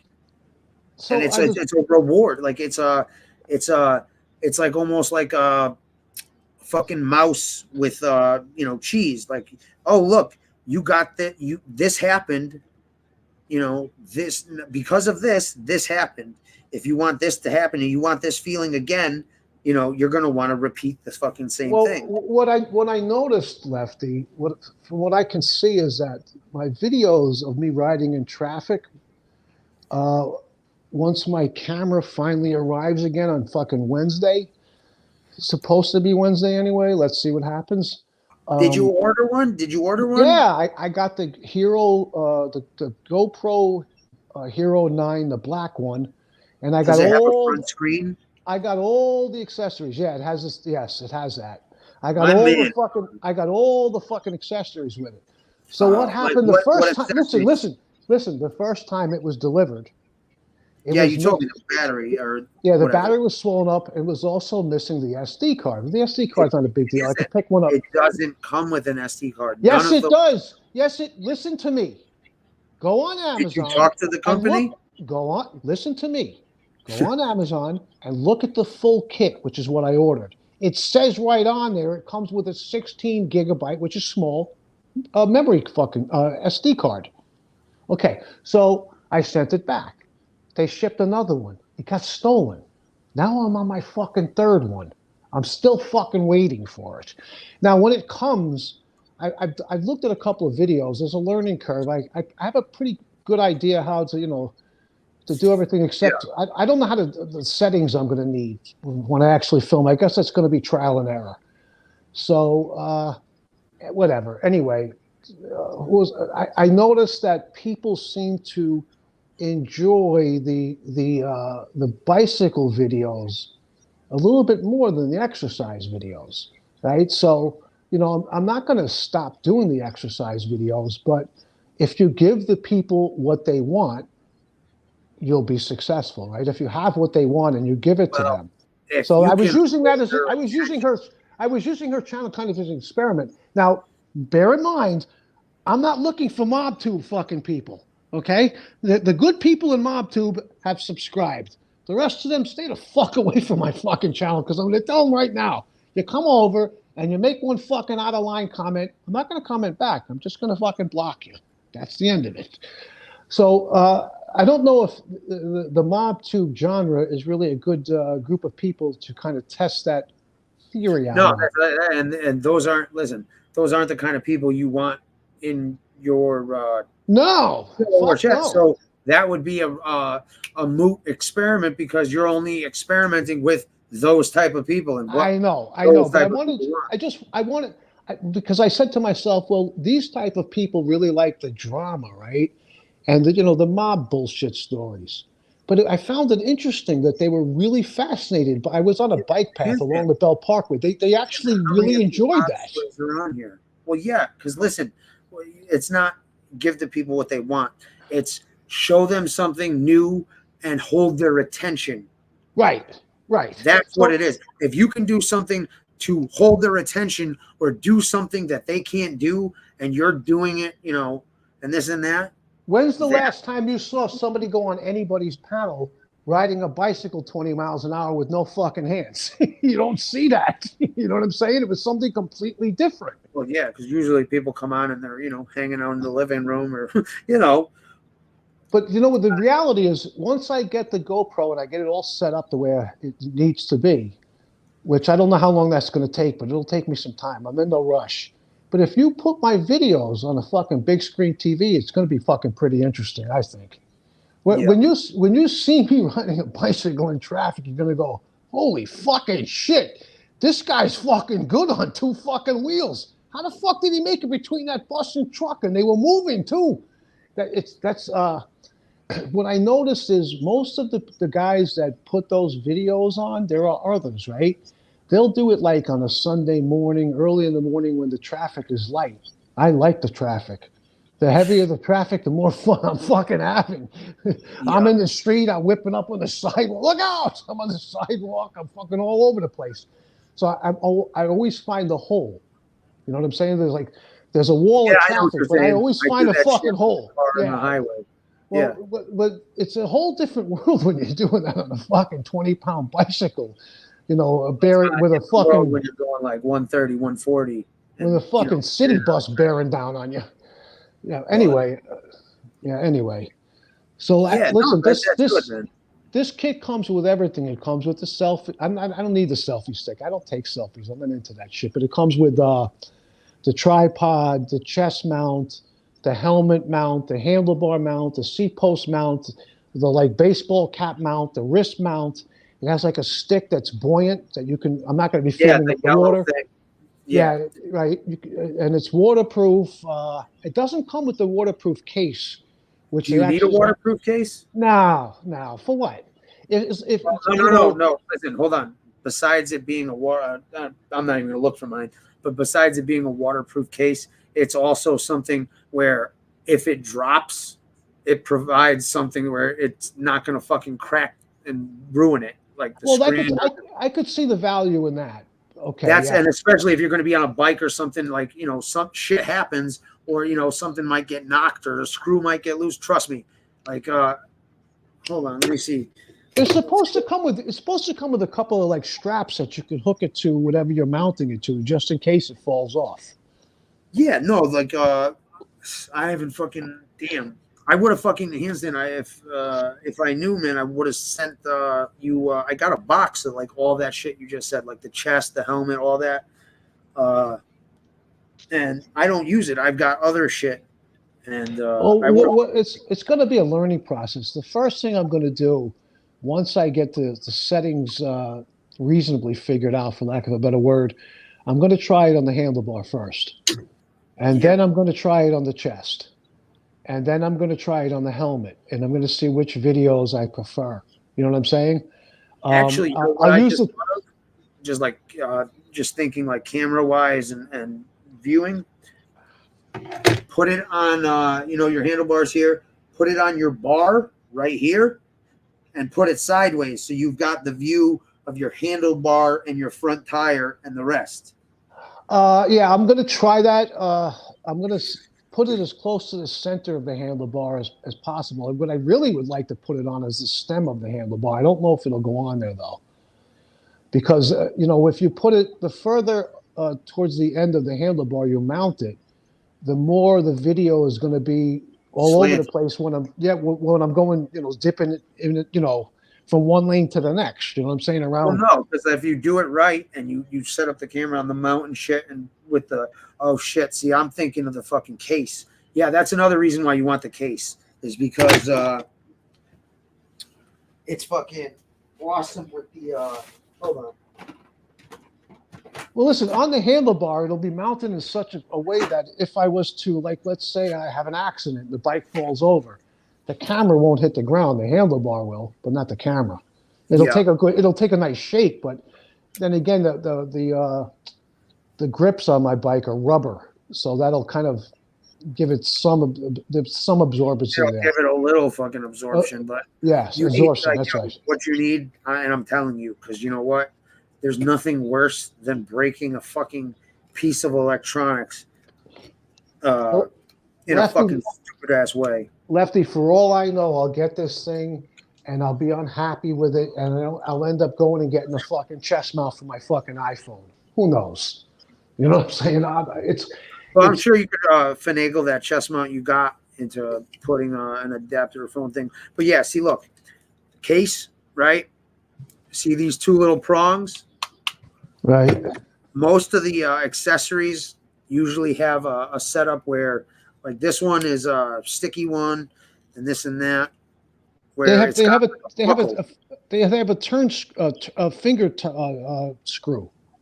A lot of the accessories. Yeah, like, see, I've got two because I have this bottom piece attached to this, so it's got a sticky thing or a screw thing, which is what I use. But when you put it on, you stick it in here, and then you put the turn screw on, and that shit ain't going nowhere. Like, it ain't gonna fucking if you tighten the thing and you have it in a certain position, it's not gonna fucking move. I don't care how much you're going this, that, and the other, it ain't moving. Here's the game plan that I formulated. Okay, now first I got to say this. So the GoPro, the 9, the 10, whatever else, I've heard a lot of stories where they overheat. So it's an action camera. So they say as long as you're moving, it shouldn't overheat. So that's what I'll be using it most of the time. So what I'm going to do is what you suggested I do a long time ago. I'm going to go out there. It's only got a 16 gigabyte SD card. So I should get about an hour and 20 minutes out of 4K at 30 MPS or whatever the fuck it is. Should get about an hour. 60. You want fucking 60 with the way you're doing it. You want 60. Okay. Well, I'm going to need to go get a bigger SD card. That's a given. So what I'm going to do is I'm going to go out and film like an hour-long bike ride, right? And what I'm going to do is I'm going to break that hour down into 8-minute segments. One of them will actually be a little more than 8 minutes, right? So 8 times 6 is 48, right? So I'll get 5 8-minute segments and maybe 5 minutes. Just to make sure, all right, so you record an hour, right? And you want to do 8-minute segments. Well, you're going to have to edit and cut that shit. I know. So there might only be, out of that hour, you might get 4 or 5 8-minute segments that are, that you can use and this and that. And the rest is just, it's not, because the thing is with that whole 8-minute thing is you don't want 3 minutes of it fucking sitting at a light. Or No. I know. Well, I'll be turning the camera throughout that hour's worth of video. I'll be turning the camera on and off, right? So if I hit a lull in the action, so to speak, I'll turn the camera on until the action picks up again. No, that's not a good idea either. Tell you Really? why. Yeah. Why? You keep the camera on at all fucking times when you're out there because you never know what might happen or what, trust Yeah, me. but isn't it just a matter of pushing a button to turn the camera on? It's right on my handlebars. It's right in front of me. Yeah, but then you gotta turn it on, hit record, fucking. I don't know, man. I just think fucking, if you're worried about reheating it, I think it's better because then here's the other thing is you also will gain B footage where you might have a segment and you want to tie another segment into it, and this footage here isn't fucking great for like a whole video, but for little parts to fill in a part or here or there or to transition, something like that might be good. Well, this is what I also plan on doing. I don't know if I'll be able to do it or not, but out of the 8 minutes, each 8 minute section, right, or segment. I told you the way it works is 8 to 15 minutes is the magic numbers. 8 is the lowest you can go. 15 minutes is like the max you want to go where people's attention spans fucking. I'm going to start off with 8 minutes, and out of that 8 minutes, each 8 minute segment, I'm going to take anywhere between 15 seconds and 60 seconds, and part of that I'm going to make a short. So I'll also post a short. The shorts are going to serve. The shorts are going to serve really to bring in more subscribers. The videos won't bring in as many subscribers, at least not initially. That's the way I see it. Maybe I'm wrong. I don't know. No, you're not. Listen, but here's the thing: is it's a combination. So what if you want subscribers and you want to get them as quickly and as many as you possibly can in a shorter period of time? Shorts are the way to go. That is the way to get subscribers. But you need content, or like you said, the video that's the whole video on there for when they click on the channel, and then you've got them. Now you want to grab their attention and keep their attention. Right. So that's why I was trying to tell you, like, with the shorts, with the workout, you want to do a video with like the full video with that, and say at the end of your short, if you'd be interested in learning how to do this, there's a video on my channel with step by step and tier by tier way to where you could end up being able to do these handstand push-ups or these triangle fucking push-ups, or you know what I mean? Listen, I don't know exactly how everything's going to work out, but when you post the shorts, yes, they pick up subscribers, but you need active subscribers. If they're just somebody that subscribes and they only look at your videos, once every 6 months, it's like that's why I told you. Handstand subscribe. The amount of subscribers, it does not matter. That's why. Really, I know. It's a confidence and ego booster. That's all it is. It's now. Don't get me wrong.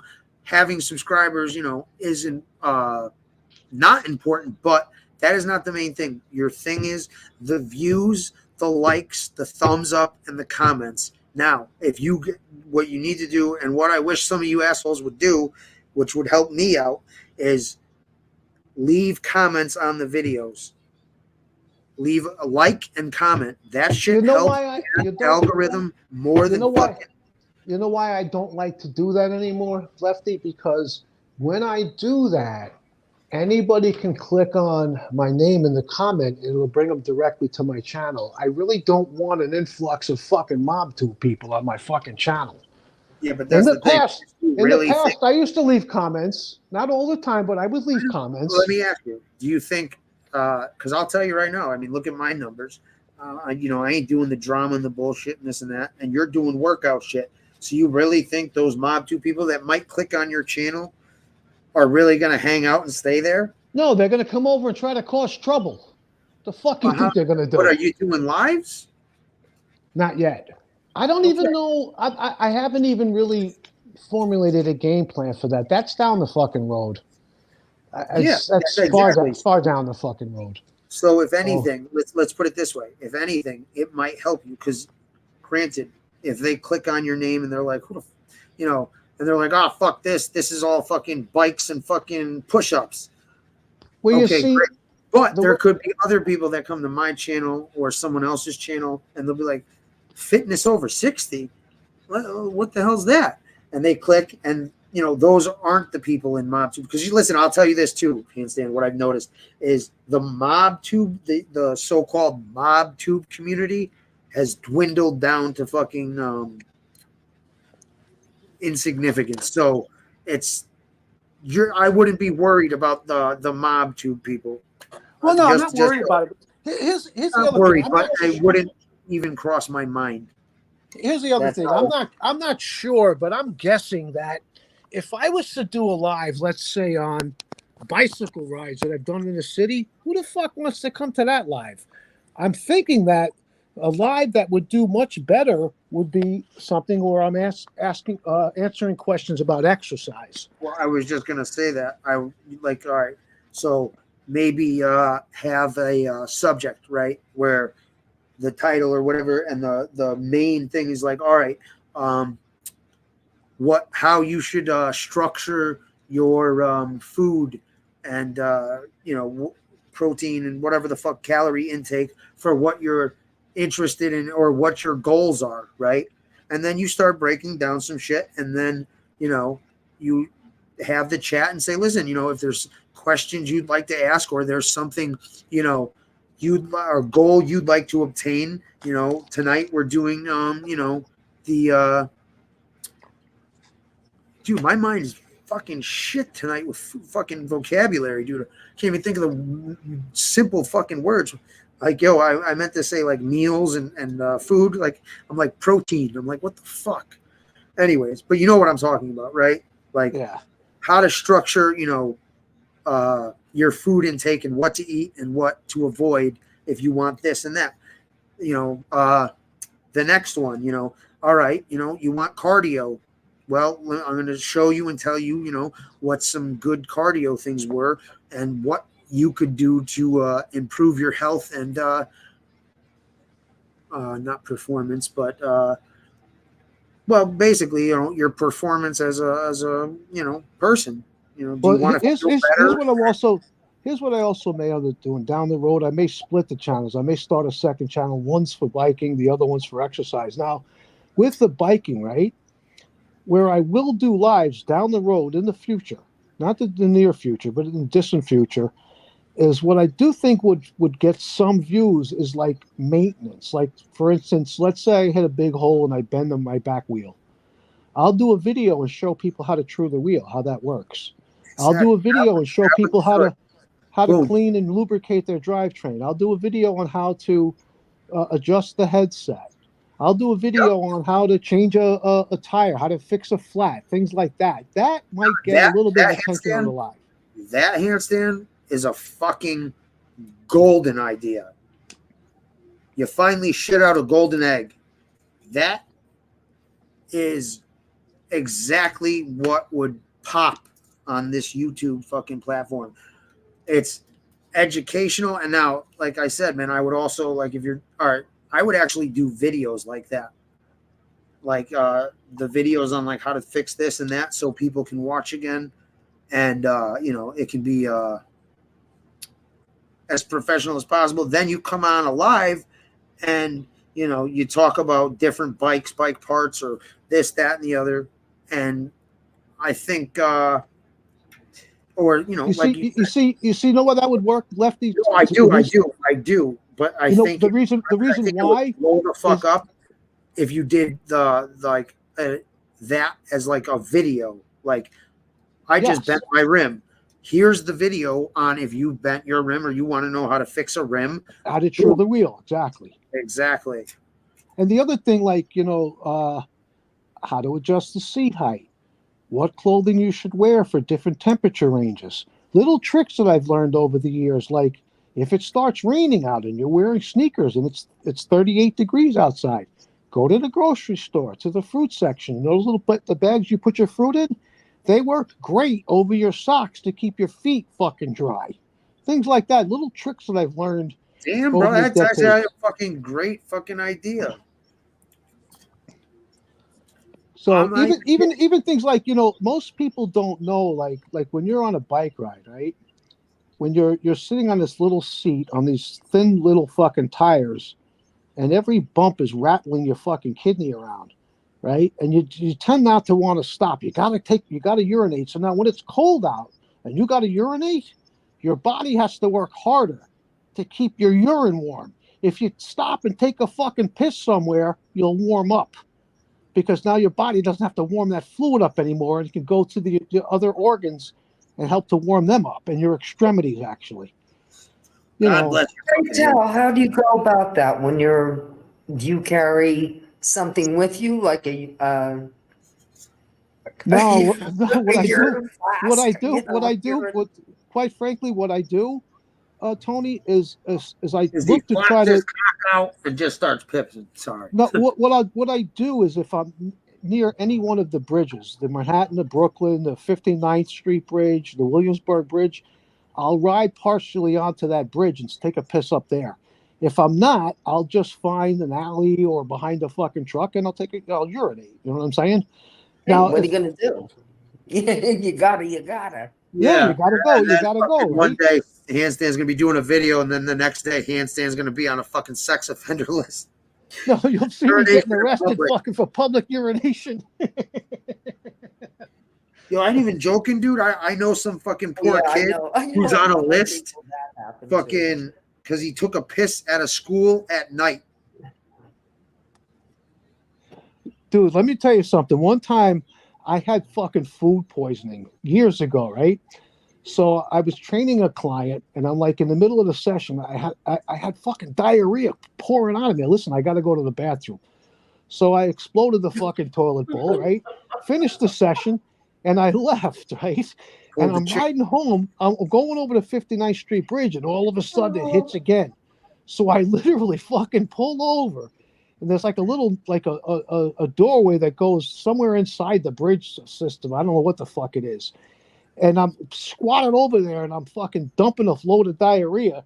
I ripped my fucking underwear off to wipe my ass because I wasn't smart enough to fucking think of. I wasn't smart enough to think of bringing toilet paper when I was at my client's gym in the fucking bathroom. I didn't think about it. I thought I was fine. I would make it home, no problem. Anyway, whatever.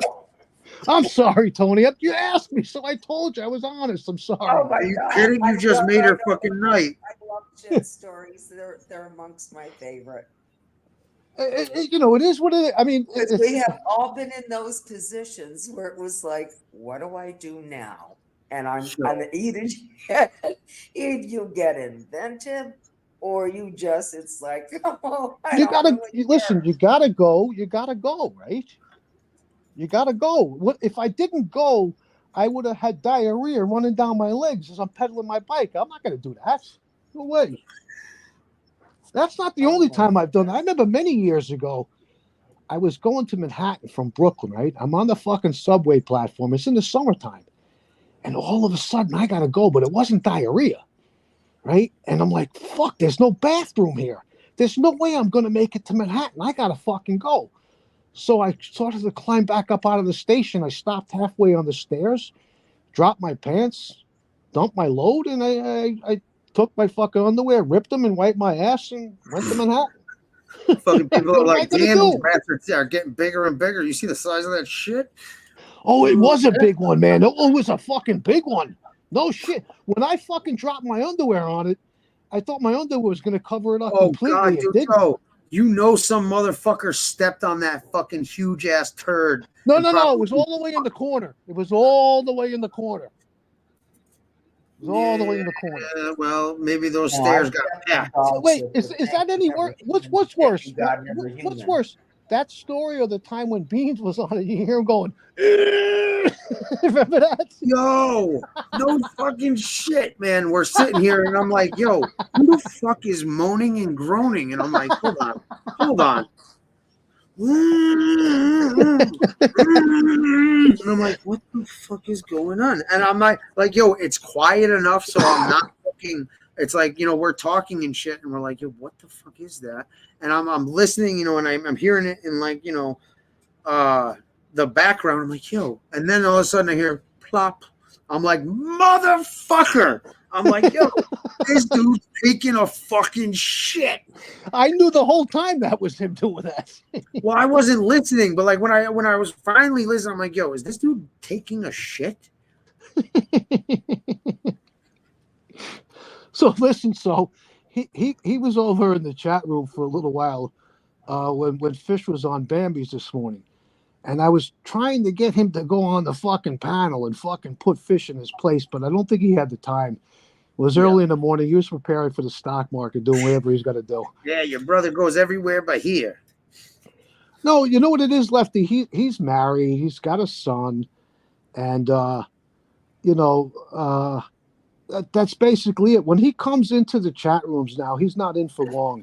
And he doesn't go to many chat rooms. Neither do I. You know, he's 5-10 minutes and he's in and out. Sometimes he'll just come in and say hello and he'll just leave. You know, he'll say hello and goodbye.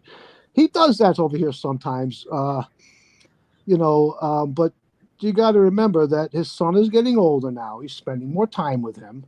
You know what I'm saying? So, and then, like I said, he's got his wife and, her family is, he's got a lot of family that they're, very involved with. So he's busy, you know what I mean? It's things have changed. Listen, I'm not taking any kind of offense or anything. The only time I take fucking offense is, when a motherfucker gives me fucking a huge steaming pile of fucking shit of an excuse.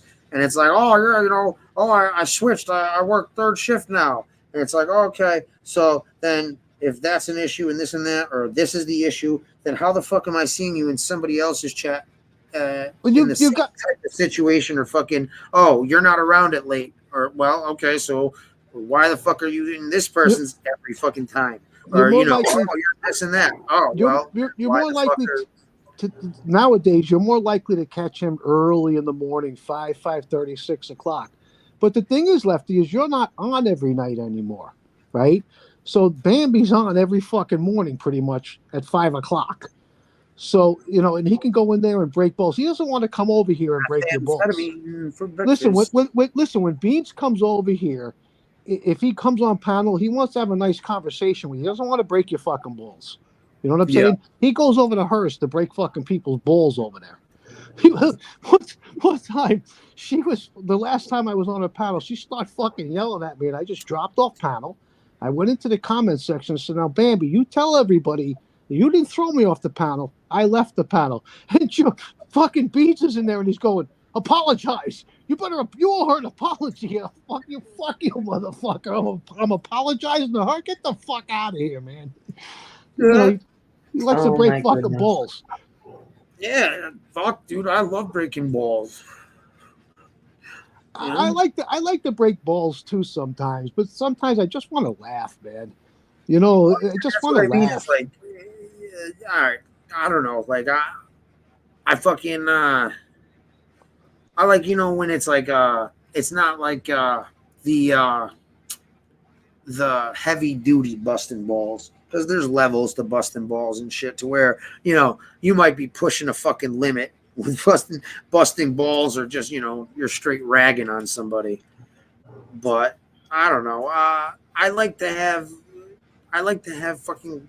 I love to laugh, but I like laughing, busting balls at people. Like, listen, if I fucking do some stupid ass shit, fuck, I'll laugh at myself. And I notice, like, everybody likes to laugh at everybody else, but they can't laugh at themselves.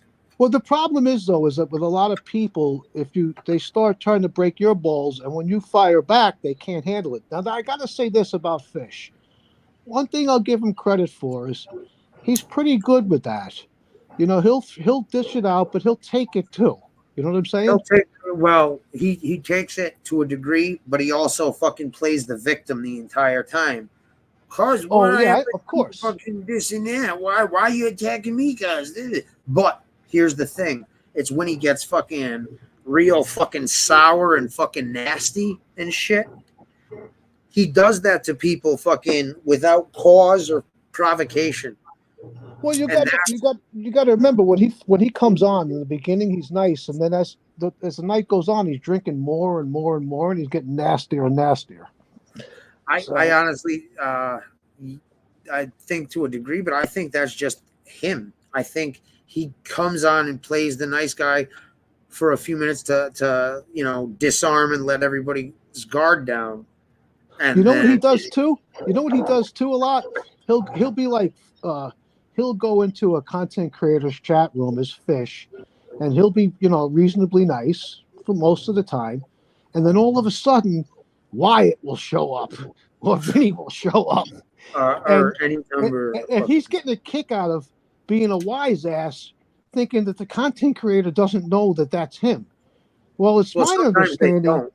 Well, it's my understanding if you have a halfway decent ability, for lack of better words, to use a computer, or knowledge of a computer, you can pretty quickly find out the IP address as soon as somebody leaves a comment.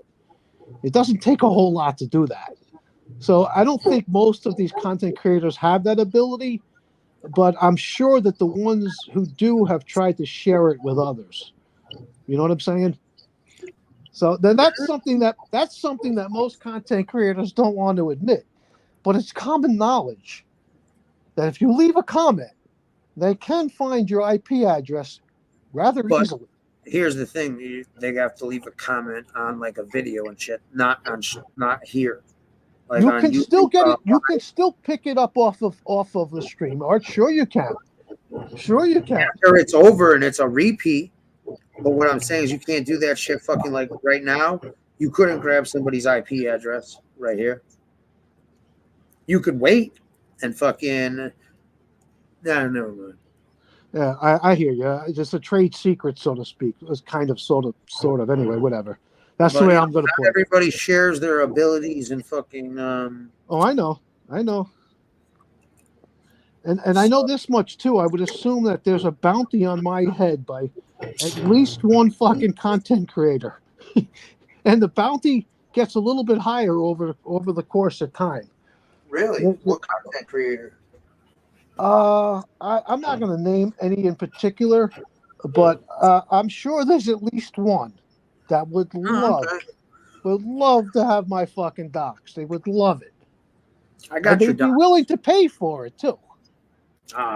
That's some scumbag of shit. I don't know. Did I ever put out a fucking bounty? I think I put a bounty out on somebody or two, but listen, I don't mean any of these people any fucking harm, okay? But if you're gonna spit what I know is a lie, I'm gonna call you out on it. But see, handstand, that's the thing you do, is you get in your head that they're lying or being dishonest with nothing but a gut feeling. But here's the thing, Lefty. Do you disagree with this? In this genre, generally speaking, if you don't see proof, you don't believe what you hear, and you believe half of what you fucking see in this genre. Let me give you an example of how bad I used to be, right? So when Vinny Bracco used to be partners with Joe, right? I shouldn't say how bad I used to be, but how naive I was. So I'm watching it live one night, right? And I'm looking at this guy, Vinny, and I'm going, this guy gives off the aura of, he looks like a retired NYPD. So I innocently put in the comment section, Vinny, you look like a retired New York City police officer. He went fucking ballistic.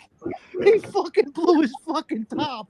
And I was like in shock. I'm like, I had no idea that was going to elicit that type of reaction. Holy fucking shit. Of course, man. Vinny's wise guy adjacent, man. He knew fucking the guy who was calling out, Rob Jean, whatever the fuck that guy's name was. The guy who would give you his phone number, but then he'd have to kill you.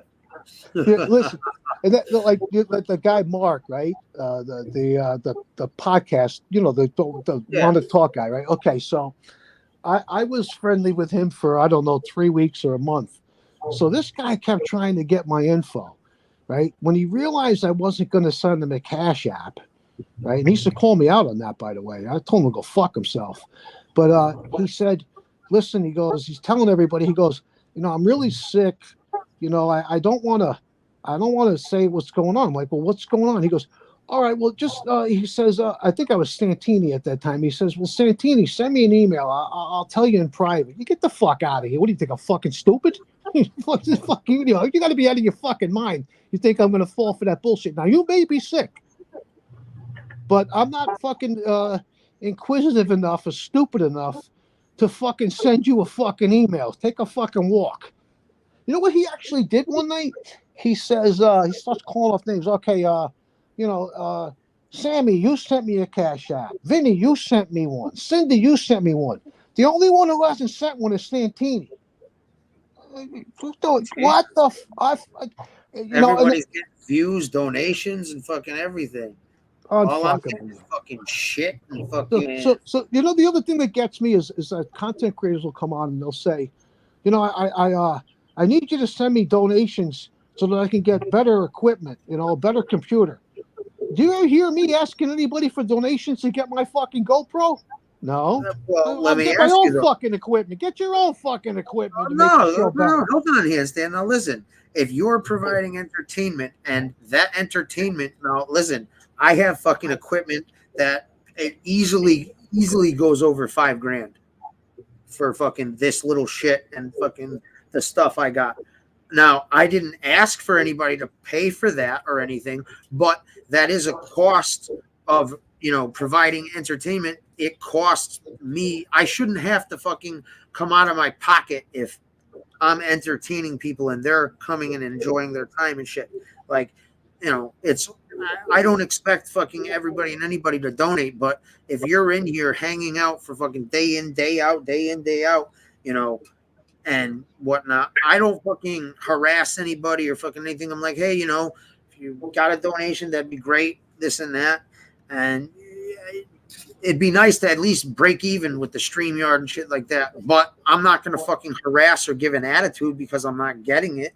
Well, I'm going to figure out fucking... What you're doing with YouTube is quite different than what I plan on doing or what I've been doing, right? So, like, when I do lives down the road, you could think I'm going to be doing 6-hour lives.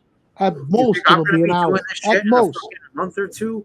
Like, dude, I've been doing this because I'm up and I'd rather watch fucking the screen here and interact than fucking be up and fucking watch some mindless fucking TV. But again, I was in a fucking situation which I've been diligently and incessantly trying to find ways to better myself and do something where I'm making money with my time. I'm being productive and shit. Yeah, for me, Lefty, my channel is kind of like a hobby, and it's also like not necessarily a legacy. I've used that word before, but it's kind of like a record of me that, if I get killed out there on my bicycle or I get cancer, I die of a heart attack suddenly. Well, yeah, as long as YouTube is around, there'll be a record of me. Exactly. If somebody's missing you, they can go fucking watch your obnoxious ass fucking argue with somebody here, there, or everywhere. No, like, fuck, handstand. To think that we are putting our mortality or our immortality on YouTube. That's a little scary. Well, it's not. Hey. I don't know. I don't think it makes you immortal, but it's kind of it's a record of things that you've done, places you've gone, things that you've said. With memories. Keep people alive with memories. And basically, I think what Handstand's saying is like, he left a mark that is something that even though he's gone, that'll be here as long as YouTube's here. So exactly.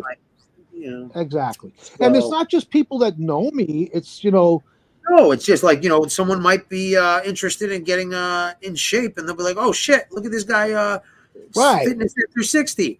Exactly. Exactly. So to me, that's a good thing. I see that as positive. I see that as kind of to a degree, a service that I'm kind of I don't know if I'm doing or offering or a combination thereof. That's the thing. It's almost like a duality. Like honestly, on here, like this shit, not so much lately, but this shit really fucking helped me and my mental like this shit fucking, it was therapeutic. Let's put it that way. Coming on and fucking talking to some people who, granted, most of them are full of shit, but some of them, know what the fuck, you've gone through or fucking. It's, I don't know, man. There's some like-minded people. So, and I have talked to intelligent people. I got to mention this, that this is a while back now, because I was talking about this podcast guy trying to get my info. A while back, geez, I want to say a year or so ago, I was over on Angel's panel. I went on her panel probably a good half a dozen times, probably more. Yeah. And I remember her telling me one night, do not give any of these fucking people your fucking number, your information, the way to get in contact with you offline. Do not. She didn't have to tell me that, but I found that I found that, how do I explain it?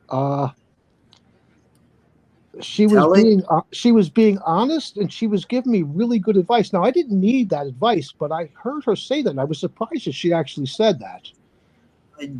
Listen, I'll tell you what, hands down, I would not completely agree with that statement. I would say be very cautious of who you choose to interact with off of here. Now, listen, handstand, my phone number, I mean, you've heard horror stories on here of these people and that people doing this and that and this and that. I'll tell you what,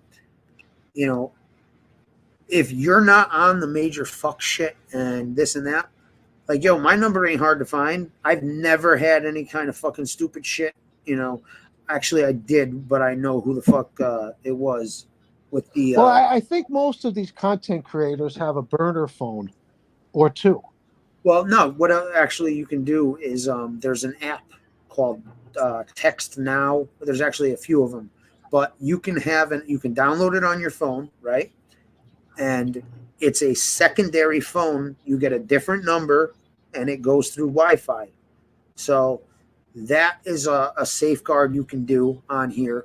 Is basically that's like a burner number. So, but here's the thing: is what's the word? I don't know. I just the people you have to, like I said, you have to pick and choose. And I really don't talk to too many people on here, off of here. I can probably count them on one hand, but I enjoy talking to them. I enjoy having conversations, or I feel more than comfortable with them having my information. And honestly, I don't give a fuck who has my information. It's just I don't know. It's you know what I mean. I don't know. Listen. I never came on here and from jump. I mean, my Cash App's Kyle James. I've never hid my name or fucking said this or that. But I understand how people want to do the privacy and shit. Yeah, well, listen, you do you. I'm not telling you what to do, all right? But the way I see it, I give somebody my number, and then down the road we have a disagreement about something, and there happens to be a vindictive person that I didn't realize was vindictive, and now they're giving my fucking information out. Yeah, I'm gonna cut all that. I'm gonna fucking avoid all that. Fuck that shit. I'm not gonna make that a possibility. But that's what I'm saying, Hanson. There's been enough time on here, for the most part, where you can gain a sense of somebody's character on here. Like you were saying before, am I supposed to just believe somebody without proof or evidence or this and that? And it's like, no. But what you do is you look at somebody and you see how, and, have they deceived people before purposely? How many times have they come out and, been wrong? Or does this person come out and, they only really say something if they know it's true, they just can't come out with the proof or evidence at the time, or this and that. I don't know. I look at somebody's history and behavior patterns, and I make a judgment call sometimes where, all right, if this person said this story to me, I wouldn't fucking believe it, even if I saw a videotape of it. I'd be like, yo, great fucking super fake. Well, here's the thing. The I way could, I I could talk to, and I way wouldn't I see a videotape, and I could take their word for it for the most part. The way I see it is this: is that once again, just the way I see it. I'm not saying anybody else should see it this way, but you know, here on online, I can't see the person's eyes. I can't see their body language. So, like, I'm much, much, much more apt or prone to give somebody my telephone number that I met at the park while I was working out, because I can see them eye to eye. I can look at their body language. Now, do I know them? No, but I can get a better sense. I can make a better judgment call in that situation. You know, many people are deceivers, and it's easier to deceive somebody online than it is face to face. You just took the words out of my mouth. There's a lot of people that are very deceptive and shit on here, but that's the thing is, you know, with enough time, people expose themselves as, you know, liars or, you know, shit starters or just mentally ill people. Like, all right, here's then, like, let's say fucking, you know, I was like, yo, listen, I might be going to New York. Fucking, you got your number, man? I'd love to meet up and fucking, you know, grab a fucking burger. Or, hey, you know, handstand, man, give me your number. So, you know, sometimes when I come on live, man, I'll hit you up and see if you want to come out, hang out and bullshit. You know what I mean? So what would you say to like someone like me? This is a different situation, but you know, like, okay, no, I just wanted to know that, like, yeah, but I understand what you're saying, because unfortunately, you know, you see people on here throw fucking hissy fits and have no problem fucking, you know, giving somebody's number or telling somebody some dirt and shit, and I fucking, bro, I won't do it. I won't fucking do it, no matter how. Like, listen, even if I fucking, you know, end up hating somebody or greatly disliking the person, and I might have been fucking friendly or friends or, you know, this and that, I ain't gonna fucking come on here and fucking share shit. I ain't gonna come and tell anybody else I'm gonna share shit. You know what I mean? It's just not like anything I share, I don't fucking do by mistake or whatnot, and I'm very conscious of fucking people's privacy and shit like that. So, but yeah, did I go on fucking people's behavior patterns? Like, is it likely this person, you know, will get upset or this and that?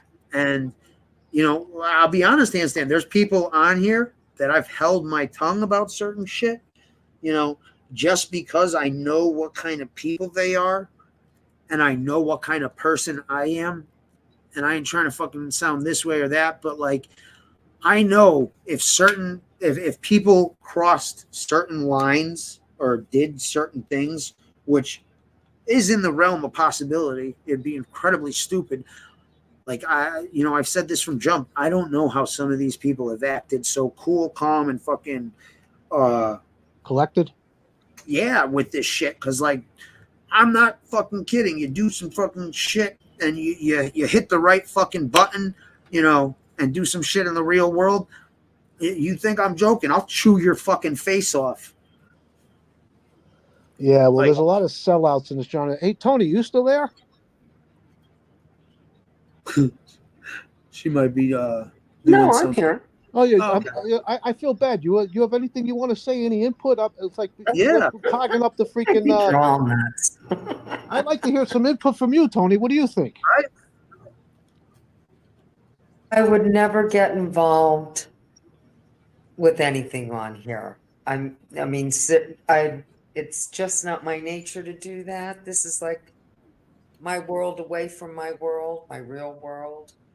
Yeah. No, it's all for the better. I'll tell you what, like, you know what I mean? Yeah. I understand. No. I hear you.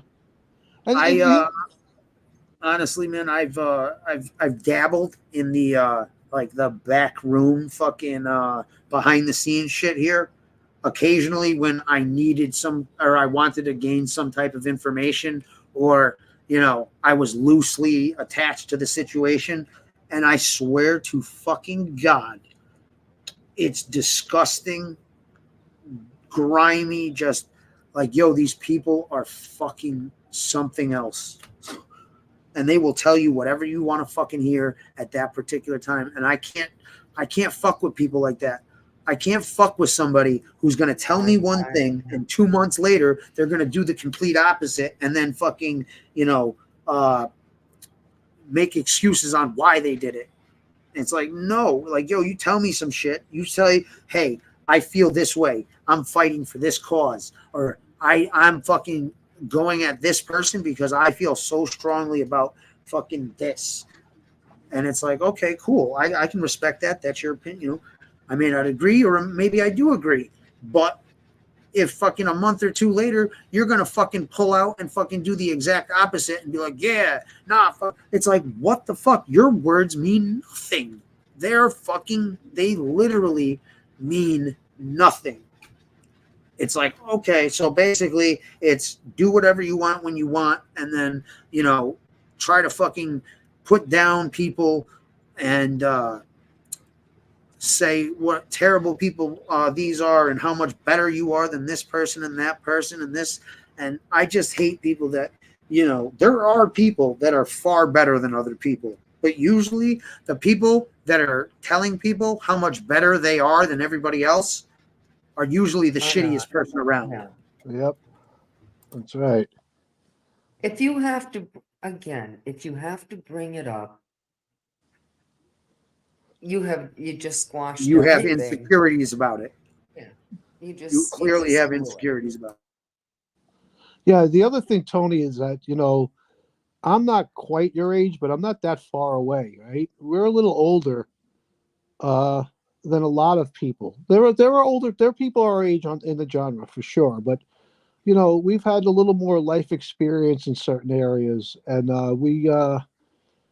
we can be, how do I say it? I think you and I are probably a little more guarded than a lot of people are, right? And for good reason. You know what I'm saying? Strange world out there. Yes, you don't know. Again, you don't know who you're talking to. When I say guarded, it's not like I'm afraid of any kind of physical thing. I'll give you an example just to prove that. Like, I was on Bambi's several times on my bike. You're protecting yourself. Several times I was on Bambi's on my bike, and I was going back and forth with this kid Chunky, right? So I said, listen, Chunky, I'm going to be at fucking Rockaway Pier, Canarsie Pier, I'm sorry, Rockaway Boulevard, in about 5 minutes. I was riding the bike. You got a big mouth? Why don't you come on over? I stood there waiting for fucking 20 minutes. He ain't coming. Okay? I'm not. You think I'm afraid of these fucking people? One-on-one, face-to-face? Fuck no, I'm not. Are you fucking kidding me? But if they were able to get... I mean, I don't know where he is, but most people are not going to drop what they're doing and go meet you. Well, I actually do know what neighborhood he lives in, and I'm not going to say. Doesn't matter. Listen, here's the thing, though. In other words, he could have. Are you saying if he wanted to, he could have? Now, I know Chunky, and I know the way he fucking acts and fucking, and I know fucking he didn't go down the road of making threats or anything with the physicalness. So, like... No, he didn't. He didn't. Exactly. So what I'm saying is, like, there's people on here who constantly say that fucking this, that, and the other, and I'll fight this, and I'll do this, and I'll do that. But, it's when, like, let's say, that situation, when you're like, frustrated and having it out with this dude, you're like, fuck this, dude, let's meet up. So, since you're so big and this and that and this and that. They're not even on that type of time. They're just either trying to get their point across, or, sometimes people trying to be an obnoxious dick, and hey, it is what it is. But they're not. I don't think somebody disagreeing or somebody insulting somebody on here should result in like, fuck this, let's meet up. And like, listen, no, definitely not. The only time I was just proving a point. So I stayed on camera for the 20 minutes there at Canarsie Pier. Here I am live. If you have anything you want to say to me, come on over. You're not far away. I know what neighborhood you live in. So, right, what I'm come saying on is, over. like, do you understand like the ridiculousness of that? Like we're talking on the Yeah, internet. I do. I know. You know what I mean? I know. But Hey, he's not a I he's not a wasn't- fighter. He's not like, you know, he'll have a conversation or an argument and this and that, but he doesn't come with that energy at all. Like if anything, he's like, you know what I mean? And that's like what I was saying. Like the only time I've ever even you know, said some shit or fucking, you know, maybe was going to the physical place was when some asshole on here would make a threat or say, I've got your location, or I'm going to do this and that and this and that. And it's like, okay, so obviously you're on this type of time, either pretend or real. Either way, I'll take it. And fucking, then it's like, all right, so let's meet up. But I think it's just, at the end of the day, it makes people look a little foolish. Like, you know, when they're like, look at, all right, here's an example and an extreme example. And it's sort of, look at fucking Silo the other night on Angels. You just read my mind. I was going to bring him up. Go ahead. I'll say what I have to say about him when you're done. You listen to that fucking dummy. Oh, you punk bitch.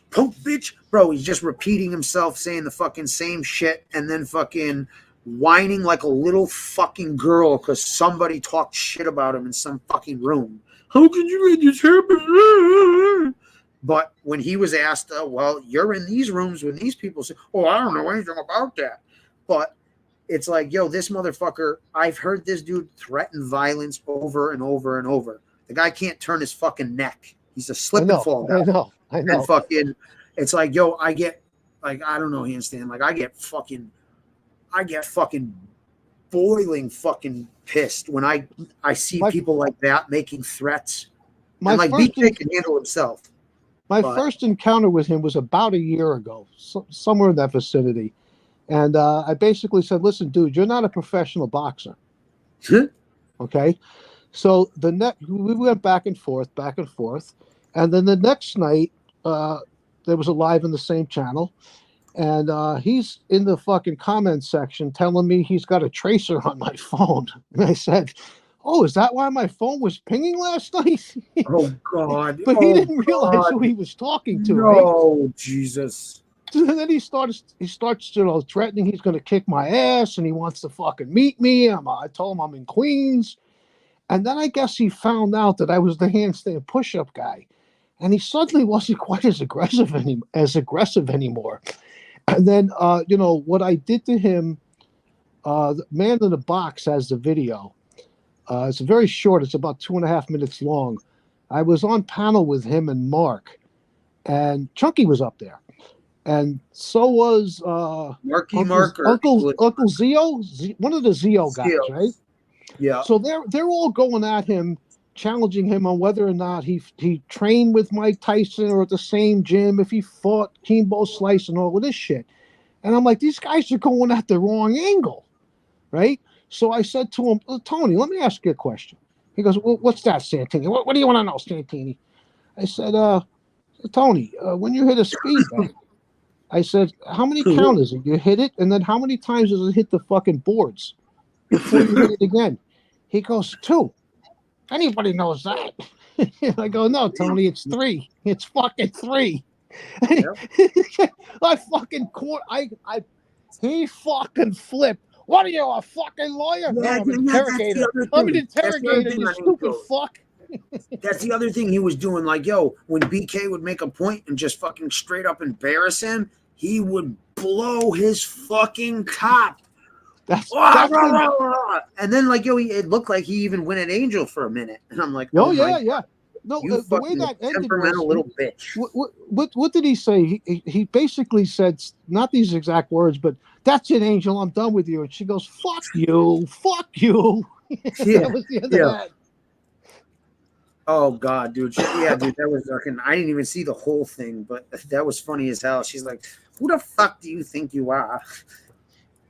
And dude, you know what? You know, kudos to Angel too. She handled that shit like she should. And nobody on here should fucking expect fucking a goddamn person to fucking, you know,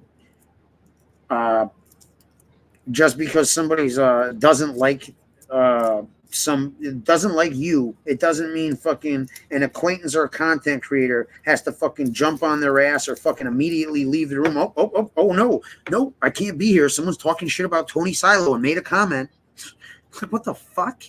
It's like, unbelievable. Dude, grow the fuck up. What I don't get is this: is like, how there are many people.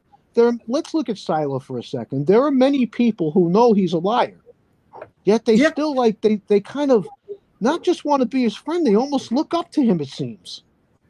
It seems. Maybe I'm wrong, but it seems to me some of these people actually look up to him for some fucking weird reason. I don't get it. I don't fucking get it. Yeah. I don't lay awake and looking at the ceiling at night trying to figure out why. It's just whatever.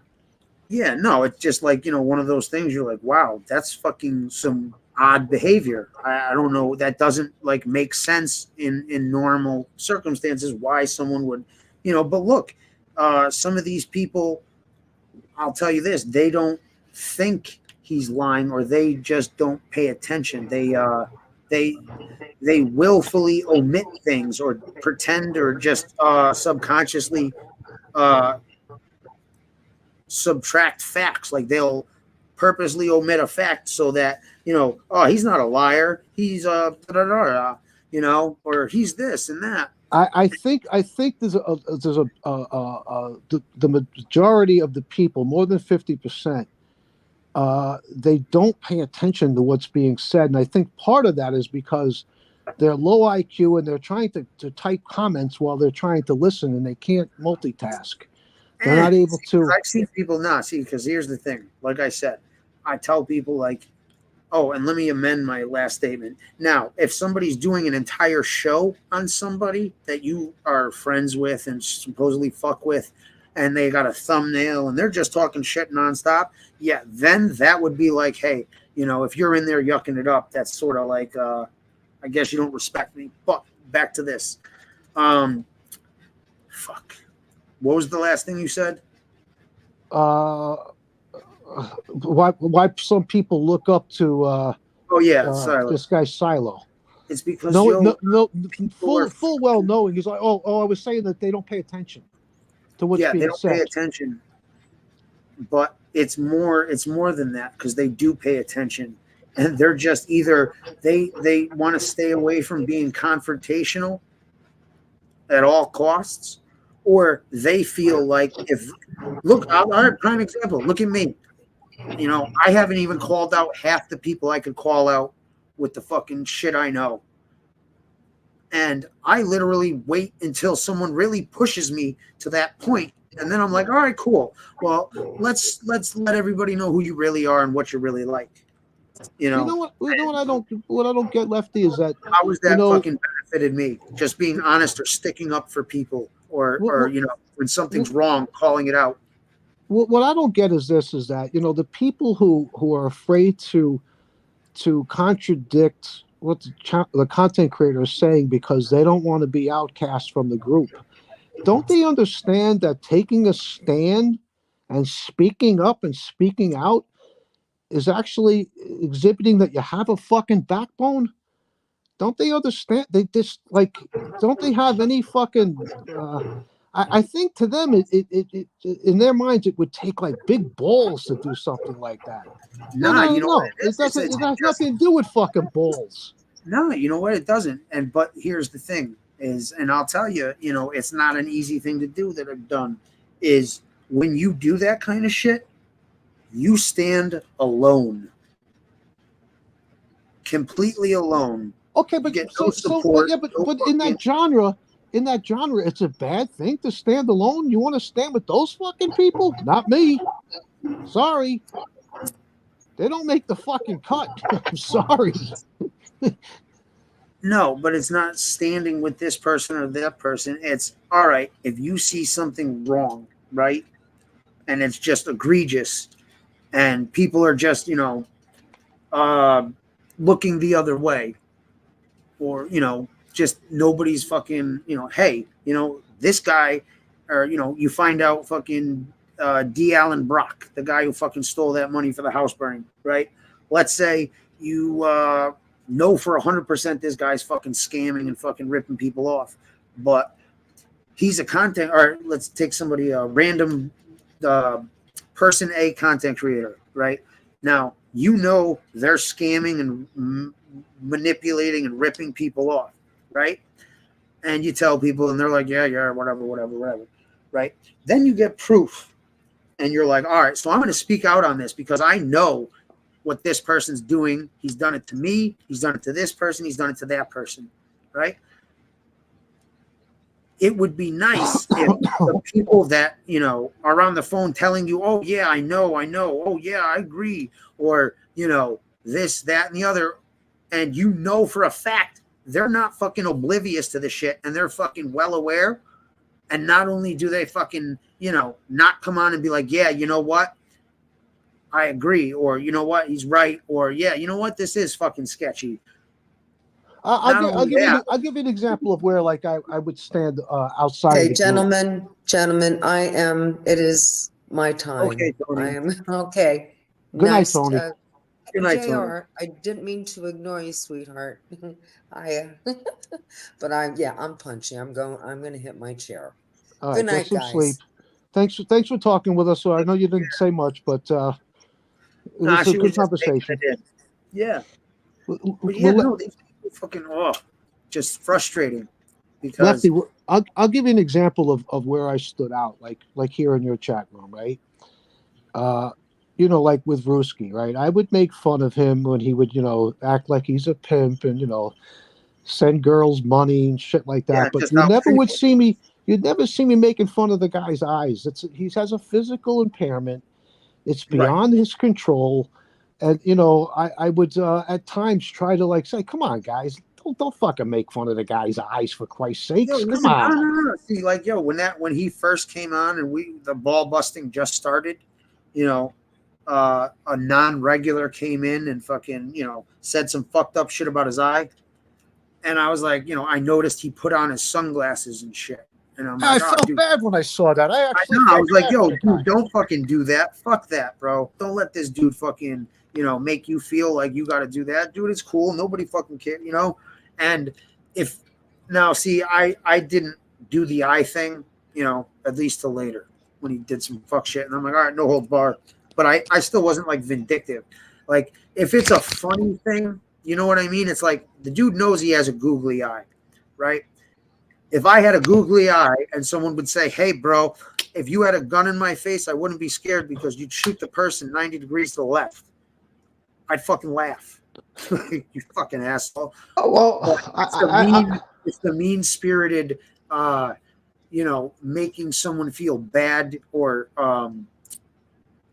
less than because of their disability or certain thing. Now, I try not to, you know, do that because I don't give a fuck what somebody's looks like or, you know, what they weigh or this and that.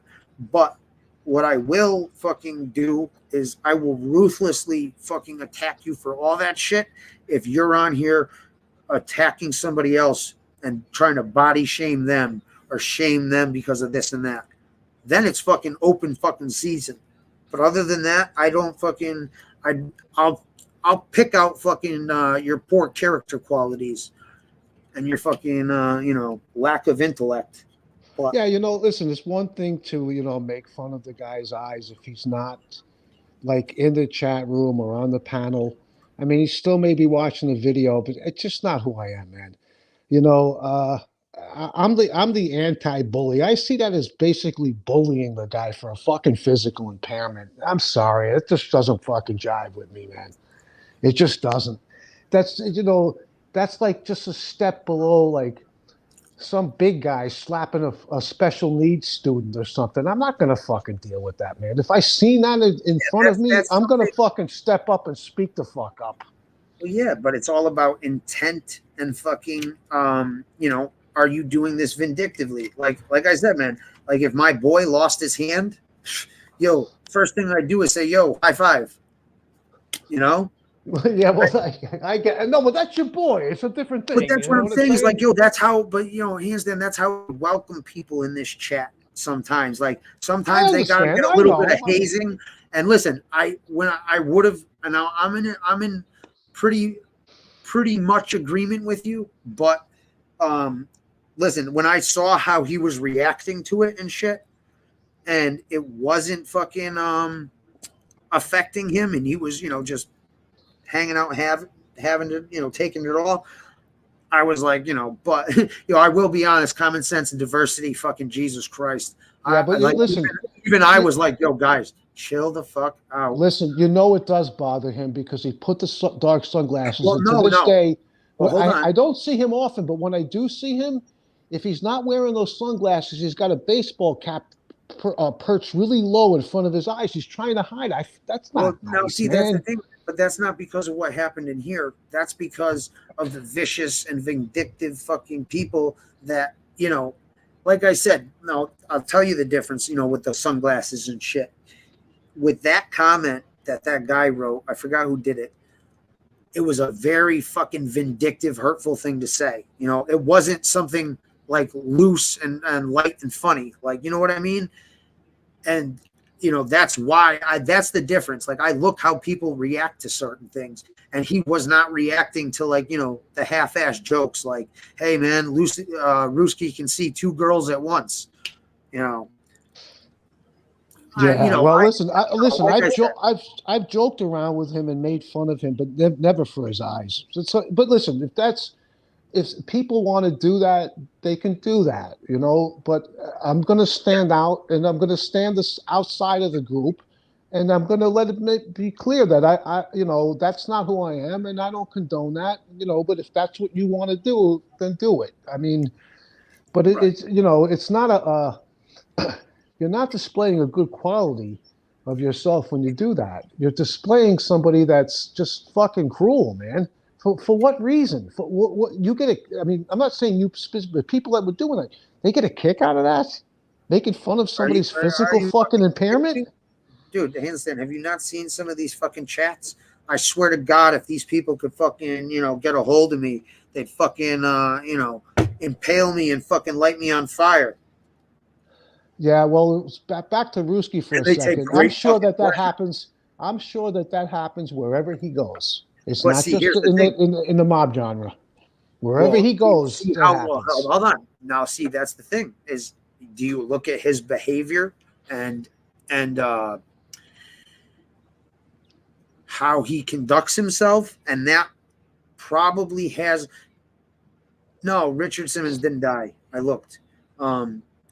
So people tend to have less empathy and pity and shit for somebody that is, let's say, creeping them the fuck out, or just he's definitely creepy, that's for sure. No, dude, listen, no. He's fucking creepy, man. Yo, the guy has been questioned, and there's been an investigation he was last seen with a chick that disappeared.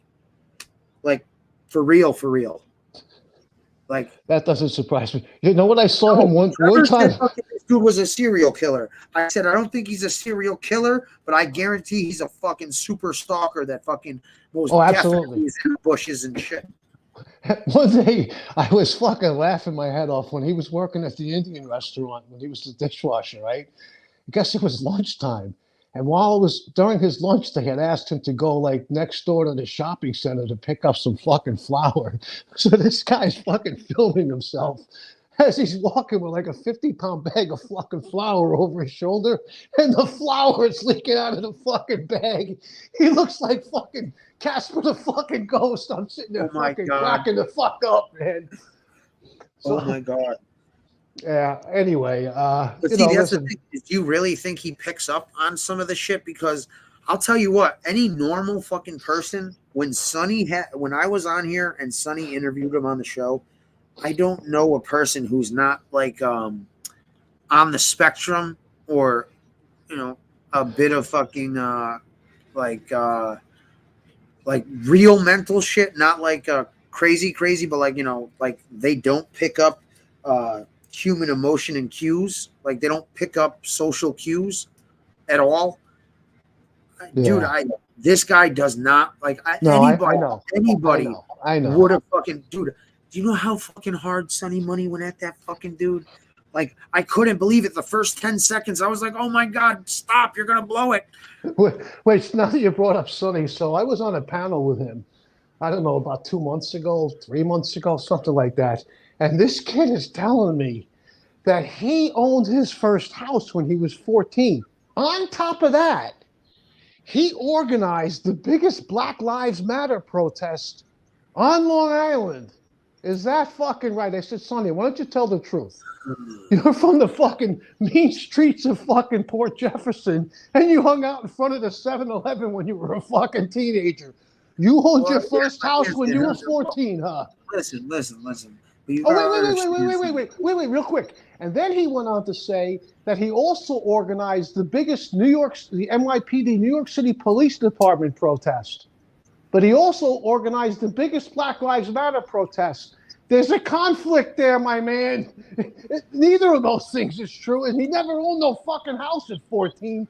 When his mother passes away, he'll probably own a house. Tell the truth. Well, listen. Hold on. Relax for a minute. I know, but I'm going to put it in a little bit of perspective, just so he's coming on here, and he sees people that he would, originally maybe like to be like, or these people are impressing him, or, like I said, these people are people that he would like to emulate or be like or be friends with, right? So unfortunately, you got to remember this dude's young, okay? I know he is, but he's a young man. Listen, he needs fucking guidance, not fucking not, and it's not harassment, not fucking not belittlement and shit like that, I agree. And, when he was on and he used to come on the channel and shit, listen, man, I maybe should have been a little better about it, but sometimes I would, when he was on, I'd be like, yo, Sonny, no, stop that, or yeah, don't do that, and well, I mean, you mean like we would be on panel playing with his fucking knife? With his fucking ski mask on? What the fuck's up with that? No, man, but like I said, he's somebody who feels like, this is how to impress these people. This is how, he's a good kid. If I ran into Sonny face to face, I bet you I could have a good conversation with him. I got nothing against the kid. But when you're telling me ridiculous stories, I'm going to call you out on it, plain and simple. I'm not going to say. I agree. Come on. There's certain people you might want to treat like the asshole they are, because they're coming on here and trying to manipulate or fucking con people. And then there's certain people you might want to treat with a little more like baby gloves and handle it, still call them out and make them aware of shit, because I feel there's not enough people on here that, will say that. You can do it in a nice way about fucking whatchamacallit, calling somebody out or letting them know, yo, you're full of shit and it's impossible, or for, like the psychological program, whatever the fuck she is. It's like you can do it in a way where you're like, no. It's like, stop with that shit, because then you got the opposite of these people who don't say anything and they know fucking someone's a bullshitter, and then it just goes fucking full throttle, pedal to the metal, like, look at Teresa, Yeah, well, when I know you're a bullshitter, I stay away from you. Like, back to Sonny for just a second. I'll say this one last thing. So the last time, I don't go to Sonny's anymore, ever, and I never will again. It's not that I dislike the kid. He's a bullshit artist. That's how I see him. That's my impression of him. And that's based on my experience with him, with the shit that he was saying on panel. Now, let me ask you, do you feel he's bullshitting to get one over on people, or do you feel like he's bullshitting because he feels like, like almost Bofa, like he had to fucking create this persona, like, yes, this is why people will like me and be impressed with me, so they'll want to hang out. Exactly. Now, here's the thing. So the last time I looked at one of his videos it was right around that time when I was on panel with him. And it was like a 5-minute long video. I can't remember what the subject matter was, but I listened to the video and I said, what the fuck did this kid just say? Nothing. He was talking for 5 minutes, but he wasn't really saying any fucking thing. You know what I'm saying?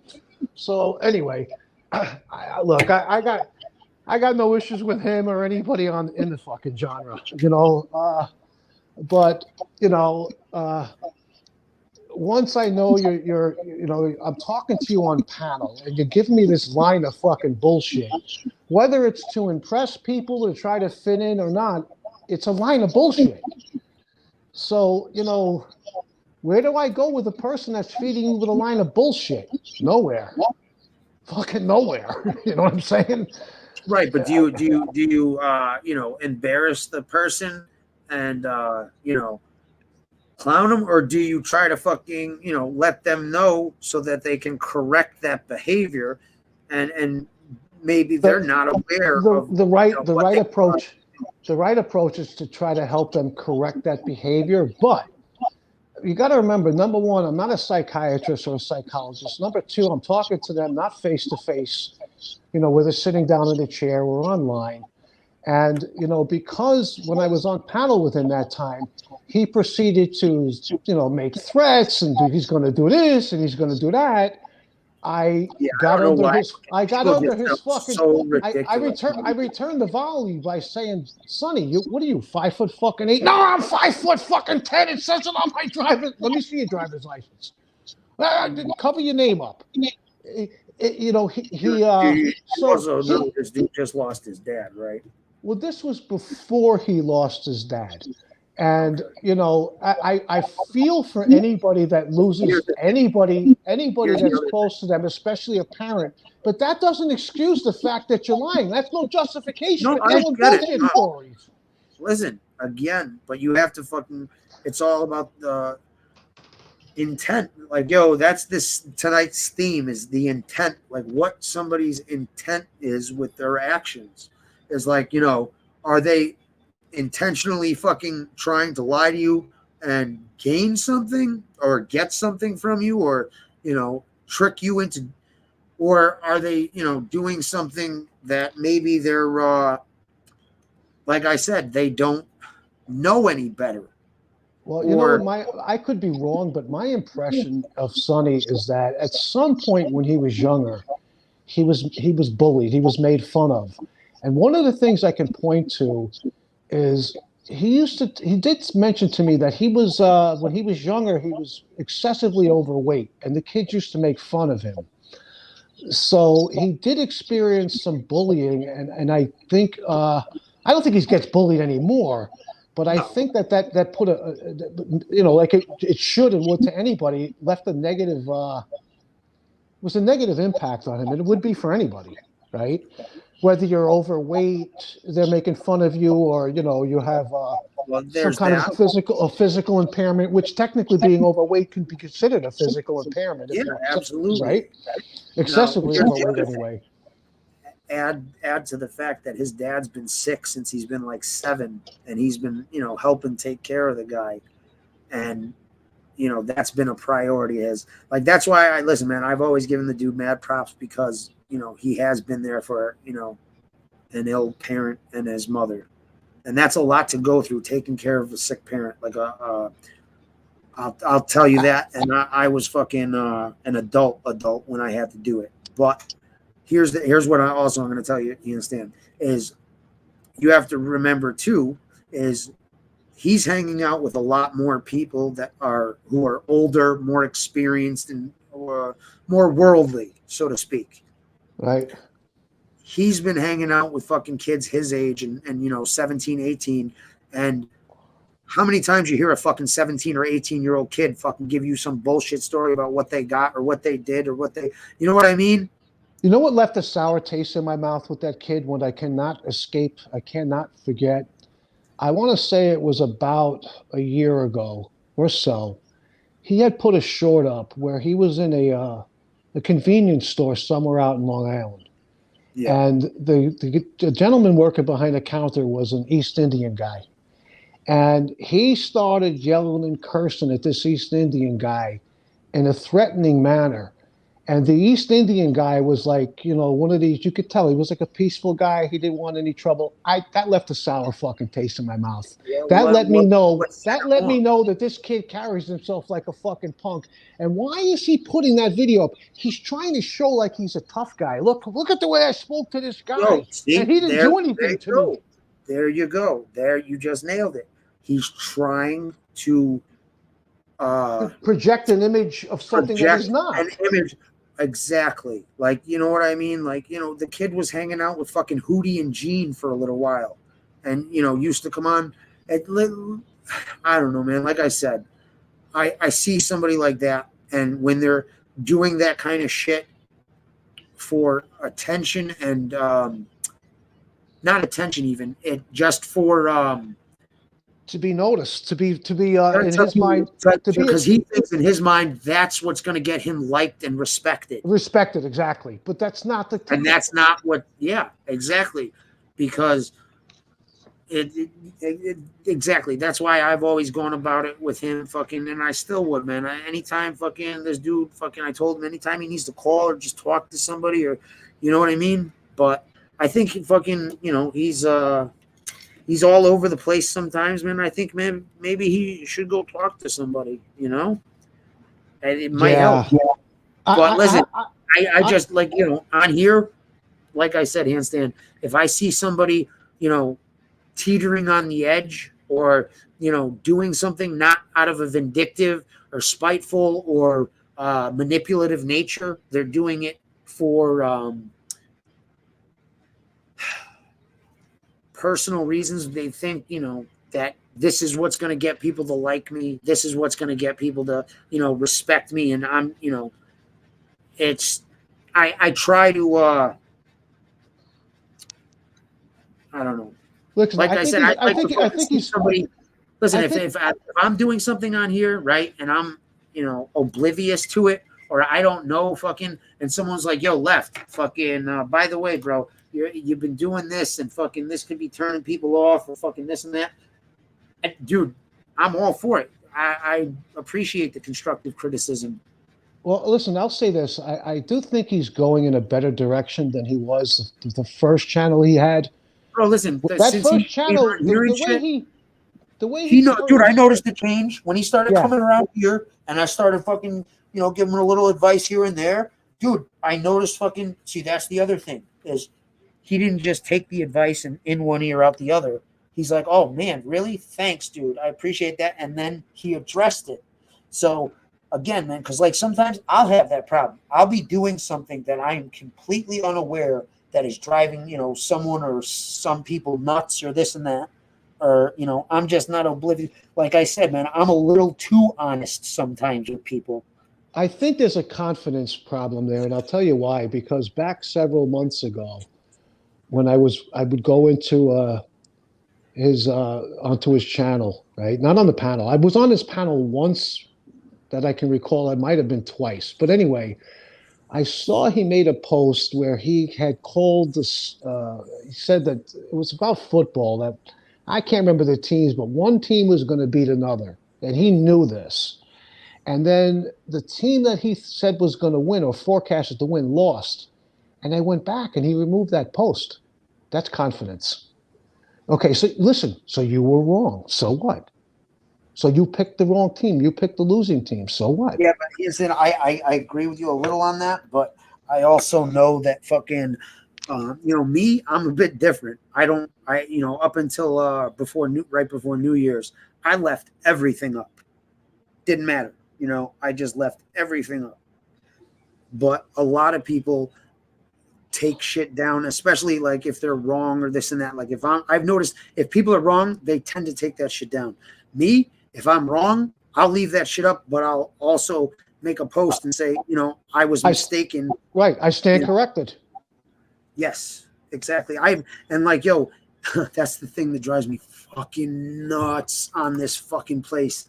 That's why I can't listen to people. Yo, if I hear one more cocksucker say, "Oh, you know, none of these people take any accountability for their actions or fucking behavior and blah, blah, blah, blah, blah. Dude, if I hear one more motherfucker who has never taken accountability for anything they've fucking done and have played the victim continuously, fuck that.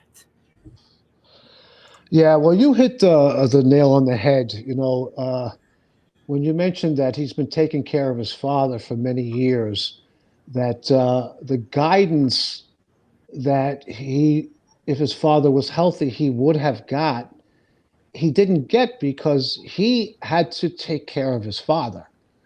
And, you know, that's an awful lot to ask of a young man. I don't know exactly how old he was, but, you know, that's not a good road to have to travel.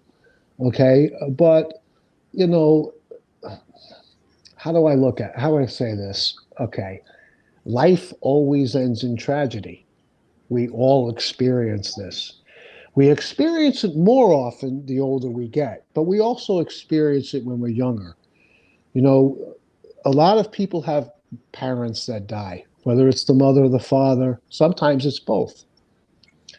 And it's the stuff that we did learn from our parents, the good things, it's how we apply those in our own lives that really matters most, in my opinion. I don't know exactly how to say it. So, you know, like, I got nothing against the kid, okay? But, you know, like I said, you gotta put it in perspective. I shouldn't call him a kid. He's a young man. He's 24, 25 years old. Is he a kid in comparison to me at 63? Okay, you could say that, but he's not a kid. Well, right. If you called me a kid when I was 24, 25 years old, I tell you, go fuck yourself. Don't call me a fucking kid. I'm a man. I'm a young fucking man. I still get called kid by fucking older people. I mean, look at it this way, right? So when you join the military, you have to be 18. Don't tell me that when you're 24, 25 years old, you're a kid. You're military age when you're 18.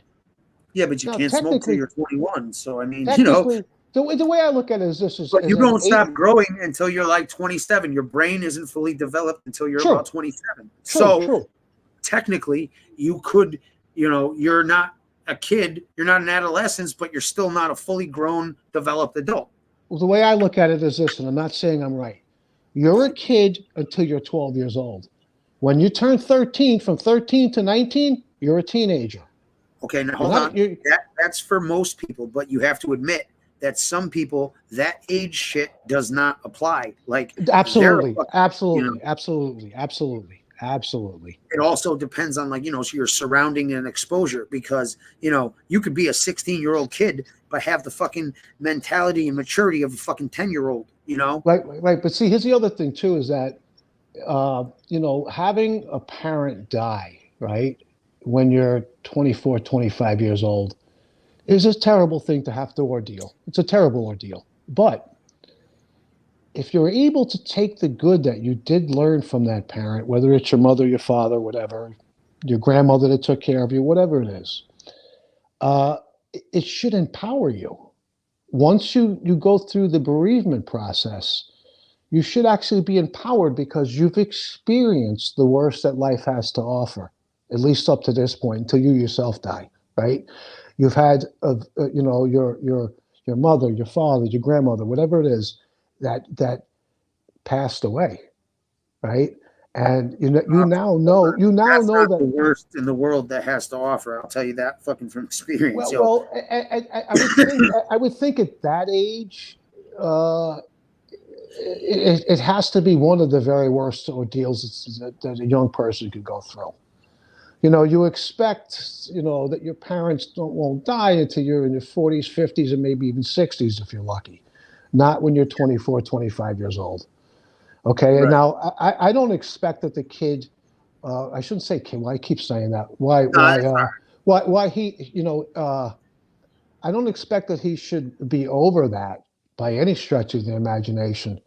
You know, that could take years and years to come to terms with, but it still is, if it's looked at the right way, a learning. Fucking, when my dad died, that shit didn't hit me till maybe 3-4 months after. Yeah, Like well, it really didn't. Like it just. I don't even know. Yeah, but Like, you it know was what? just- You know what? You know what, Lefty? I'm sure that you don't focus on the bad, right? You No, I try to compartmentalize shit. you compartmentalize. okay, right? But you try to remember the good times that you had with your father, right? Oh You know yeah. what I'm saying? Yeah, and you absolutely. and you focus on that as opposed to focusing on the bad, right? And as long as you're able to do that, you're able to move forward in a positive way or in a positive direction, right? And the bereavement process for everybody is different. I would imagine that at that age, the bereavement process is a lot longer. Okay, but time heals all wounds. It does. You just have to, deal with the reality and just move forward as best as you can. And you honor your father, right? By making the best out of the life that he helped bring you into. You know what I'm saying? Yeah. And, listen, don't get the wrong idea. I don't dislike the guy. I really don't. I know. Just like I think I don't know. What I'm trying to say is, I think you're looking at him like you said, like an adult, like a person who someone like us who's experienced a decent amount of life and have had life experiences. I don't think this kid has had those life experiences. No, he hasn't.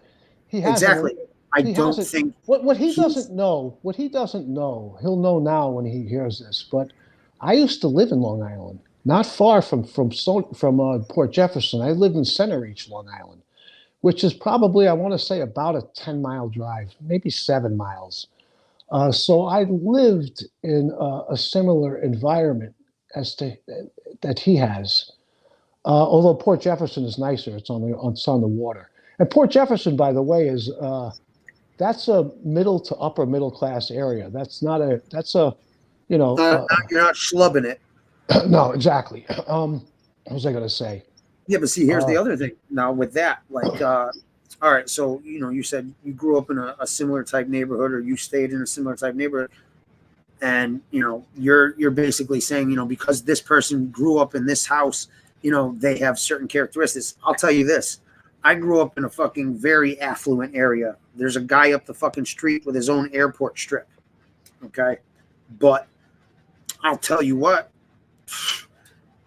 if you were to I had a certain mentality and associated with certain people purposely, and had a certain mentality in it. And you would, with some of the people that I associate or did associate with, you would never think I'm fucking, that's why FBS loves to say, oh yeah, you're just some rich, preppy white kid. It's like, yeah, motherfucker, okay.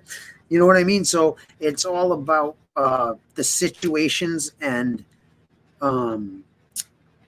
the different elements and you're exposed to. Listen, I think the guy will put the pieces together, so to speak. No, I do too. Because listen, when he came on, he would do that kind of stuff you're talking about, and I wouldn't do it like a dick. I'd be like, yo, bro, just nah, man, don't do that, or don't, I wouldn't talk about this anymore, or I would do it in as nice a way possible, and I did it too. I felt bad after a while because I think I did it a couple times too publicly. You know what I mean? It was just I looked at him like I care about the kid. I want to fucking see the kid, do well. So it was I looked at him like like I used to look at my little cousin. No, dummy, don't do that. That's bad. Maybe you're not aware of how that's your like I said, look at fucking how Trevor sees himself and then fucking how everybody else sees it. Yeah, for me, for my interactions with people, with other human beings, first and foremost is based on whether or not they're telling me the truth, not about every single detail in their lives. Listen, if you were raised on welfare, Okay, so you were raised on welfare. Doesn't make you a bad person. But if you were raised on welfare and you're going to tell me something different, that you come from an affluent family, and I find out that that's not the truth, you didn't give me any kind of truth to work with. So, I stay away from people that situations like now. See, I agree. If someone's dishonest, they're going to be dishonest about a lot of other shit. But I also look at, like, again, does this person that grew up in fucking poverty and fucking just filth and whatever else, if maybe they're saying they grew up wealthy because they're extremely embarrassed, and like I said, that kind of thing is like you'd be surprised, handstand, because I notice people are very judgmental, and they go on appearances, and they go on small little things, like they might look at somebody. All right, so let's say I grew up in squalor, and my parents were broke. We used to eat water for dinner, and fucking that's what we were lucky to get a piece of bread at night, and we starved 3-4 days out of the week. Things were struggling.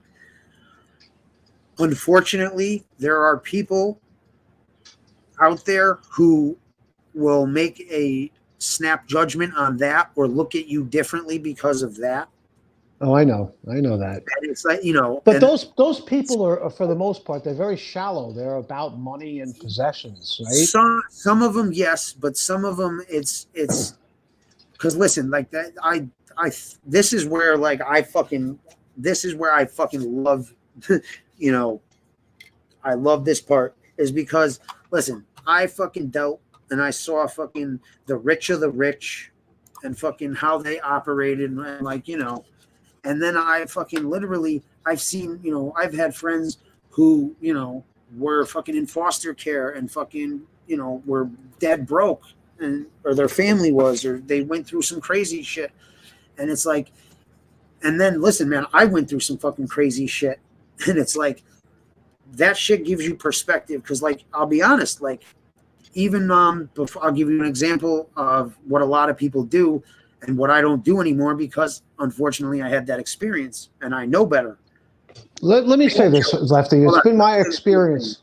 It's been my experience in life that the people that either grew up poverty stricken or are still living in poverty are some of the nicest people I've ever come across. I'll give you an example. Like when I'm out there on my bike in the streets of New York City, the guy in the fucking $80,000 Mercedes-Benz, he'll mow me over on my bike in a fucking heartbeat. But the guy in the fucking Ford Pinto with the fucking muffler dragging on the fucking ground in the street, he'll stop and be like, "Hey, man, I got a bottle of water. You want one?" Exactly. No, you're absolutely right.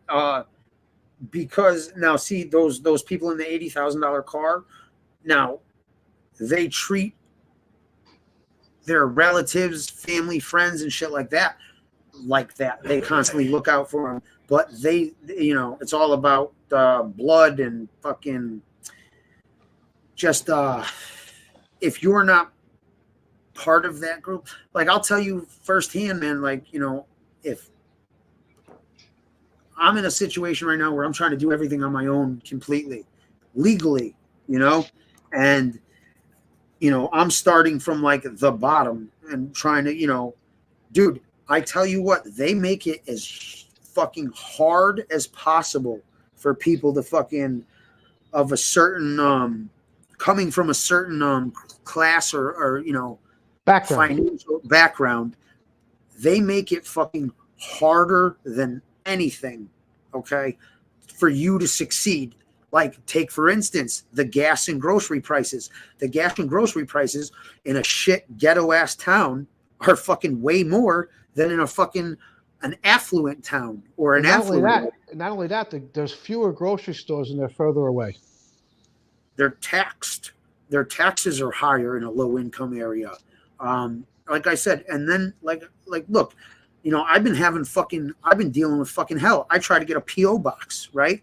Nope, you need this and that and this and that. You need an address to get a PO box. Well, dude, I'm getting a PO box because I don't have a fucking address, you know. And it's like, you need, all right, in order for you to do this, you need to have these 3 things or this thing. But in order to have these 3 things, you need that. It's like, dude, it's just a fucking. It's like a snowball effect. It's a snowball effect. It's it's like a fucking, you're walking up a fucking 60-mile-an-hour escalator. You're never getting anywhere. Right. I hear you. So well, it's just all we can do in life, really, Lefty, is put one foot in front of the other and keep on trekking, man. You know, as bad life is filled with its ups and downs. Okay. All of us, whether we're rich or poor, will experience tragedy and you know, awful things that are going to happen to us, to people around us, to people we love and care for. But you know, what are we left to do? Sit and put our head in our laps? No, we have to keep moving on. We have to keep moving on, and for all Right. Say somebody's having difficulty, like you said, right? They're alone, or their family or whatever cannot help them out of a situation. They can be there for them morally, but as opposed to somebody who gets into some trouble and has an out. You know, look, the way I see it is this: is like, you know, I've been down and out. I left home when I was 16. I was living in the fucking streets, literally. I used to sleep on the fucking landings in buildings right next to the fucking roof. I shit you not. Right on the fucking floor in the fucking middle of winter on a fucking marble fucking floor, freezing my ass off. Yeah. But I persevered, and I didn't let that stop me from being gainfully employed. It was difficult. That motivated you. That motivated, right? Yes, and it was empowering. That I was able to overcome that. Satisfying and fucking, you know, it felt good that you accomplished this, you know, against all the odds you had. And I live, you know, listen, we all experience bad things, right? Life is up and down. I personally, I'm not saying you or anybody else should live this way, but it makes a big difference when you have people that are there to show support and absolutely. love. But many people don't have anybody, and they still thrive. They don't just survive; they thrive. So now, the way I look at life is that there's been many bad times, and there'll be many more in the future. But there's also been more good times and bad times, and I live for the good times. Yeah. Okay, so when the bad times happen, maybe this is not a good analogy, but there's always another door, right? You just you can't be afraid. You got to reach for the handle and turn the knob and go through that door. Right? You know, a lot of people are afraid of, like, they have a fear of the unknown. And I understand that. That's been the case for me at times, but why fear the unknown? You don't even know what it's about. Well, how can you fear it? Like, how can you fear it if it's unknown to you? How are you, you know, if you don't know, if you've never tried something or you've never done it, then how do you know that it's, you know, not going to work or this and that? Or it's something that you should be afraid of. How do you know that unless you've actually tried? Yeah. You know what I'm saying? But my whole point was, when I was leading up to, was, listen, like you said, you know, some of the down and out people, you know, they look out for other down and out people because they can relate and they know how it is. But I'll tell you this, if one of those people starts fucking pulling the bootstraps up and fucking becoming successful and doing well and so on and so forth, you know what's going to happen is the crab in the bucket mentality. It's, that person doesn't deserve that. Why the fuck is this person doing that? You know, why the fuck? And then, you know, as opposed to, you know, wealthy people, they look out for one another and basically give their kids jobs or try to, because they know that, you know, doing that is what continues the success, and you're basically 20, 30 fucking steps ahead of the average person and about 60 to 80 steps ahead of the fucking, you know, person without any resources or, you know. Listen, being rich isn't all it's cracked up to. I'll give you an example. No, dude, So money is not fucking, is not the goal, but it is the goal to be comfortable in life, to have, listen, people who have money say, money is, not that important and this and that and this and that. Money's important, but it's what you decide you'll do for the money. That's what is, because money. What defines you as a person? That's what defines you as a person. Your integrity, your integrity. But let me explain something real quick. So I got this client, right, who I've been working with for many years now. He's a big time fucking internet technology guy. If I told you his name, I guarantee you would know it, but I'm not going to tell you his name because there's somebody out there that's going to try to start some shit. And if they try to start shit with this guy, they would be in a world of shit. But anyway, I'm not going to bring that upon him or them. But so he was married, right? I was training both him and his wife. And he starts cheating on his wife. He moves out of the fucking house.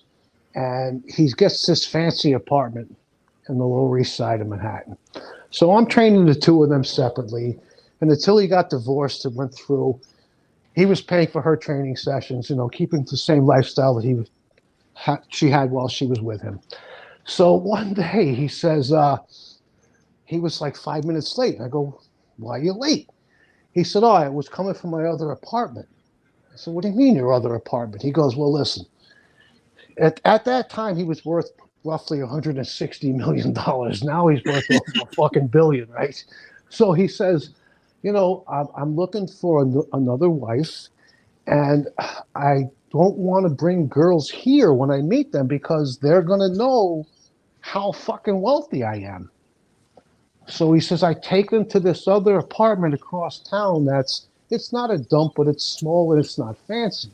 So I can find out if they're with me for me or for my fucking money. So the problem that people who have a lot of money have is they suddenly get an influx of friends, or all these women want to be around them. No, Hanson, you're 1,000% right. Because listen, I learned that lesson fucking early on when I was dealing drugs and shit. Everybody's your friend when you got something they want, or Oh, especially when you're dealing drugs. Yeah, exactly. They're everyone's your friend. Everyone is this and that and this, and they'll do this and But guess what? How many of those people were calling you or hanging out with you before? Or how many of those people would, you know what I mean? It's like you see these people. I thank God I went through like some crazy shit like early on at like 18, and that fucking made me aware of just who was real and like how fucking fake people can be. And, you know what I mean? Because there were people that I was friends with before I was dealing that, I thought were, but basically, when I was dealing, they expected a certain, this and that. And, I noticed that they weren't around as much when I took a break, Yeah, there was you remember Mr. T? Yeah, but hold on one sec.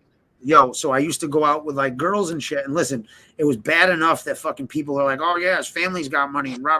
Because I always had nice shit, but I bought it myself for the most part, 80% of it. So it'd be like I'd pick up a girl or something, right?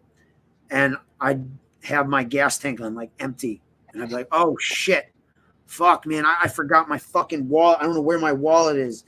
Hey, do you have $10 I can put in the gas tank, so we can continue to go out tonight, and I'll just give it to you, tomorrow or whatever else.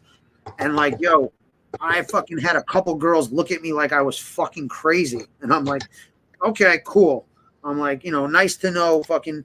And those are the same girls that fucking, like, one of them used to fucking always be like, oh, let's order Outback, and fucking Those are the kind of girls that when you meet them, within 5 fucking minutes, they're asking you what you do for a living.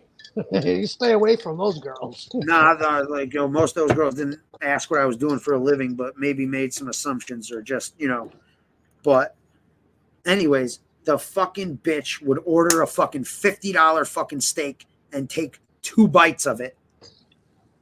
And I'm like, really?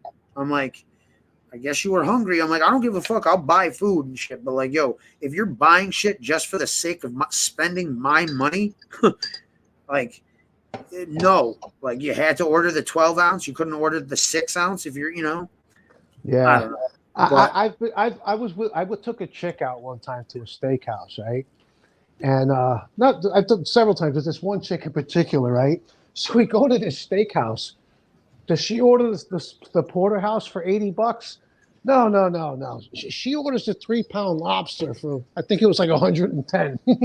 I'm saying, Yeah. I took you to a fucking steakhouse, but you got to get the most expensive thing on the menu. Well, Now, I yeah, didn't some say girls, this to her. honestly, some girls just do that. They look for the fucking most expensive thing on the menu.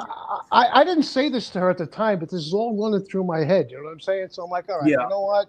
This girl's not for me, but we already ordered the meal. I'm going to sit We're here. going I'm going to Dutch, eat I it. guess. We're going Dutch. I paid for it, but I never saw her again. Fuck that Yeah. shit.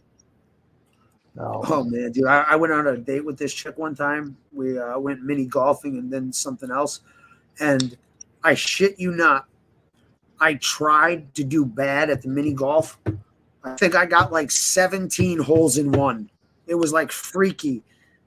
She was like, "What the fuck?" I'm like, "I swear to God, I'm not doing this." Like, she's like, "Oh, you know how to do this?" And I'm like, "I do, but I'm like really not." Like, it was fucking freaky, dude.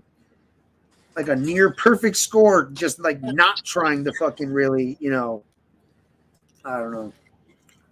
But throughout dated- our journey, throughout our journey of life, we're going to meet many different people. We're going to cross paths with, right? Right. And we put to the side that what we judge as bad people, and we pull inwards the people that we think are good people, right? And yes, but now you have to also put in perspective. A lot of people will put bad people on the good list because it's somehow beneficial financially, socially, or otherwise for them to associate with a person they know is a piece of shit. Of course, Or maybe they don't but those like are the bad people. It's a means to an end. Listen, there's people I've had to deal with or fucking, associates of associates who I have fucking no love for or actually hate. But like on here, I treat people with respect and, until they give me a reason not to. I may not like you, but I can still have a conversation or, interact if I have to. If you're, but obviously there's, I don't know, but that's business. That's not social.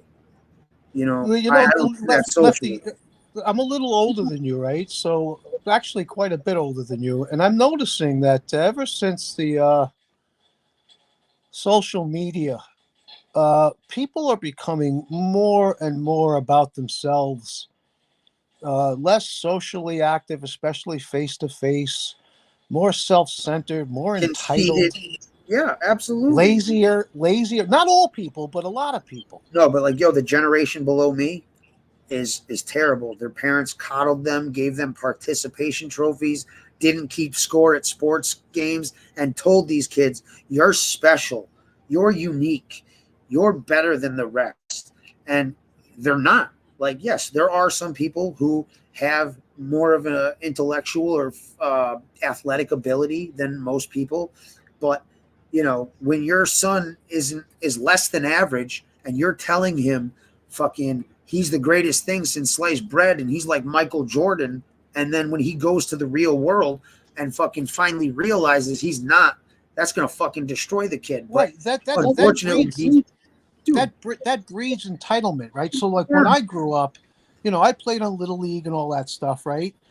You learn when you lose, you learn how to lose. But if you're getting participation trophies, you're not learning how to lose. You're learning how to become fucking entitled. It's really fucked up. No, listen, I'll give you a fucking example with me, and thank God, I realize that, but I do see a lot of people, act this way And then some people feel this way too. Like I said, I pretty much, you know, had my own way to make money and shit, but I looked at my parents' money like it was my money. And it's not. That's their money. They earn that shit. You know, I have nothing to do with that money. You know, but in high school and shit, I would look at that like, yeah, you know, we have this. No, they have this. What do I have? That's You know? right. That's And, right. you know, other people would be like, oh, yo, you're rich. How am I rich? Because my parents have money? That doesn't make me rich. That doesn't make me wealthy, you know? And that's right. A lot of people have this sense of entitlement. Like listen, man, I used to fucking blame. Now, not mostly, I'd say fucking 60%, I would analyze a situation and why something happened. And, you know, I would dwell on this like, well, if this person did what they were supposed to do, then this would have happened and then this would have happened. Well, guess what? It didn't. And fucking you got to deal with what happened. And it doesn't matter. You know what it is with people? That person did this people or that. People are also becoming more lazier, right? And the reality is anything that's really rewarding and worthwhile is going to take some hard work. So if you're lazy and you're not willing to put in that hard work, you're just not going to get there. You might think you will, but you're fooling yourself. I'm not speaking to you specific. You know what I'm saying? So it's hard work. It's not, you know, like when I became a personal trainer, the first couple of years, I was struggling. I had 3 or 4 fucking sessions a week. What do you think? It happens overnight? No, it takes fucking time. You have to establish yourself. You have to, you know, create a name for yourself. You have to sell yourself. Shit, right? I thought I was doing a double-edged sword with this, putting in the time and shit. Nope. But I've actually got a good idea. Fucking, I don't know. I would. It sucks how I can't fucking ask some people on here that I would value certain people's opinions and see what they think about some of the shit I've been brainstorming about. Excuse me. What? Yeah, there actually are some intelligent people on in the genre here. You know, yeah. I fucking love the fucking idiots that tell people they're fucking intelligent and they're dumb as rocks. Ooh wee, those are my favorite type of people. Anybody that's really intelligent is not going to say that, right? It's the non-intelligent that are going to try to front and say that shit. You know Yes and no. I mean, like, when someone calls somebody's intelligence into question, but somebody who's just like bringing it up out of the blue, yeah, I would agree. But I feel like, you know, if someone's like, you know, oh no, how stupid are you? And then you're like, well, really, you know, such and such and such and such. Like, I've been a fucking asshole and dropped my IQ points on here. You know how? Let me say this. Like, it's not. It used to be more. This used to be more pertinent. Like, it's not always what you know; it's who you know. I'll give you an example. So, like before the internet, right? Let's say you had a leaking pipe under the sink, and you don't know how to fix it. But you either know somebody who knows a plumber or you know somebody who knows a little bit about plumbing, you would call them up and see if they could help you, right? You know, give you advice on how to fix the leak. Today, that's a rarity because of the internet. Now, today, you just go online and you look up in YouTube or wherever a video to show you how to fix it. Now, that's good on one hand, but on the other hand, where's the social interaction? So it's not. So today, it's not so important. You know, like it's not what you know, but who you know. Does that make any sense? Yeah. That's just in the real world on here. It's basically what it's done is it's given the people. Here's the thing, is you could look up how to do this or that on here, but how many people are actually doing that? And I don't think people are actually getting. I know what you're saying, like, hey, you know, I blew an outlet, and you call your buddy who, you know, knows a little something. Hey, can you come over and help me out? Or, you know, this and that. I don't think that is like a place where it would be like, you know, human interaction. But on the flip side, with online, there's plenty of resources and places and like-minded people where you can find people of a similar mindset or intelligence who like doing what you do and, you know, have a lot of things in common and socialize. I think the word I'm going to bring up here is networking, right? So once again, before the computer, networking was done for the most part face-to-face. Yep. Now, for the most part, networking is done online. And I think face-to-face is far better than online. I agree with you hands down. Like, hands fucking down. But, unfortunately, but, you know, here's the other thing is, but that's the other thing, too. You remember how it was fucking crazy? You look at somebody who said they hooked up with their girlfriend online. Like, you're a dating site. Now, that's the only way you're going to meet a fucking chick. Nobody goes out. Not me. Fuck that shit. You know the game that's played there, right? The picture you see is not the girl that's going to show up. Well, no. If you fucking look at several pictures and then you go live. Now, here, handstand. You know how you fucking fix that? You do a live chat with them, a face chat before you meet. You've been I know you got some catfish stories. Yeah, well, you know, right now I'm in a relationship, but if it ends, or when I wasn't in a relationship, I prefer to do like, maybe I'm riding my bicycle, I'm in Central Park, and I see a nice looking girl. I'll pull up alongside of her. I'll start a conversation. Maybe she wants to engage. Maybe she doesn't. If she doesn't, I'll move on. If she does, I'll continue. You know, that's real to me. You know, like online is a whole different fucking ball game, man. It's not. I don't know. Well, did you know what I noticed too? Is like, you know, and I noticed this early on when there was like still AOL Instant Messenger days. Like, let's say, you know, I'm in high school and I'm, you know, talking and interacting with a shy girl at school, right? Well, I'm talking to her on Instant Messenger, and all of a sudden, you know, she's fucking speaking about fucking, I want to fuck the shit out of your fucking blah, blah, blah, blah, blah, right?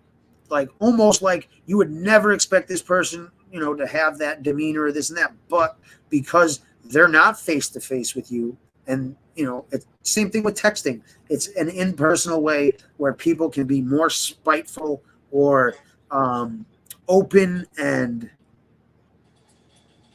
have less, like, I think there's a, you know, the less risk of, what's the word I'm looking for?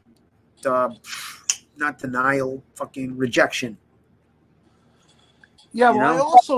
I also think, Lefty, that this is true for both men and women. I think a lot of men and women in the society that we live in are with the person that they're with until they find someone better. Meaning that they're with somebody, but they're still looking for somebody better. It's like, then what are you with that person for? If they don't make the cut, right? Yeah. Then why are you with them? If you're still looking for somebody better, like I said, it goes for both men and women. Not all men and women do this, obviously, but a lot more than you think do it. Do that. I dated a girl in high school that fucking literally went from boyfriend to boy. Like, she would line up her next boyfriend and start flirting and talking to them on the phone and this and that, being, you know, super friendly with the guy she's gonna start going out with when she dumps the, you know.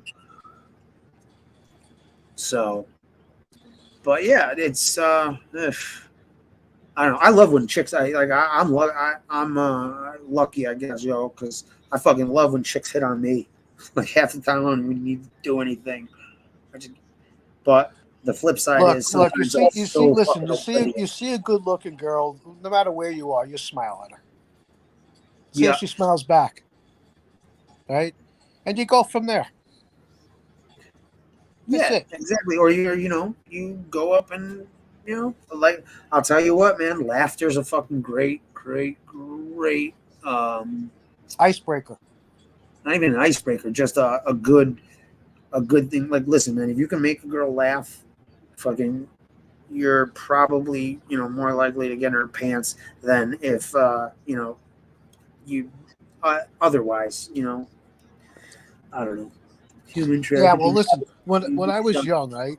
When I was young, I'd meet a girl and I want to get into her pants immediately. But now, as an older, more experienced man, if she's going to let me in her pants the first fucking night, I'll go in there if she's good looking. And then I'll never talk to her again. I'm not gonna end up with this girl. I know that for shit. No, I absolutely. I'm the same. I have the same thing. I'm like, yo, unless it's been like an utterly spectacular and amazing one in a million night where everything was perfect and this and that, like, or you know what I mean. But yeah, I no. Just like if a chick, you're like. Let's say you start hooking up with a chick who's got a boyfriend or a husband, right? And she ends up divorcing or breaking up with that boyfriend, and now she wants to be your girlfriend or wife. She's going to do the same thing to you. You'd have to be the stupidest motherfucker in the world to think that she wouldn't do that to you. Listen, you see a person do something to somebody else, guess what? They'll do it to you. There's some way, form, or situation or scenario where they would do that to you. That's right. So, be aware of what someone's capable of and how people like. That's why I said you could learn a lot on how people fucking treat their enemies and people they don't like. Yeah. Well, life is a learning process, man. You experience things, and sometimes you make mistakes. As long as you learn from those mistakes, yep. As long as you learn from your experiences, right? When you make mistakes, as long as you learn from them, it's a good thing that you made the mistake because you learned something, right? And not to fucking, or how not to fail again. Like, what did I do wrong? How not to make that same mistake. Exactly. Yeah. Now, there are certain situations where that's kind of you don't really know. You have to kind of take a gamble, a calculated gamble, right? Or a calculated risk. The way I look at life, and to a large degree, it's a risk, right? If you just exist in life, you're sitting on your hands. In order to really live life to the fullest, you have to get off your hands, stand up, and take some risks. No reward without risk. No. Well, once again, they have to be calculated risks, right? You try to be as calculated as you can. You try it. Well, yeah. Like I said, man, if you're doing something, I will try to fucking do everything I can to increase my odds of success in whatever I was doing. Yep. And it has to be a fucking, like I said, it's all about the odds. If fucking, the odds are slim to none, you have to ask, okay, so when this or if this goes wrong, is it worth it, for that risk? And, also, risk versus reward. Yeah, well, you're talking more of like if you're going to do like maybe criminal activity, right? No, any fucking thing. But criminal activity. Listen, if I all right. So now, the way my brain's been thinking lately. Now, if I want a successful and profitable YouTube channel and turn this into more than just some therapeutic fucking shit, which I'm not even getting really anyway, I'm struggling, but I still get some fucking decent conversations from some fucking decent people here and there. But if I want to, go about it and succeed and, have the numbers, have the sponsorship, have money and shit like that, well, then I have to go about it in a certain, I need to fucking, what's the word I'm looking for? If I was you, what I would do is I would start a whole new channel that has nothing to do with anybody in this fucking genre Accept the people that you feel are worthy of your attention, for lack of a better way of saying it, right? Yeah. Because well, see, there's the thing. It's like I'm not thinking of like, all right, so like we're doing lives right now, right? Where we're just hanging out, bullshit, and talking about whatever happens to come up at the time, you know. But I have some ideas now. It would have nothing to do with the mob genre, but it would be in like if there was like a class or fucking, you know what I mean, like a category, it'd be like in the crime category. Well, you could take things that you've learned from your interactions with the genre as a whole and with the individual people in the genre and use those to your benefit, right? You know, not everything about this genre is bad. Think about it. You've learned a lot more about people than you knew before you started the channel. Wouldn't you agree? I've learned a lot more about people's behavior and shit on here. Absolutely. Okay, but when you say on here, you have to look at the big picture. On here means not really MobTube, it's social media. Yeah, YouTube in general. Right, exactly. So you can apply what you've learned in this genre in a completely different direction. Not everything that you've learned in this genre, but some of it, right?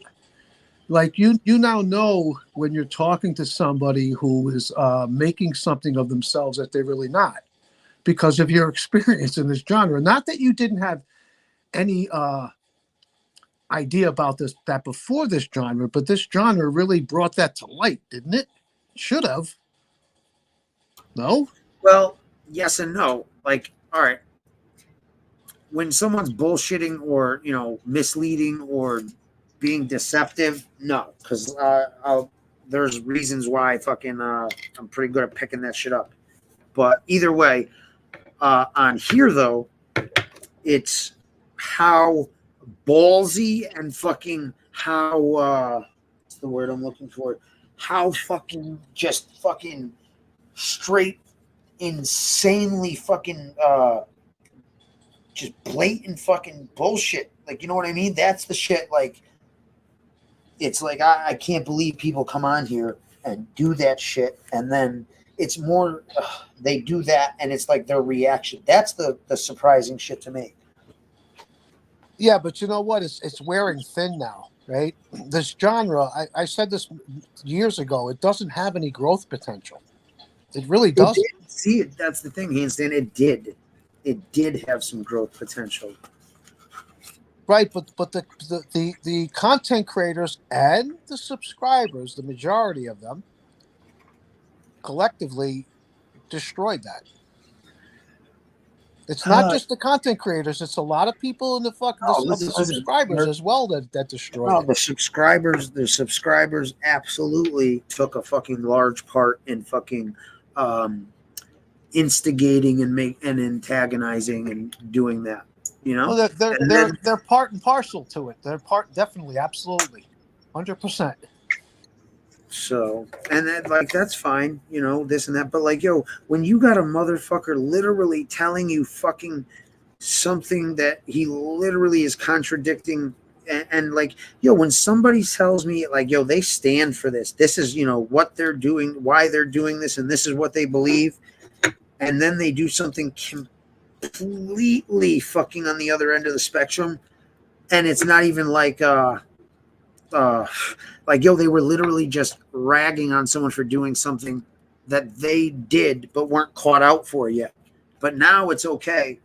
It's like the double standards and the fucking the perpetual never-ending I'm a victim, and because I'm a victim, I get to do and say whatever I want without any repercussions, consequences, or fucking how dare you fucking respond and stick up for yourself, or, you know, call me out. The people that claim to be victims are very weak people. They're not strong people, right? They use that they They use They that use that victim, victim to fucking the victimhood excuse their behavior. To yeah, excuse they use their that behavior. victimhood as a justification and as a crutch, right? Yeah, You I'd know, say justification and I'd say maybe a little crutch, but I would say more as a manipulation tactic. Guilt. that too, absolutely, that too. Yes. Oh God, look at what I'm going through for you guys. Look what I'm doing. Oh, this is so terrible. I can't believe it. It's like, wow, if it's that bad, fucking bounce or change Exactly. something. Exactly, especially when they're saying, "Oh, you know, my family is in danger now." They posted pictures of my wife and my kids, and they're threatening my wife's job or my Now, see, job here's and the other thing calling it with that up and la la la. Then is, get the fuck off. nah, fuck that though. Hold on. Is people like that are also fucking guilty of fucking over exaggerating and fucking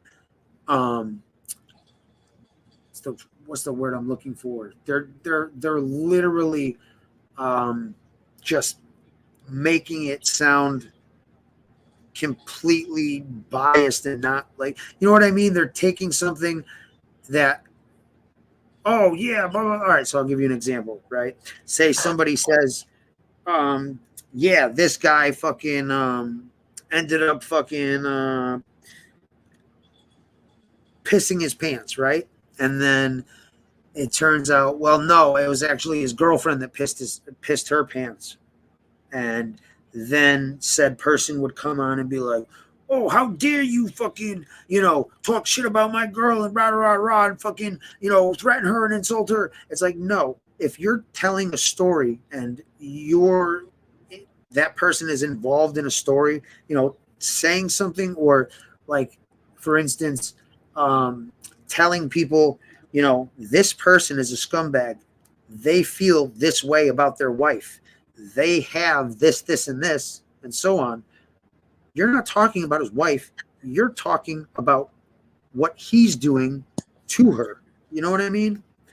And people would use that as, oh yeah, you're talking shit about his wife and fucking rah, rah, rah, rah, rah, because you mentioned her name because she was involved in something that you're talking about, due to an action of said person. And it's like, yo, listen, if, you want to, I don't agree with bringing wives, families, and shit like that.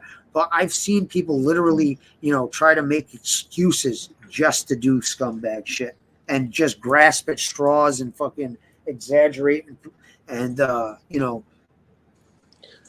basically lie through their teeth to tell people like, yo, this is why I'm doing it, because he's attacking my wife or attacking my kids or this and that. I think in this genre, up is down and down is up for many people. Like, 2 and 2 for many people in this genre is no longer 4. It's either 3 or 5, depending on how they feel that day. Yeah. It's but not for everybody, but, many people, I would say the majority, more than 50%. Anyway. I think these people just like interacting with the people they like, and they're willing to put up with fucking this or that. But it's just, hey, like I said, I've conducted myself, I am not fucking ashamed or fucking, disappointed in the way I've conducted or acted on here, other than fucking passing out. But fuck off, dude. Fucking, that's what I was going to say about, perceptions and assumptions. So handstand, something that changed when, the pain pills and shit and the shit was going out. And this is before I was injured. I was like, yo, how the fuck, there's no way somebody needs painkillers that often, that much, so on and so forth, or that milligram, right?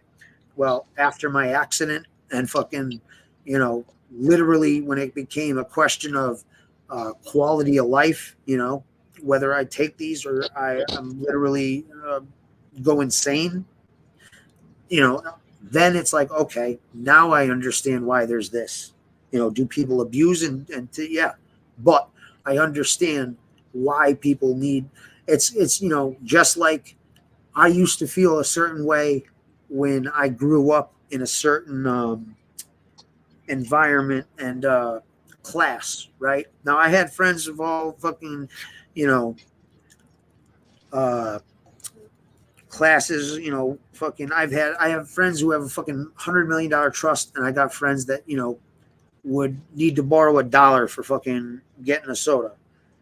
And I would look at people and I'd be like, you know, oh, these people don't need fucking free fucking, all these people taking advantage of the system and fucking getting free this and free that, you know, and taking advantage of this and that. And I'm like, you know, it's bullshit.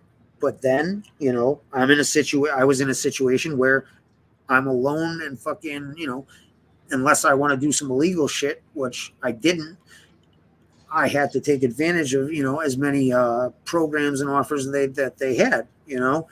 And granted, with anything, any kind of program, any kind of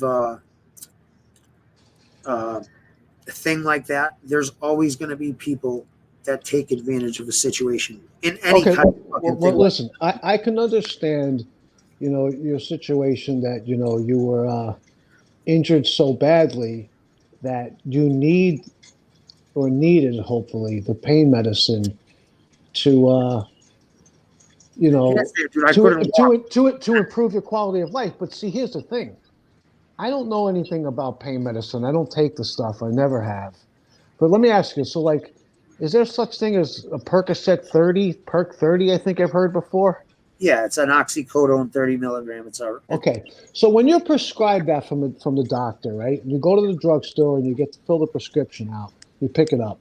Yeah. Does it say anywhere on that bottle that once you take this, we advise you to not drive a vehicle? It says, warning,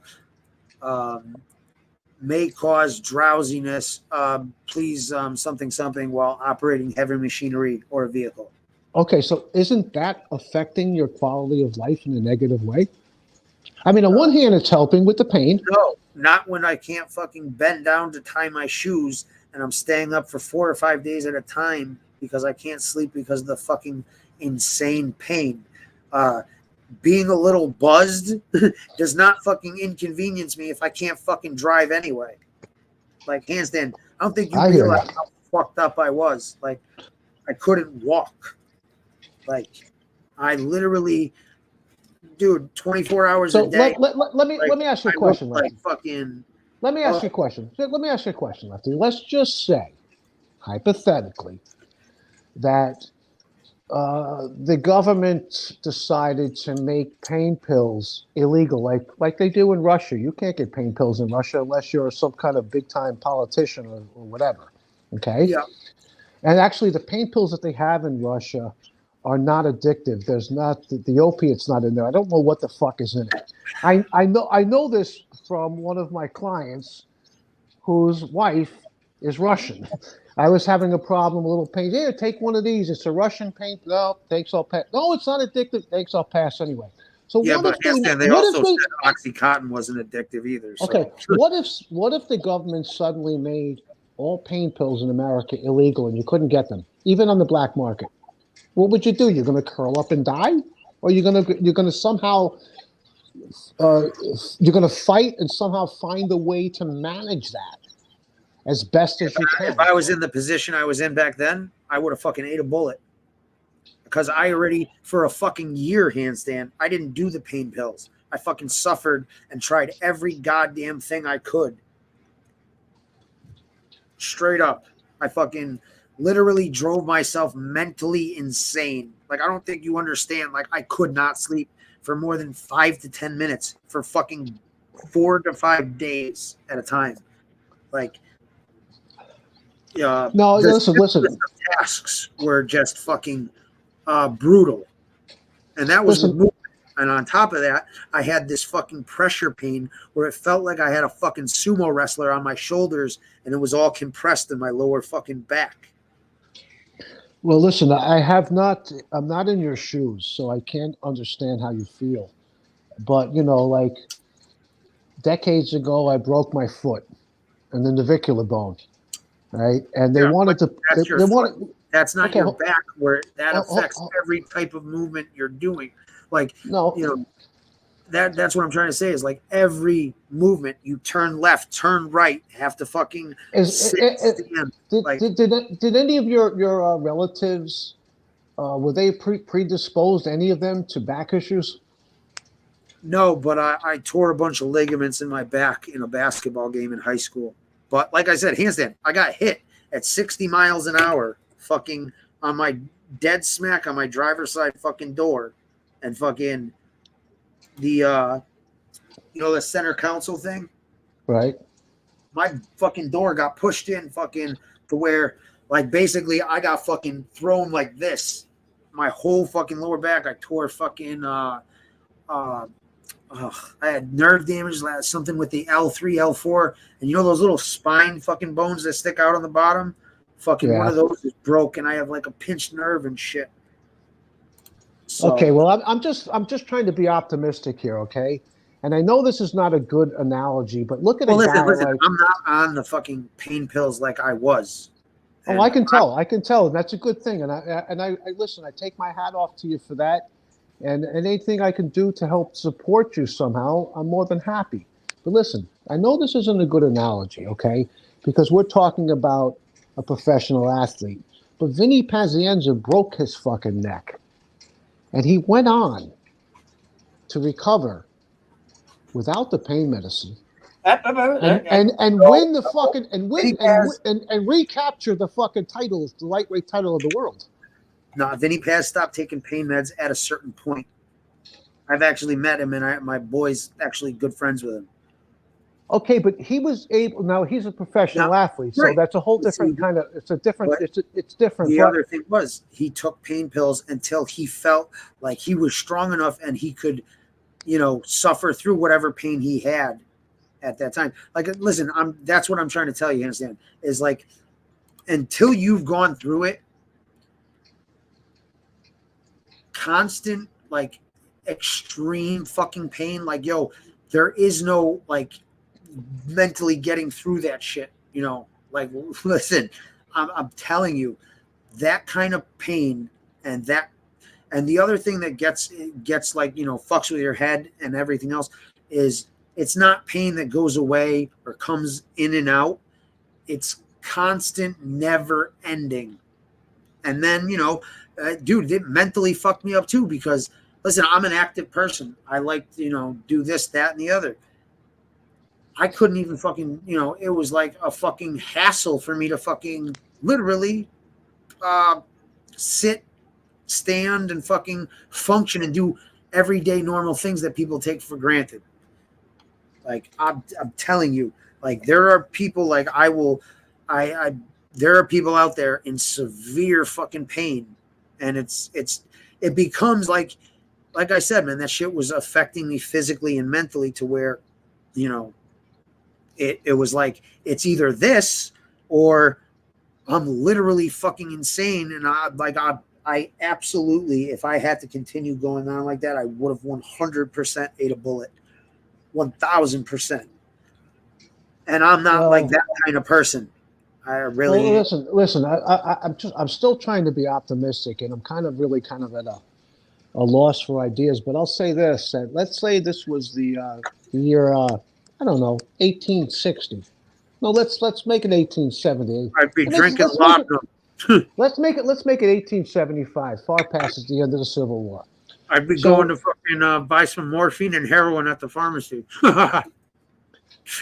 Okay, well, heroin. No, I'm just saying. Listen. I get it, and here's the thing: is it's like a catch-22 with that shit too, because, it's. See, listen, man. I'm like, I don't like taking anything, and I don't like taking something. It really bothers me deep down mentally to take something, like, have to take something to be normal. So, like, it was a balancing act that, I did fairly well to not get physically dependent on him again, unless I fucking really tweet. Like, I fell out of my bed like a year and a half ago, right? Or like 2 years ago.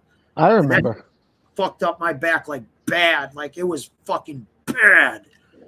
And like that, because like, I was in more than enough pain. I was taking them on a pretty consistent basis, So yeah, but Lefty, is this Lefty? Do you see this? But Lefty, do you see this as being the rest of your life, always having to rely on the pain medicine? Do you see a light at the end of the tunnel?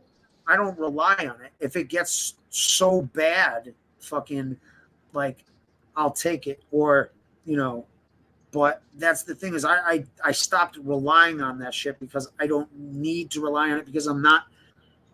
Listen. I don't Be have honest. that constant pain anymore. Like Be I honest. have pain, but not that. Be honest. Be honest with me, Lefty. Just be honest, all right? So how often are you forcing yourself, even though you have the pain? Now you're doing this. I'm saying when you're not taking a pain pill, right? How often are you forcing yourself to saying to yourself, you know what? I'm going to go walk a half mile down the fucking road and a half mile back from the That shit hotel. I'm not- doesn't. But that's the thing, handstand. That shit doesn't help me.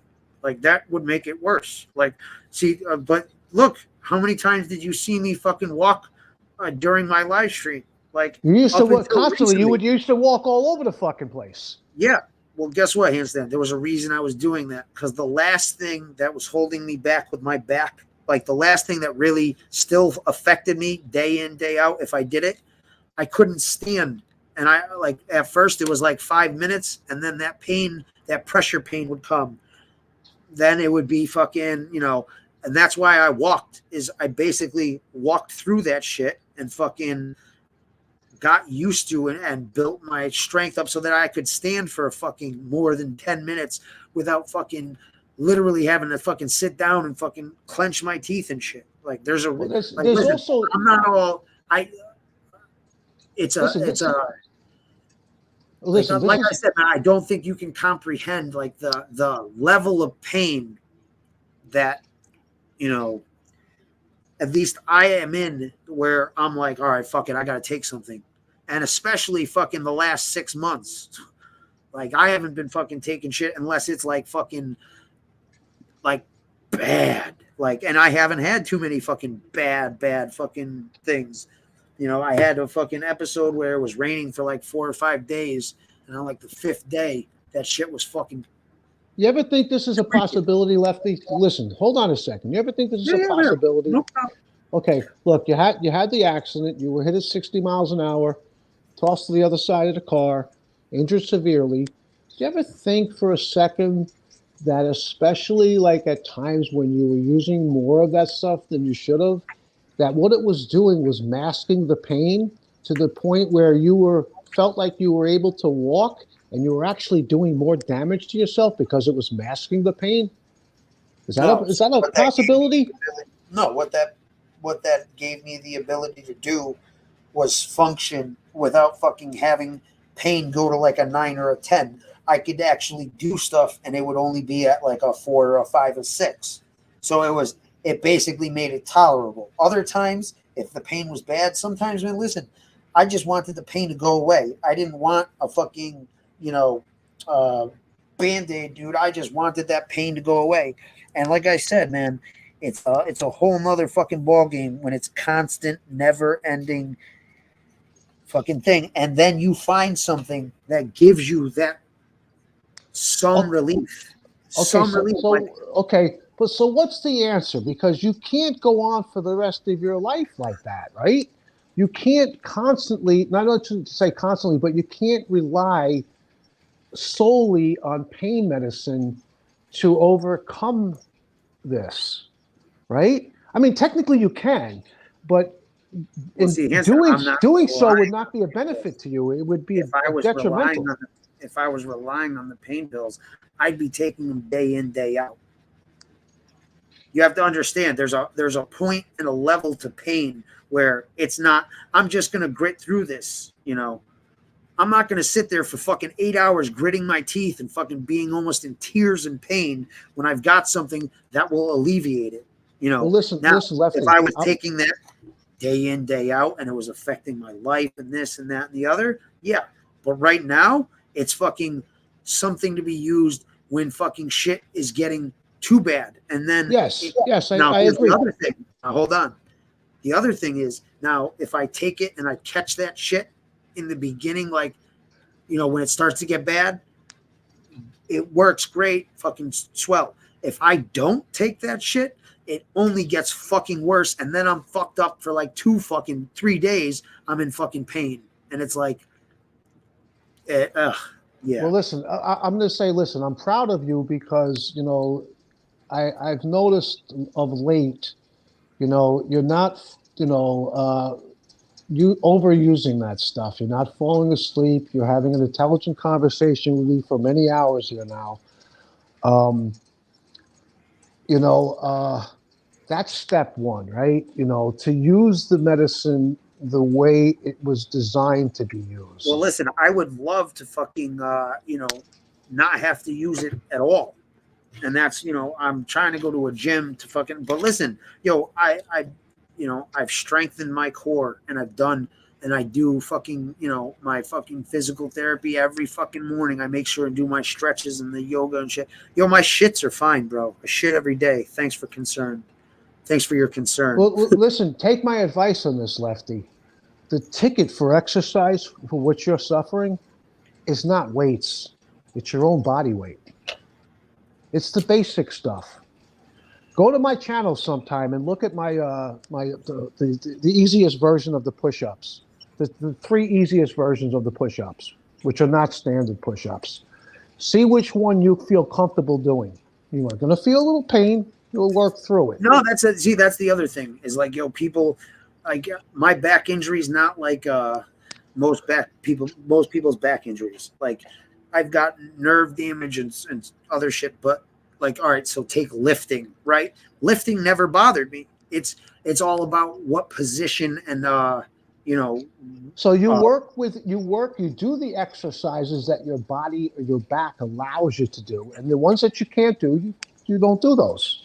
Well, that's you do what you can. It's like I'm pretty fucking. I've worked myself into basically being able to do anything. It's just how many or how well I can do it. You know, obviously here's another idea. Okay, you go on Craigslist or wherever online. You know where to go, and you buy yourself some piece of shit 1-speed fucking bicycle.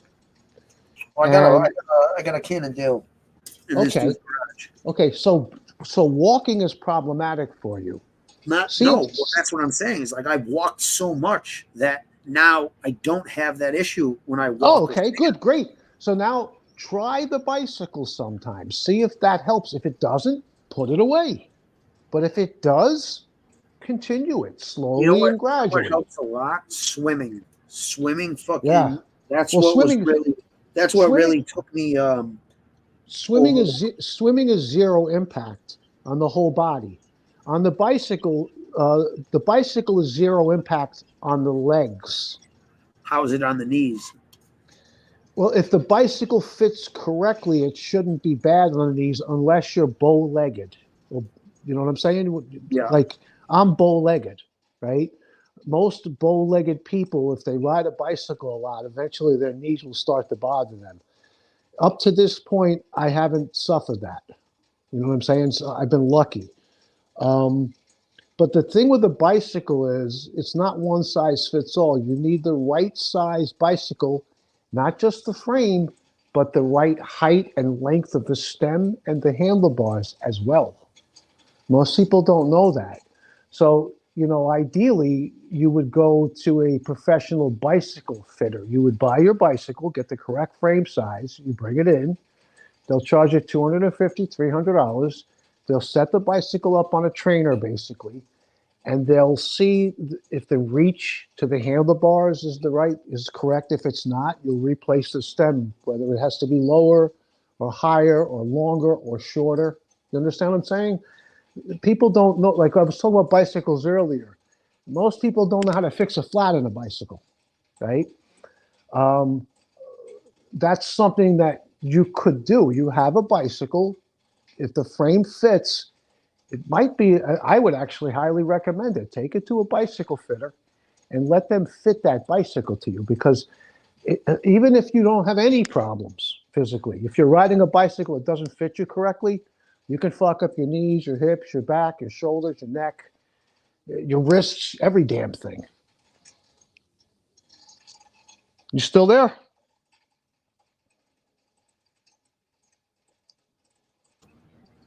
Yeah, sorry. If I move my mic, the wire fucking it mutes for a sec. I gotta fucking hit it. I hear you. Yeah, I mean, you just got to try to, stay on the path or the road that you're on, Lefty. And this is not going to change overnight. It's going to be a long, hard process. But you're strong-willed, strong-minded guy.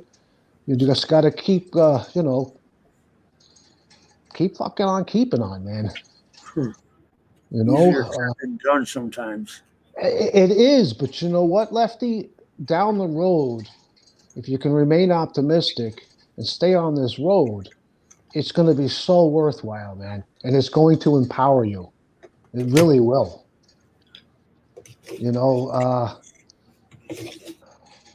Once again, I don't know what kind of pain you're in. Right? Nobody does. Only you do. Even a doctor doesn't. Only you do. Okay? You manage that pain as best as you can, not just with medicine, but physically. What you do physically, right? Like you mentioned that you do your rehab every day. I would imagine in the mornings you do your stretches, you do your yoga. That's great. But what you have to do is little by little, you have to increase the intensity of what you're doing, right? Because if you stay at the same intensity, your body and your mind will plateau.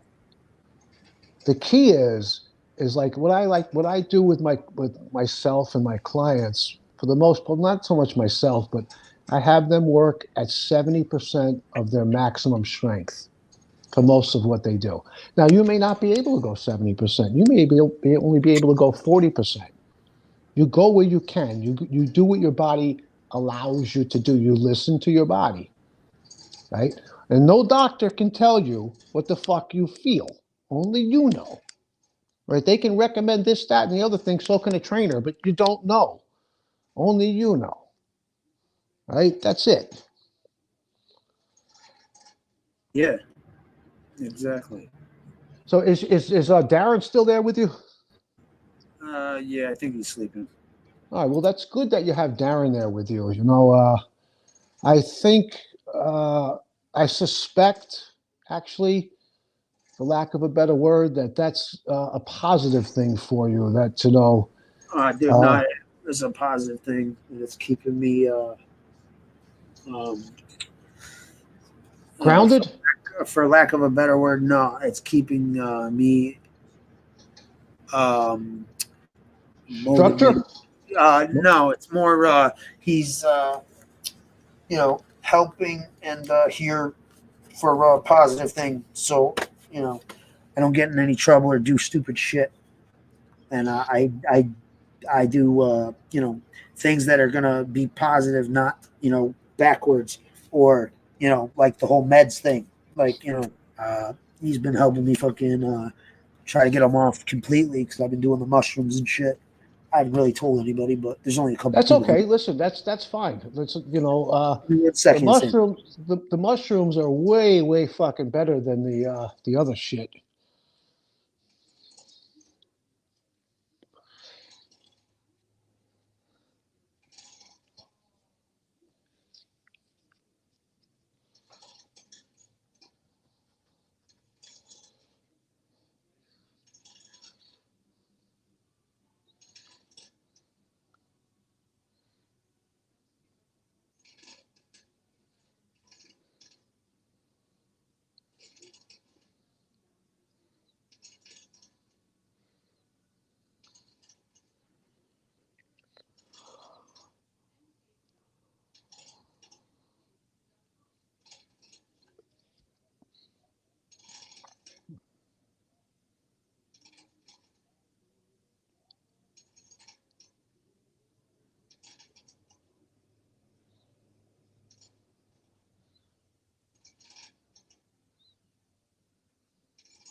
Yeah, Shy. I see your comment. I remember during high summer heat, Lefty kept walking. I would imagine that it's probably Lefty probably suffers a little less when it's warm outside. once it gets cold and things start stiffening up, that's got to make matters worse. Can't make it better. Oh, the fucking cold and the rain fucking destroy me. Well, okay, so one thing that you could do, not right now, but eventually moving to a climate that's much drier would probably be a really beneficial to you. I'm not saying you should move to Arizona, but that's a state that comes to mind. New Mexico, Arizona. Oh, fuck, I hate Arizona. Fuck that shit. That place is terrible. Terrible. You can't even go outside. But not like, the thing with moving is like I fucking hate being alone. Like hate being alone. Now, I've lost most of my family and the rest of them aren't in the state. So what I've got left pretty much is, my friends and shit. Now for me to go somewhere completely, different, and I don't know, hands down, man, I got fucking trust issues. Like, all my friends that I call friends, I've known for fucking, a long time. Like, yeah, well, I have trust issues. I have years. trust issues with myself, Lefty. And as I mentioned earlier, and in past conversations, I left home when I was 16 and I never looked fucking back. So when people in my family died, I found out after the fact. Oh, so, yeah. And remember, I get the same shit. And remember something, it's great to have your family, right? And most people do have some kind of family, but not everybody does. And there are things that you can tell your friends that you don't tell your family. So sometimes, in some situations, your friends are maybe not more valuable, but I consider a couple of my friends more important or just as of most of my family. Like, they are family because, the friends that I consider like that, like Darren and shit, I've been in the shit and fucking they've been right next to me.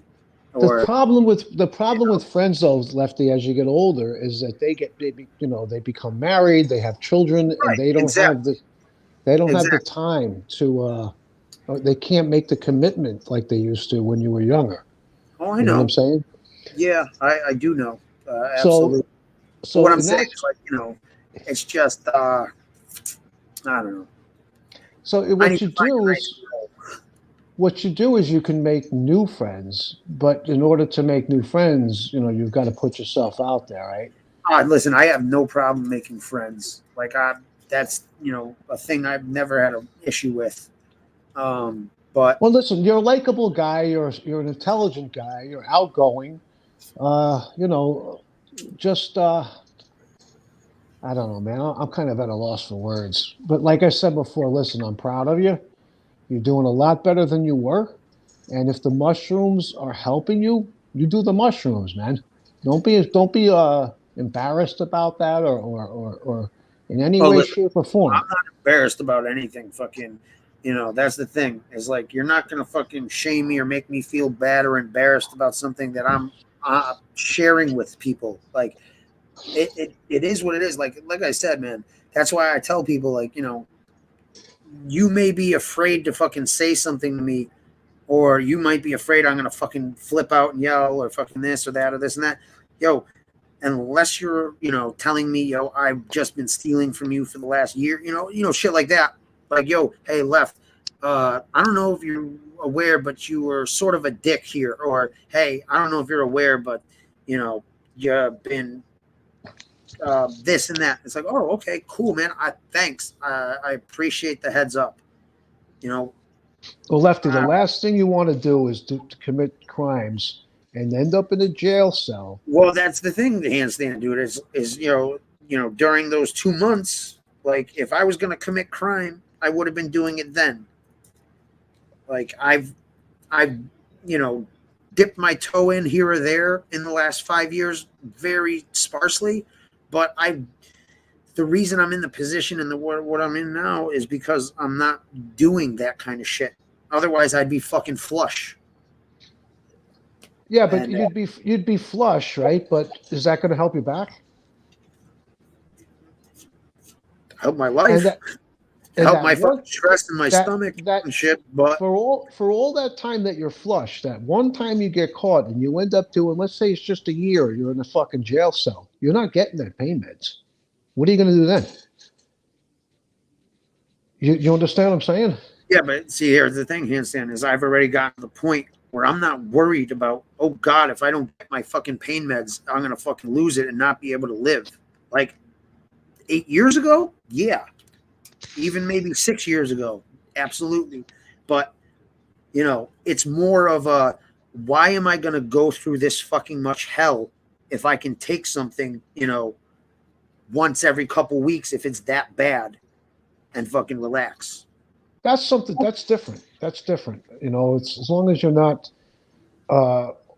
abusing it, right? Even if you were taking it every day, a small Well, dose. listen, you know, I won't lie, fucking, you know, occasionally, and it's, you know, when it's usually a heavy, stressed out fucking thing, you know, I will say this, the pain pills numb you to that shit. So, yeah, you know, if I've been fucking overwhelmed and stressed, yeah, I might have taken an extra one or two, but, you know, other than that, it's not like, that's the thing, handstand, is like, yo, that I've never fucking taken those and been like, oh, I need to get high. I need to, it was, all right, I have to take these because I'm in pain, you know, I'll catch a buzz.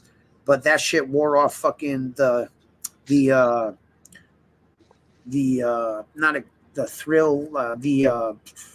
desire to do that shit. And especially like I said, man, when you have to take something, you know, when you're taking something to go out and get fucked up with your friends, that's different. But like, yo, when you have to take something, that's why, you know, friends would get so pissed at me, you know, they'd be like, oh, sell me a pill, you know, blah, blah, blah, blah, blah. I'm like, bro, I can't. Like, this is literally what has me walking around. And you want to get fucked up. So, yo, what do you know about prolotherapy, Gary or Handstand? You know anything about that? I know nothing about it. Okay. What is it?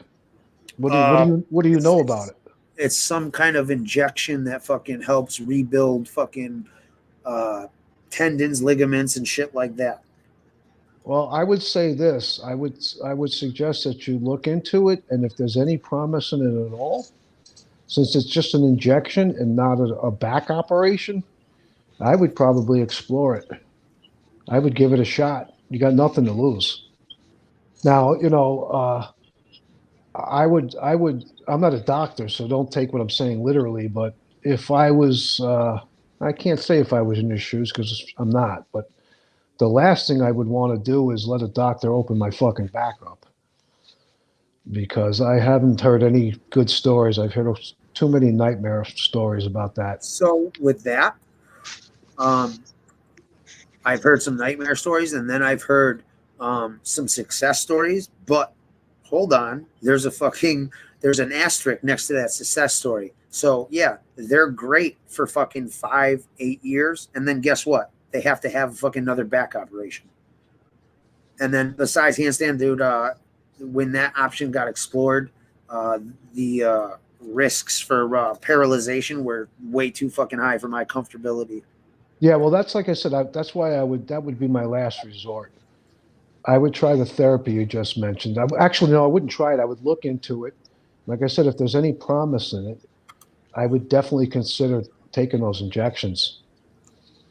You know, but to make sure you understand if there's any long or short-term adverse side effects from those, whatever chemicals are in those injections, right? Yeah. And if they don't know, I would probably shy away from it. If it's exactly. If it's something new that you know, because you always hear those fucking horror stories of like, oh yeah, dude, you know, you get those commercials like, hi, I'm Mark D. Salamone Morelli.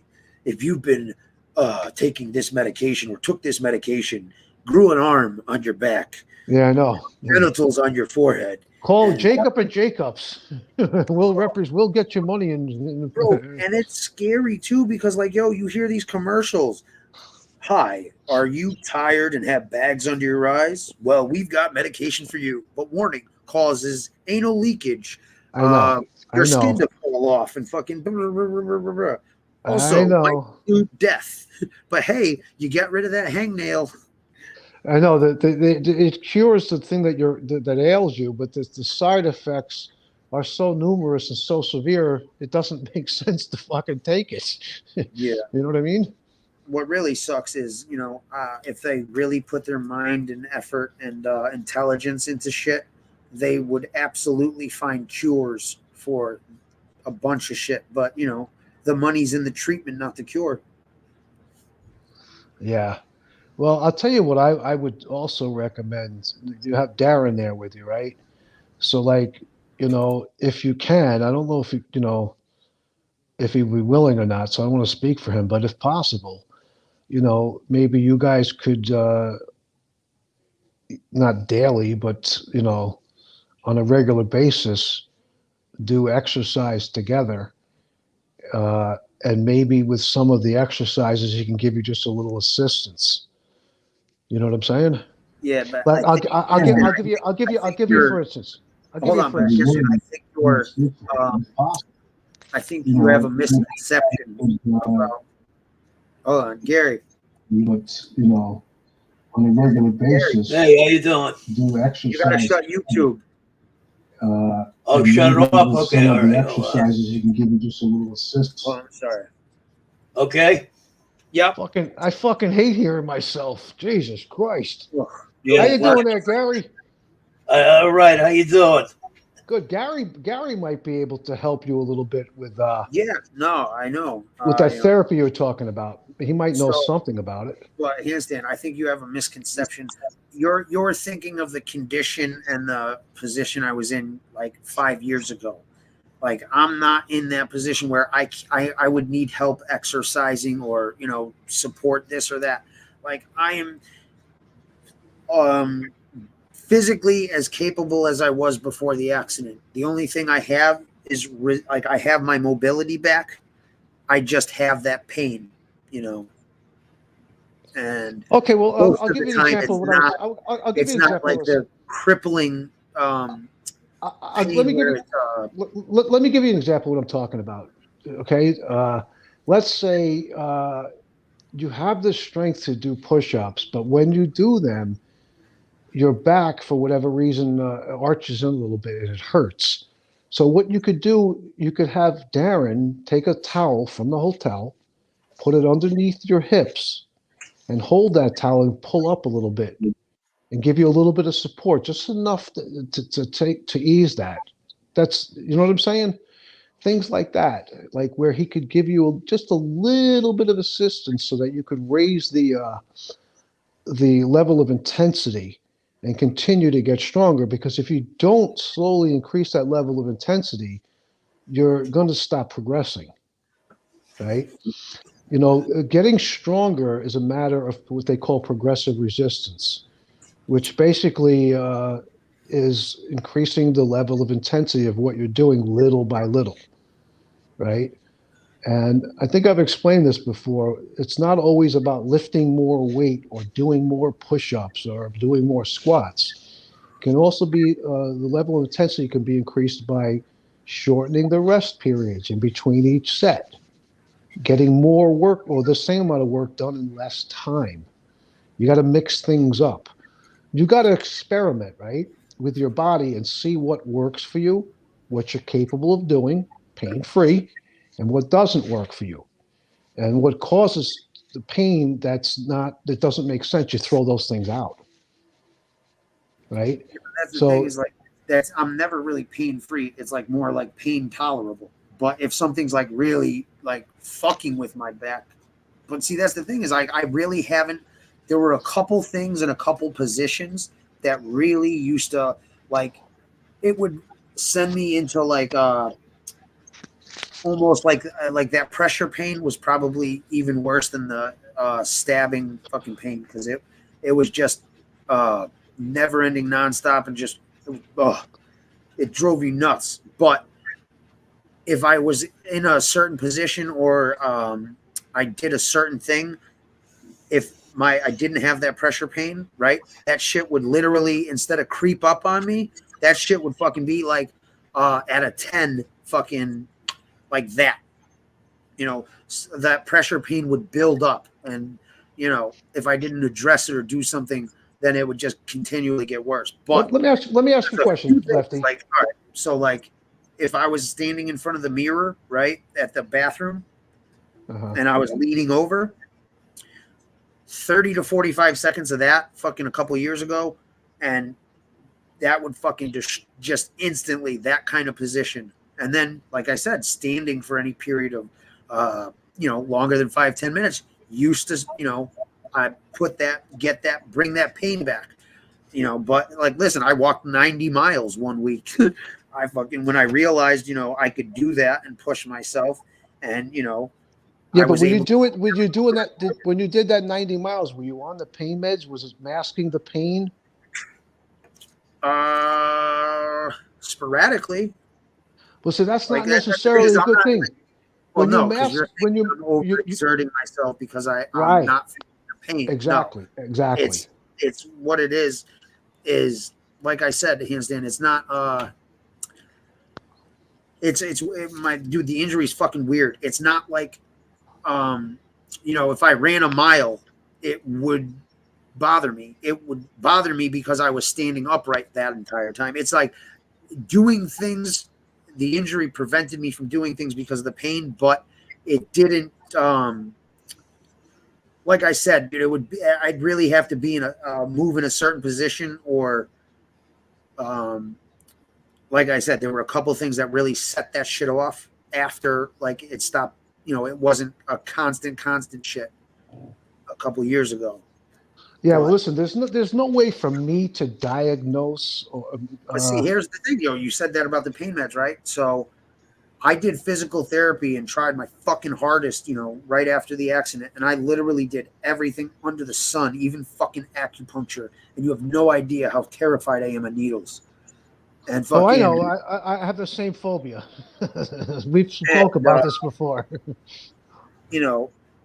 I literally but when I had my pain meds and my grandma was on my ass, like, I was able to, the problem was, if I pushed myself in physical therapy, I pushed myself to the point of where I would be in fucking ungodly pain. And I just, on top of the regular pain, and that shit just, I couldn't do it. You know what I mean? But let me ask you something. I was able to work out enough and fucking strengthen myself enough to get where I am right now. Let me ask you two questions. Number one, can you stand up and sit down in the chair just one time without using your hands, with just your legs? Yeah, okay. I can fucking literally fucking stand up right now without stretching and fucking touch the floor with my hands. Okay. The second question is, can you do the high plank position? What I mean by that is like the top of the push-up and just hold it? Yeah. How long can you hold it for? Can you go for a minute? I don't know. I never fucking tried. Oh, give it a shot. What about what about if you dropped down to the bottom of the push-up? Could you hold that? Just hold that position isometrically? Probably not for very long. Like I said, man, I lost all my fucking strength when I fucking was immobile. And like I said, I'm just trying to build up fucking shit now. But like, my upper body strength is fucking not the greatest. Like, I don't know, man. I'm naturally fucking strong and shit, but it's weird, man. Like, unless I've been like working out and doing shit, like push-ups and pull-ups have always been a problem for me. Okay, well, that could be because most of the exercise you did was weightlifting, right? There's something called the specificity principle, meaning whatever exercises that you're doing, you'll get stronger at. Like, let's say you're doing push-ups. Push-ups aren't going to really make your bench press any stronger. Vice versa, if you're just doing bench press, but doing the bench press isn't really going to make your push-ups any stronger, right? Like, if you want to if you're training for a marathon, you don't ride a bicycle, you run. You don't swim, you run, right? So, I would advise you to try to tap into the natural strength that you have as best as you can. There's no way, I was about to say this before, that where I could diagnose you, online. If I had you in front of me, I would put you through a series of different things. Can you do this? Can you do that? Do you feel pain in this? Do you feel pain in that? But to try to do it online, it's like, Yeah. If it was somebody who didn't have any kind of back problems, it's a different story, or any kind of, physical impairment, right?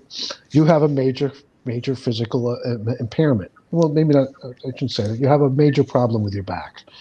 So, nerve damage and shit. And then on top of that, I've gotten a degenerative form of neuropathy that I've had since at least 23.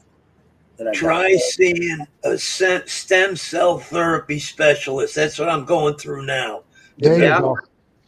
I'll let you know, because I'm not into this surgeries and all that shit either. The stem cell is newer and emerging. It's been, on the table for about 10 years. And that uses your own body to repair what's going on. And you got a better shot at it than I do because you're a lot younger than me. Yep. Yeah. Right. So are you getting better at all there, Gary? I just started. How long is the procedure? 2 weeks ago. Okay. And how long is the procedure? Like, how long do you do this for? They inject you first. Mm-hmm. They take your stem cells and they spin them, and then they inject them. Then you can go through what's called PRP therapy, platelet-rich plasma. That'll also help. And it takes a few weeks to kick in, but you'll know. You'll feel it. And no, I know what you're talking about. I saw something like some kind of special or not infomercial, but like informative thing about that shit where they're taking Okay. So Gary, this has been around for about 10 years, you said. Is there any adverse side effects that have been reported? There can be, and you got to watch it because a lot of these money grabbers, doctors. Yeah, they're not going to tell you that. So you got to do a little investigative stuff just to make sure, but not usually. So what are some of the possible adverse side effects, if you know any? Well, using your own stem cells, none that I know of. But if you're getting them from an embryo that's your body could reject them, right? As long as it's yours, your body. Yes, I was thinking that too. Right, exactly, yeah. But the PRP therapy, that's using your own cells in your own blood and your own plasma. There's really no risk there. That's the PRP shit is the shit I heard about with the blood. Yeah. And that shit and separate the plasma, and it promotes repair and growth and shit. Right, and it's a lot less expensive. Yeah, you know what, Lefty, I would advise you to do, and I think Gary would agree. He already said it, and I said it earlier. Investigate this. Do it today, later on. Right? You go to sleep, wake up. Before you go, if you're going to go live again tonight, before you do that, you investigate this stuff on the computer, learn what you can about it, and make that first step. It doesn't mean you're going to do it, but it means you're going to investigate. No, at least you did, at least put some effort and did some fucking looked into some shit, and you're proactive. Exactly, and here you're talking to Gary, somebody who's been doing this for 2 weeks, and he hasn't experienced any adverse side effects. That doesn't mean that you won't. Right, but no, that's definitely a positive. You have to weigh your options, and obviously, right, Gary, if you're comfortable enough with the risk, then so on and so forth. As Gary said, you're younger, right? So you have that on your side. This is the kind of shit that I fucking love being on here for. It's like, people can share their fucking experiences and knowledge and fucking shit like that, and maybe help one another out. Like, hey, you know what? I've been through this. I've done that. Or, have you tried this? Just, you may not have heard of this. All right, what's the name of this shit, Gary? Stem cell and PRP therapy. PRP. It's under the heading regenerative medicine. I like the sound of it. I got to tell you. No, listen, when I saw the special on this shit, it was not the stem cell, it was the PRP shit they were doing.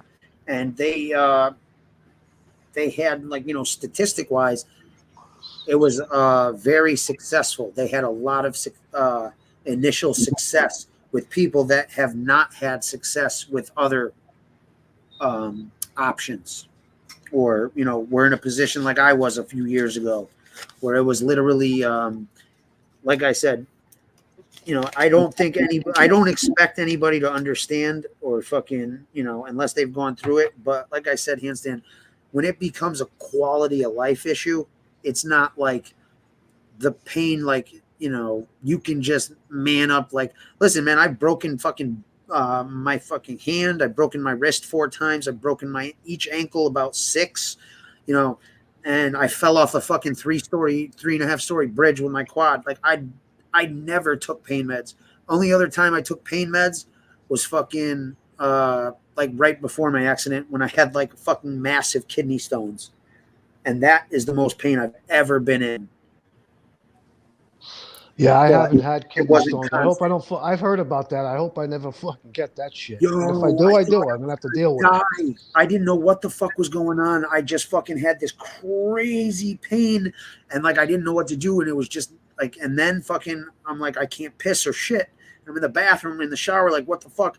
Then I'm like, all right, I'm gonna force myself to piss, and literally just pure blood, like no urine, just all red blood.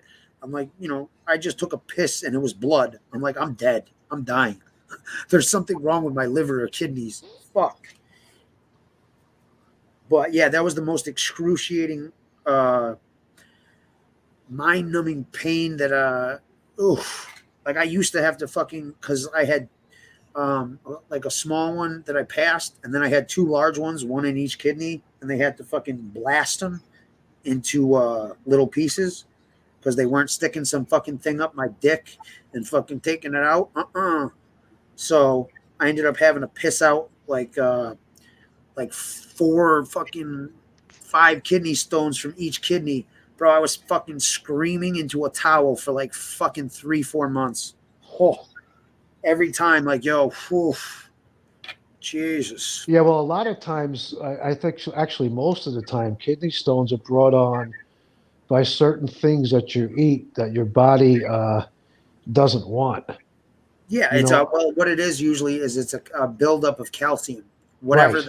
Now they try to give you some strainer so you can they can analyze the stone and tell you what caused it or what thing, this and that. But I'll be honest, everybody I've talked to fucking barely has ever got a fucking stone because they're in so much goddamn pain. They're not worried about fucking some filter in the toilet, I knew somebody that had kidney stones, and the doctor said that it was caused by peanuts. Peanuts? Yeah. Well, that doesn't mean that that's the case for you, but that's the reaction that his body got. No, the I know calcium why built up was from fucking eating peanuts, or even peanut butter. Oof. See, I know why I got the kidney stones that time, and I guess I'm more susceptible to having kidney stones than other people because I had them a few other times, but none that bad. But I was working at this gun company, and I was doing their webpage and fucking managing their inventory appraisals and like all that shit. And these are fucking $10,000 to $200,000 shotguns. And they had a coffee room, like there was like the gun room, right, which is like very nice and fucking filled with leather, wood, and fucking millions of dollars in guns and gun cases. But then there's the actual factory where they build some of the guns, and there's a break room in there where they had coffee, and you can smoke cigarettes in there. So I'm a pretty fucking like I can do things pretty quickly once I catch on. So I would do all my work and basically be, I'd be like, oh, fuck it. I just did fucking 3 hours worth of work. I'm going to go smoke a cigarette. And then I'd grab a coffee and then grab a coffee. But they didn't have regular half and half. They had the powdered creamer, Yep.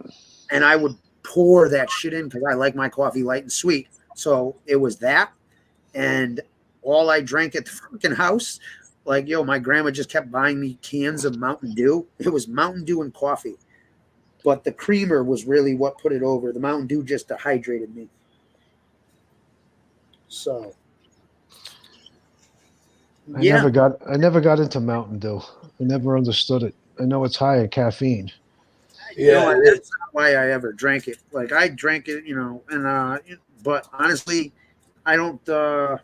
It's not like my go-to soda. I've been on a root beer kick for the last 2 years. I stay away from that stuff. Listen, that's normally I usually drink juice. I usually try to drink juice or tea, but yeah, I don't know, man.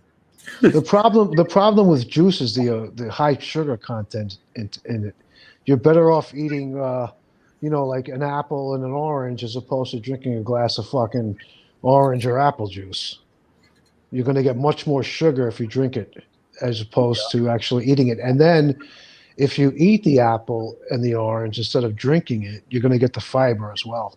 I can't fuck with oranges. I love orange juice to death, but with my stomach, It's too acidic, right? Yeah, and you know what fucking sucks like a motherfucker is anytime I've done mushrooms, I get a fucking craving for fucking orange juice like no other. I'm like, I need orange juice. Like I gave some kid a quarter one day to fucking deliver me a fucking bottle of orange juice. Doesn't vitamin C increase the high? With ecstasy, yes. Oh, with ecstasy, mushrooms, okay. I don't think so. But ecstasy, yeah.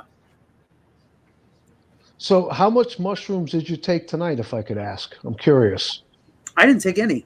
Oh, you didn't? Okay. No, because with my feet getting swollen, it coincided with me taking mushrooms, and then my feet went down, and then I took mushrooms, and it wasn't like an immediate thing, but I think I'm trying to see if there's some kind of correlation between that, and I didn't want to take them today because my feet aren't swollen at all.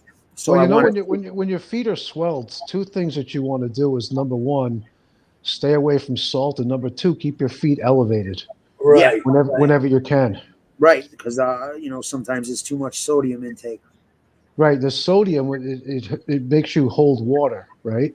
Yeah. And also what's really more important than even the sodium is to keep your feet elevated as much as you can. Yep. All right, Darren, take care. So long, Darren. What do they say? Higher than your waist, right? Keep your feet higher than your waist. Ideally, yes. Right. But even if you can't get them higher than your waist, even getting them parallel to your waist, yeah, is better than having them, sitting on the floor where you're sitting in a chair. Right. I'll tell you what, what's fucking great, and I don't know what happened. Actually, I don't know, but just thinking of that. All right, so I told you I have fucking sleep issues, even with the pain meds. Like I had sleep issues forever. Yo, a Sleep Number bed with the adjustable thing on the head and the foot. That was the first time when I fucking started sleeping on that. That was the first time I actually got like decent sleep and realized if I was in that position and I couldn't move, I didn't wake up in agonizing pain every morning. So then you sleep on your back, right? Yeah, I used to sleep on my stomach, but I can't. If I lay on my stomach, right, or I roll over, that shit's gonna fuck up my back very quickly. Like very quickly. So yeah, I sleep on my back, but I also sleep propped up some, like at a certain angle, like maybe like a 30-40 degree angle, because I used to, I didn't even sleep on a bed. I had fucking, 2 mattresses that were fucking, I spent mad money on, like a Tempur-Pedic, hard, and then a soft one. And neither of them, were doing it. I would literally, for fucking years, I would sleep on a couch. Straight up. Why? Because I could fucking lay there, and I didn't have like the move, the room to move over, you know, the less I moved, the less I'd fuck shit up. You know what you do, Lefty, what you could do? It wouldn't cost you much. You go to the hardware store, you pick yourself up a small piece of plywood, a couple of, I don't even think you would need 2x4s, and you could kind of, with a few nails and a hammer, you could build yourself something to mimic the Yeah, the see, like adjustable sleep bed number position. beds. Now, see, here's the thing: like sleep number beds, I went and priced one out, and they're the fucking price of a goddamn car, like $8,000. I'm like, nah, I ain't spending that shit. But I did do some research and looked into